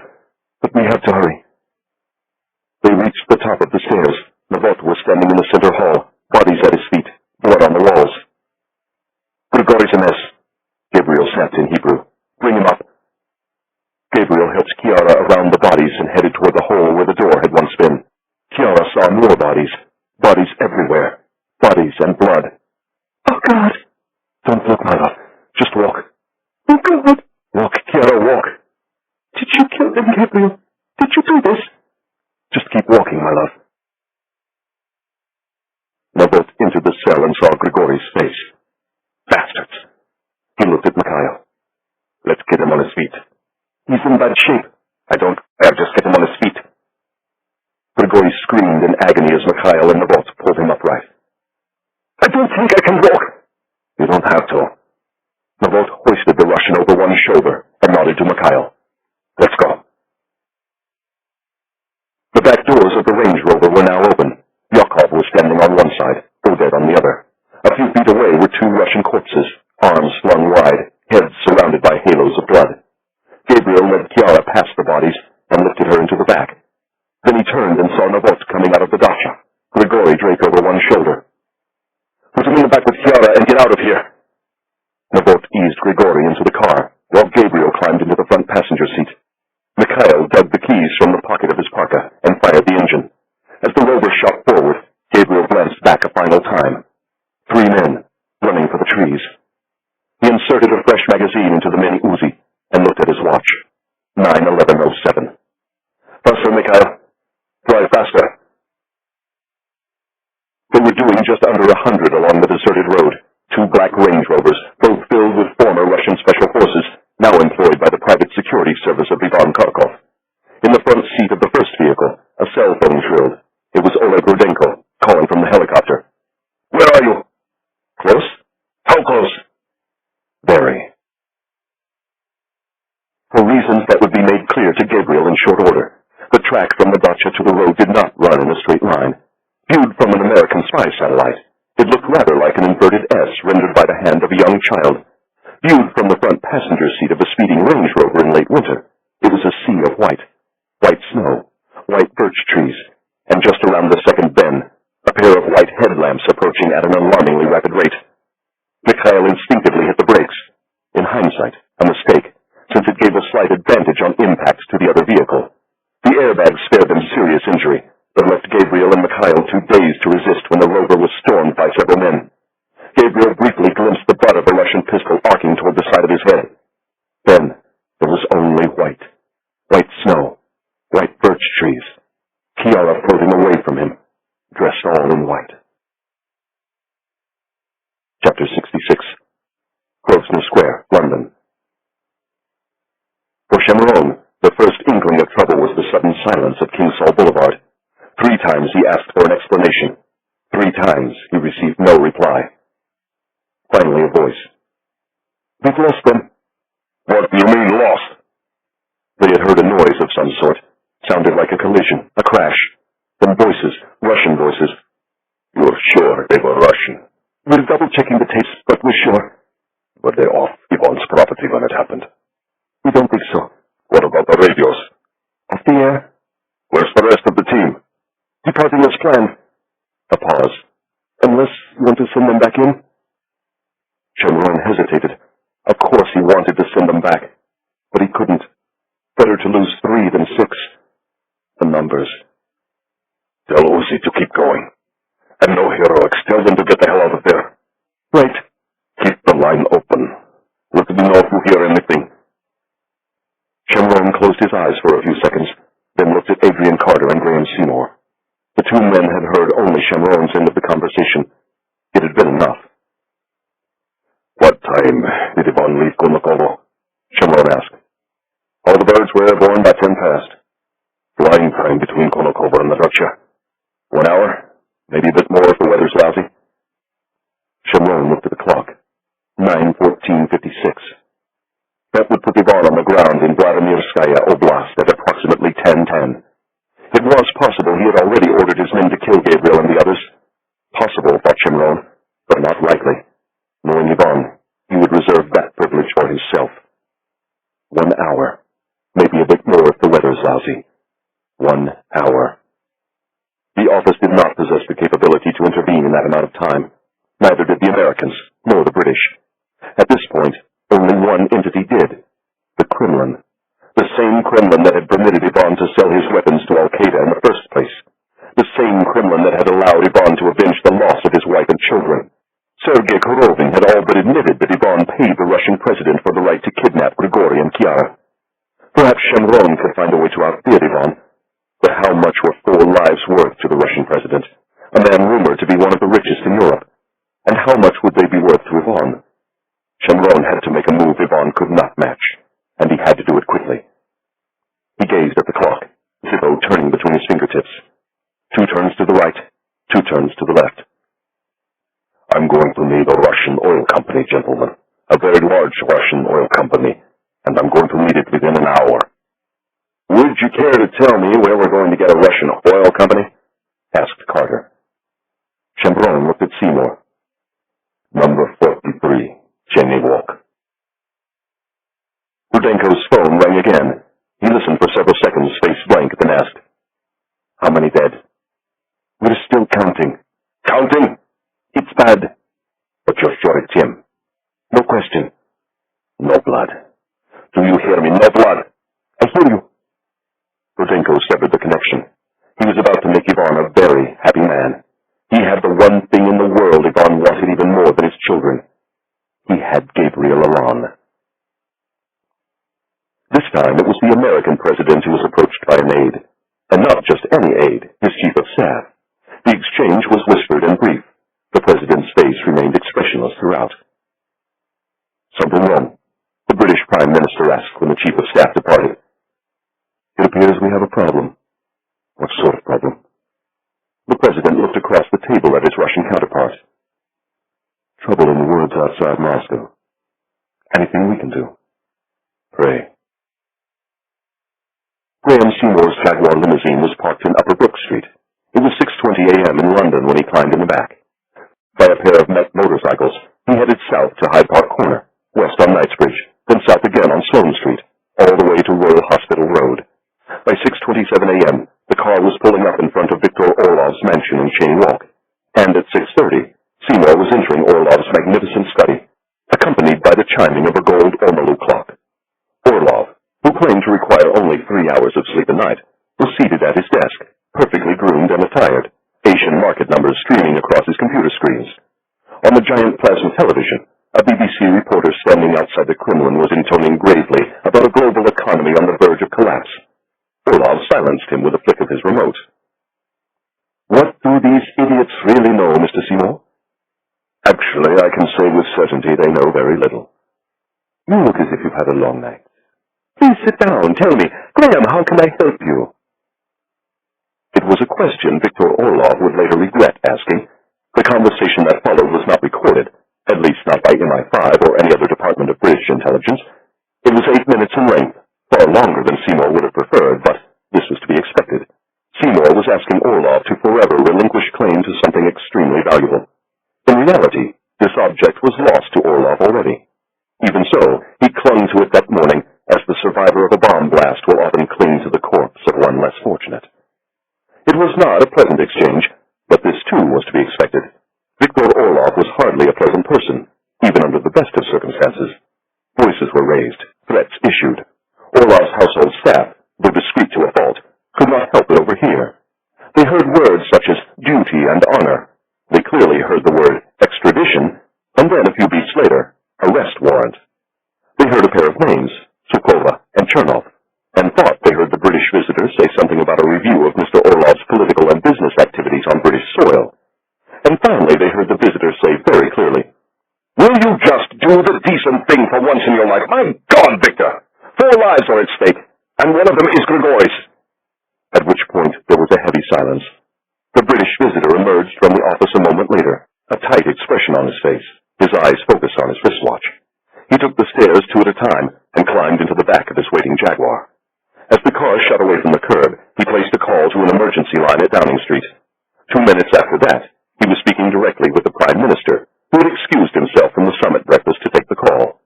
It was 6:42 a.m. in London, and 9:42 a.m. at the isolated dacha in the birch forest east of Moscow. The British Prime Minister returned to the table. "I believe it's time for a trilateral with our friend over there."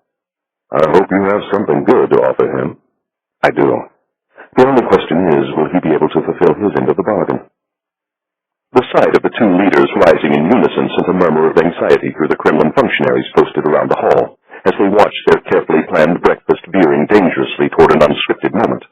The only person who seemed not to be surprised was the Russian president, who was on his feet by the time the British and American leaders arrived at his side of the table. "We need to have a word," the Prime Minister said. "In private."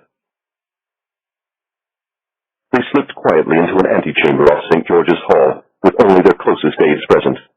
Like the meeting that had just taken place in Victor Orlov's study, it was not pleasant. Once again voices were raised, though no one outside the room heard them. When the leaders emerged, the Russian president was smiling visibly, a rare occurrence. He was also holding a mobile phone to his ear. Later, under questioning from the press, spokesmen for all three leaders would use precisely the same language to describe what had taken place. It was a routine scheduling matter, nothing more. Scheduling, perhaps, but hardly routine. Chapter 67. Lubyanka Square, Moscow.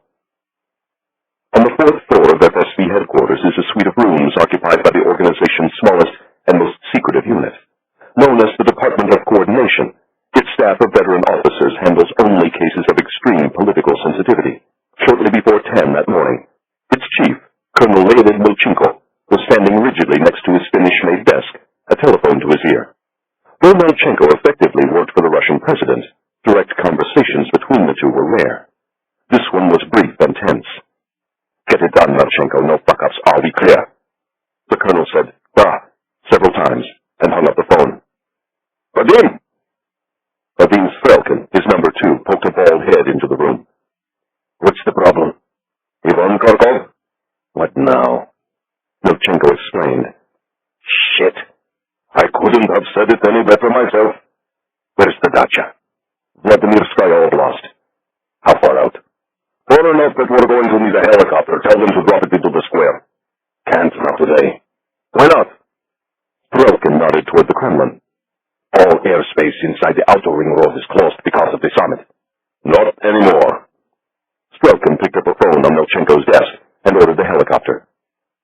"I know about the close, you idiot. Just do it." He slammed down the phone. Milchenko was standing at the map. "How long before it arrives?" 5 minutes. Milchenko calculated the travel time. "We can't possibly get there before Ivan. Let me call Rudenko directly." "Who?" "Oleg Rudenko, Ivan's security chief. He used to be one of us. Maybe he can talk some sense into Ivan." "Talk sense into Ivan Karkov?" "Vadim, perhaps I should explain something. If you call Rudenko, the first thing Ivan will do is kill those hostages. Not if we tell him the order comes from the very top." Milchenko thought it over, then shook his head. "Ivan can't be trusted. He'll say they're already dead, even if they're not." "Who are these people?" "It's complicated, Vadim, which is why the president has bestowed this great honor upon me. Suffice it to say there is a great deal of money at stake, for Russia and the president." "How so?" "If the hostages live, money. If not, no money. You have a bright future, Vadim." Strelkin joined Milchenko at the map. "There might be another way to get some firepower out there in a hurry. Let's hear it." "Alpha Group forces are deployed all over Moscow because of the summit. If I'm not mistaken, they're manning all the major highways leading into the city." "Doing what? Directing traffic?" "Looking for Chechen terrorists." But of course, thought Milchenko, they were always looking for Chechens, even when there were no Chechens to be found. "Make the call, Vadim. See if there are some alphas along the M7. Strelkin did. There were. A pair of helicopters could scoop them up in under 10 minutes. "Send them, Vadim." "On whose authority?" "The president's, of course." Strelkin gave the order. "You have a bright future, Vadim." Strelkin looked out the window. "And you have a helicopter." "No, Vadim. We have a helicopter. I'm not going out there alone." Milchenko reached for his overcoat. at his heels. 5 below and snow in the air, and he was going to Vladimiskaya Oblast to save 3 Jews and a Russian traitor from Ivan Karkov. Not exactly the way he'd hoped to spend the day. Though the colonel did not know it, the 4 people whose lives were now in his hands were at that moment seated along the 4 walls of the cell, one to each wall, wrists tightly trussed at their backs, legs stretched before them, feet touching. The door to the cell was ajar. 2 men, guns at the ready, stood just outside. The blow that felled Mikhail had opened a deep gash above his left eye. Gabriel had been struck behind the right ear, and his neck was now a river of blood. A victim of too many concussions, he was struggling to silence the bells tolling in his ears. Mikhail was looking around the interior of the cell, as if searching for a way out. Chiara was watching him, as was Grigori. "What are you thinking?" he murmured in Russian. "Surely you're not thinking about trying to escape." Mikhail glanced at the guards. "And give those apes an excuse to kill me? I wouldn't dream of it. So, what's so interesting about the cell? The fact that it exists at all. Meaning, did you have a dacha, Grigori?" "We had one when I was a boy." "Your father was 40. Grigori hesitated, then nodded. "Yours? For a while." "What happened?" "My father and the party went their separate ways." "Your father was a dissident?" "Dissident refusnik, you picked the word, Grigori. He just came to hate the party and everything it stood for. That's why he ended up in your little shop of horrors." "Did he have a dacha?" "Until the KGB took it from him. And I'll tell you something, Grigori. He didn't have a room in the cellar like this. In fact, he didn't have a cellar at all. Neither did ours. Did you have a floor?" "A crude one." Grigori managed to smile. "My father wasn't a very senior party official." "Do you remember all the crazy rules?" "How could you forget them? No heating allowed, no dachas larger than 25 square meters. My father got around the restrictions by adding a veranda. We used to joke that it was the biggest veranda in Russia. Ours was bigger, I'm sure. But no cellar. Right, Grigori? No cellar. So why was this chap allowed to build a cellar?" "He must have been party." "That goes without saying." "Maybe he kept his wine down here." "Come on, Grigori, you can do better than that." "Meat. Maybe he liked meat." "He must have been a very senior party official to need a meat locker this big." "You have another theory?" "I used a couple of pounds of explosive to blow open the front door. If I'd placed a charge that big in front of our old dacha, it would have brought the entire place down." "I'm not sure I understand." "This place was well built, purpose-built. Look at the concrete, Grigori. This is good stuff. Not the crap they give the rest of us. The crap that used to fall away in chunks and turn to powder after one winter. It's old, this place.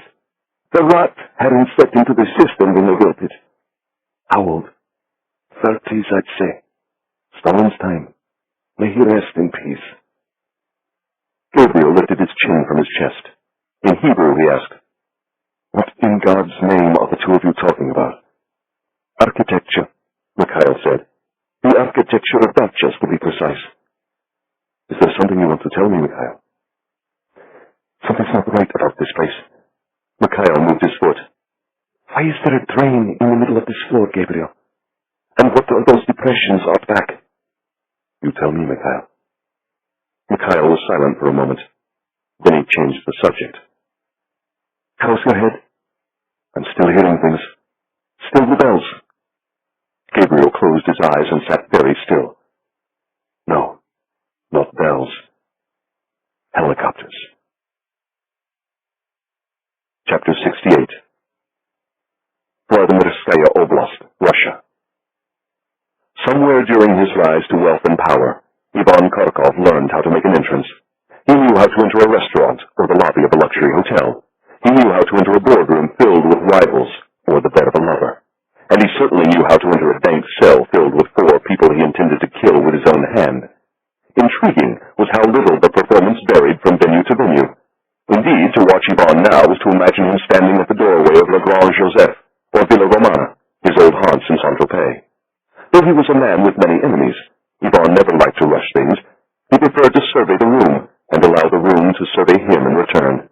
He liked to flaunt his clothing, and his sundial-sized wristwatch, which for reasons known only to him, he was looking at now, as if annoyed at a maitre d' for making him wait 5 minutes for a promised table. Ivan lowered his arm and inserted his hand into the pocket of his overcoat. It was unbuttoned, as if he were anticipating physical exertion. His gaze drifted slowly around the cell, settling first on Grigori, then Chiara, then Gabriel, and finally on Mikhail. Mikhail's presence seemed to lift Ivan's spirits. Mikhail was a bonus, a windfall profit. Mikhail and Ivan had a history. Mikhail had dined with Ivan. Mikhail had been invited to Ivan's home, and Mikhail had had an affair with Ivan's wife. At least, that's what Ivan believed. Shortly before Ivan's fall, 2 of his thugs had given Mikhail a good thrashing at a cafe along the old port in Saint-Tropez. It was but an aperitif. Judging from Ivan's expression, a banquet of pain was being prepared. He and Mikhail were going to partake of it together. His gaze swept slowly back and forth, a searchlight over an open field, and came to rest once more on Gabriel. Then he spoke for the first time. Gabriel had spent hours listening to recordings of Ivan's voice, but never had he heard it in person. Ivan's English, while perfect, was spoken with the accent of a Cold War propagandist on old Radio Moscow. His rich baritone caused the walls of the cell to vibrate. "I'm so pleased I was able to reunite you with your wife, Allon. At least one of us kept up his end of the bargain." "And what bargain is that?" "I release your wife. You return my children." "Anna and Nikolai were on the ground at Konokovo at 9 o'clock this morning." "I didn't realize you were on a first-name basis with my children." Gabriel looked at Chiara, then stared directly into Ivan's iron gaze. "If my wife had been outside the embassy at 9 o'clock, your children would be with you right now. But my wife wasn't there, and so your children are heading back to America." "Do you take me for a fool, Allon? You never intended to let my children off that plane." "It was their decision, Ivan. I hear they even gave you a note." "It was an obvious forgery, just like that painting you sold my wife. Which reminds me, you owe me $2.5 million, not to mention the $20 million your service stole from my bank accounts." "If you lend me your phone, Ivan, I'll arrange a wire transfer." "My phones don't seem to be working well today." Ivan leaned his shoulder against the doorframe and ran a hand through his coarse gray hair. "It's a pity, really." "What's that, Ivan?" "My men reckon you were only 10 seconds from the entrance of the property at the time of the collision. If you'd managed to make it to the road, you might have been able to get back to Moscow. I suspect you would have made it if you hadn't tried to bring the Defector Bulganov with you. You would have been wise to leave him behind." "Is that what you would have done, Ivan?" "Without question. You must feel rather foolish just now." "Why is that?" "You and your lovely wife are going to die because you are too decent to leave behind a wounded traitor and defector. But that's always been your weakness, hasn't it, Allon? Your decency." "I'll trade my weaknesses for yours any time, Ivan." "Something tells me you won't feel that way a few minutes from now." Ivan gave a contemptuous smile. "Out of curiosity, how were you able to discover where I was keeping your wife and the Defector Bulganov?" "You were betrayed." A word Ivan understood. He furrowed his heavy brow. "By whom?" "By people you thought you could trust." "As you might expect, Allon, I trust no one. Especially people who are supposed to be close to me. But we'll discuss that topic in greater detail in a moment." He glanced around the cell, his face perplexed, as if he were struggling over a math theorem. "Tell me, Allon, where's the rest of your team?" "You're looking at it." "Do you know how many people died here this morning?" "If you give me a minute, I'm sure." 15! Most of them form our Alpha Group at Oman." He looked at Mikhail. "Not bad for a computer specialist who worked for a non-profit human rights group." "Please, Mikhail, remind me of the group's name." "The Dillard Center for Democracy." "Ah, yes, that's right. I suppose the Dillard Center believes in using brute force when necessary." His attention shifted back to Gabriel, and he repeated his original question. "Don't play with me, Allon. I know you and your friend Mikhail are very good, but there's no way you could have done all this on your own. Where are the rest of your men?" Gabriel ignored the question and asked one of his own. "What caused the depressions in the woods, Ivan?" Ivan seemed taken aback. He recovered quickly, though, a boxer shaking off the effects of a punch. He'll know soon enough. But we need to talk more first. Let's do it upstairs, shall we? This place smells like shit. Ivan departed. Only his scent remained. Sandalwood and smoke. The smell of power. The smell of the devil. Chapter 69. Grosvenor Square, London. The message from Uzinov's secure PDA appeared in the London Annex and King Saul Boulevard simultaneously at 10:17 Moscow time. Ivan's birds on the ground at Dacha. Advise. Shemron snatched up the phone to Tel Aviv. What does he mean, advise? Uzi's asking if you want them to go back to the Dacha. I thought I made my wishes unambiguously clear. Continue back to Moscow. Correct. But this is not a debate. What boss? Shemron slammed down the phone. Adrian Carter did the same. The President's National Security Advisor just spoke with his Russian counterpart inside the Kremlin. And? The FSB is close. Alpha Group troops plus 2 senior men from Lubyanka. Estimated time of arrival. They expect to be on the ground at 10:45 Moscow time. Shemron looked at the clock. 10:19:49. He slipped a cigarette between his lips. His lighter flared. Nothing to do now but wait, and pray that Gabriel could think of some way to stay alive for another 25 minutes. At that same moment, an aged Lada bearing Yakov, Oded, and Novot was parked along the shoulder of a frozen 2-lane highway. Behind them was a string of villages. Ahead was the M7 and Moscow. Oded was behind the wheel. Yakov was huddled in the back. Novot was in the front passenger seat. The little wipers of the Lada were scraping at the snow now accumulating on the windshield. The defroster, a euphemism if there ever was one, was doing more harm than good. Novot was oblivious. He was staring at the screen of his secure PDA and watching the seconds tick away on its digital clock. Finally, at 10:20, a message. Reading it, he swore softly to himself and turned to Oded. The old man wants us to go back to Moscow. What do we do? Novot folded his arms across his chest. Don't move. The helicopter was a reconfigured M8, maximum speed of 160 miles per hour, a bit slower when the wind was howling out of Siberia, and visibility was a half-mile at best. It carried a crew of 3 and a passenger complement of just 2, Colonel Leonid Melchenko and Major Vadim Strelkin, both of the FSB's Department of Coordination. Strelkin, a poor flyer, was trying very hard not to be sick. Melchenko, headset over his ears, was listening to the cockpit chatter and peering out the window.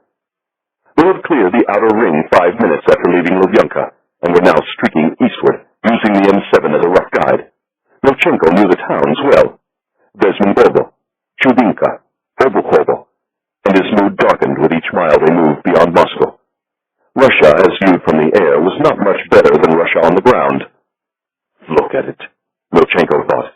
It didn't happen overnight. It took centuries of czars, general secretaries, and presidents to produce a wreck like this, and now it was Melchenko's job to hide its dirty secrets. He keyed open his microphone and asked for an estimated arrival time. 15 minutes, came the reply. 20 at most. 20 at most. But what would he find when he got there? And what would he take away? The president had made his wishes clear. It is imperative the Israelis leave there alive. But if Ivan needs to shed a little blood, give him your friend Bulganov. He's a dog. Let him die a dog's death. But what if Ivan didn't wish to surrender his Jews? What then, Mr. President? What then, indeed? Melchenko stared morosely out the window. The towns were getting farther and farther apart now. More fields of snow. More birch trees. More places to die. Melchenko was about to find himself in an unenviable position, caught between Ivan Korkov and the Russian president. It was a fool's errand, this, and if he wasn't careful, he might die a dog's death, too. Chapter 70. Vladimirskaya Oblast, Russia. The dead were stacked like cordwood at the edge of the trees, several with neat bullet holes in their foreheads, the rest bloody messes. Ivan paid them no heed as he stepped through the ruined entrance and made his way to the side of the dacha. Gabriel, Chiara, Grigori, and Mikhail followed, hands still trussed at their backs, a bodyguard holding each arm. They were made to stand against the exterior wall, Gabriel at one end, Mikhail at the other. The snow was knee-deep and more was falling. Ivan paced slowly in it, a large Makarov pistol in his hand. shoes were being ruined seemed to be the only dark spot on what was an otherwise festive occasion. Ivan's hero, Stalin, liked to toy with his victims. The doomed were showered with special privileges, comforted with promotions and with promises of new opportunities to serve their master and the motherland. Ivan made no such pretense of compassion, no efforts to deceive the soon-to-be dead. Ivan was Fifth Directorate, a breaker of bones, a smasher of heads. After making one final pass before his prisoners, he selected his first victim. "Did you enjoy the time you spent with my wife?" he asked Mikhail in Russian. "Former wife," replied Mikhail in the same language. "And yes, I enjoyed my time with her very much. She's a remarkable woman. You should have treated her better." "Is that why you took her from me?" "I didn't have to take her. She staggered into our arms." Mikhail never saw the blow coming. A backhand, low at the start, high at the finish. Somehow he managed to stay on his feet. Ivan's guards, who were standing in a semicircle in the snow, found it amusing. Chiara closed her eyes and began to shake with fear. Gabriel pressed his shoulder lightly against hers. In Hebrew he murmured, "Try to stay calm. Mikhail's doing the right thing." "He's just making him angrier." "Exactly, my love. Exactly." Ivan was now rubbing the back of his hand, as if to show he had feelings too. "I trusted you, Mikhail. I allowed you into my home. You betrayed me." "It was just business, Ivan." "Really? Just business? Elena told me about that shitty little villa in the hills above Saint-Tropez. She told me about the lunch you had waiting. And the wine. Bendel Rosé, Elena's favorite." "Very cold, just the way she likes it." Another backhand, hard enough to send Mikhail crashing into the side of the dacha. With his hands still bound, he was unable to stand on his own. Ivan seized the front of his parka and lifted him effortlessly to his feet. "She told me about the shitty little room where you made love. She even told me about the Monet prints hanging on the wall. Funny, don't you think? Elena had two real Monets of her own, and yet you took her to a room with Monet posters on the wall. Do you remember them, Mikhail?" "Not really." "Why not?" "I was too busy looking at your wife." This time it was a sledgehammer fist. It opened another gash on Mikhail's face, an inch beneath the left eye. As the guards hauled him to his feet, Chiara pleaded with Ivan to stop. Ivan ignored her. Ivan was just getting started. "Elena said you were a perfect gentleman. That you made love twice. That you wanted to make love a third time, but Elena said no. She had to be going. She had to get home to her children. Do you remember it now, Mikhail?" "I remember, Ivan." These were lies, were they not?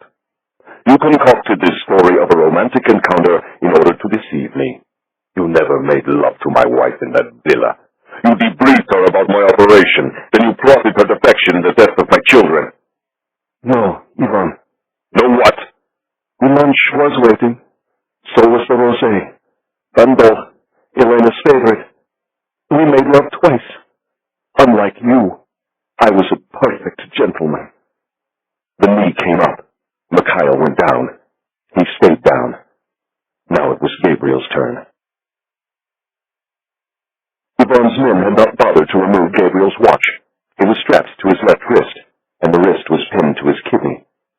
In his mind, though, he could picture the digital numbers advancing. At last check, it had been 9:11:07. Time had stopped with the collision, and it had started again with Ivan's arrival from Konokobo. Gabriel and Shamron had chosen the old airfield for a reason, to create space between Ivan and the dacha, to create time in the event something went wrong. Gabriel reckoned at least an hour had elapsed between the time of their capture and the time of Ivan's arrival. He knew Shamron had not spent that hour planning a funeral. Now Gabriel and Mikhail had to help their own cause by giving Shamron one thing: time. Oddly enough, they would have to enlist Ivan as their ally. They had to keep Ivan angry. They had to keep Ivan talking. When Ivan went silent, bad things happened. Countries tore themselves to shreds. People died. You were a fool to come back to Russia, Allon. I know you were, but you were a fool regardless. Why didn't you just kill me in Italy and be done with it? Because there are certain things a man does himself. And thanks to you, I can't go to Italy. I can't go anywhere. You don't like Russia, Ivan. I love Russia. A terse smile. Especially from a distance. So I suppose the demand for your children was a lie, just like your agreement to return my wife unharmed. I believe safe and sound were the words Korobin and Shamron used in Paris. And no, Allon, it was not a lie. I do want my children back.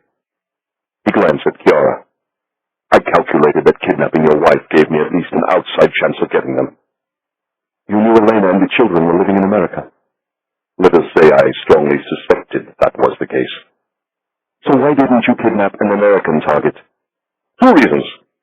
First and foremost, our president wouldn't have permitted it, since it would have almost certainly caused an open rupture in our relations with Washington. And the second reason, it wouldn't have been a wise investment in time and resources. Would you care to explain? Certainly, said Yvonne, his tone suddenly convivial. As everyone in the world knows, the Americans have a policy against negotiating with kidnappers and terrorists. But you Israelis operate differently. Because you are a small country. Life is very precious to you. That means you'll negotiate at the drop of a hat when innocent life is at stake.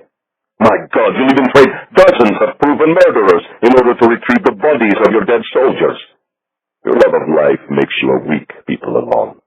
It always has. So you calculated we would bring pressure to bear on the Americans to return the children. Not on the Americans, Yvonne said. On Elena. My former wife is rather like the Jews, devious and weak. Why the pause between Grigori's abduction and Chiara's? The Tsar decreed it. Grigori was a test case of sorts. Our president wanted to see how the British would react to a clear provocation on their soil. When he saw only weakness, he allowed me to push the knife in deeper.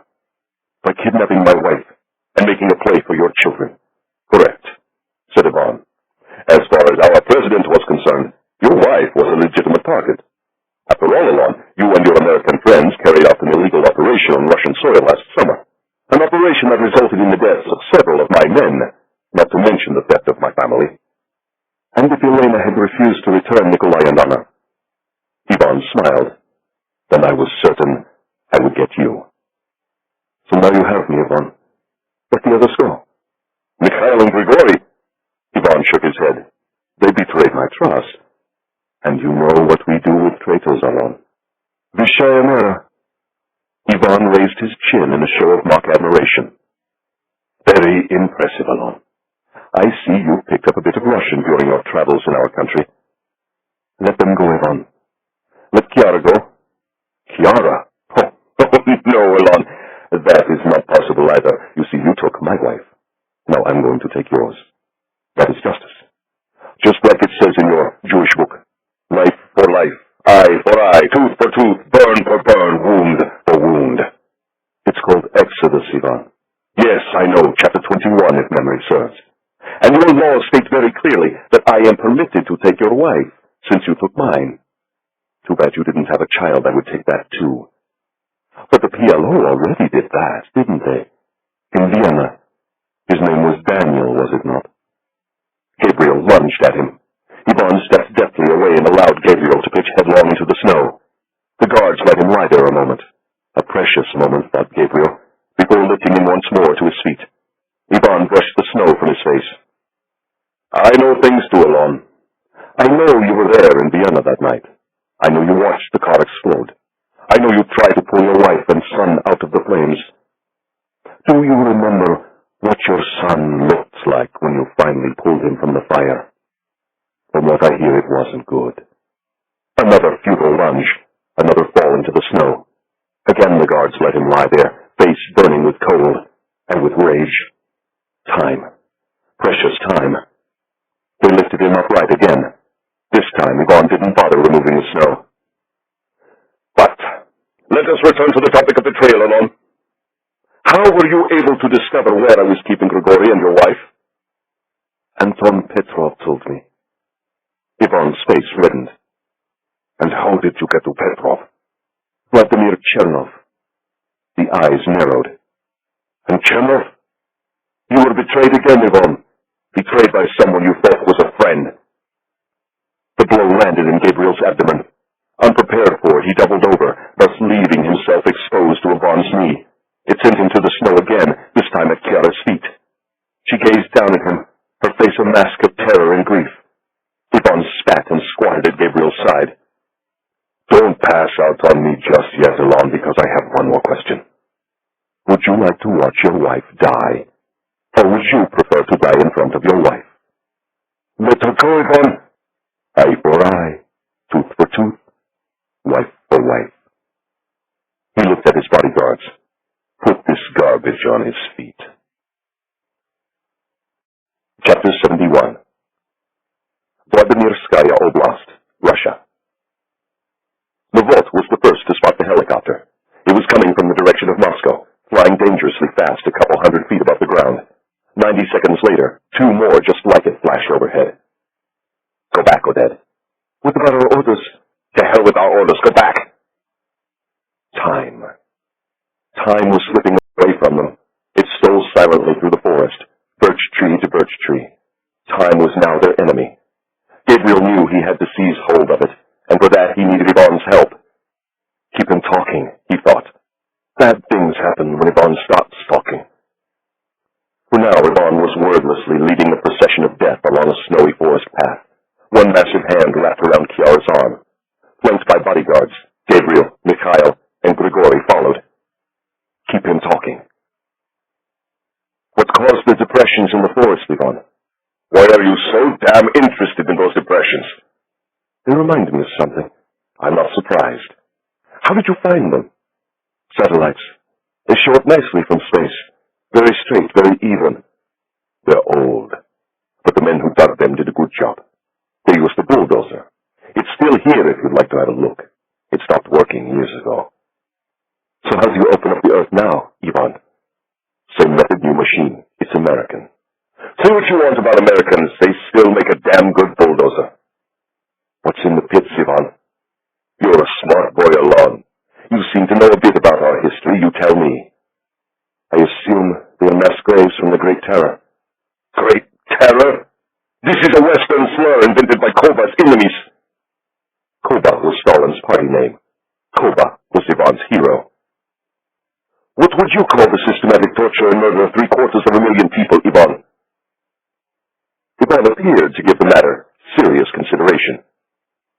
I believe I would call it a long overdue pruning of the forest. The party had been in power for nearly 20 years. There was a great deal of dead wood that needed to be cleared away. And you know what happens when wood is chopped, Allon. Splinters must fall. That's right, splinters must fall. Ivan translated a portion of the exchange for his Russian-speaking bodyguards. They laughed. Ivan laughed too. Keep him talking. How did this place work, Ivan? You'll find out in a minute or two. When was it in operation, 36, 37? Ivan stopped walking. So did everyone else. It was 37. The summer of 37, to be precise. It was the time of the troikas. Do you know about the troikas, Allon? Gabriel did. He paid the information out slowly, deliberately. Stalin was getting annoyed at the slow pace of the killings. He wanted to speed things up, so he created a new way of putting the accused on trial. The troikas. One party member, one NKVD officer, and a public prosecutor. It wasn't necessary for the accused to be present during his trial. Most were sentenced without ever knowing that they were even under investigation. Most trials lasted 10 minutes, some less. And appeals were not permitted. Ivan added with a smile. They won't be permitted now, either. He nodded to the pair of bodyguards who were holding Grigori upright. The procession began moving again. Keep him talking. Bad things happen when Ivan stops talking. I suppose the killing took place inside the dacha. That's why it has a cellar with a special room in it, a room with a drain in the center of the floor. And that's why the track is winding instead of straight. Stalin's henchmen wouldn't have wanted the neighbors to know what was going on here. And they never did. The condemned were always picked up after midnight and brought here in black cars. They were taken straight into the dacha and given a good beating to make them easy to handle. Then it was down to the cellar. 7 grams of lead in the nape of the neck. And then they were thrown into carts and brought out here to the graves. Who's buried out here, Ivan? By the summer of 37, most of the heavy cutting had already been done. Koba just had to clear away the brush. The brush? Mensheviks, anarchists, all the Bolsheviks who'd been associated with Lenin. A few priests, kulaks, and aristocrats for good measure. Anyone Kova thought could possibly pose a threat was liquidated. Then their families were liquidated too. There's a real revolutionary stew buried beneath these woods, Allon. They all sleep together. Some nights, you can almost hear them arguing about politics. And the best part is, no one even knows they're here. Because you bought the land after the fall of the Soviet Union, to make sure the dead stayed buried. Ivan stopped walking. Actually, I was asked to buy the land. By whom? My father, of course. Ivan had answered without hesitation, annoyed by Gabriel's inquiries at first. He now actually seemed to be enjoying the exchange. Gabriel reckoned it must be easy to unburden one's secrets to a man who would soon be dead. He tried to frame another question that would keep Ivan talking, but it wasn't necessary. Ivan resumed his lecture without further prompting. When the Soviet Union collapsed, it was a dangerous time for the KGB. There was talk about throwing open the archives, airing dirty laundry, naming names. The old guard was horrified. He didn't want the KGB dragged through the mud of history. But they had other motivations for keeping the secret still. You see, Allon, they weren't planning to stay out of power for long. Even then, they were plotting their comeback. They succeeded, of course. The KGB, by another name, is once again running Russia. And you preside over the last mass grave of the Great Terror. The last? Ha ha ha ha! Hardly! You can't put a shovel in the soil of Russia without hitting bone. But this one is quite large. Apparently, there are 70,000 souls buried beneath these trees. 70,000! If it ever became public.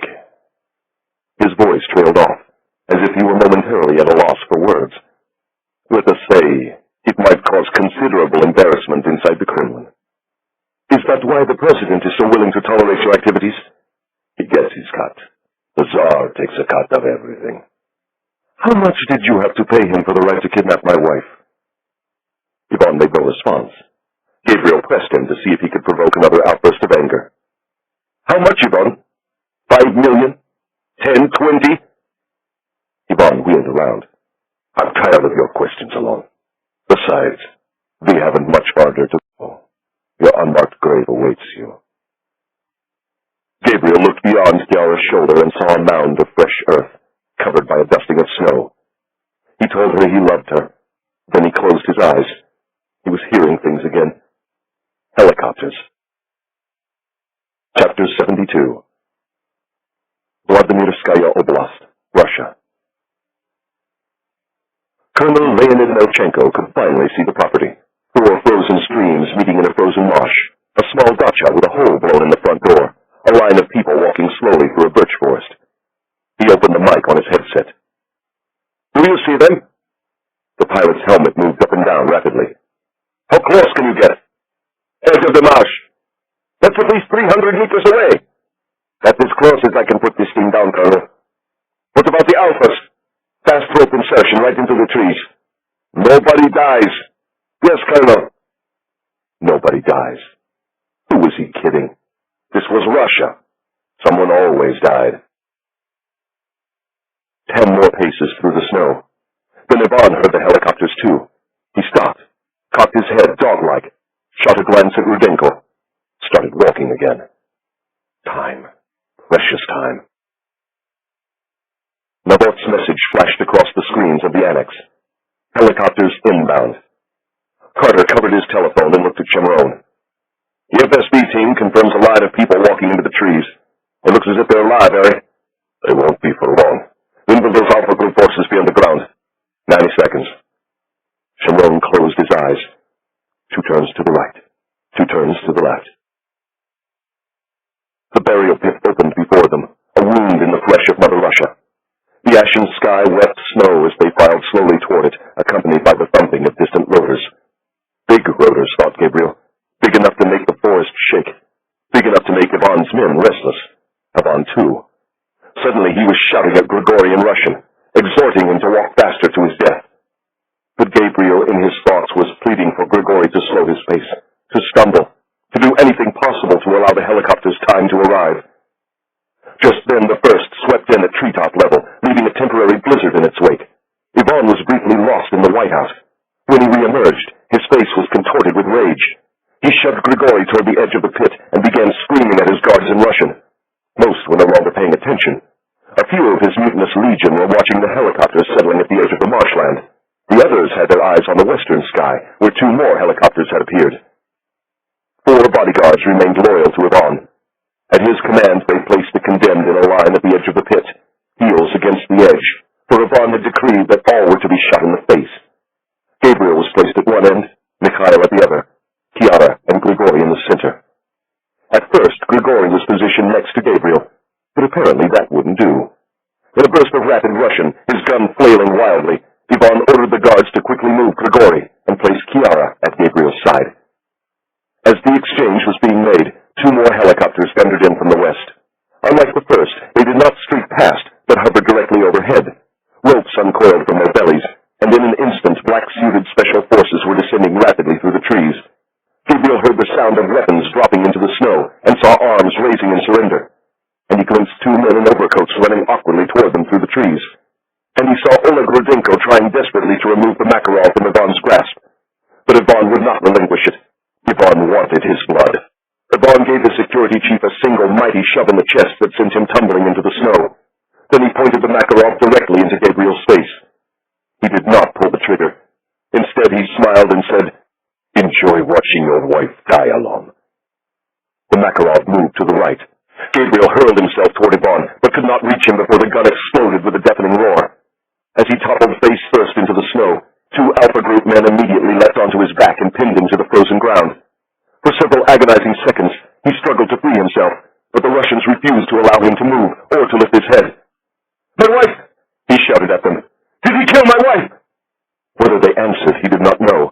The gunshot had robbed him of the ability to hear. He was aware only of a titanic physical struggle taking place near his shoulder. Then a moment later, he glimpsed Ivan being led away through the trees. Only then did the Russians help Gabriel to rise. Twisting his head quickly around, he saw Chiara weeping over a fallen body. It was Grigori. Gabriel dropped to his knees and tried to console her, but she seemed unaware of his presence. "He never killed her!" she was screaming. "Irina is alive, Grigori! Irina is alive!" Part 5. The Reckoning. Chapter 73. Jerusalem. In the days following the conclusion of the G8 summit in Moscow, 3 seemingly unconnected news stories broke in quick succession. The first concerns Russia's uncertain future. The second, its dark past. The last managed to touch upon both, and ultimately would prove to be the most controversial. But then that was to be expected, grumbled a few of the old hands at British intelligence, since the subject of the story was none other than Grigori Bulganov. The first story unfolded exactly 1 week after the summit, and had for its backdrop the Russian economy. More to the point, its all-important energy industry. Because it was good news, at least from Moscow's point of view, the Russian president chose to make the announcement himself. He did so in a Kremlin news conference, flanked by several of his most senior aides, all veterans of the KGB. In a terse statement, delivered with his trademark glare, the president announced that Viktor Orlov, the dissident former oligarch now residing in London, had finally been brought to heel. All of Orlov's shares in Rusoil, the Siberian oil giant, were to be immediately placed under the control of Gazprom, Russia's state-owned oil and gas monopoly. In exchange, said the president, Russian authorities had agreed to drop all criminal charges against Orlov and withdraw their request for his extradition. In London, Downing Street hailed the Russian president's gesture as statesmanlike, while Russia hands at the Foreign Ministry and the Policy Institutes openly wondered whether a new wind might be blowing from the east. Viktor Orlov found such speculation hopelessly naive, but the reporters who attended his hastily called London news conference did walk away with the sense that Viktor was not long for the fight. His decision to surrender Rusoil, he said, was based on a realistic assessment of the facts. The Kremlin was now controlled by men who would stop at nothing to get what they wanted. When fighting such men, he conceded, victory was not possible, only death. Or perhaps something worse than death. Viktor promised not to be silenced, then promptly announced he had nothing further to say. 2 days later, Viktor Orlov was quietly awarded his first British passport during a small reception at 10 Downing Street. He was also granted a private tour of Buckingham Palace, led by the Queen herself. He took many photographs of Her Majesty's private apartments and gave them to his decorator. Delivery trucks were soon spotted in Chaining Walk, and passers-by were sometimes able to catch a glimpse of Viktor working in his study. Apparently, he had finally decided it was safe to throw open his curtains and enjoy his magnificent The second story also originated in Moscow, but unlike the first, it seemed to leave the Russian president at a loss for words. It concerned a discovery in a birch forest in Vladimirskaya Oblast, several mass graves filled with victims of Stalin's Great Terror. Preliminary estimates placed the number of bodies at some 70,000 souls. The Russian president dismissed the find as of little significance and resisted calls for him to pay a visit. Such a gesture would have been politically tricky, since Stalin, dead for more than a half-century, was still among the most popular figures in the country. He reluctantly agreed to order a review of KGB and NKVD archives and granted the Russian Orthodox Church permission to construct a small memorial at the site, subject to Kremlin approval, of course. "But let's leave the breastfeeding to the Germans," he said during his one and only comment. "After all, we must remember that Koba carried out these repressions to help prepare the country for the coming war against the fascists."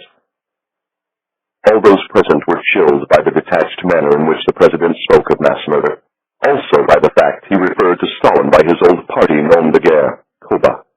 The circumstances surrounding the discovery of the killing ground were never revealed, nor was the owner of the property ever identified. "It is for his own protection," insisted a Kremlin spokesman. "History can be a dangerous thing." The third story broke not in Moscow, but in the Russian city sometimes referred to as London. This too was a story of death, not the death of thousands, but of one. It seemed the body of Grigori Bulganov, the FSB defector and very public dissident, had been discovered on a deserted Thames dock, the victim of an apparent suicide. Scotland Yard and the Home Office took shelter behind claims of national security and released scant details about the case. However, they did acknowledge that Grigori was a somewhat troubled soul who had not adjusted well to a life in exile. As evidence, they pointed out that he had been trying to rekindle his relationship with his former wife, though they neglected to mention that same former wife was by then living in the United Kingdom under a new name and government protection. Also revealed was the somewhat curious fact that Grigori had failed to appear recently for the finals of the Central London Chess Club Championship, a match he was expected to win easily. Simon Finch, Grigori's opponent, surfaced briefly in the press to defend his decision to accept the title by forfeit.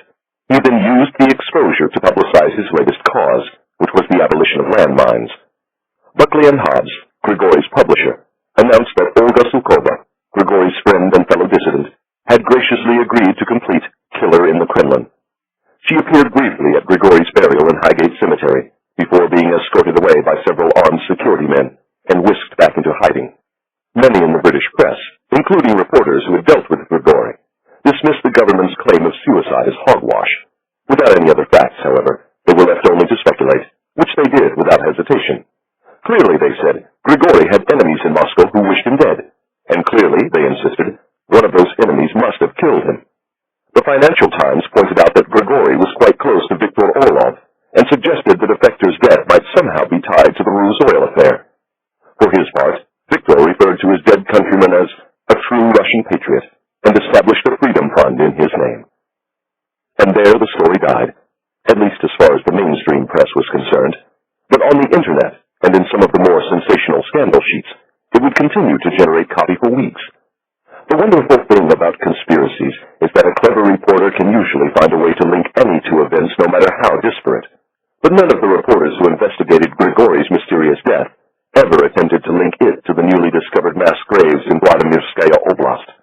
Nor did they posit a connection between the Russian defector and the heartbroken couple, who by then had taken refuge in a quiet little apartment on Narcus Street in Jerusalem. The names Gabriel Allon and Chiara were not a factor in the story, and they never would be. They had recovered from operational trauma before, but never at the same time, and never from wounds so deep. Their physical injuries healed quickly. The others refused to mend. They huddled behind locked doors, watched over by men with guns. Unable to tolerate more than a few seconds of separation, they followed each other from room to room. Their lovemaking was ravenous, as if each encounter might be the last, and rare was the moment they were not touching. Their sleep was torn by nightmares. They dreamed of watching each other die. They dreamed of the cell beneath the dacha in the woods. They dreamed of the thousands who were murdered there and the thousands who lay beneath the birch trees in graves with no markers. And of course, they dreamed of Ivan. Indeed, it was Ivan whom Gabriel saw most.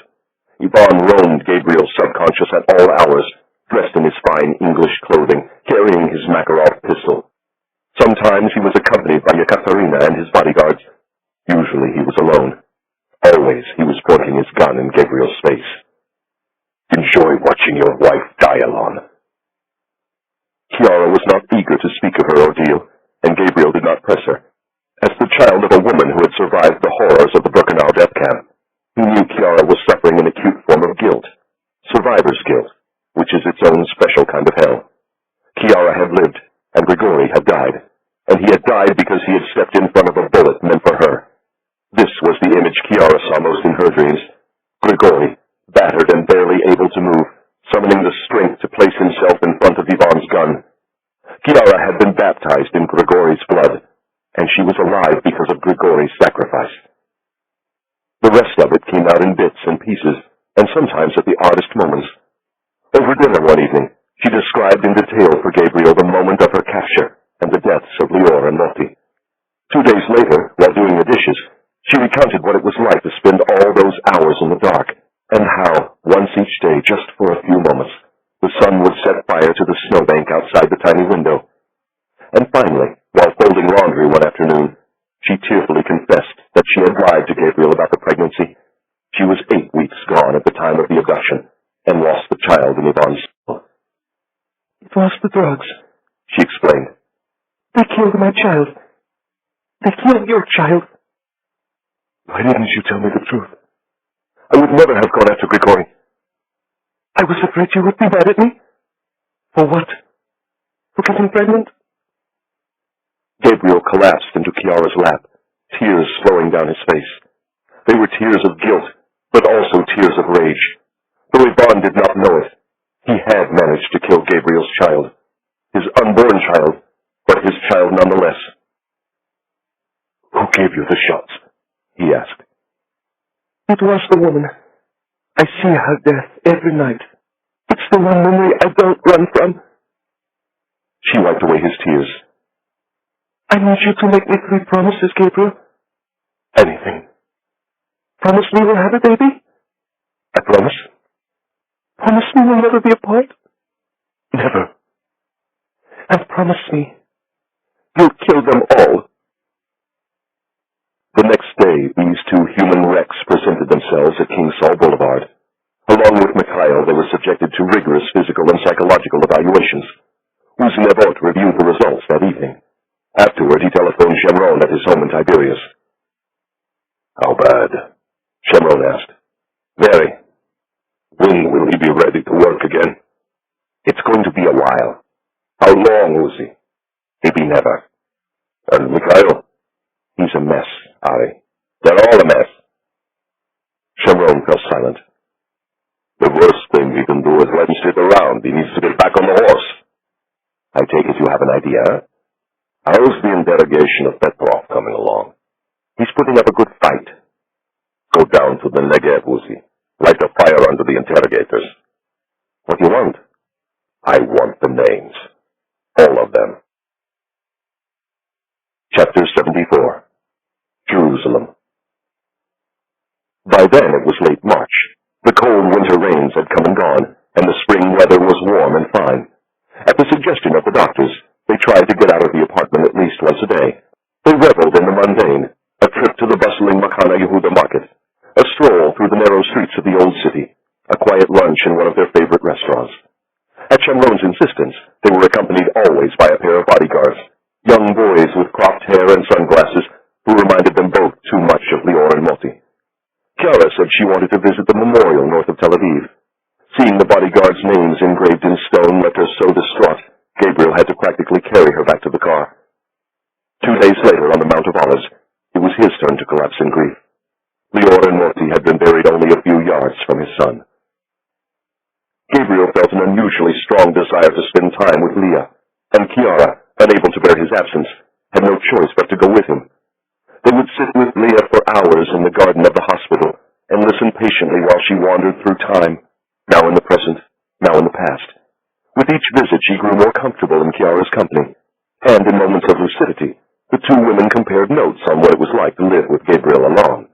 They talked about his idiosyncrasies and his mood swings, and his need for absolute silence while he was working. And when they were feeling generous, they talked about his incredible gifts. Then the light would go out in Leah's eyes, and she would return once more to her own private hell. And sometimes Gabriel and Chiara would return to theirs. Leah's doctor seemed to sense something was amiss. During a visit in early April, he pulled Gabriel and Chiara aside and quietly asked whether they needed professional help. "You both look as if you haven't slept in weeks." "We haven't," said Gabriel. "We want to talk to someone." "We're not allowed." "Trouble at work?" "Something like that." "Can I give you something to help you sleep?" "We have a pharmacy in our medicine cabinet." "I don't want to see you back here for at least a week." "Take a trip, get some sun. You look like ghosts." The next morning, shadowed by bodyguards, they drove to Eilat. For 3 days, they managed not to speak about Russia, or Ivan, or Grigori, or the birch forest outside Moscow. They spent their time sunning themselves on the beach or snorkeling amid the coral reefs of the Red Sea. They ate too much food, drank too much wine, and made love until they were overcome by exhaustion. On their last night, they talked about the future, about the promise Gabriel had made to leave the office, and about where they might live. For the moment, they had no choice but to remain in Israel. To leave the country and the protective cocoon of the office was not possible so long as Ivan was still walking the face of the earth. "And if he wasn't?" asked Chiara. "We can live wherever we like. Within reason, of course." "Well, I suppose you'll just have to kill him." They left Eilat the next morning and set out for Jerusalem. While crossing the Negev, Gabriel decided quite spontaneously to make a brief detour near Beersheba. His destination was a prison and interrogation center, located in the center of a restricted military zone. It housed only a handful of inmates, the so-called worst of the worst. Included in this select group was prisoner 6754, also known as Anton Petrov, the man Ivan had hired to kidnap Grigori and Chiara. The commander of the facility arranged for Petrov to be brought to the exercise yard, so Gabriel and Chiara could see him. He wore a blue and white tracksuit. His muscle was gone, along with most of his hair. He walked with a heavy limp. "Too bad you didn't kill him," Chiara said. "Don't think it didn't cross my mind." "How long will we keep him?" "As long as we need to." "And then?" "The Americans would like a word with him." "Someone needs to make sure he has an accident." "We'll see." It was dark when they arrived in Narkish Street. Gabriel could tell by the abundance of bodyguards they had a visitor waiting upstairs in the apartment. Uzinabot was seated in the living room. He had a dossier. He had names. 11 names. All former KGB, all living well in Western Europe on Ivan's money. Nabot left the folder with Gabriel and said he would wait to hear from him. Gabriel allowed Chiara to make the decision. "Kill them all," she said. "It's going to take time." "Take as much time as you need." "You won't be able to come." "I know." "You'll go to Tiberias. Gila will look after you." They convened the next morning in room 456C of King Saul Boulevard. Yakov and Yossi, Dina and Ramona, Oded and Mordecai, Mikhail and Eli Levan. Gabriel arrived last and tacked 11 photographs to the bulletin board at the front of the room. 11 photographs of 11 Russians. 11 Russians who would not survive the summer. The meeting did not take long. The order of death was established. The assignments were made. Travel saw to the flights. Identity to the passports and visas. Housekeeping opened many doors. Banking gave them a blank check. They left Tel Aviv in waves, traveled in pairs, and reconvened 2 weeks later in Barcelona. There, on a quiet street in the Gothic Quarter, Gabriel and Mikhail killed the man who had been walking behind Grigori on Harrow Road the evening of his abduction. For his sins, he was shot at close range with .22 caliber Berettas. As he lay dying in the gutter, Gabriel whispered 2 words into his ear. "For Grigori." A week later, in the Bairro Alto of Lisbon, he whispered the same 2 words to the woman who had been walking toward Grigori, the woman who had carried no umbrella and had been hatless in the rain. 2 weeks after that, in Biarritz, it was the turn of her partner, the man who had been walking next to her on Westbourne Terrace Road Bridge. He heard the 2 words while taking a midnight stroll along La Grande Plage. They were spoken to his back. When he turned, he saw Gabriel and Mikhail, arms extended, guns in their hands. "For Grigori." After that, news of the killings began to circulate among those still to die. To prevent the survivors from fleeing to Russia, the authors planted false stories that it was Ivan, not the Israelis, who was responsible. Ivan had launched a great terror, according to the rumors. Ivan was pruning the forest. Anyone foolish enough to set foot in Russia would be killed the Russian way, with great pain and extreme violence. And so the guilty stayed in the West, close to ground, below radar, or so they thought. But one by one they were targeted, and one by one they died. The driver of the Mercedes that took Irina to her reunion with Grigori was killed in Amsterdam in the arms of a prostitute. The driver of the van that carried Grigori on the first leg of his journey back to Russia was killed while leaving a pub in Copenhagen. The two flunkies sent to kill Olga Sulkova in Oxford were next. One died in Munich, the other in Prague. It was then Sergei Korovin made a frantic attempt to intervene. "The SVR and FSB are getting itchy," Korovin told Chamron. "If this continues, who knows where it might lead?" In a page taken from Ivan's playbook, Chamron professed ignorance. Then he warned Korovin that the Russian services had better watch their step, otherwise they were next. By that evening, office stations across Europe detected a notable increase in security around Russian embassies and known Russian intelligence officers. It was unnecessary, of course. Gabriel and his team had no interest in targeting the innocent, only the guilty. At that point, just 4 names remained. 4 operatives who had carried out the abduction of Chiara in Umbria. 4 operatives who had office blood on their hands. They knew they were being stalked and tried not to remain in one place long.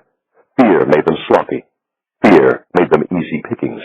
They were killed in a series of lightning strike operations: Warsaw, Budapest, Athens, Istanbul. While dying, they heard 4 words instead of 2. For Lior and Moti. By then it was nearly August. It was time to go home again. Chapter 75. Tiberias, Israel. But what of Ivan? For many weeks after the nightmare in the birch forest outside Moscow, he stayed out of sight.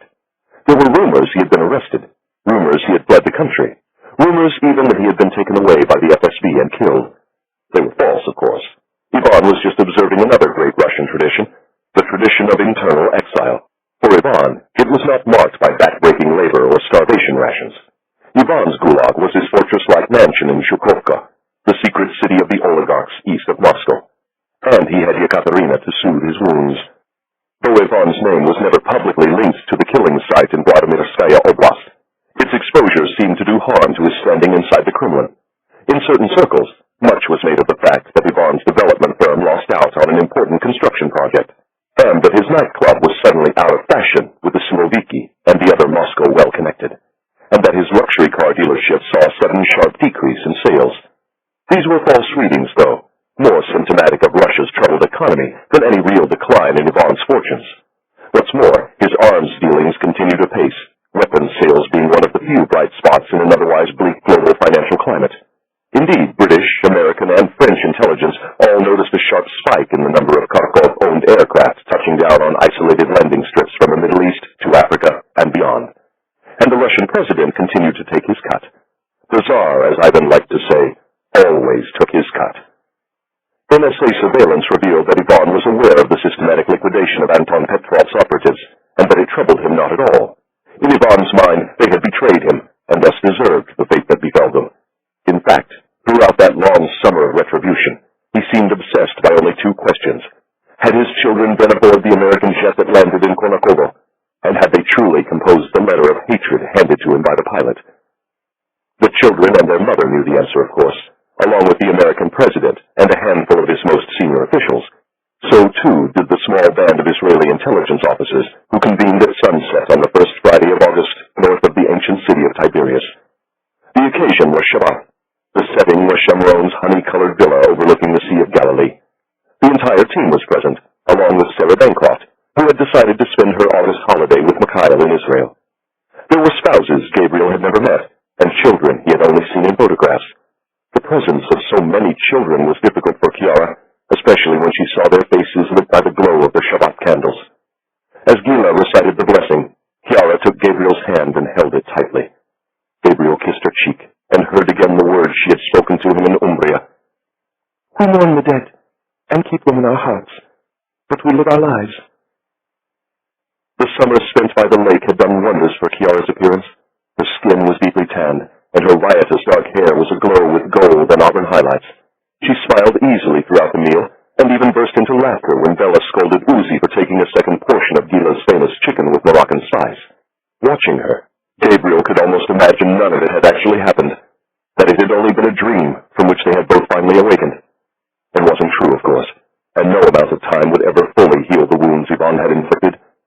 Chiara was like a newly restored painting, retouched and shimmering with a fresh coat of varnish, but still damaged. She would have to be handled with great care.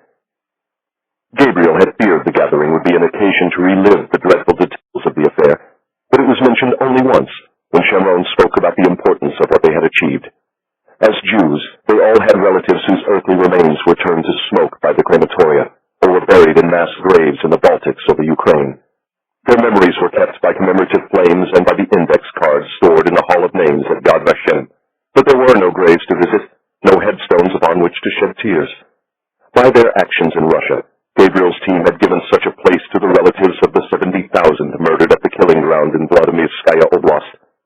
They had paid a terrible price, and Grigori had not survived, but with their sacrifice they had given a kind of justice, perhaps even peace, to 70,000 restless souls.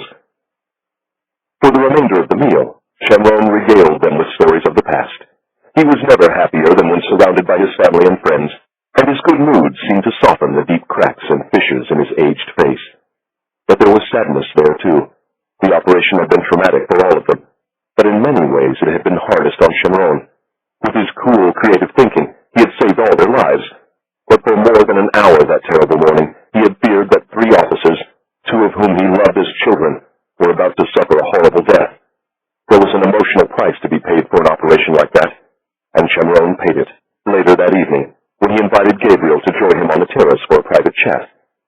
They sat together on the spot where Gabriel and Chiara were married, Sharon smoking quietly, Gabriel gazing at the blue-black sky above the Golan. Your wife looks radiant this evening, almost like new. Looks can be deceiving, Ari, but she does look wonderful. I suppose I have Gila to thank. She obviously took good care of her while I was gone. Gila is good at putting people back together again, even when she's not sure how they ended up broken in the first place. I must say we enjoyed having Chiara for the summer. If only my own children would come more often. Maybe they would if you didn't smoke so much. Sharon took a final pull at his cigarette and crushed it out slowly. You actually looked as if you were enjoying yourself too, or were you just deceiving me? It was a wonderful evening, Ari. In fact, it was exactly what we all needed. Your team adores you, Gabriel. They would do anything for you. They have, Ari. Just ask Mikhail. Do you think he's actually going to marry this American girl? Her name is Sarah. Surely as a Jew from Tiberias, you should have no trouble remembering that name. Answer my question. He'd be a fool not to marry her. She's a remarkable woman. But she's not Jewish. She might as well be. Do you think the CIA will let her stay on if she marries one of us? If they don't, you should hire her. If it weren't for Sarah, Anton Petrov might have killed Uzi in Zurich. Sharon made no response other than to light another cigarette. How is he? Gabriel asked. Petrov. Sharon pulled his lips into an indifferent frown. Not so good. What's wrong? Apparently, he managed to escape the detention and interrogation facility. A group of Bedouin found his body out in the Negev, about 50 miles south of Beersheba. The vultures had got to him by then. I hear it wasn't pretty. I'm sorry I didn't get to have a final word with him. Don't be. While you were in Europe, we were able to wring one more confession out of him. He admitted to killing those 2 journalists from Moskovskaya Gazeta last year on Ivan's orders. But given the rather sensitive circumstances of his admission, we are in no position to forward the information to the French and Italian authorities. For now, both cases will remain officially unsolved. What did you do with the 5 million euros Petrov left in Becker and Poole? We made him sign it over to Conrad Becker to cover the costs of the mess you made in his bank. He sends his best, by the way, but he would be most grateful if you did your private banking elsewhere. Were you supposed to clean up any other messes? Not really. Our disinformation campaign managed to deflect all suspicion from us onto Ivan. Besides, these were not exactly fine, upstanding citizens whom you killed. They were former KGB hoods who traded in murder, kidnapping, and extortion. As far as the European police and security services are concerned, we did them a favor. Shamron looked at Gabriel for a moment in silence. Did it help? What? Killing them? Gabriel gazed out at the black waters of the lake. I did terrible things in order to get Chiara back, Ari. I did things I never want to do again. But? Yes, it did help. 11, Shamron said. Ironic, don't you think? How so?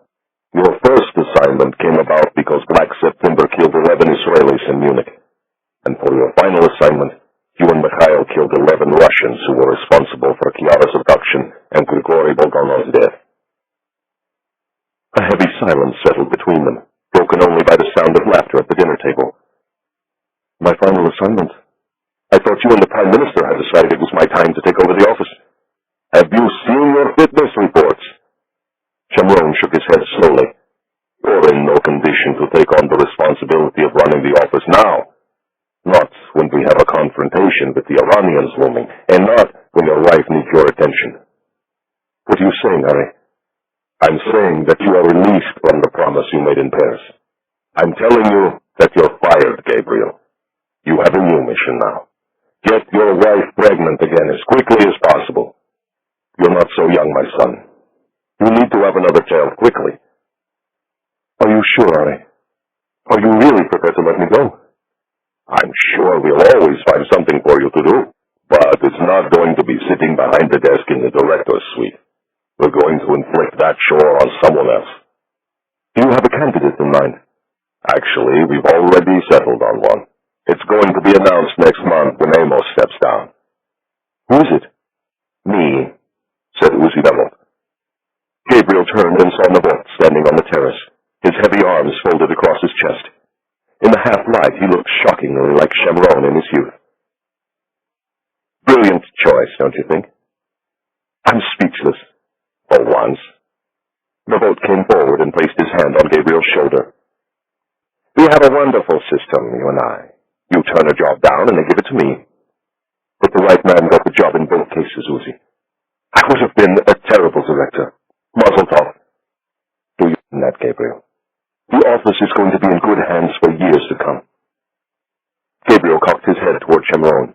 Now, if we can just get the old man to let go of the bicycle seat. Shamron grimaced. Let's not get carried away. But let us also be clear about one thing. Uzi is not going to be my pawn. He'll be his own man. But obviously, I'll always be here to offer advice, whether he wants it or not. Be careful, my son. Otherwise, I'll advise him to deal with you harshly. Navot walked over and leaned against the balustrade. What are we going to do with him, Ari? In my opinion, he should be locked in the room with his wife and kept there until she is pregnant again. Done. Navot looked at Gabriel. It's an order. And you're not going to disobey another one of my orders, are you, Gabriel? No, sir. So, what are you going to do with all this spare time? Rest. After that, Gabriel gave a non-committal shrug. To be honest, I haven't a clue. Just don't get any ideas about leaving the country, Shamron said. For the time being, your address is number 16 Narkis Street. I need to work, so we'll find you some paintings to clean. The paintings are in Europe. You can't go to Europe, Shamron said. Not yet. When? When we've dealt with Ivan. Then you can leave. Chapter 76. Jerusalem. Gabriel and Chiara made a determined effort to follow Navot's order to the letter. They found little reason to leave their apartment. A furnace-like August heat had settled over Jerusalem, and the daylight hours were intolerably hot. They ventured out only after dark, and even then only briefly. For the first time in many years, Gabriel felt a strong desire to produce original work. His subject matter, of course, was Chiara. In just 3 days, he painted a stunning nude that, when finished, he propped against the wall at the foot of their bed. Sometimes, when the room was in darkness and he was intoxicated with Chiara's kisses, it was almost possible to confuse canvas with reality. It was during one such hallucination that the bedside telephone rang quite unexpectedly. With Chiara astride his hips, he was tempted not to answer. Reluctantly, he brought the receiver to his ear. "We need to talk," said Adrian Carter. "I'm listening. Not over the phone." "Where?" They met for breakfast 2 days later on the terrace of the King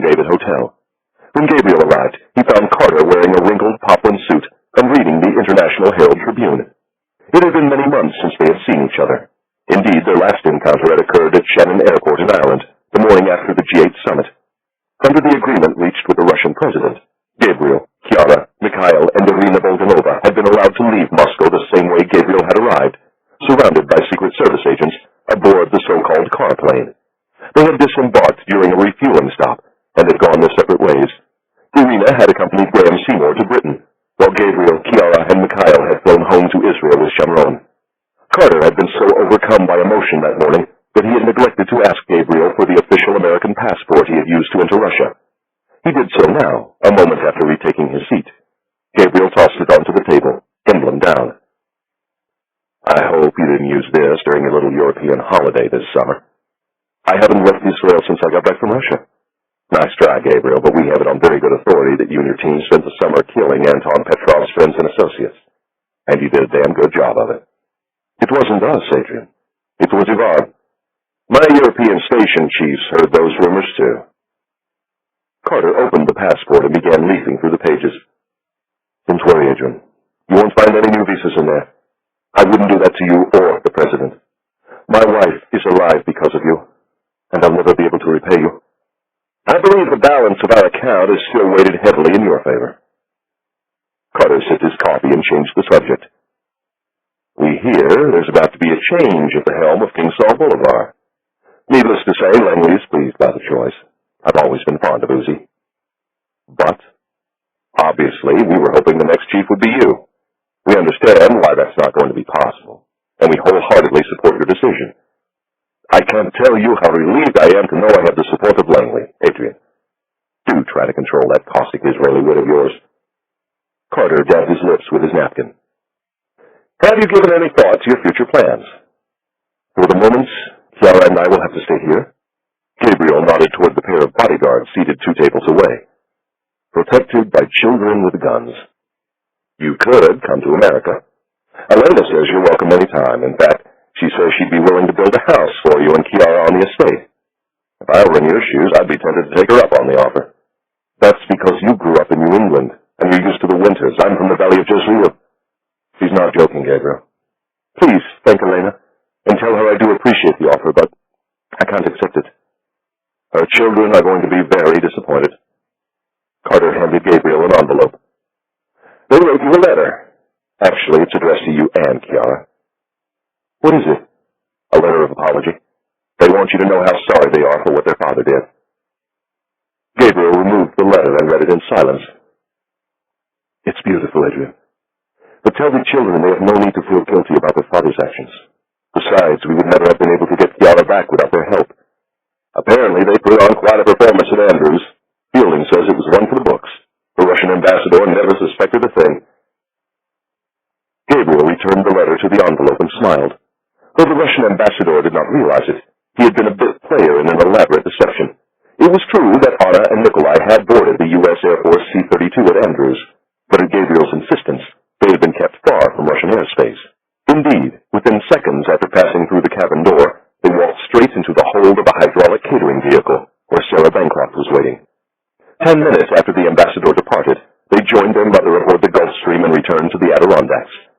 Only the note was genuine. It had been written by the children at Andrews and handed over to the pilot. According to Elena, they had meant every word of it. My director bumped into the Russian ambassador at a White House reception a couple of months back. He's still fuming about what happened. Apparently, he lives in fear of Ivan's wrath. He spends as little time in Russia as possible. Gabriel slipped the letter into his shirt pocket. Surely Carter hadn't come all the way to Jerusalem to recover a passport and deliver a letter. But he seemed in no hurry to get around to the real reason for his visit. He was now reading his newspaper. He folded it in quarters and handed it across to Gabriel. You see this? He asked, tapping a headline. It was a story about the new memorial at the killing ground in Vladimirskaya Oblast. Though understated and small, it had already attracted tens of thousands of visitors, much to the chagrin of the Kremlin. Many of the visitors were relatives of those killed there, but most were ordinary Russians who came to see something of their dark past. Since the memorial's opening, Stalin had seen a precipitous slide in his standing. So too had the current regime. Indeed, more and more Russians were beginning to voice their discontent. The reporter for the Herald Tribune wondered whether Russians might be so willing to accept an authoritarian future if they spoke more openly about their totalitarian past. Gabriel wasn't so sure. He remembered something Olga Sukova had once said while walking through Novodevichy Cemetery. Russians had never known true democracy, and in all likelihood they never would. It says here the Russian president still hasn't paid a visit. He's a very busy man, said Carter. Do you think he's regretting the decision to make it public? I'm afraid he had no choice. We agreed to keep everything about the affair quiet and to cover up Grigori's death with that ridiculous story about suicide. But the graves weren't part of the deal. In fact, we made it clear to the Kremlin that if they didn't tell the Russian people the truth, we would do it for them. Gabriel folded the newspaper and tried to return it to Carter. Look at the story below it. The subject was a new round of bloodletting in the Congo that had left more than 100,000 people dead. It was accompanied by a photo of a distraught mother holding the body of her dead child. And guess who's helping to fan the flames? Carter asked. Yvonne. Carter nodded his head. We put 2 plane loads of weapons on the ground there last month. Mortars, RPGs, AKs, and several million rounds of ammunition. And what do you think the Russian president said when we asked him to intervene? Yvonne who? Words to that effect. It's clear no amount of cajoling or sweet talk is ever going to convince the Kremlin to shut down Ivan's operation. If we ever want to put him out of business, we're going to have to do it ourselves. As long as Ivan is in Russia, he's untouchable. That's true, as long as he stays in Russia. But if he were to leave, he won't leave, Adrian. Not with an Interpol red notice hanging over his head. One would think, but Ivan can be impulsive. Carter bunched his hands beneath his chin and gazed at the walls of the old city. By our count, you and your team killed 11 Russians in Europe this summer. We were wondering whether you might be interested in going after one more target. Gabriel felt his heart banging against his ribs. His next words were spoken with far more calm than he was feeling. Where's he going? Carter told him. Isn't he still under indictment there? Langley is of the opinion the country in question has no real desire to go after him. Why not? Politics, of course, and oil. This country wants to improve its ties with Moscow. It believes that arresting and prosecuting the personal friend of the Russian president would only lead to Kremlin retaliation. Does the intelligence service of the country in question know Ivan is headed their way? Given our concerns about their politicians, we've chosen not to inform their spies. Also, it will make other options more difficult to execute. What other options? It seems to me we have 3. Number 1, let him enjoy his holiday and forget about it. Bad idea. Number 2, arrest him ourselves and bring him to American soil for trial. Too messy. Besides, it would cause a crisis between the United States and an important European ally. Our thoughts exactly. In fact, we feel we are precluded from taking any action on the soil of this country. Carter paused, then added, which brings us to the 3rd option. What's that? Cacho Galavan. How certain are you that Ivan will be there? Carter handed over the dossier. Dead certain. Chapter 77. Saint-Tropez, France. Appropriately enough, the boat was called Mischief, 178 feet of American-built, Bahamian-registered luxury, owned and operated by one Maxim Simonov, better known as Mad Maxim, king of Russia's lucrative nickel industry, friend and playmate of the Russian president, and former guest at Villa Soleil, Ivan Kharkov's now vacant palace by the sea in Saint-Tropez. Though Maxim owned a villa worth $20 million on Spain's Costa del Sol, he preferred the privacy and mobility of his yacht. He'd toured the North African coast in June and had spent July island-hopping through Greece. On the final leg of the excursion, he had ordered his crew to make a brief detour to the Turkish coast, and there, on the morning of August the 9th, he had taken aboard 2 more passengers, a sturdy-looking man called Alexei Bulganov and his ravishing young wife, Zoya. Though childless, the couple had vast quantities of luggage, so much, in fact, they required a second stateroom just for storage. Mad Maxim seemed not to mind. His friends had endured a horrible year, and Mad Maxim, a generous soul if ever there was, had taken it upon himself to see they at least had a proper summer holiday. The host had earned his nickname not through his business acumen, but through his leisure activities. His parties were notoriously wild affairs that seldom ended without violence or arrests. Indeed, several years earlier, Maxim was briefly detained after allegedly importing a plane load of Russian prostitutes to entertain guests at his chateau outside Paris. The French police later agreed to drop all charges after the billionaire managed to convince them the girls were simply part of a modern dance troupe.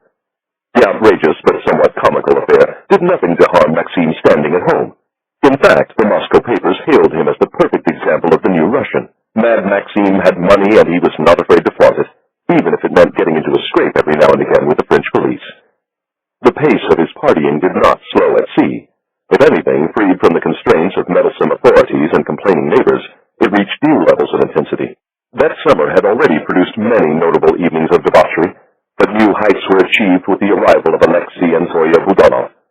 Looked after by a crew of 30, the entourage spent the voyage eating, drinking, and fornicating their way across the Mediterranean, before finally arriving in the fabled old port of Saint-Tropez on the afternoon of August the 20th.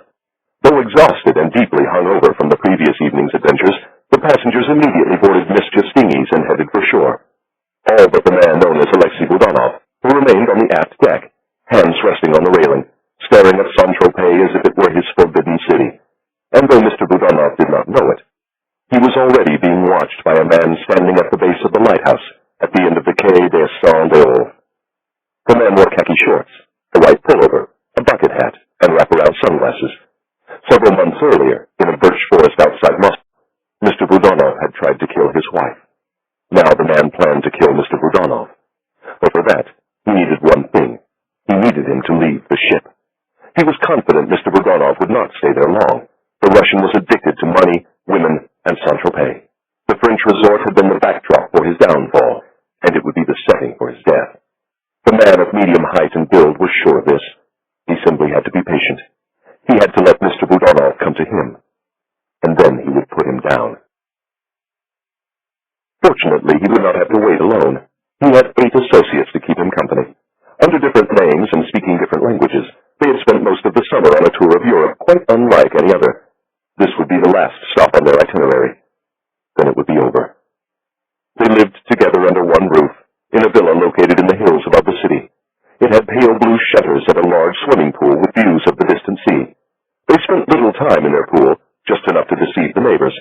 Indeed, most of their time was spent on the streets of Saint-Tropez, watching, shadowing, listening.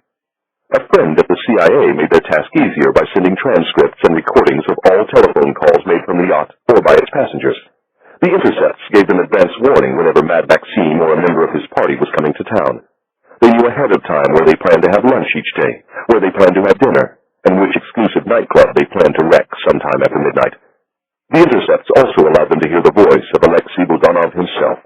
Nearly all his calls were to Moscow. Not once did he identify himself or utter his own name. Nor did he set foot off the mischief.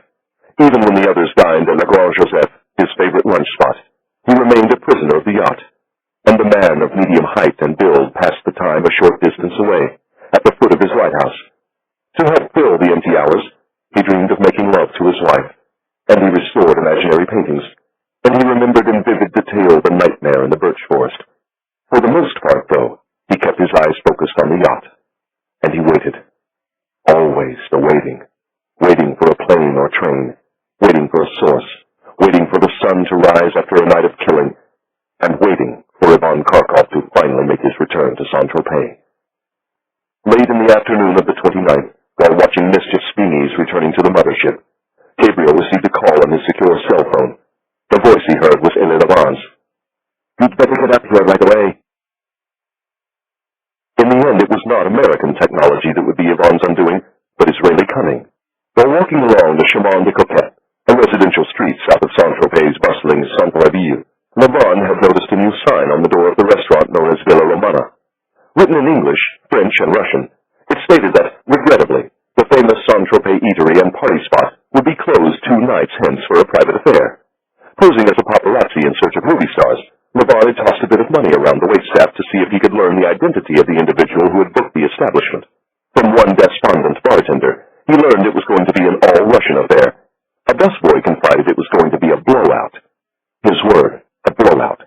And finally, from the stunning hostess, he was able to obtain the name of the man who would be throwing the party and footing the bill. Mad Maxime Simonov, the Nickel King of Russia. "No movie stars," the girl said. "Just drunk Russians and their girlfriends. Every year they celebrate the last night of the season. It should be a night to remember." It would be, Levan thought. A very memorable night indeed. Gabriel placed a wager, one he was confident would pay handsomely. He wagered that Ivan Kharkov could not possibly come all the way to Côte d'Azur and resist the gravitational pull of Villa Romana, a restaurant where he had once had a regular table. He would take reasonable precautions, perhaps even wear a crude disguise of some sort. But he would come, and Gabriel would be waiting. Whether he pulled the trigger would be contingent on two factors. He would shed no innocent blood, other than that of armed bodyguards, and he would not sink to Ivan's level by killing him in front of his young wife. Levon came up with a plan of action. They called it phones. It was a night to remember, and just as Gabriel predicted, Ivan was unable to resist attending the party. The techno-pop music was deafening, the women were barely clad, and the champagne flowed like a swollen river. Ivan kept a low profile, though he wore no disguise, since not one of the invited guests would have dared to report his presence. As for the possibility he might have been in any physical danger, this too seemed to have been discounted. The two bodyguards that Mad Maxime had brought along for protection were standing like doormen outside Villa Romana's entrance, and if either one of them so much as twitched, they would die there at 2 a.m. 2 a.m., because Ivan's defenses would be weakened by fatigue and alcohol. 2 a.m., because that is the hour the chemin du conquête finally goes quiet on a warm summer night. 2 a.m., because that is when Ivan would receive the telephone call that would draw him into the street, the call that would signal that the end was finally near. For their staging point, Gabriel and Mikhail chose the edge of a small playground at the northern end of the chemin du conquête. They did this because they thought it was just, and because the entrance of Villa Romana was only 50 yards away. They sat astride their motorbikes in the dark patch between the street lamps and listened to the voices in their miniature earpieces. No one gave them a second look. Sitting idly on a motorbike at 2 in the morning is what one does on a warm summer night in Saint-Tropez, especially when the first crack of autumn thunder is only days away. It was not thunder that caused them to start their engines, but a quiet voice. It told them the call had just gone through to Ivan's phone. It told them the time was nearly at hand. Gabriel touched the .45 caliber Glock at the small of his back, the Glock loaded with highly destructive hollow-tipped rounds, and made a slight modification in its position. Then he lowered the visor on his helmet and waited for the signal. It was Oleg Rudenko calling from Moscow. At least, that's what Ivan was led to believe. He couldn't quite be certain. He never would be. The connection was too tenuous, the music too loud. Ivan knew three things. The caller spoke Russian, had the direct number for his mobile, and said it was extremely urgent. That was enough to put him on his feet and send him marching into the quiet of the street, phone to one ear, hand over the other. If Ivan heard the approaching motorbikes, he gave no sign of it. In fact, he was shouting in Russian, his back turned, at the instant Gabriel brought his motorbike to a stop. The bodyguards at the front door immediately sensed trouble and foolishly reached into their blazers. Mikhail shot each through the heart before they managed to touch their weapons. Seeing the guards go down, Ivan whirled around in terror, only to find himself staring down the suppressor at the end of the Glock. Gabriel lifted the visor of his helmet and smiled. Then he pulled the trigger, and Ivan's face vanished. For Grigori, he thought, as he drove off into the darkness. For Chiara. Author's note. The Defector is a work of entertainment. The names, characters, places, and incidents portrayed in this novel are the product of the author's imagination, or have been used fictitiously. Any resemblance to actual persons, living or dead, businesses, companies, events, or locales is entirely coincidental. The Siberian oil giant Rusoil does not exist, nor does the Moskovskaya Gazeta or Galaxy Traveler Tverskaya Street. Viktor Orlov, Olga Sukova, and Grigori Bulganov are in no way meant to be construed as fictitious renderings of real people. The headquarters of the Israeli Secret Service is no longer located on King Saul Boulevard in Tel Aviv. I have chosen to keep the headquarters of my fictitious service there, in part because I have always liked the name. I have tinkered with airline schedules to make them fit my story. Anyone trying to reach London from Moscow will search in vain for Aeroflot Flight 247. There is no private bank in Zurich called Becker & Poole. Its internal operating procedures were invented by the author. The Office of Presidential Advance has been accurately portrayed, but to the best of my knowledge, it has never been used to provide cover for an Israeli spy. There is no airfield at Konakovo, at least not one that I am aware of, nor is there a division of the FSB known as the Department of Coordination. A chess club does indeed meet on Tuesday evenings in the lower vestry house of St. George's Church in Bloomsbury. It is called the Greater London Chess Club, not the Central London Chess Club, and its members are charming and gracious to a fault. Deepest apologies to the management of Villa Romana and Saint-Tropez for carrying out an assassination on their doorstep, but I'm afraid it had to be done. Also, apologies to the residents of the lovely Bristol Mews in Maida Vale for placing a Russian defector in their midst. Were the author ever to go into hiding in London, it would certainly be there. Readers should not go looking for Gabriel Allon at number 16 Marcus Street in Jerusalem, or for Victor Orlov at number 43 Cheney Walk in Chelsea. Nor should they read too much into my use of a poison-dispensing ring, though I suspect the KGB and its successors probably have one. The Great Terror killing ground discovered at the climax of the Defector is fictitious, but sadly the historical circumstances that could have created such a place are not. Precisely how many people were shot to death during the brutal repressions lasting from 1936 to 1938 may never be known. Estimates range from approximately 700,000 to well over 1 million. Suffice it to say, the number of those executed is but one measure of the suffering Stalin inflicted on Russia during the time of the Great Terror. Historian Robert Conquest estimates that the purges and Stalin-induced famines probably claimed between 11 million and 13 million lives. Other historians place the number even higher. And still, opinion polls consistently find that Stalin remains highly popular among Russians to this day.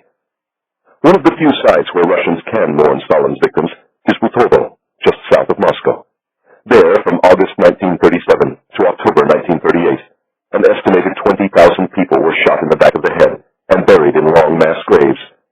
I visited the recently opened memorial at Butovo with my family in the summer of 2007 while researching Moscow rules, and in large measure, it inspired the Defector. One question haunted me as I walked slowly past the burial trenches, accompanied by weeping Russian citizens. Why are there not more places like this? Places where ordinary Russians can see evidence of Stalin's unimaginable crimes with their own eyes. The answer, of course, is that the rulers of the new Russia are not terribly interested in exposing the sins of the Soviet past.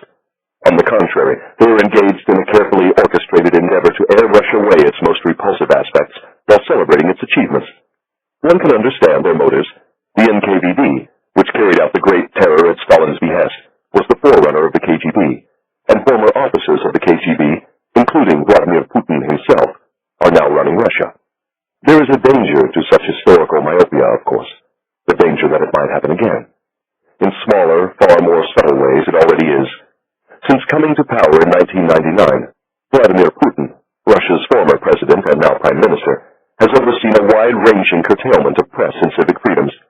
And in December 2008, the government introduced new legislation that would greatly expand the definition of state treason. Human rights activists, already on shaky ground, fear the laws could be used to jail anyone who dares to criticize the regime. Andrei Lubovoy, the former KGB officer accused by British authorities of the November 2006 poisoning of the dissident defector Alexander Litvinenko, apparently feels the new law does not go far enough. Now a member of parliament, and a hero to many Russians, he told the Spanish newspaper El País that anyone who dares to criticize Russia should be exterminated.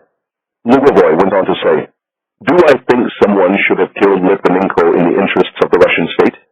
If you're talking about the interests of the Russian state, in the purest sense of the word, I myself would have given that order." This from the man wanted by British authorities for the very same murder of which he speaks. For those who dare to question the Kremlin and Russia's powerful elite, arrest and prosecution are sometimes the least of their worries. Too many have simply been killed in cold blood. Witness the case of Stanislav Markelov, the crusading human rights lawyer and social justice activist, gunned down on a central Moscow street in January 2009 as he was leaving a news conference. Also killed was Anastasia Baburova, a freelance journalist for Novaya Gazeta, tragically the same publication that employed Anna Politkovskaya, who was shot to death in the elevator of her Moscow apartment house in October 2006. According to the New York-based Committee to Protect Journalists, 49 media professionals have been killed in Russia since 1992. Only in Iraq and Algeria have more died in the line of duty during the same period. This, too, is a Russian tragedy.